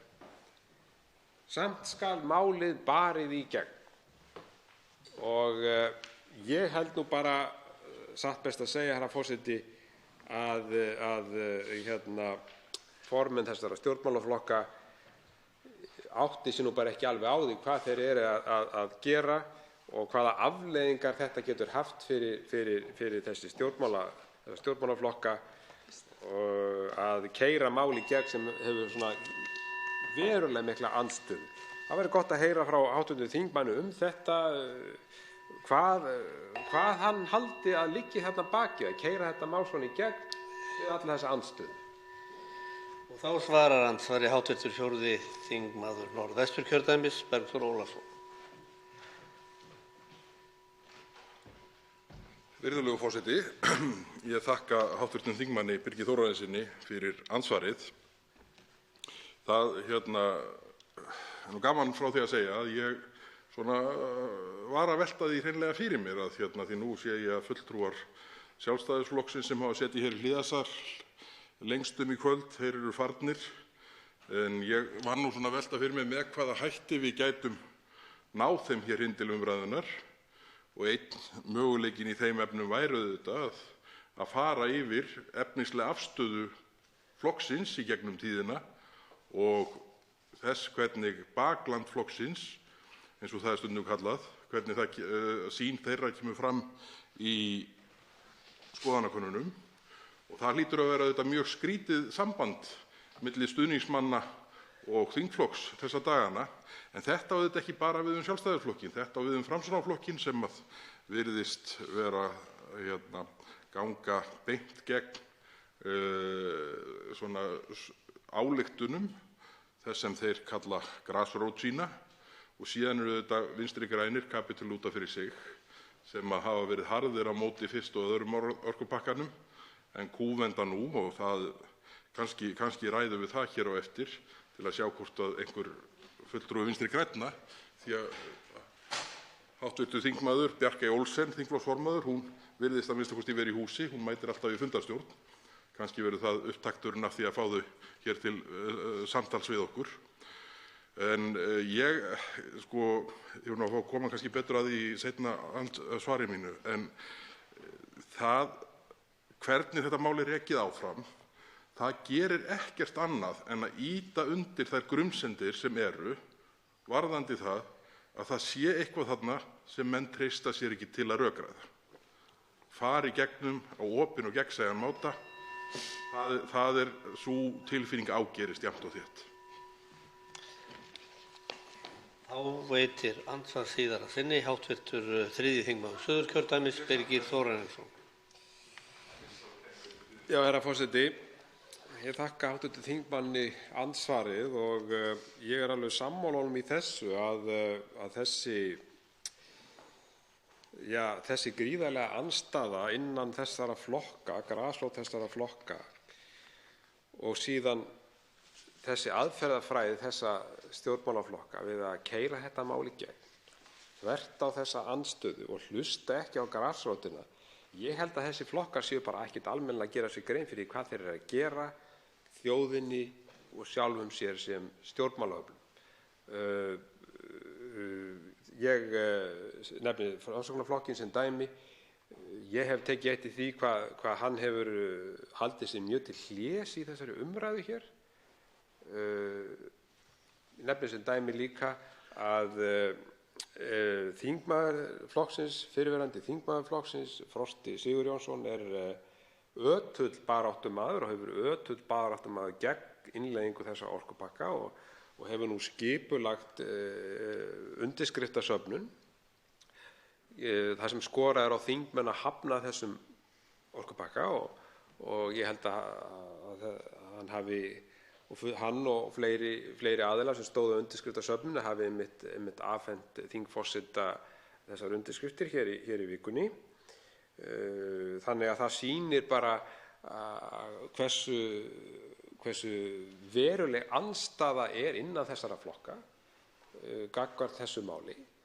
Engu að síður það keyrt hér áfram og þá ég hjartanlega sammála hv. þingmanni með það að það þarna eitthvað sem hefur bara ekki komið fram og vekur upp ýmsar spurningar hvort það séu þarna einhverjir hagsmunir sem þessir aðilar, ríkisstjórnarflokkarnir, viti af sem þeir vilja helst ekki koma á framfæri. Þetta eru svona allt vangaveltur sem eiga alveg rétt á sér. Og þá svarar andsvari hv. 4. þingmaður Norðvesturkjördæmis Bergþór Ólason síðara sinn. Virðulegur forseti. Já, bara þessi málsgrein í frétt frá 10. maí á vef utanríkisráðuneytisins, þessi sameiginlega yfirlýsing EFTA-ríkjanna EES sérstöðu Íslands. Niðurlagsmálsgreinin auðvitað þeirra gerðar að maður getur ekki annað en grunað að það sé eitthvað í málinu öllu sem okkur fulltrúum í stjórnarandstöðunni ekki sagt frá. Kannski það bara það að menn hafa það ekki í sér að segja frá því að þeir séu dálítið litlir í sér, hræddir við þessa fulltrúa Evrópusambandsins sem lásu eitthvað upp. Það getur auðvitað verið ógnvekjandi þegar koma einhverjir bjúrókratar frá Brussel og lesa upp fyrir mann. Það auðvitað menn taka slíku með mismunandi hætti en það allavega, maður veit ekki hvort að þessi málsgrein sett inn til þess að hafa sagt frá þessu og geta vísað í það síðar. En það ekkert í ræðum málsins eða greinargerð sem ég veitt athygli eða þingsályktuninni sjálfri sem ýjar að því sem þarna kemur fram og sagt svona berum orðum að innleiðing 3. orkupakkans af hendi Íslands sé forsenda hnökralausra orkuviðskipta á milli ESB-ríkjanna og EFTA-ríkjanna í EES sem þegar eru tengd sameiginlegum orkumarkaði. Sem sagt að innleiðing Íslands sé forsenda þess að til dæmis Noregur geti átt hnökralaus orkuviðskipti við önnur ríki í ESB. Það bara ágætt ef þetta kemur fram að þessi hótun sé yfirvofandi og þá bara meta menn stöðun út frá því. En á meðan við þingmenn þurfum einhvern veginn að leita að svona upplýsingum með stækkunargleri, þá það ekki til þess gert að auka á trúnað manna á milli. Þá veitir andsvar hv. 3. þingmaður Norðausturkjördæmis Sigmundur Davíð Gunnlaugsson. Virðulegur forseti, eins og svo oft í þessari umræðu þá koma upp svo mörg atriði að maður næri í rauninni ekki að gera þeim öllum skil í andsvari. En hv. þingmaður vakti máls á því sem að ég hef reyndar tekið eftir, að þessi yfirlýsing, sameiginlega yfirlýsing hæstv. Utanríkisráðherra og þessa Miguels, hvað nú heitir sá ágæti maður, þessi kommissar, nánast eins og það sem að svo kom síðar frá sameiginlegu EES-nefndinni. Mjög passað sig á orðalaginu sem að sýnir okkur náttúrulega að þetta orðalag sem búið að reikna út og eins og hv. þingmaður hefur bent á, ég geri ráð fyrir að það sé fyrst og fremst hugsað þannig að menn geti komist frá því síðar. En það sem hv. þingmaður benti svo á, og ég verð nú bara að játa á mig, virðulegur forseti, að ég hafði ekki gefið nógu mikinn gaum, þessi lokaorð í því sem að kom frá sameiginlegu EES-nefndinni, sem að eiginlega ekki hægt að túlka öðruvísi en sem svo að mönnum ber að gera þetta til þess að þessi sameiginlegi markaður virki Og hver er þá gagnályktunin? Jú, þetta skiptir einhverja verulegu máli og það er ekkert að marka það sem haldið hefur verið fram að þetta hafi engin áhrif. En spurningin er þá þessi: hverja skiptir þetta svona miklu máli? Hefur hv.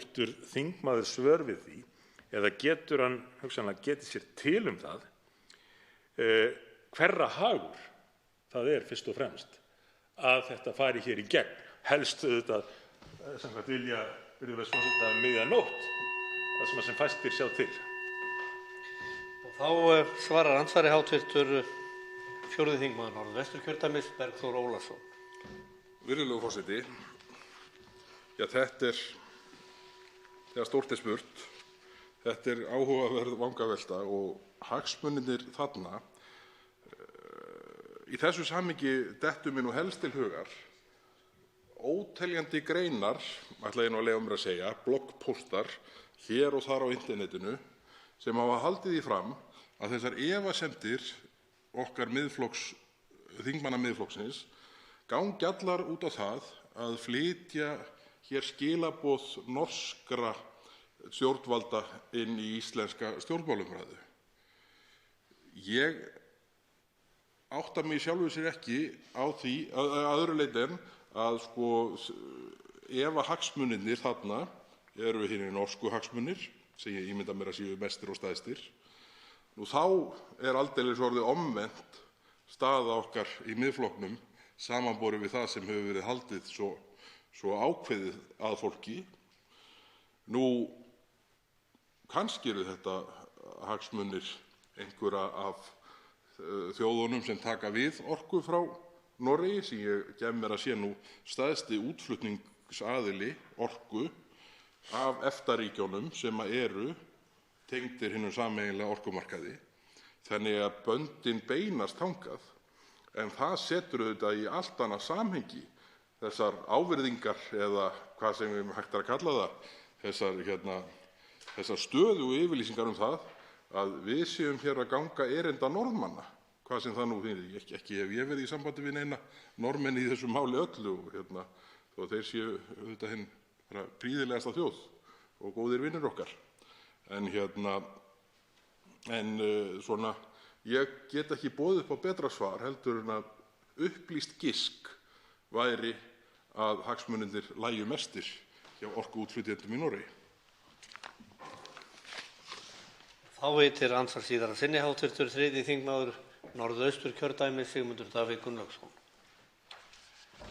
Virðulegur forseti, ég vil geta þess strax að ég mun síðar koma inn á vangaveltur hv. þingmanns íslensk stjórnmál og þá undarlegu stöðu sem komin upp í þessu máli hvað þau varðar.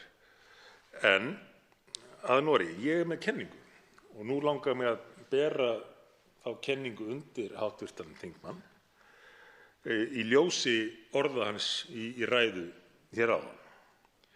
Og kenning mín er sú að minnsta kosti hluti af þessu hafi með það að gera að eins og þekkt er mikill, væntanlega mjög mikill meirihluti norska stjórnkerfisins embættismanna Evrópusinnar. Og þetta mál, 3. orkupakkinn, reyndist vera mjög umdeilt mál í Noregi, þar sem eins og hér ýmsir vöruðu við áhrifum af þessum 3. orkupakka og það var erfitt að koma þessu máli í gegnum þingið. Því var í rauninni troðið í gegnum þingið, þó ekki með aðferðum eins og við höfum kynnst hér, næturfundum til þess að fela umræðuna, heldur með fyrirheiti að menn fengju í gegn einhverja 8 fyrirvara sem virðist svo lítið haldi í. En síðan þá hafa runnið á menn 2 grímur. Og ef að Íslendingar vísa málinu aftur til sameiginlegu EES-nefndarinnar, þá fá Norðmenn aðkomu að því og tækifæri til þess að rétta sinn hlut líka. Svo það getur ekki verið að einhverjir Evrópusinnar í Noregi sjái ofsjónum yfir því að málið fari aftur til sameiginlegu EES-nefndarinnar, þar sem ekki aðeins Íslendingum heldur líka vinum okkar Norðmönnum gefst tækifæri til þess að fá raunverulegar undanþágur sem að skipta máli fyrir þessi lönd og verja hagsmuni ekki bara Íslands, heldur Noregs og vonandi Liechtenstein líka. Það svarar andsvari síðar að sinni hv. 4. þingmaður Norðvesturkjördæmis Bergþór Ólason. Virðulegur forseti, ég verð að viðurkenna að sú kenning sem hv. þingmaður Sigmundur Davíð Gunnlaugsson setti hér fram, hún þykir mér hljóma býsna trúverðuglega. Ég verð að viðurkenna að þegar ég reyndi að svara fyrir spurningu úr fyrra andsvari, þá var ég nú bara að horfa svona til svona fjárhagslegra hagsmuna í viðskiptum. En það auðvitað augljóst að þeir eru fleiri þarna undir hagsmunirnir og þeir eru auðvitað stjórnmálalegir og snúa þessum yfirráðum og svona stjórn á þessum þáttum heima fyrir í Noregi allt eins og hérna. Og ég myndi nú halda að svona allir ærlegir Norðmenn ættu að taka því fagnandi að þessi leið opnaðist aftur í ljósi þess hvernig umræðan þessa 8 fyrirvara sem Verkamannaflokkurinn, ef ég man rétt, hafði forgöngu eða gerði kröfu að yrðu settir inn og menn hafa síðan svona mist tiltrú á að verði nokkuð hald í. Þannig að ég verð að segja að það slær mig þannig að frændur okkar Norðmenn muni, fyrir utan kannski, eins og þekkt þá embættismannakerfi þar svona mjög bjagað til þeirrar áttar skoðunar að Noregur eigi að ganga inn í Evrópusambandið. Mikill munur samkvæmt könnunum á því hvernig embættismenn svara samanborið við þjóðina í heild. Þannig að sá hópur myndi nú væntanlega gráta þetta, en ég myndi halda að meirihluti annarra frænda okkar í Noregi yrði býsna lukkulegur án þess að það hafi verið neitt undirliggjandi markmið hvað afstöðu mína varðar í málinu. Andsvörum lokið. Til máls.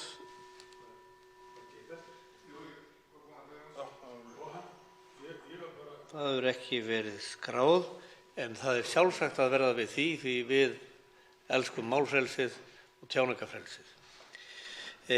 Jón Þór Þorvaldsson, hv. 8. þingmaður Norðvesturkjördæmis, veitir nú andsvar. Hæstv. forseti. Mig langar til að þakka þingmanninum fyrir ræðuna sem var afar áhugaverð og ég kom svona inn á nýja punkta sem höfðu ekki verið ræddir hér og fjallaði að hluta til samlestur utanríkisráðherra og hverja Evrópukommissara niðri í Evrópu og maður spyr sig að því hvort að lesskilningur eða skortur á honum hjá íslenskum drengjum tegi sig lengra upp í aldri heldur en áður hefur verið gert ráð fyrir. En utanríkisráðherra og kannski öllu heldur, hvað ég að segja,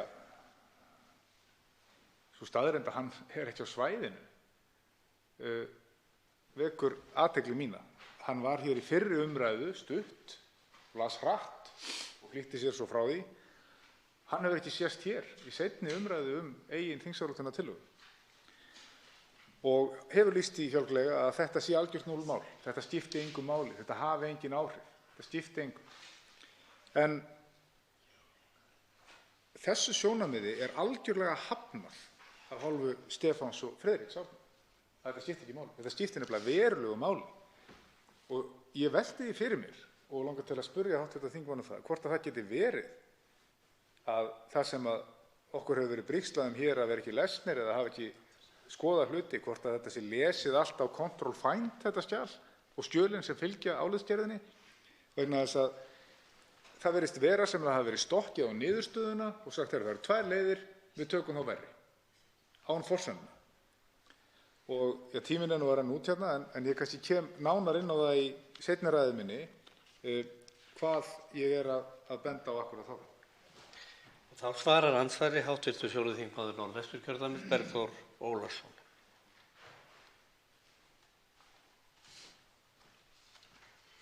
Virðulegur forseti.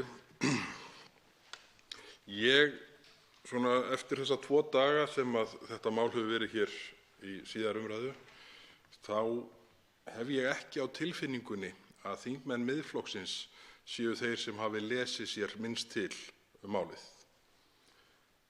Svo ég sé nú alveg heiðarlegur með það. Þetta slær mann auðvitað þannig að sérstaklega í þeim þingflokkum þar sem málið var erfiðast að kyngja, þar leita menn, hvort sem menn gera það með control find eða einhverjum öðrum leiðum, að þægilegustu leið út úr málinu. Path of least resistance, með leyfi forseta, eins og það er einhvers staðar kallað. Ég held að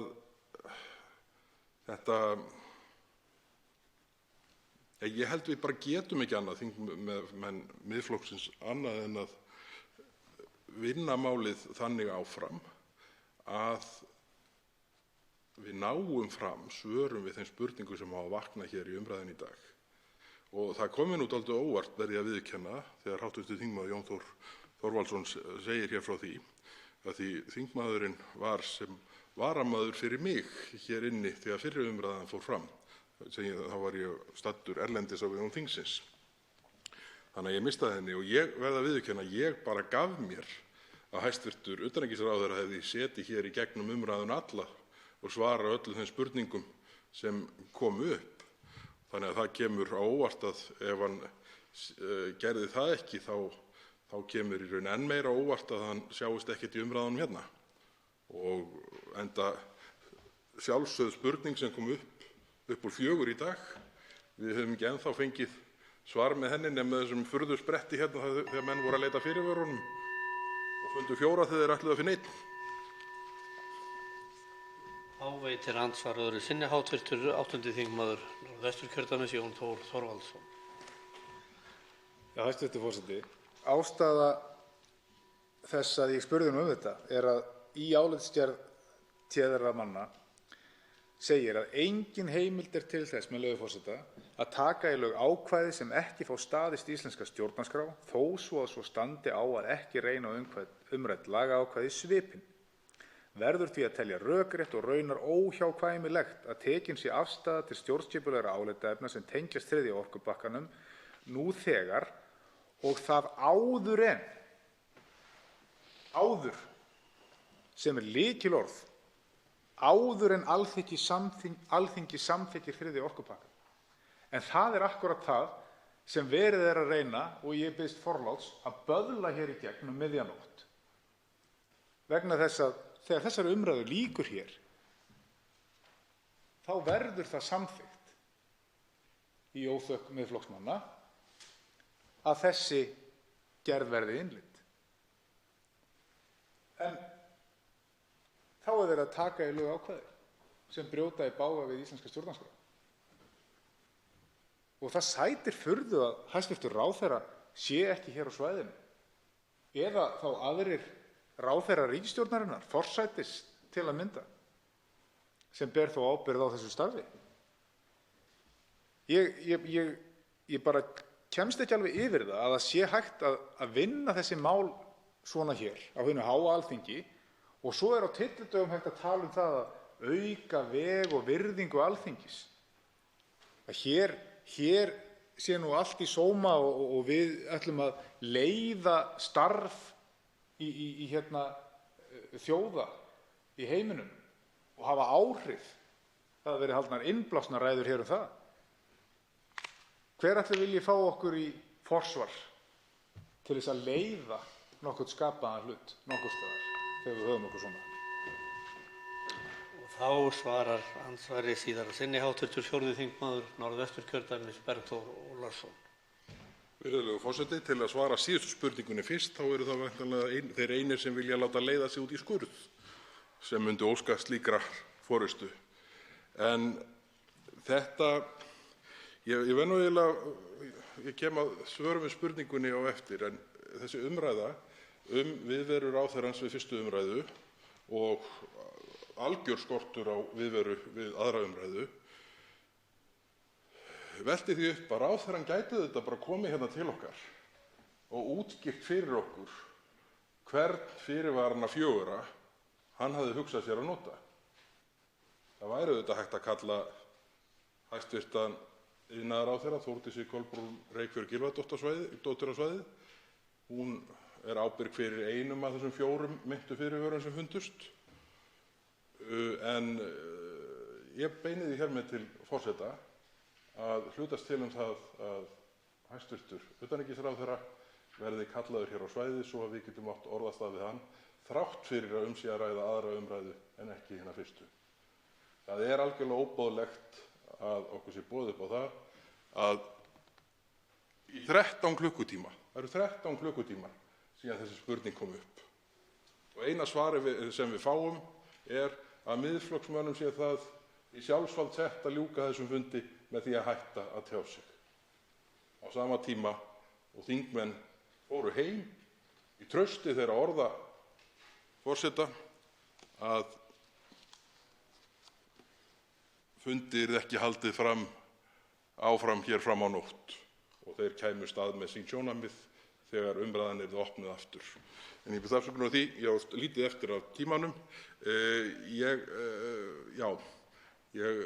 vona að þingmaðurinn fyrirgefi mér að hafa ekki svarað spurningunum, en bara umræðan hans orsakaði það að ég eiginlega varð að tjá mig á þeim nótum sem ég gerði varðandi það að óska eftir því að forseti kallaði eftir ráðherra á svæðið. Og ég vil óska eftir fundarstjórn. Hv. þingmaður Bergþór Ólason hefur óskað eftir því að taka til máls fundarstjórn forseta.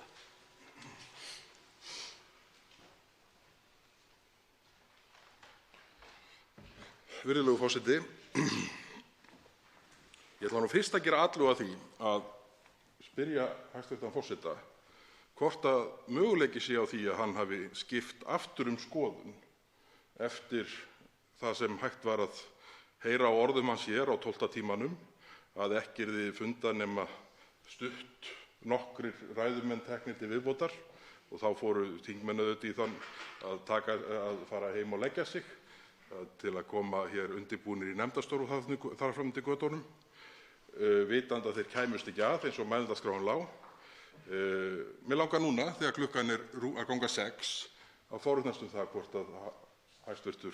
forseti hafi skipt skoðun, en jafnframt langar mig að óska eftir afstöðu hæstv. forseta til þessara beiðni minnar sem ég setti fram hér rétt áðan að óska eftir því að hæstv. utanríkisráðherra komi hér og eigi orðastað við okkur, enda nú að styttast í fótaferðatíma, þannig að það sér ekki á svörtu hvort hann fari klukkutímanum fyrr á fætur eða seinna. Þá hefur hv. þingmaður Birgir Ármannsson óskað eftir því að taka til máls fundarstjórn forseta.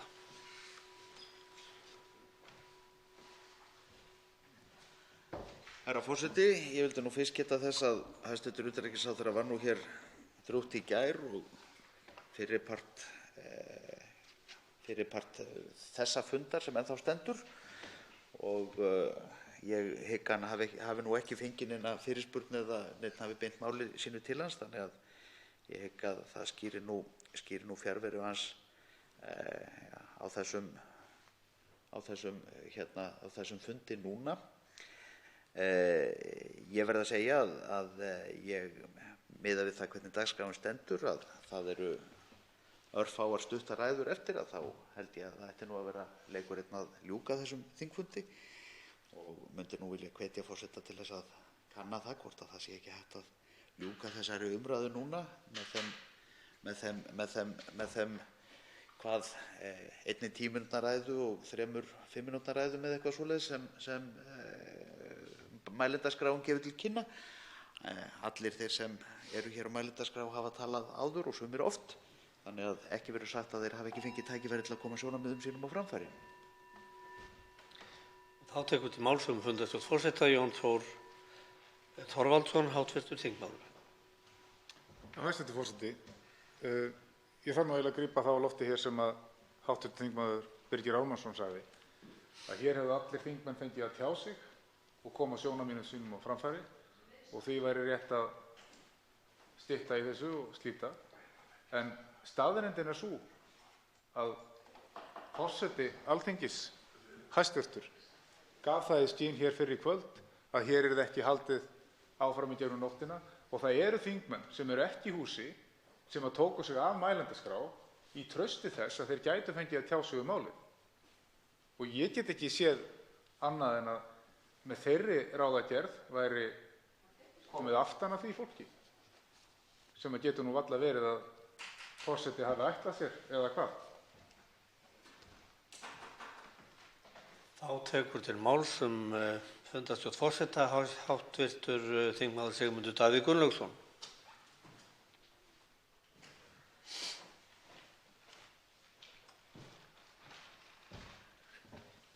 Virðulegur forseti, ég geri ráð fyrir að hæstv. forseti hafi nú áttað sig á því að hv.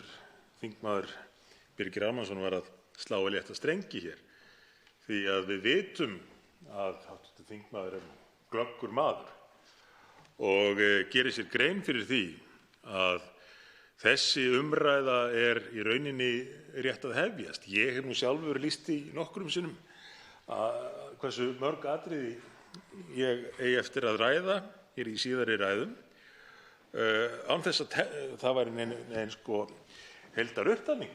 Ég bara veitt virðulegum forseta nokkuð sýnishorn af þeim atriðum sem ég á eftir að fjalla um.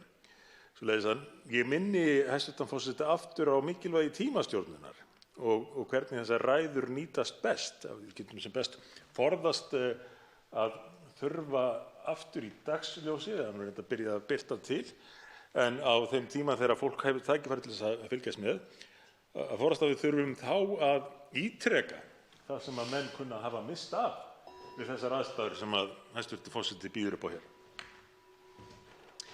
Þá tekur til máls fundarstjórn forseta hv. þingmaður Karl Gauti Hjaltason.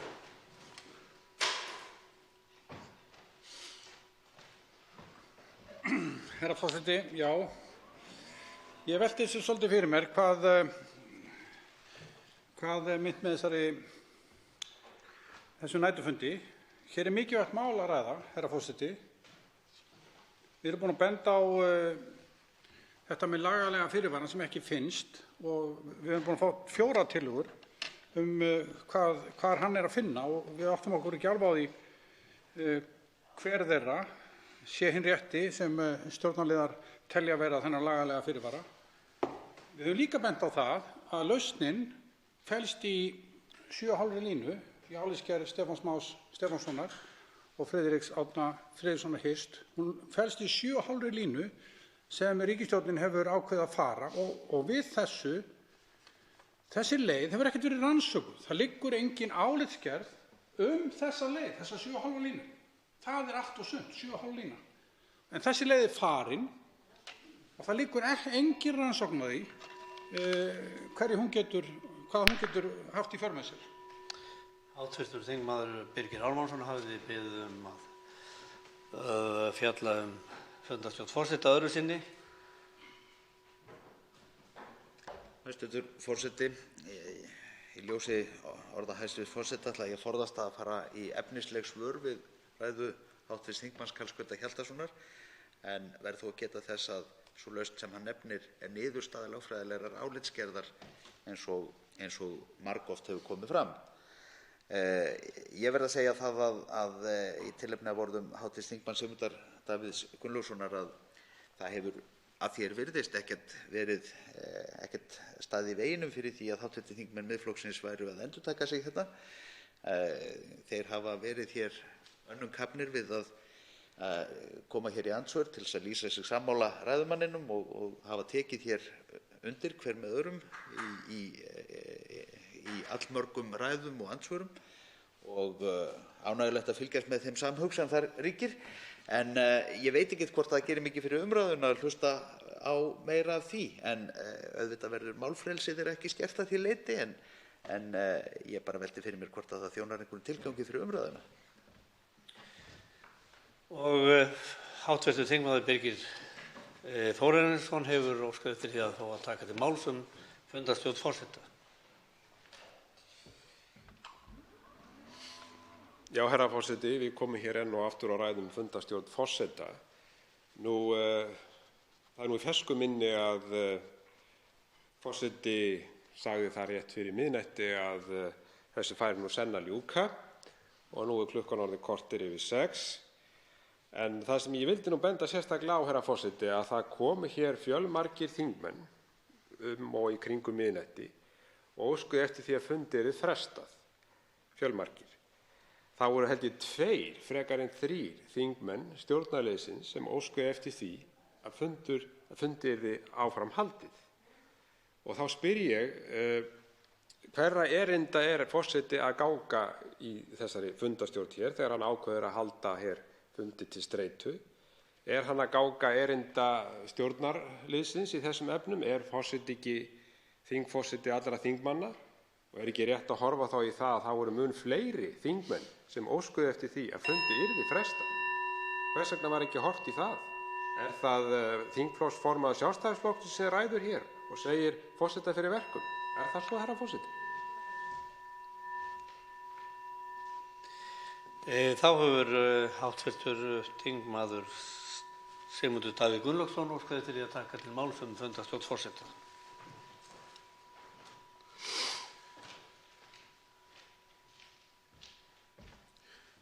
Virðulegur forseti, forseti hefur eflaust hugsað það sama og ég þegar hann hlýddi á hv. þingmann Birgi Ármannsson hér áðan halda því fram að hér hefði átt sér stað miklar endurtekningar og menn væru stöðugt sammála hér innbyrðis.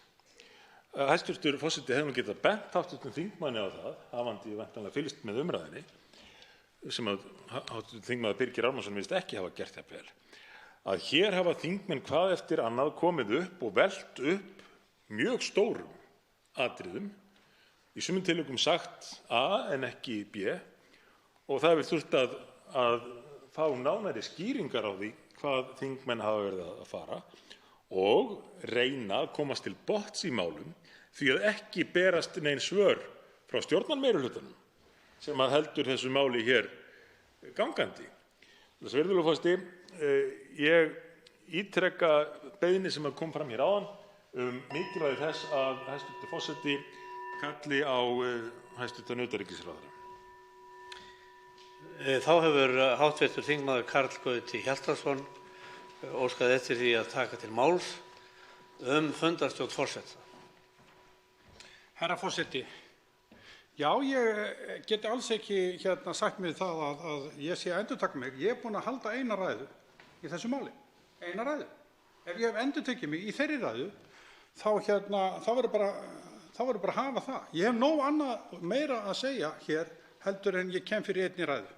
Og ég læt ekki bjóða mig það að ég fá að heyra það að ég sé að endurtaka mig. Það er bara alls ekki rétt. Ég get líka sagt það að umræðan bara núna síðustu klukkutímana og í gærkvöldi, það að það hafi komið hér 4 tillögur frá stjórnarliðum það hvar lagalega fyrirvarann væri að finna að það skyldu koma 4 tillögur frá 4 líklega mismunandi þingmönnum, ber nú vott hvað góða og vandaða vinnu sem er búið að segja hér í næstum einhverju einustu ræðu. Það er búið að vera svo góð og löng og vönduð vinna. Svo þegar við spyrjum lagalega fyrirvarann, þá fáum við 4 útgáfur frá 4 þingmönnum. Er ekki ráð að tala svolítið meira þetta ef að þetta kemur upp úr dúrnum? Eru það fleiri sem að óska eftir því að taka til máls fundarstjórn forseta? Það er Jón Þór Þorvaldsson, hv. þingmaður, sem hefur óskað eftir því að taka til máls fundarstjórn forseta. Virðulegi forseti, ég ætla að ítreka þá bón að hæstv. forseti láti svo lítið sem að upplýsa þingheim það hvað hann hyggist ætla að halda fundi lengi áfram. Nú er klukkan 20 mínútur gengin í 6 og nefndarstörf hefjast 8:30 samkvæmt boðaðri dagskrá og ekki nema sjálfsagt að menn hafi svona einhvern fyrirsjáanleika í sínum störfum hér í þinginu. Ég held að það sé eiginlega það minnsta sem hægt að fara fram á, að það verði upplýst hér með skilugum hætti hvað á að halda þessum fundi áfram lengi áður en honum verður frestað. Hv. þingmaður Bergþór Ólason hefur óskað eftir því að taka til máls öðru sinni fundarstjórn forseta. Virðulegur forseti. Ég vil auðvitað ítreka ósk mína það að forseti hlutist til það að utanríkisráðherra mæti hingað til okkar og eigi ykkur orðastað. Síðan vil ég kalla eftir afstöðu forseta til þess hvort að í ræðum þingmanna, ég veit fyrir mitt leyti, fullvíst að ekki hefur verið endurtekningar að ræða hjá mér, enda sá efnisatriðalisti sem ég vil koma inn á þannig vaxinn að það væri algjör óþarfi að fara í nokkrar endurtekningar. En síðan þriðja atriðið aftur þessi spurning mín sem ég lagði fram í byrjun: hefur hæstv. forseta snúist hugur? Því að eitt alveg ljóst, að orð hans hér klukkan 11:30 við útskýringu í loka umræðu fundarstjórn, þau verða endurtekin hér á morgun.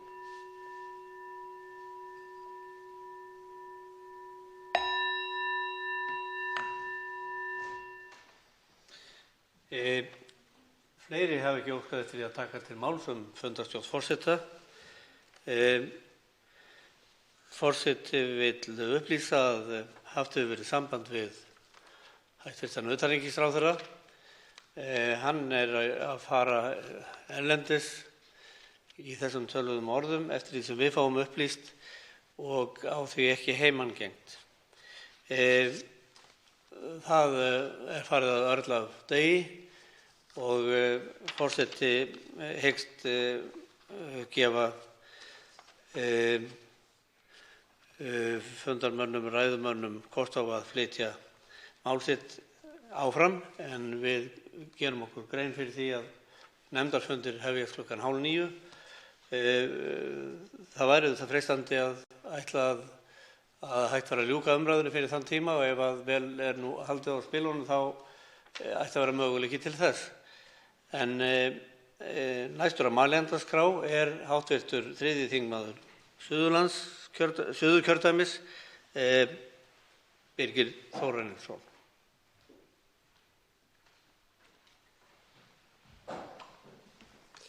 Herra forseti, það fróðlegt að skoða þetta mál, og nú tek ég það fram og kannski rétt að upplýsa þingflokksformann Sjálfstæðisflokksins það að það sem ég ætla að segja hér nú hef ég ekki sagt hér áður í þessari umræðu, þannig að hann ætti kannski að leggja vel við hlustir.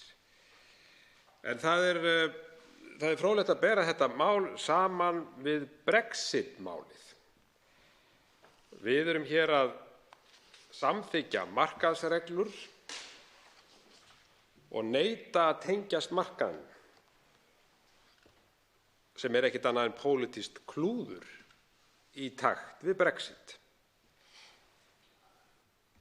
Og sjálfsagt verður þetta almennt hlátursefni alla Evrópu, rétt eins og Brexit klúður Breta, Íslendingar að samþykkja markaðsreglurnar og neita síðan að tengjast markaðnum. Það hefur enginn, hvorki EES-ríki eða ESB-ríki, nokkurn hag af því að þessi pakki sé knúinn hér í gegn hér og nú. Hann búinn að bíða í 10 ár og getur þess vegna beðið lengur. Að minnsta kosti allavega meðan enginn sæstrengur fyrirhugaður, ekkert með þennan pakka að gera. Hann gerir í raun engum gagn, eins og sagt hvorki í Evrópusambandinu eða EES-samstarfinu. Á honum hlýst því bara aðeins kostnaðar að mínu mati og aukin vandræði í stjórn raforkumála okkar Íslendinga. En það fróðlegt, herra forseti, að skoða ræður þingmanna hér aftur í tímann og þetta sama mál, raforkumarkaðsmál. Og hér til dæmis að finna ræðu sem haldin var 22. mars 2018 af fjármála- og efnahagsráðherra Bjarna Benediktssyni. Og ef ég með leyfi forseta þá vil ég vitna hér í ræðu hans. Og hér segir hæstv. fjármála- og efnahagsráðherra,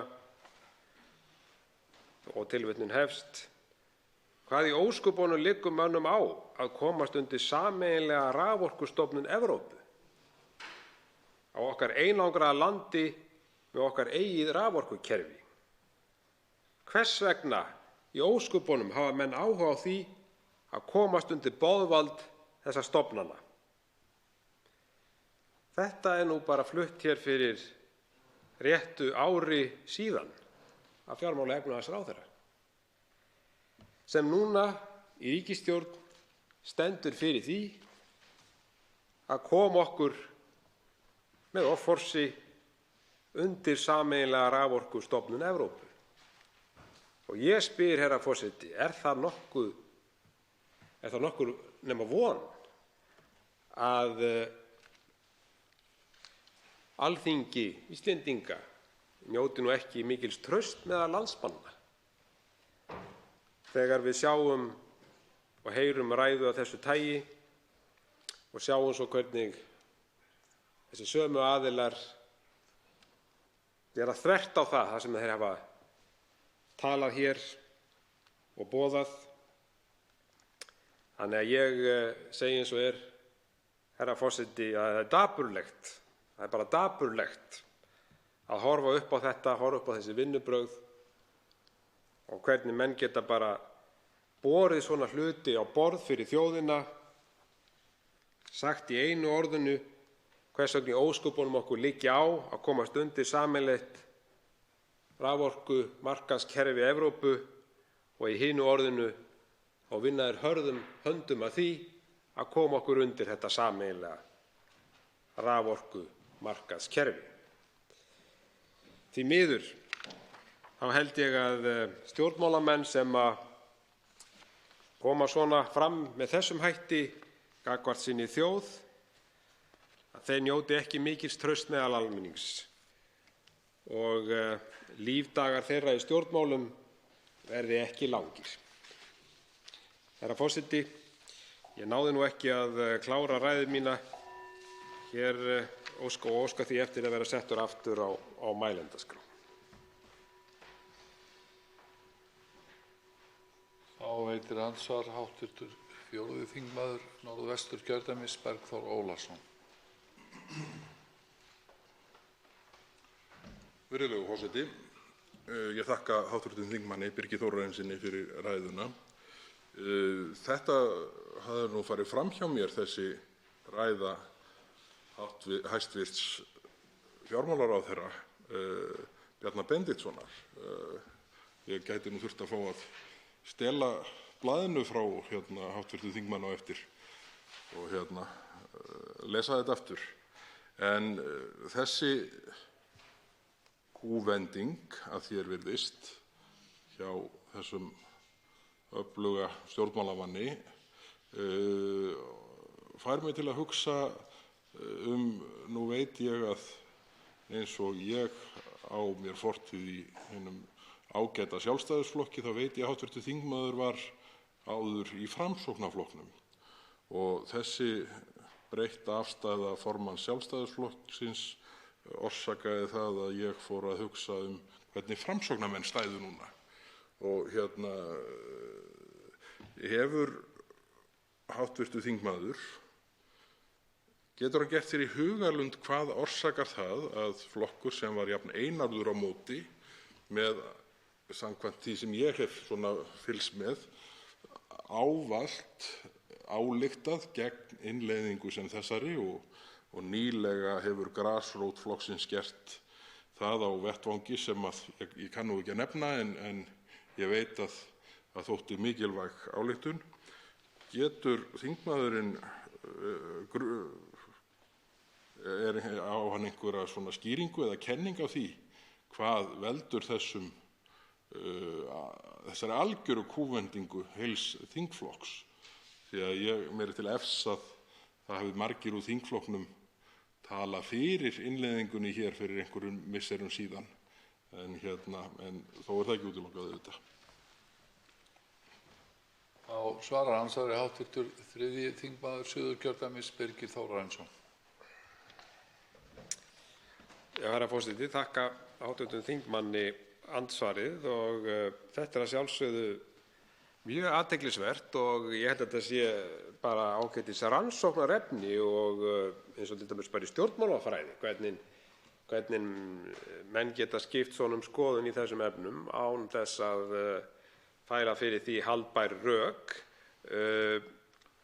Ég þekki ágætlega til í grasrót Framsóknarflokksins og á þar marga góða vini og hef rætt þetta mál við þá og það verður að segjast eins og að þeir eru afar ósáttir og skilja ekki þá vegferð sem að flokkurinn er á í þessum efnum og ég vil meina svokallaðir þungavigtarmenn innan flokksins, eins og stundum nefnt, að þeir eru mjög ósáttir við þessa framkomu forystu Framsóknarflokksins og maður veltir því fyrir sér hvað veldur og það eitthvað í þessu máli sem að þeir vita sem að við vitum ekki og auðvitað veltir maður því fyrir sér en maður skyldi þó ætla að þeir vildu nú koma öllu því á framfæri sem þeir mögulega geta til þess að geta þá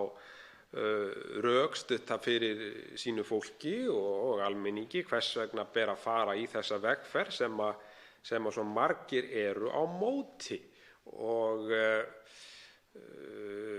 ég segi það vekur mann til umhugsunar og auk þess held ég að forystumenn þessara stjórnmálaflokka eins og Framsóknarflokksins séu bara ekki alveg að gera sér grein fyrir því hvaða afleiðingar þetta getur haft, fyrst og fremst fyrir þjóðina og komandi kynslóðir, heldur líka bara fyrir þeirra stjórnmálaflokk og þeirra stjórnmálastarf.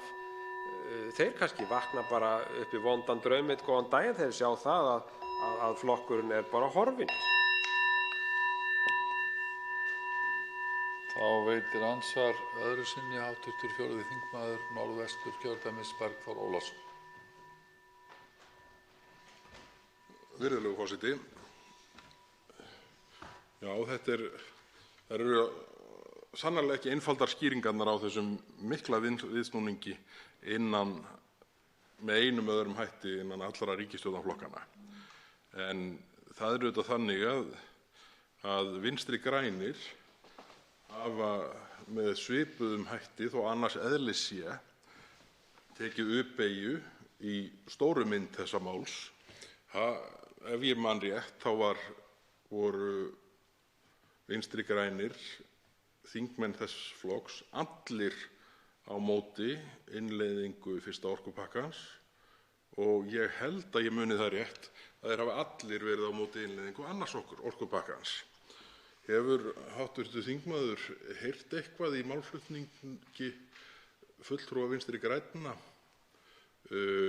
hér við fyrstu eða aðra umræðu sem skýrir þessa umbyltingu og þá kannski í leiðinni hvort að þau sjónarmið sem snúa að frekari virkjunum og umhverfisvernd hafi eitthvað verið rædd af fulltrúum Vinstri grænna sem komu hér upp í umræðunni hingað til annaðhvort við fyrstu umræðu eða það sem af er annarrar umræðu.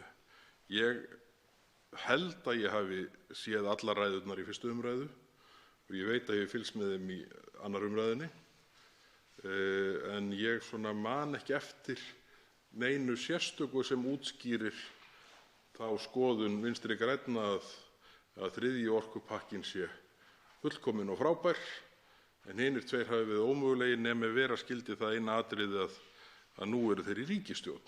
Er einhver önnur kenning uppi sem að hv. þingmaður þekkir til? Það væri svona áhugavert að heyra hvort ég hef misst af einhverju, en þetta kannski svona gæti orðið grunnurinn að því að ná hv. þingflokksformanni Vinstri grænna hingað í samtal við okkur. Þá svarar andsvari síðara sinni hv. 3. þingmaður Suðurkjördæmis, Birgir Þórarinsson.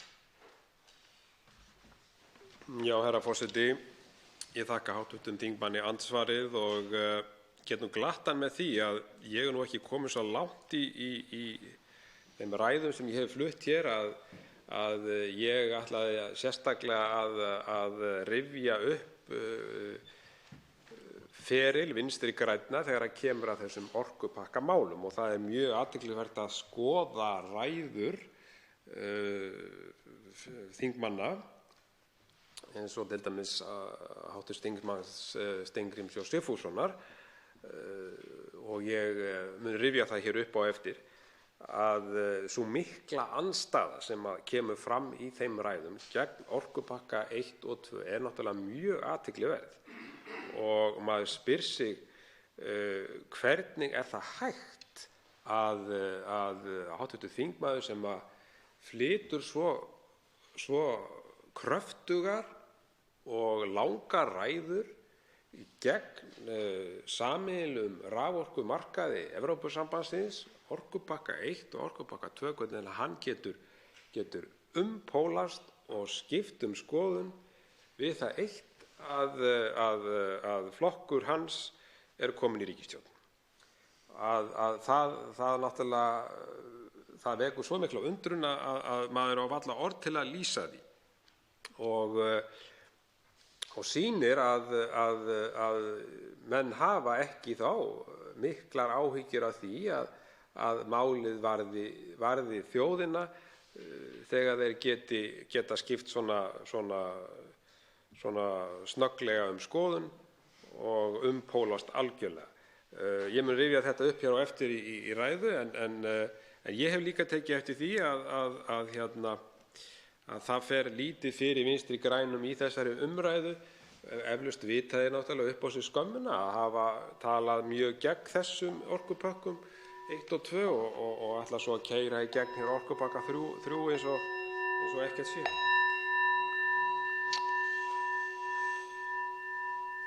Bið hv. þingmenn, forseti biður hv. þingmenn að virða tímamörk. Þá veitir andsvar hv. 8. þingmaður Norðvesturkjördæmis, Jón Þór Þorvaldsson.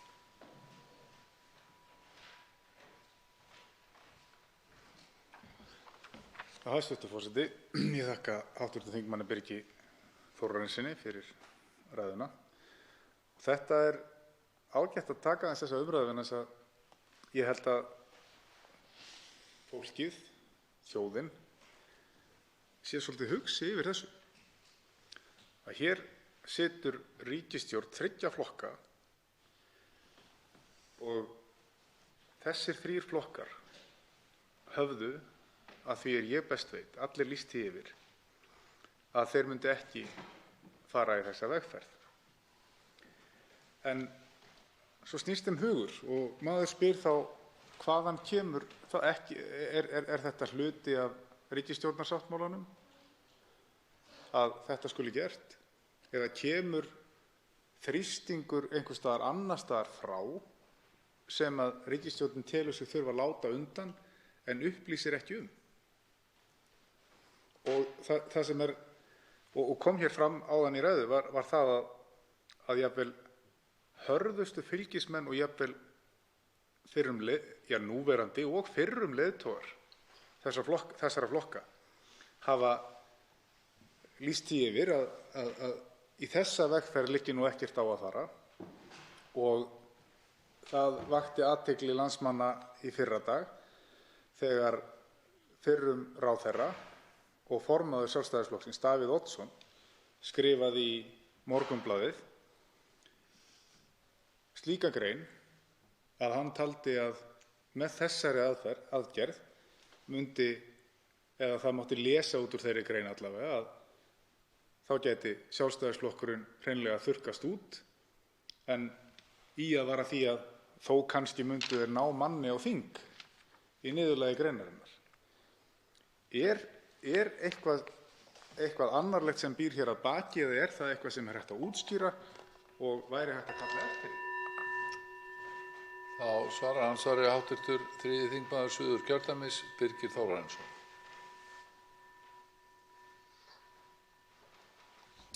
Herra forseti, þakka hv. þingmanni andsvarið og svo sannarlega réttmætar hugleiðingar og eðlilegar í ljósi þessa sem við höfum verið að ræða hér. Maður áttar sig ekki alveg á þessu, eins og ég hef farið yfir, hvers vegna þessi sinnaskipti, en það sem að mér finnst kannski bara mest varða að hvað þessi viðkomandi stjórnmálamenn og alþingismenn hafa greinilega ekki miklar áhyggjur af trúverðugleika í þessum efnum. Það er náttúrulega einn mikilvægasti eiginleiki stjórnmálamanna er traust og trúverðugleiki.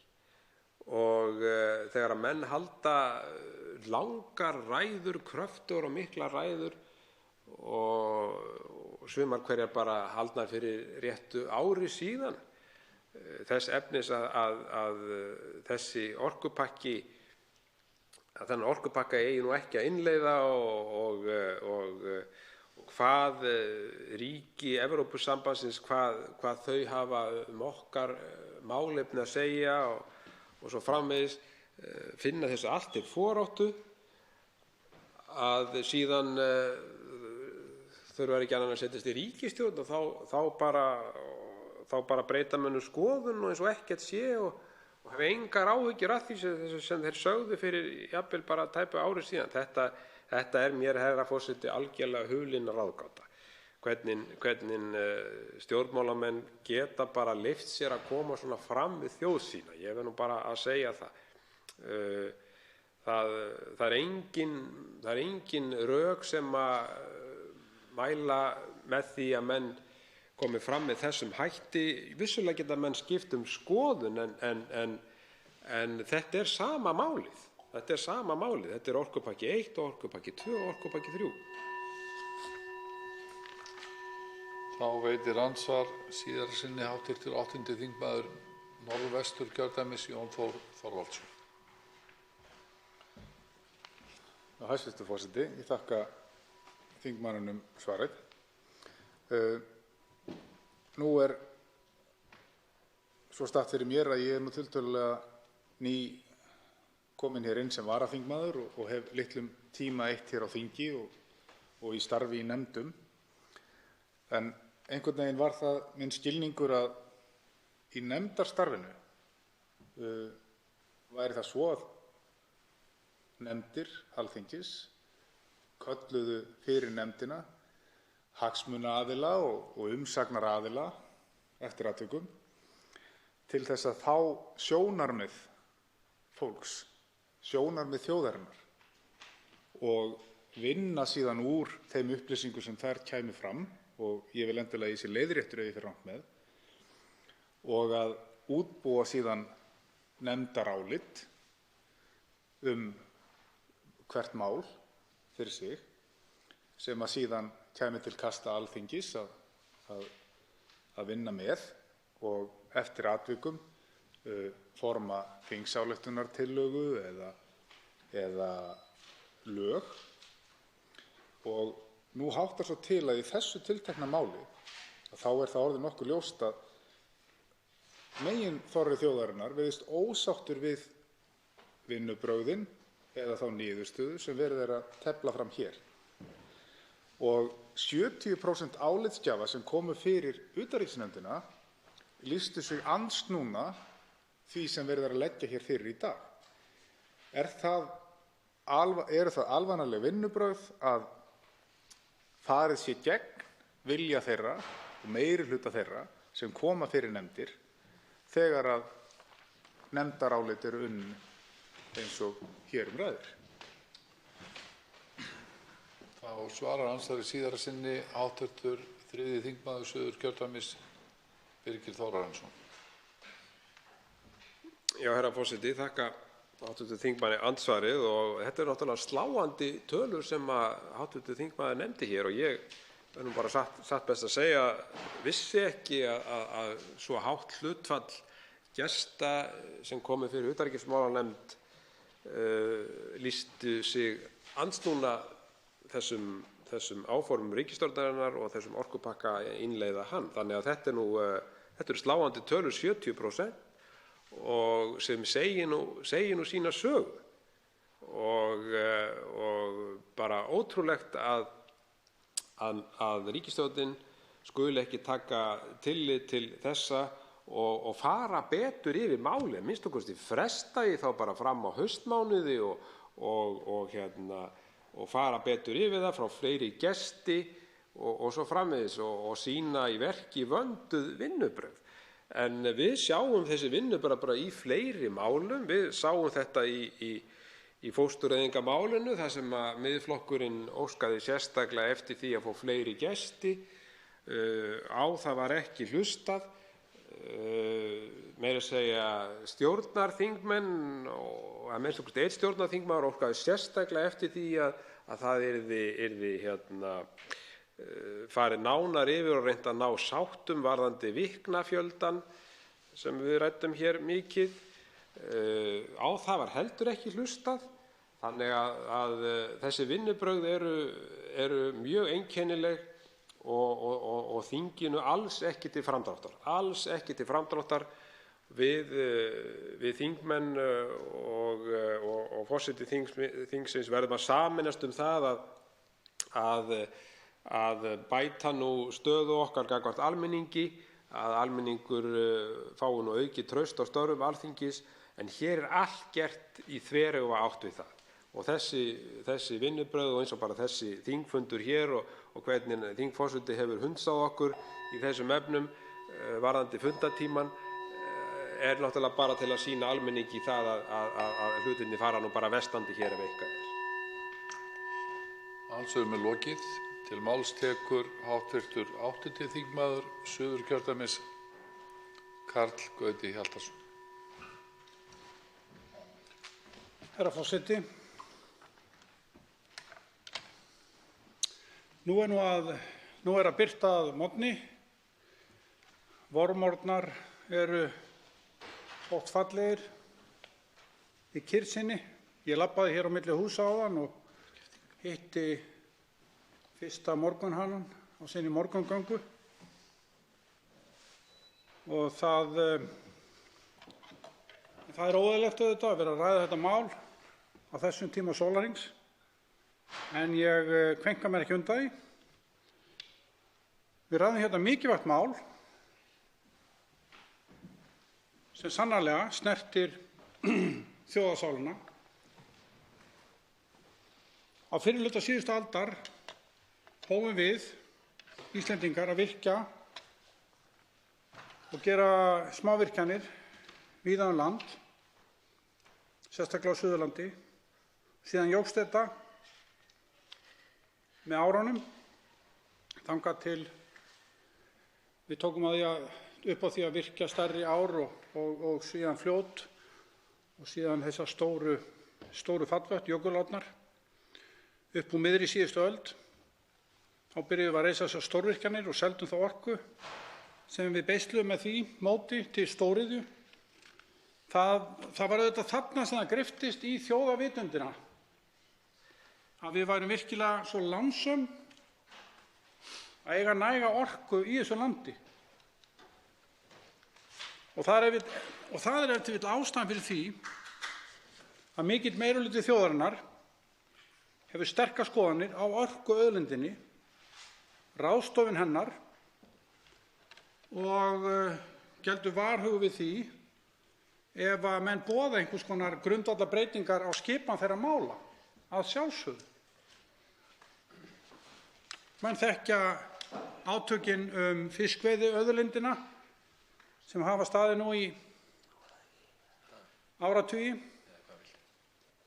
Mikill meirihluti þjóðarinnar lætur sig auðlindamál varða.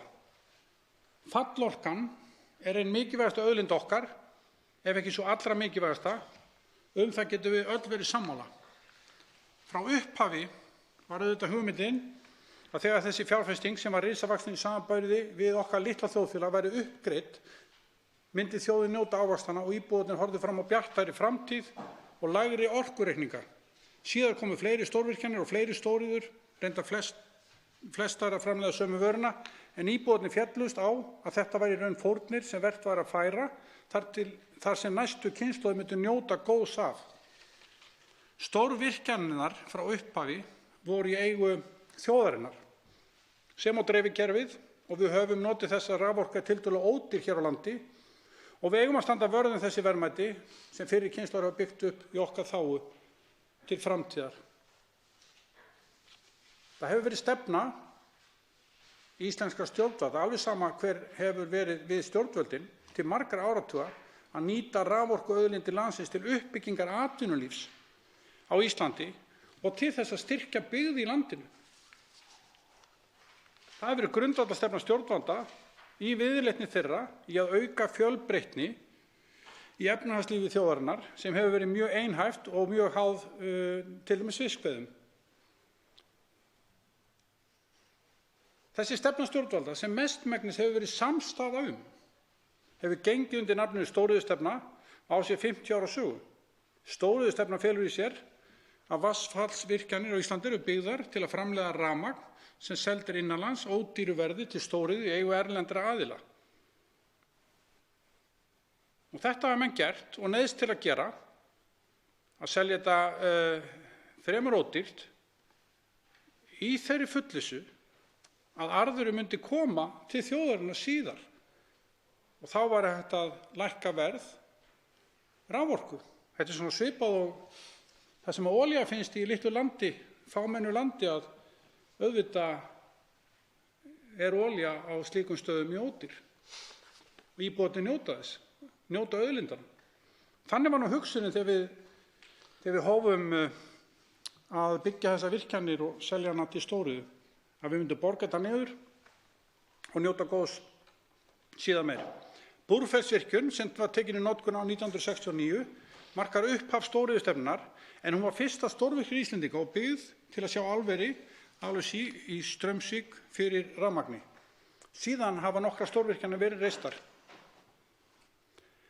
Síðasta stórvirkjunin var 690 megawatta virkjun við Kárahnjúka á hálendi Íslands norðan Vatnajökuls og var tekin í notkun 2007. En virkjunin sér álveri Alcoa á Reyðarfirði fyrir raforku. Sú uppbygging og uppbygging virkjananna er hluti af byggðastefnu stjórnvalda sem einnig er áratugagömul og hefur verið fylgt samsíða þessari stefnu, þar að segja virkjanastefnunni, stóriðjustefnunni og byggðastefnunni. Þetta hefur verið samsíða. Auðvitað er landsmönnum annt framtíð þessara auðlinda. Auðvitað láta sér þetta varða þegar boðað er að hér komi lagasetning sem smíðuð er út í Evrópu og við ætlum að innleiða hér. Auðvitað lætur fólk sér varða það og hefur athugasemdir við það. Réttilega, að sjálfsögðu, það er svo augljóst og svo einfalt að átta sig á því. Enda kemur í ljós að flestir hafa skoðun á þessu. Það eru fáir sem láta sér þetta engu varða. Og við höfum skoðun á þessu hér sem betur fer, þó við þurfum að tala hér fyrir einungis morgunhönum sem eru vaknaðir. Umsagnir í þessu máli til utanríkismálanefndar voru nálægt 50, rétt yfir 50 held ég. Ég fann það nú reyndar ekki allar í þessu sem ég opnaði, en langflestar þessar umsagnir voru neikvæðar. Ég taldi þetta saman, það má vera, ég skekki, ég hef ekki talið þetta alveg rétt, en það voru 13 jákvæðar og 32 neikvæðar. Ég ætla ekki að segja þetta sé opinberar tölur, en þetta er svona nálægt lagi, svona eftir því sem ég las þar yfir. Það sem er athugavert þegar maður les þessar áhugavert að lesa þessar umsagnir nokkrir hlutir. Fyrsta lagi, það eru margir einstaklingar sem senda umsagnir. Þeir eru langflestir á móti orkupakkanum. Telja ekki innleiða þetta. Síðan það næsti flokkur sem stofnanir, raforkufyrirtæki, orkufyrirtæki, veitufyrirtæki, þau eru yfirleitt alltaf jákvæð. Opinber fyrirtæki sem eru reyndar ekki mörg, eru líka jákvæð. Það er að segja stofnanir á vegum ríkisins. Hins vegar sem vekur athygli mína að sveitarfélög, sem eru reyndar ekki ýkjamörg, en nokkur þó, þau eru öll neikvæð, ef ég haf lesið þetta rétt yfir, með þeim fyrirvara. Þetta athyglisvert. Menn hafa áhuga á þessu, einstaklingar hafa áhuga á þessu, þeir gjalda varhug við þessu, sveitarfélögin út á landi gjalda varhug við þessu, en stofnanirnar, ríkisstofnanirnar, þær fagna þessu og hvetja til að þetta verði samþykkt. Ég ætla ekki að lesa þetta upp allt saman hérna. Og þetta kemur, og með tilliti til skoðanakannana, þetta kemur mér til að hugsa það sem einhverjir hafa stungið upp á og margir talað að þetta hentugt mál til að fara í þjóðaratkvæðagreiðslu með. Þetta mjög hentugt í það. Menn hræðast þetta sjálfsögðu. Ég skil það, en hverju myndum við áorka með því að setja þetta í þjóðaratkvæðagreiðslu? Við myndum skapa umræðu, það heljaran umræða, bæði með og á móti, málið upplýst, málið myndi fá mikla umfjöllun út í þjóðfélaginu, í miðlum, netmiðlum og blöðum, sjónvarpi, viðtalsþáttum, auglýsingum og hvað annað. Skoðanir yrðu skiptar að sjálfsögðu. Þannig ég segi það að þetta akkúrat máli sem ætti að fara í þjóðaratkvæðagreiðslu. Ég nú ekki einu sinni hálfnaður með mína ræðu, herra forseti, og vil endilega, að ég sé að tími minn að klárast, að forseti setji mig aftur á mælendaskrá.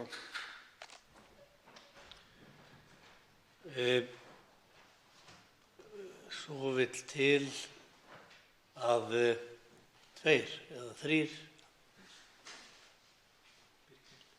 3 háttvirtir þingmenn hafa óskað eftir því að veita andsvar og þá ræðutíminn í síðari umferð styttur í 1 mínútu.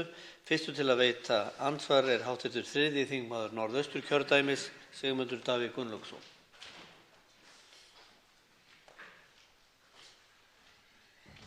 Virðulegur forseti, það nú ekki margar ræðurnar hér í þinginu sem þess eðlis að það væri hægt að gefa þær út og ætti að gefa þær út í bók.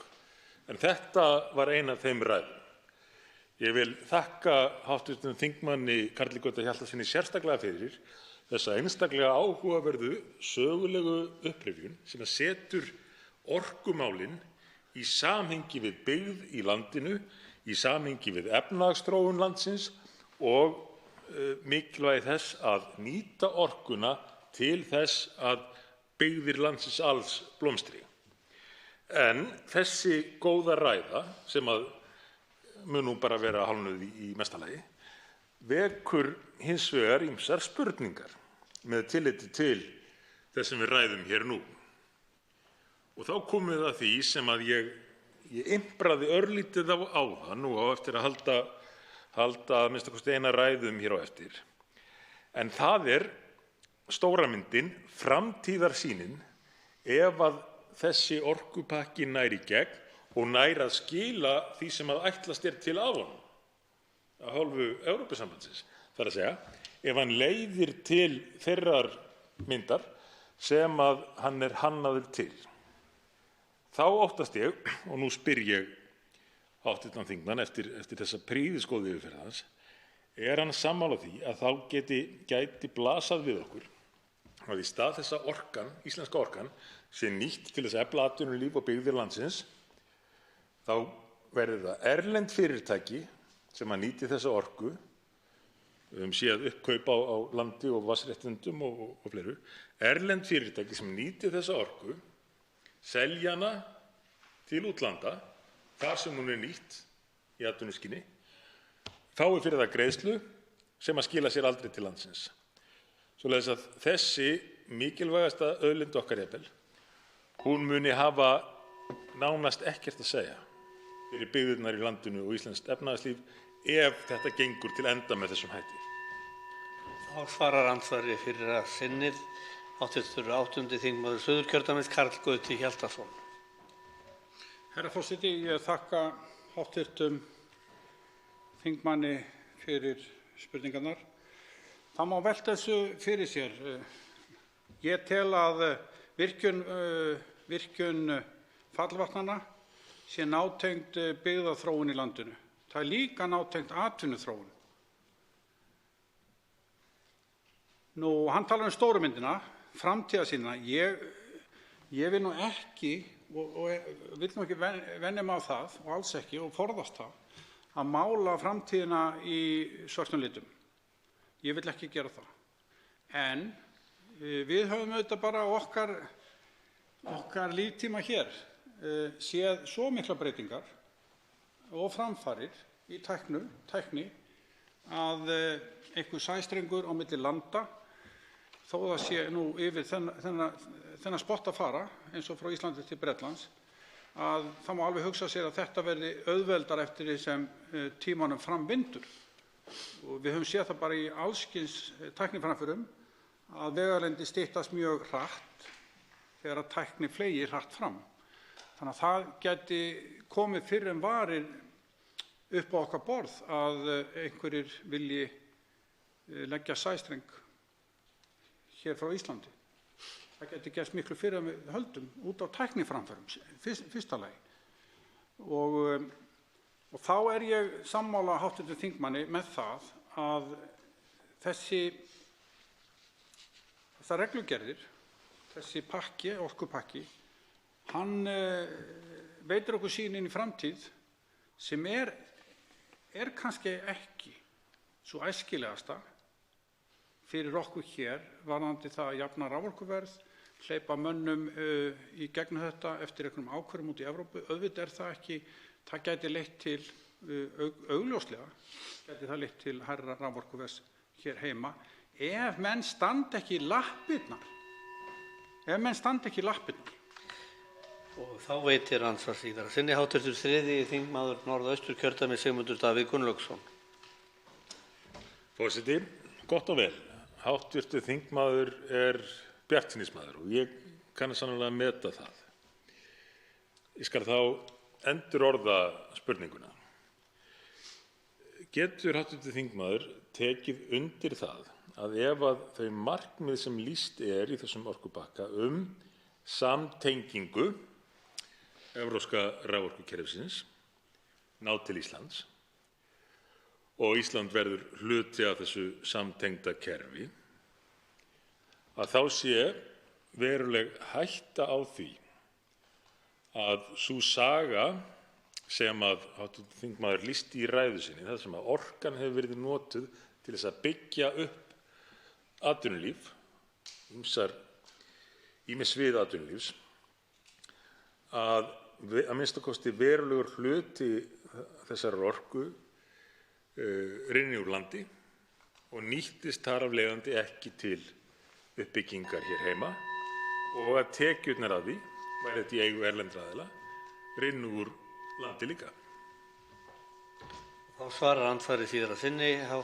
8. þingmaður Suðurkjördæmis, Karl Gauti Hjaltason. Já, herra forseti, nú gefum okkur það að það yrði raforkukerfi Evrópu og þar með talið Íslands yrði samtengt, það er að segja með sæstreng. Eins og reyndar í Evrópu í dag, það líka sæstrengir í Norðursjó og milli Danmerkur og Noregs og þarna vítt og breitt yfir svona minni sund. Og ef við bættumst þarna við, þá er ég auðvitað með innleiðingu þessa regluverks sem við erum hér að ræða og innleiða, þá auðvitað stór hætta á því að við missum tökin á þessu. Auðvitað fer það eftir hvaða ríkisstjórn verður við völd og svo framvegis og framvegis. Það gæti komið kröfur það að stærri orkufyrirtæki yrðu hlutu sundur og þá stutt í það að með innleiðingu þessa regluverks að við myndum missa tökin á þessu. Þá veitir andsvar hv. 8. þingmaður Norðvesturkjördæmis Jón Þór Þorvaldsson.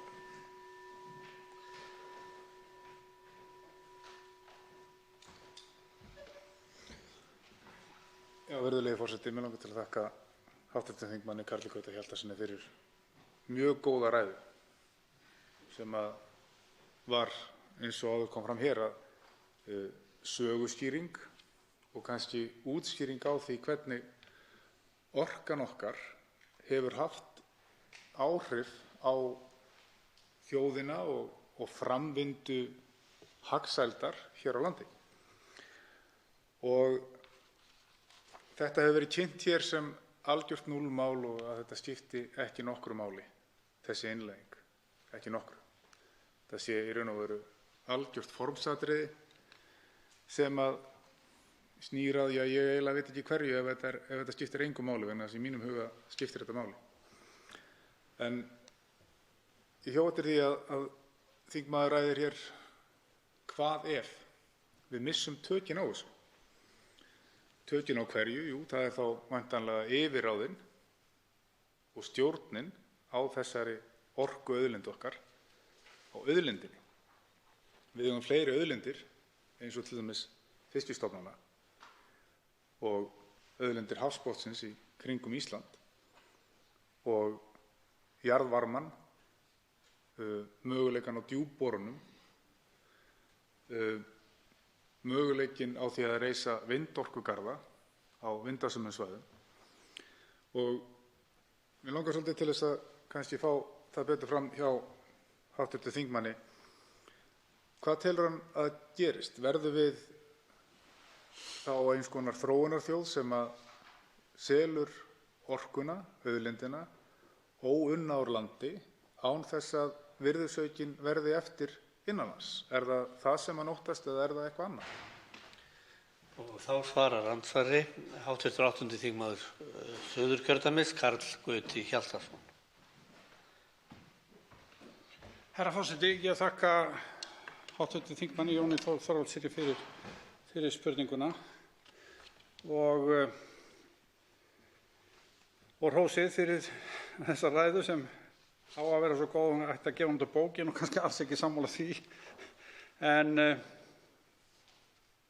hagsæld, já, ég held að virkjun fallvatnanna hafi haft gífurleg áhrif og kannski mikið meira heldur en menn gera sér grein fyrir í dag. Við erum komin svolítið frá þessu í tíma, upphafinu þar að segja, þegar við byrjum á þessari vegferð 1960 og eitthvað. Við erum komin töluvert langt frá þeim tíma og menn kannski vilja gleyma því að ég held að þetta sé mjög stór þáttur í hagsæld þjóðarinnar í dag. Það er að segja okkur að við tekist þetta að beisla fallvötnin, búa til dreifikerfi sem er svona öflugt eins og í raunin vera á og þetta sé mjög gill og stór þáttur í framförum og hagsæld og auðlegð þjóðarinnar.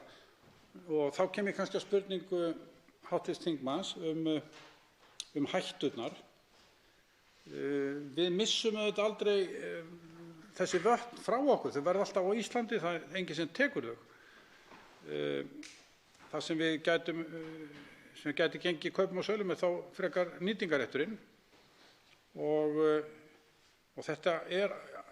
þetta er allt komið undir stjórnvöldum á hverjum tíma. Það er nú þannig. Stjórnvöld koma að fara. Það ríður á að þau standi í lappirnar og fjarlægist ekki þjóðina og þessa megin hugmyndir að við eigum að njóta góðs af okkar auðlindum og að stjórnvöld gangi ekki erinda einkavæðingar í of miklum mæli á auðlindum þjóðarinnar. Þá veitir andsvar síðara sinni hv. 8. þingmaður Norðvesturkjördæmis, Jón Þór Þorvaldsson.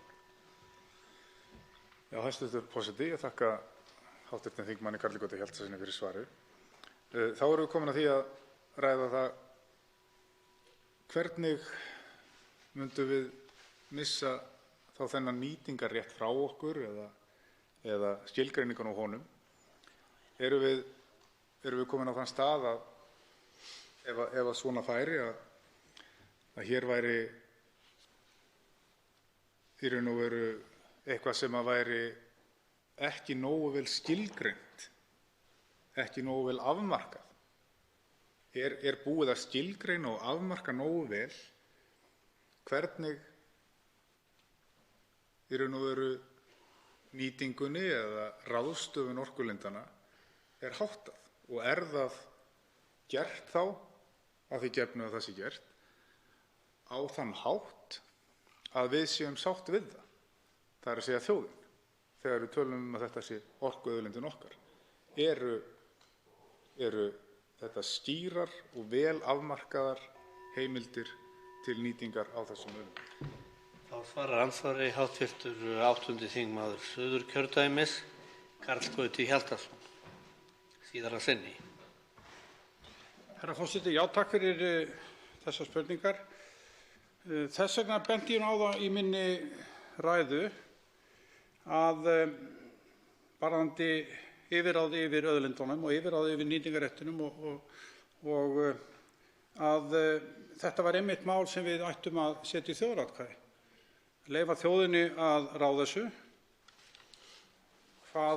í hvaða vegferð við förum. Einnig er nauðsynlegt, og ég tek undir með þeim sem hafa barist fyrir því, að það verði svona slíkar auðlindir eins og nýtingarréttur fallvatna og orku er eitthvað sem þarf að vera skýrt í stjórnarskrá, mjög skýrt, til þess einmitt að koma í veg fyrir að þetta fari í hendur einkaaðila alfarið, þó ég sé kannski ekki á móti því að einkaaðilar kannski nýti þetta en þá greiðir þá gjald til þjóðarinnar.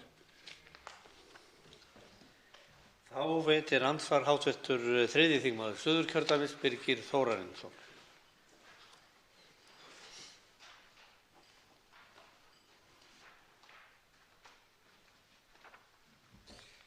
Herra forseti, já, ég þakka hv. þingmanni fyrir virkilega góða ræðu og ánægjulegt hvernig hann var með svona sögulegt yfirlit sem á vel við, sem sýnir jú mikilvægi þess fyrir okkar þjóð og framfarir okkar að eiga næga orku. Mér langar aðeins að koma inn á það við hv. þingmann hvernig forsendur hafa breyst í ýmsu tilliti hvað EES-samninginn varðar frá því að hann tók gildi. Og fyrrum utanríkisráðherra Jón Baldur Hannibalsson hefur sagt að í aðdraganda samningsins Evrópska efnahagssvæðið og í samningsgerðinni sjálfri hafi aldrei verið rætt sameiginlegan orkumarkað. Og það var heldur aldrei rætt það að sá dagur kæmi upp að við þyrftum að opna landið fyrir innflutningi á ófrystu kjöti og stefna þar með okkar hreina landbúnaði í hættu. En sá dagur nú kominn upp og ríkisstjórnin gafst upp í því máli og á haustmánuðum sjáum við að hingað verður flutt inn hrátt kjöt frá Evrópu sem stefnir okkar hreina landbúnaði og búfjárstofnum í mikla hættu.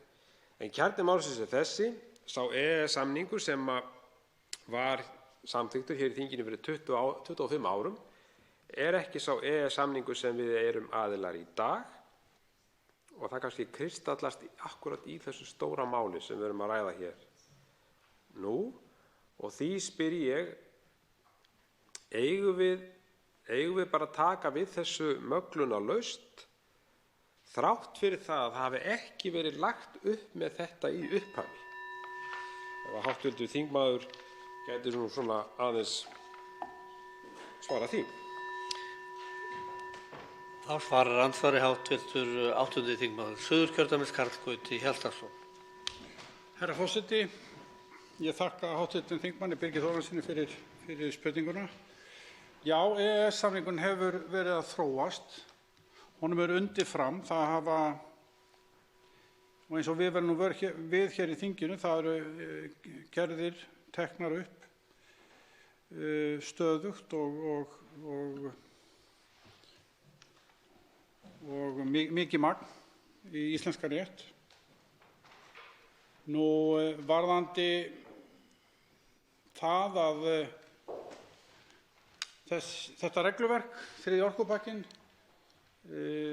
menn virðast vera eitthvað feimnir við að senda hann aftur til sameiginlegu EES-nefndarinnar, þá vil ég benda á það að það er í lögunum sjálfum, það er í samningnum, EES-samningnum, leið fyrir slíkan ágreining eins og hér er uppi, að við viljum ekki taka þetta upp. Ef það væri nú niðurstaðan, við viljum ekki taka þetta upp svona óbreytt, að þá er þessi leið til. Hún er lögbundin, hún er í samningnum og þess vegna átta ég mig ekki á því af hverju menn vilja ekki fara þá leið. Einfaldlega.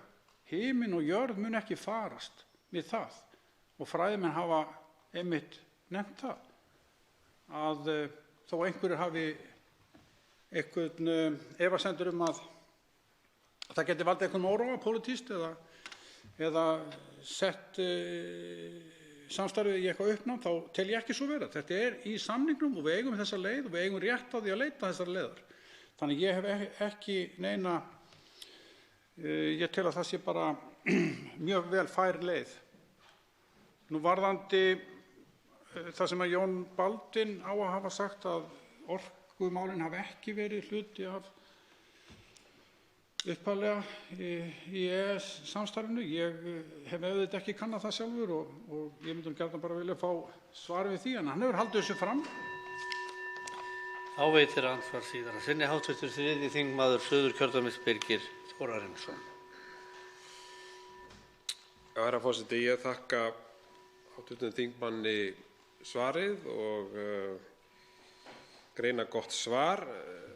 Er það ekki svo að má ekki líta á það sem svo, hv. þingmaður, að þetta geti einmitt verið rök í málinu ef við færum þessa lögformlegu leið að fara með málið fyrir sameiginlegu EES-nefndina, að það hafi aldrei verið gert ráð fyrir þessu í upphafi þegar við gerumst aðilar að Evrópska efnahagssvæðinu, að þá hafi aldrei verið gert ráð fyrir því að orkan væri þar og hún yrði bara skilgreind sem hver önnur vara. Það hlýtur að vera hægt að segja það að þetta séu rök okkur í hag ef við færum með málið þessa lögformlegu leið sem að ríkisstjórnin er svo óskaplega hrædd við, sem er alveg hulin ráðgáta hvers vegna sé svo, að þá séu þarna komin rök í málinu sem eiga þá að skipta máli. Og þá svarar andsvari síðar að sinni hv. 8. þingmaður Suðurkjördæmis, Karl Gauti Hjaltason.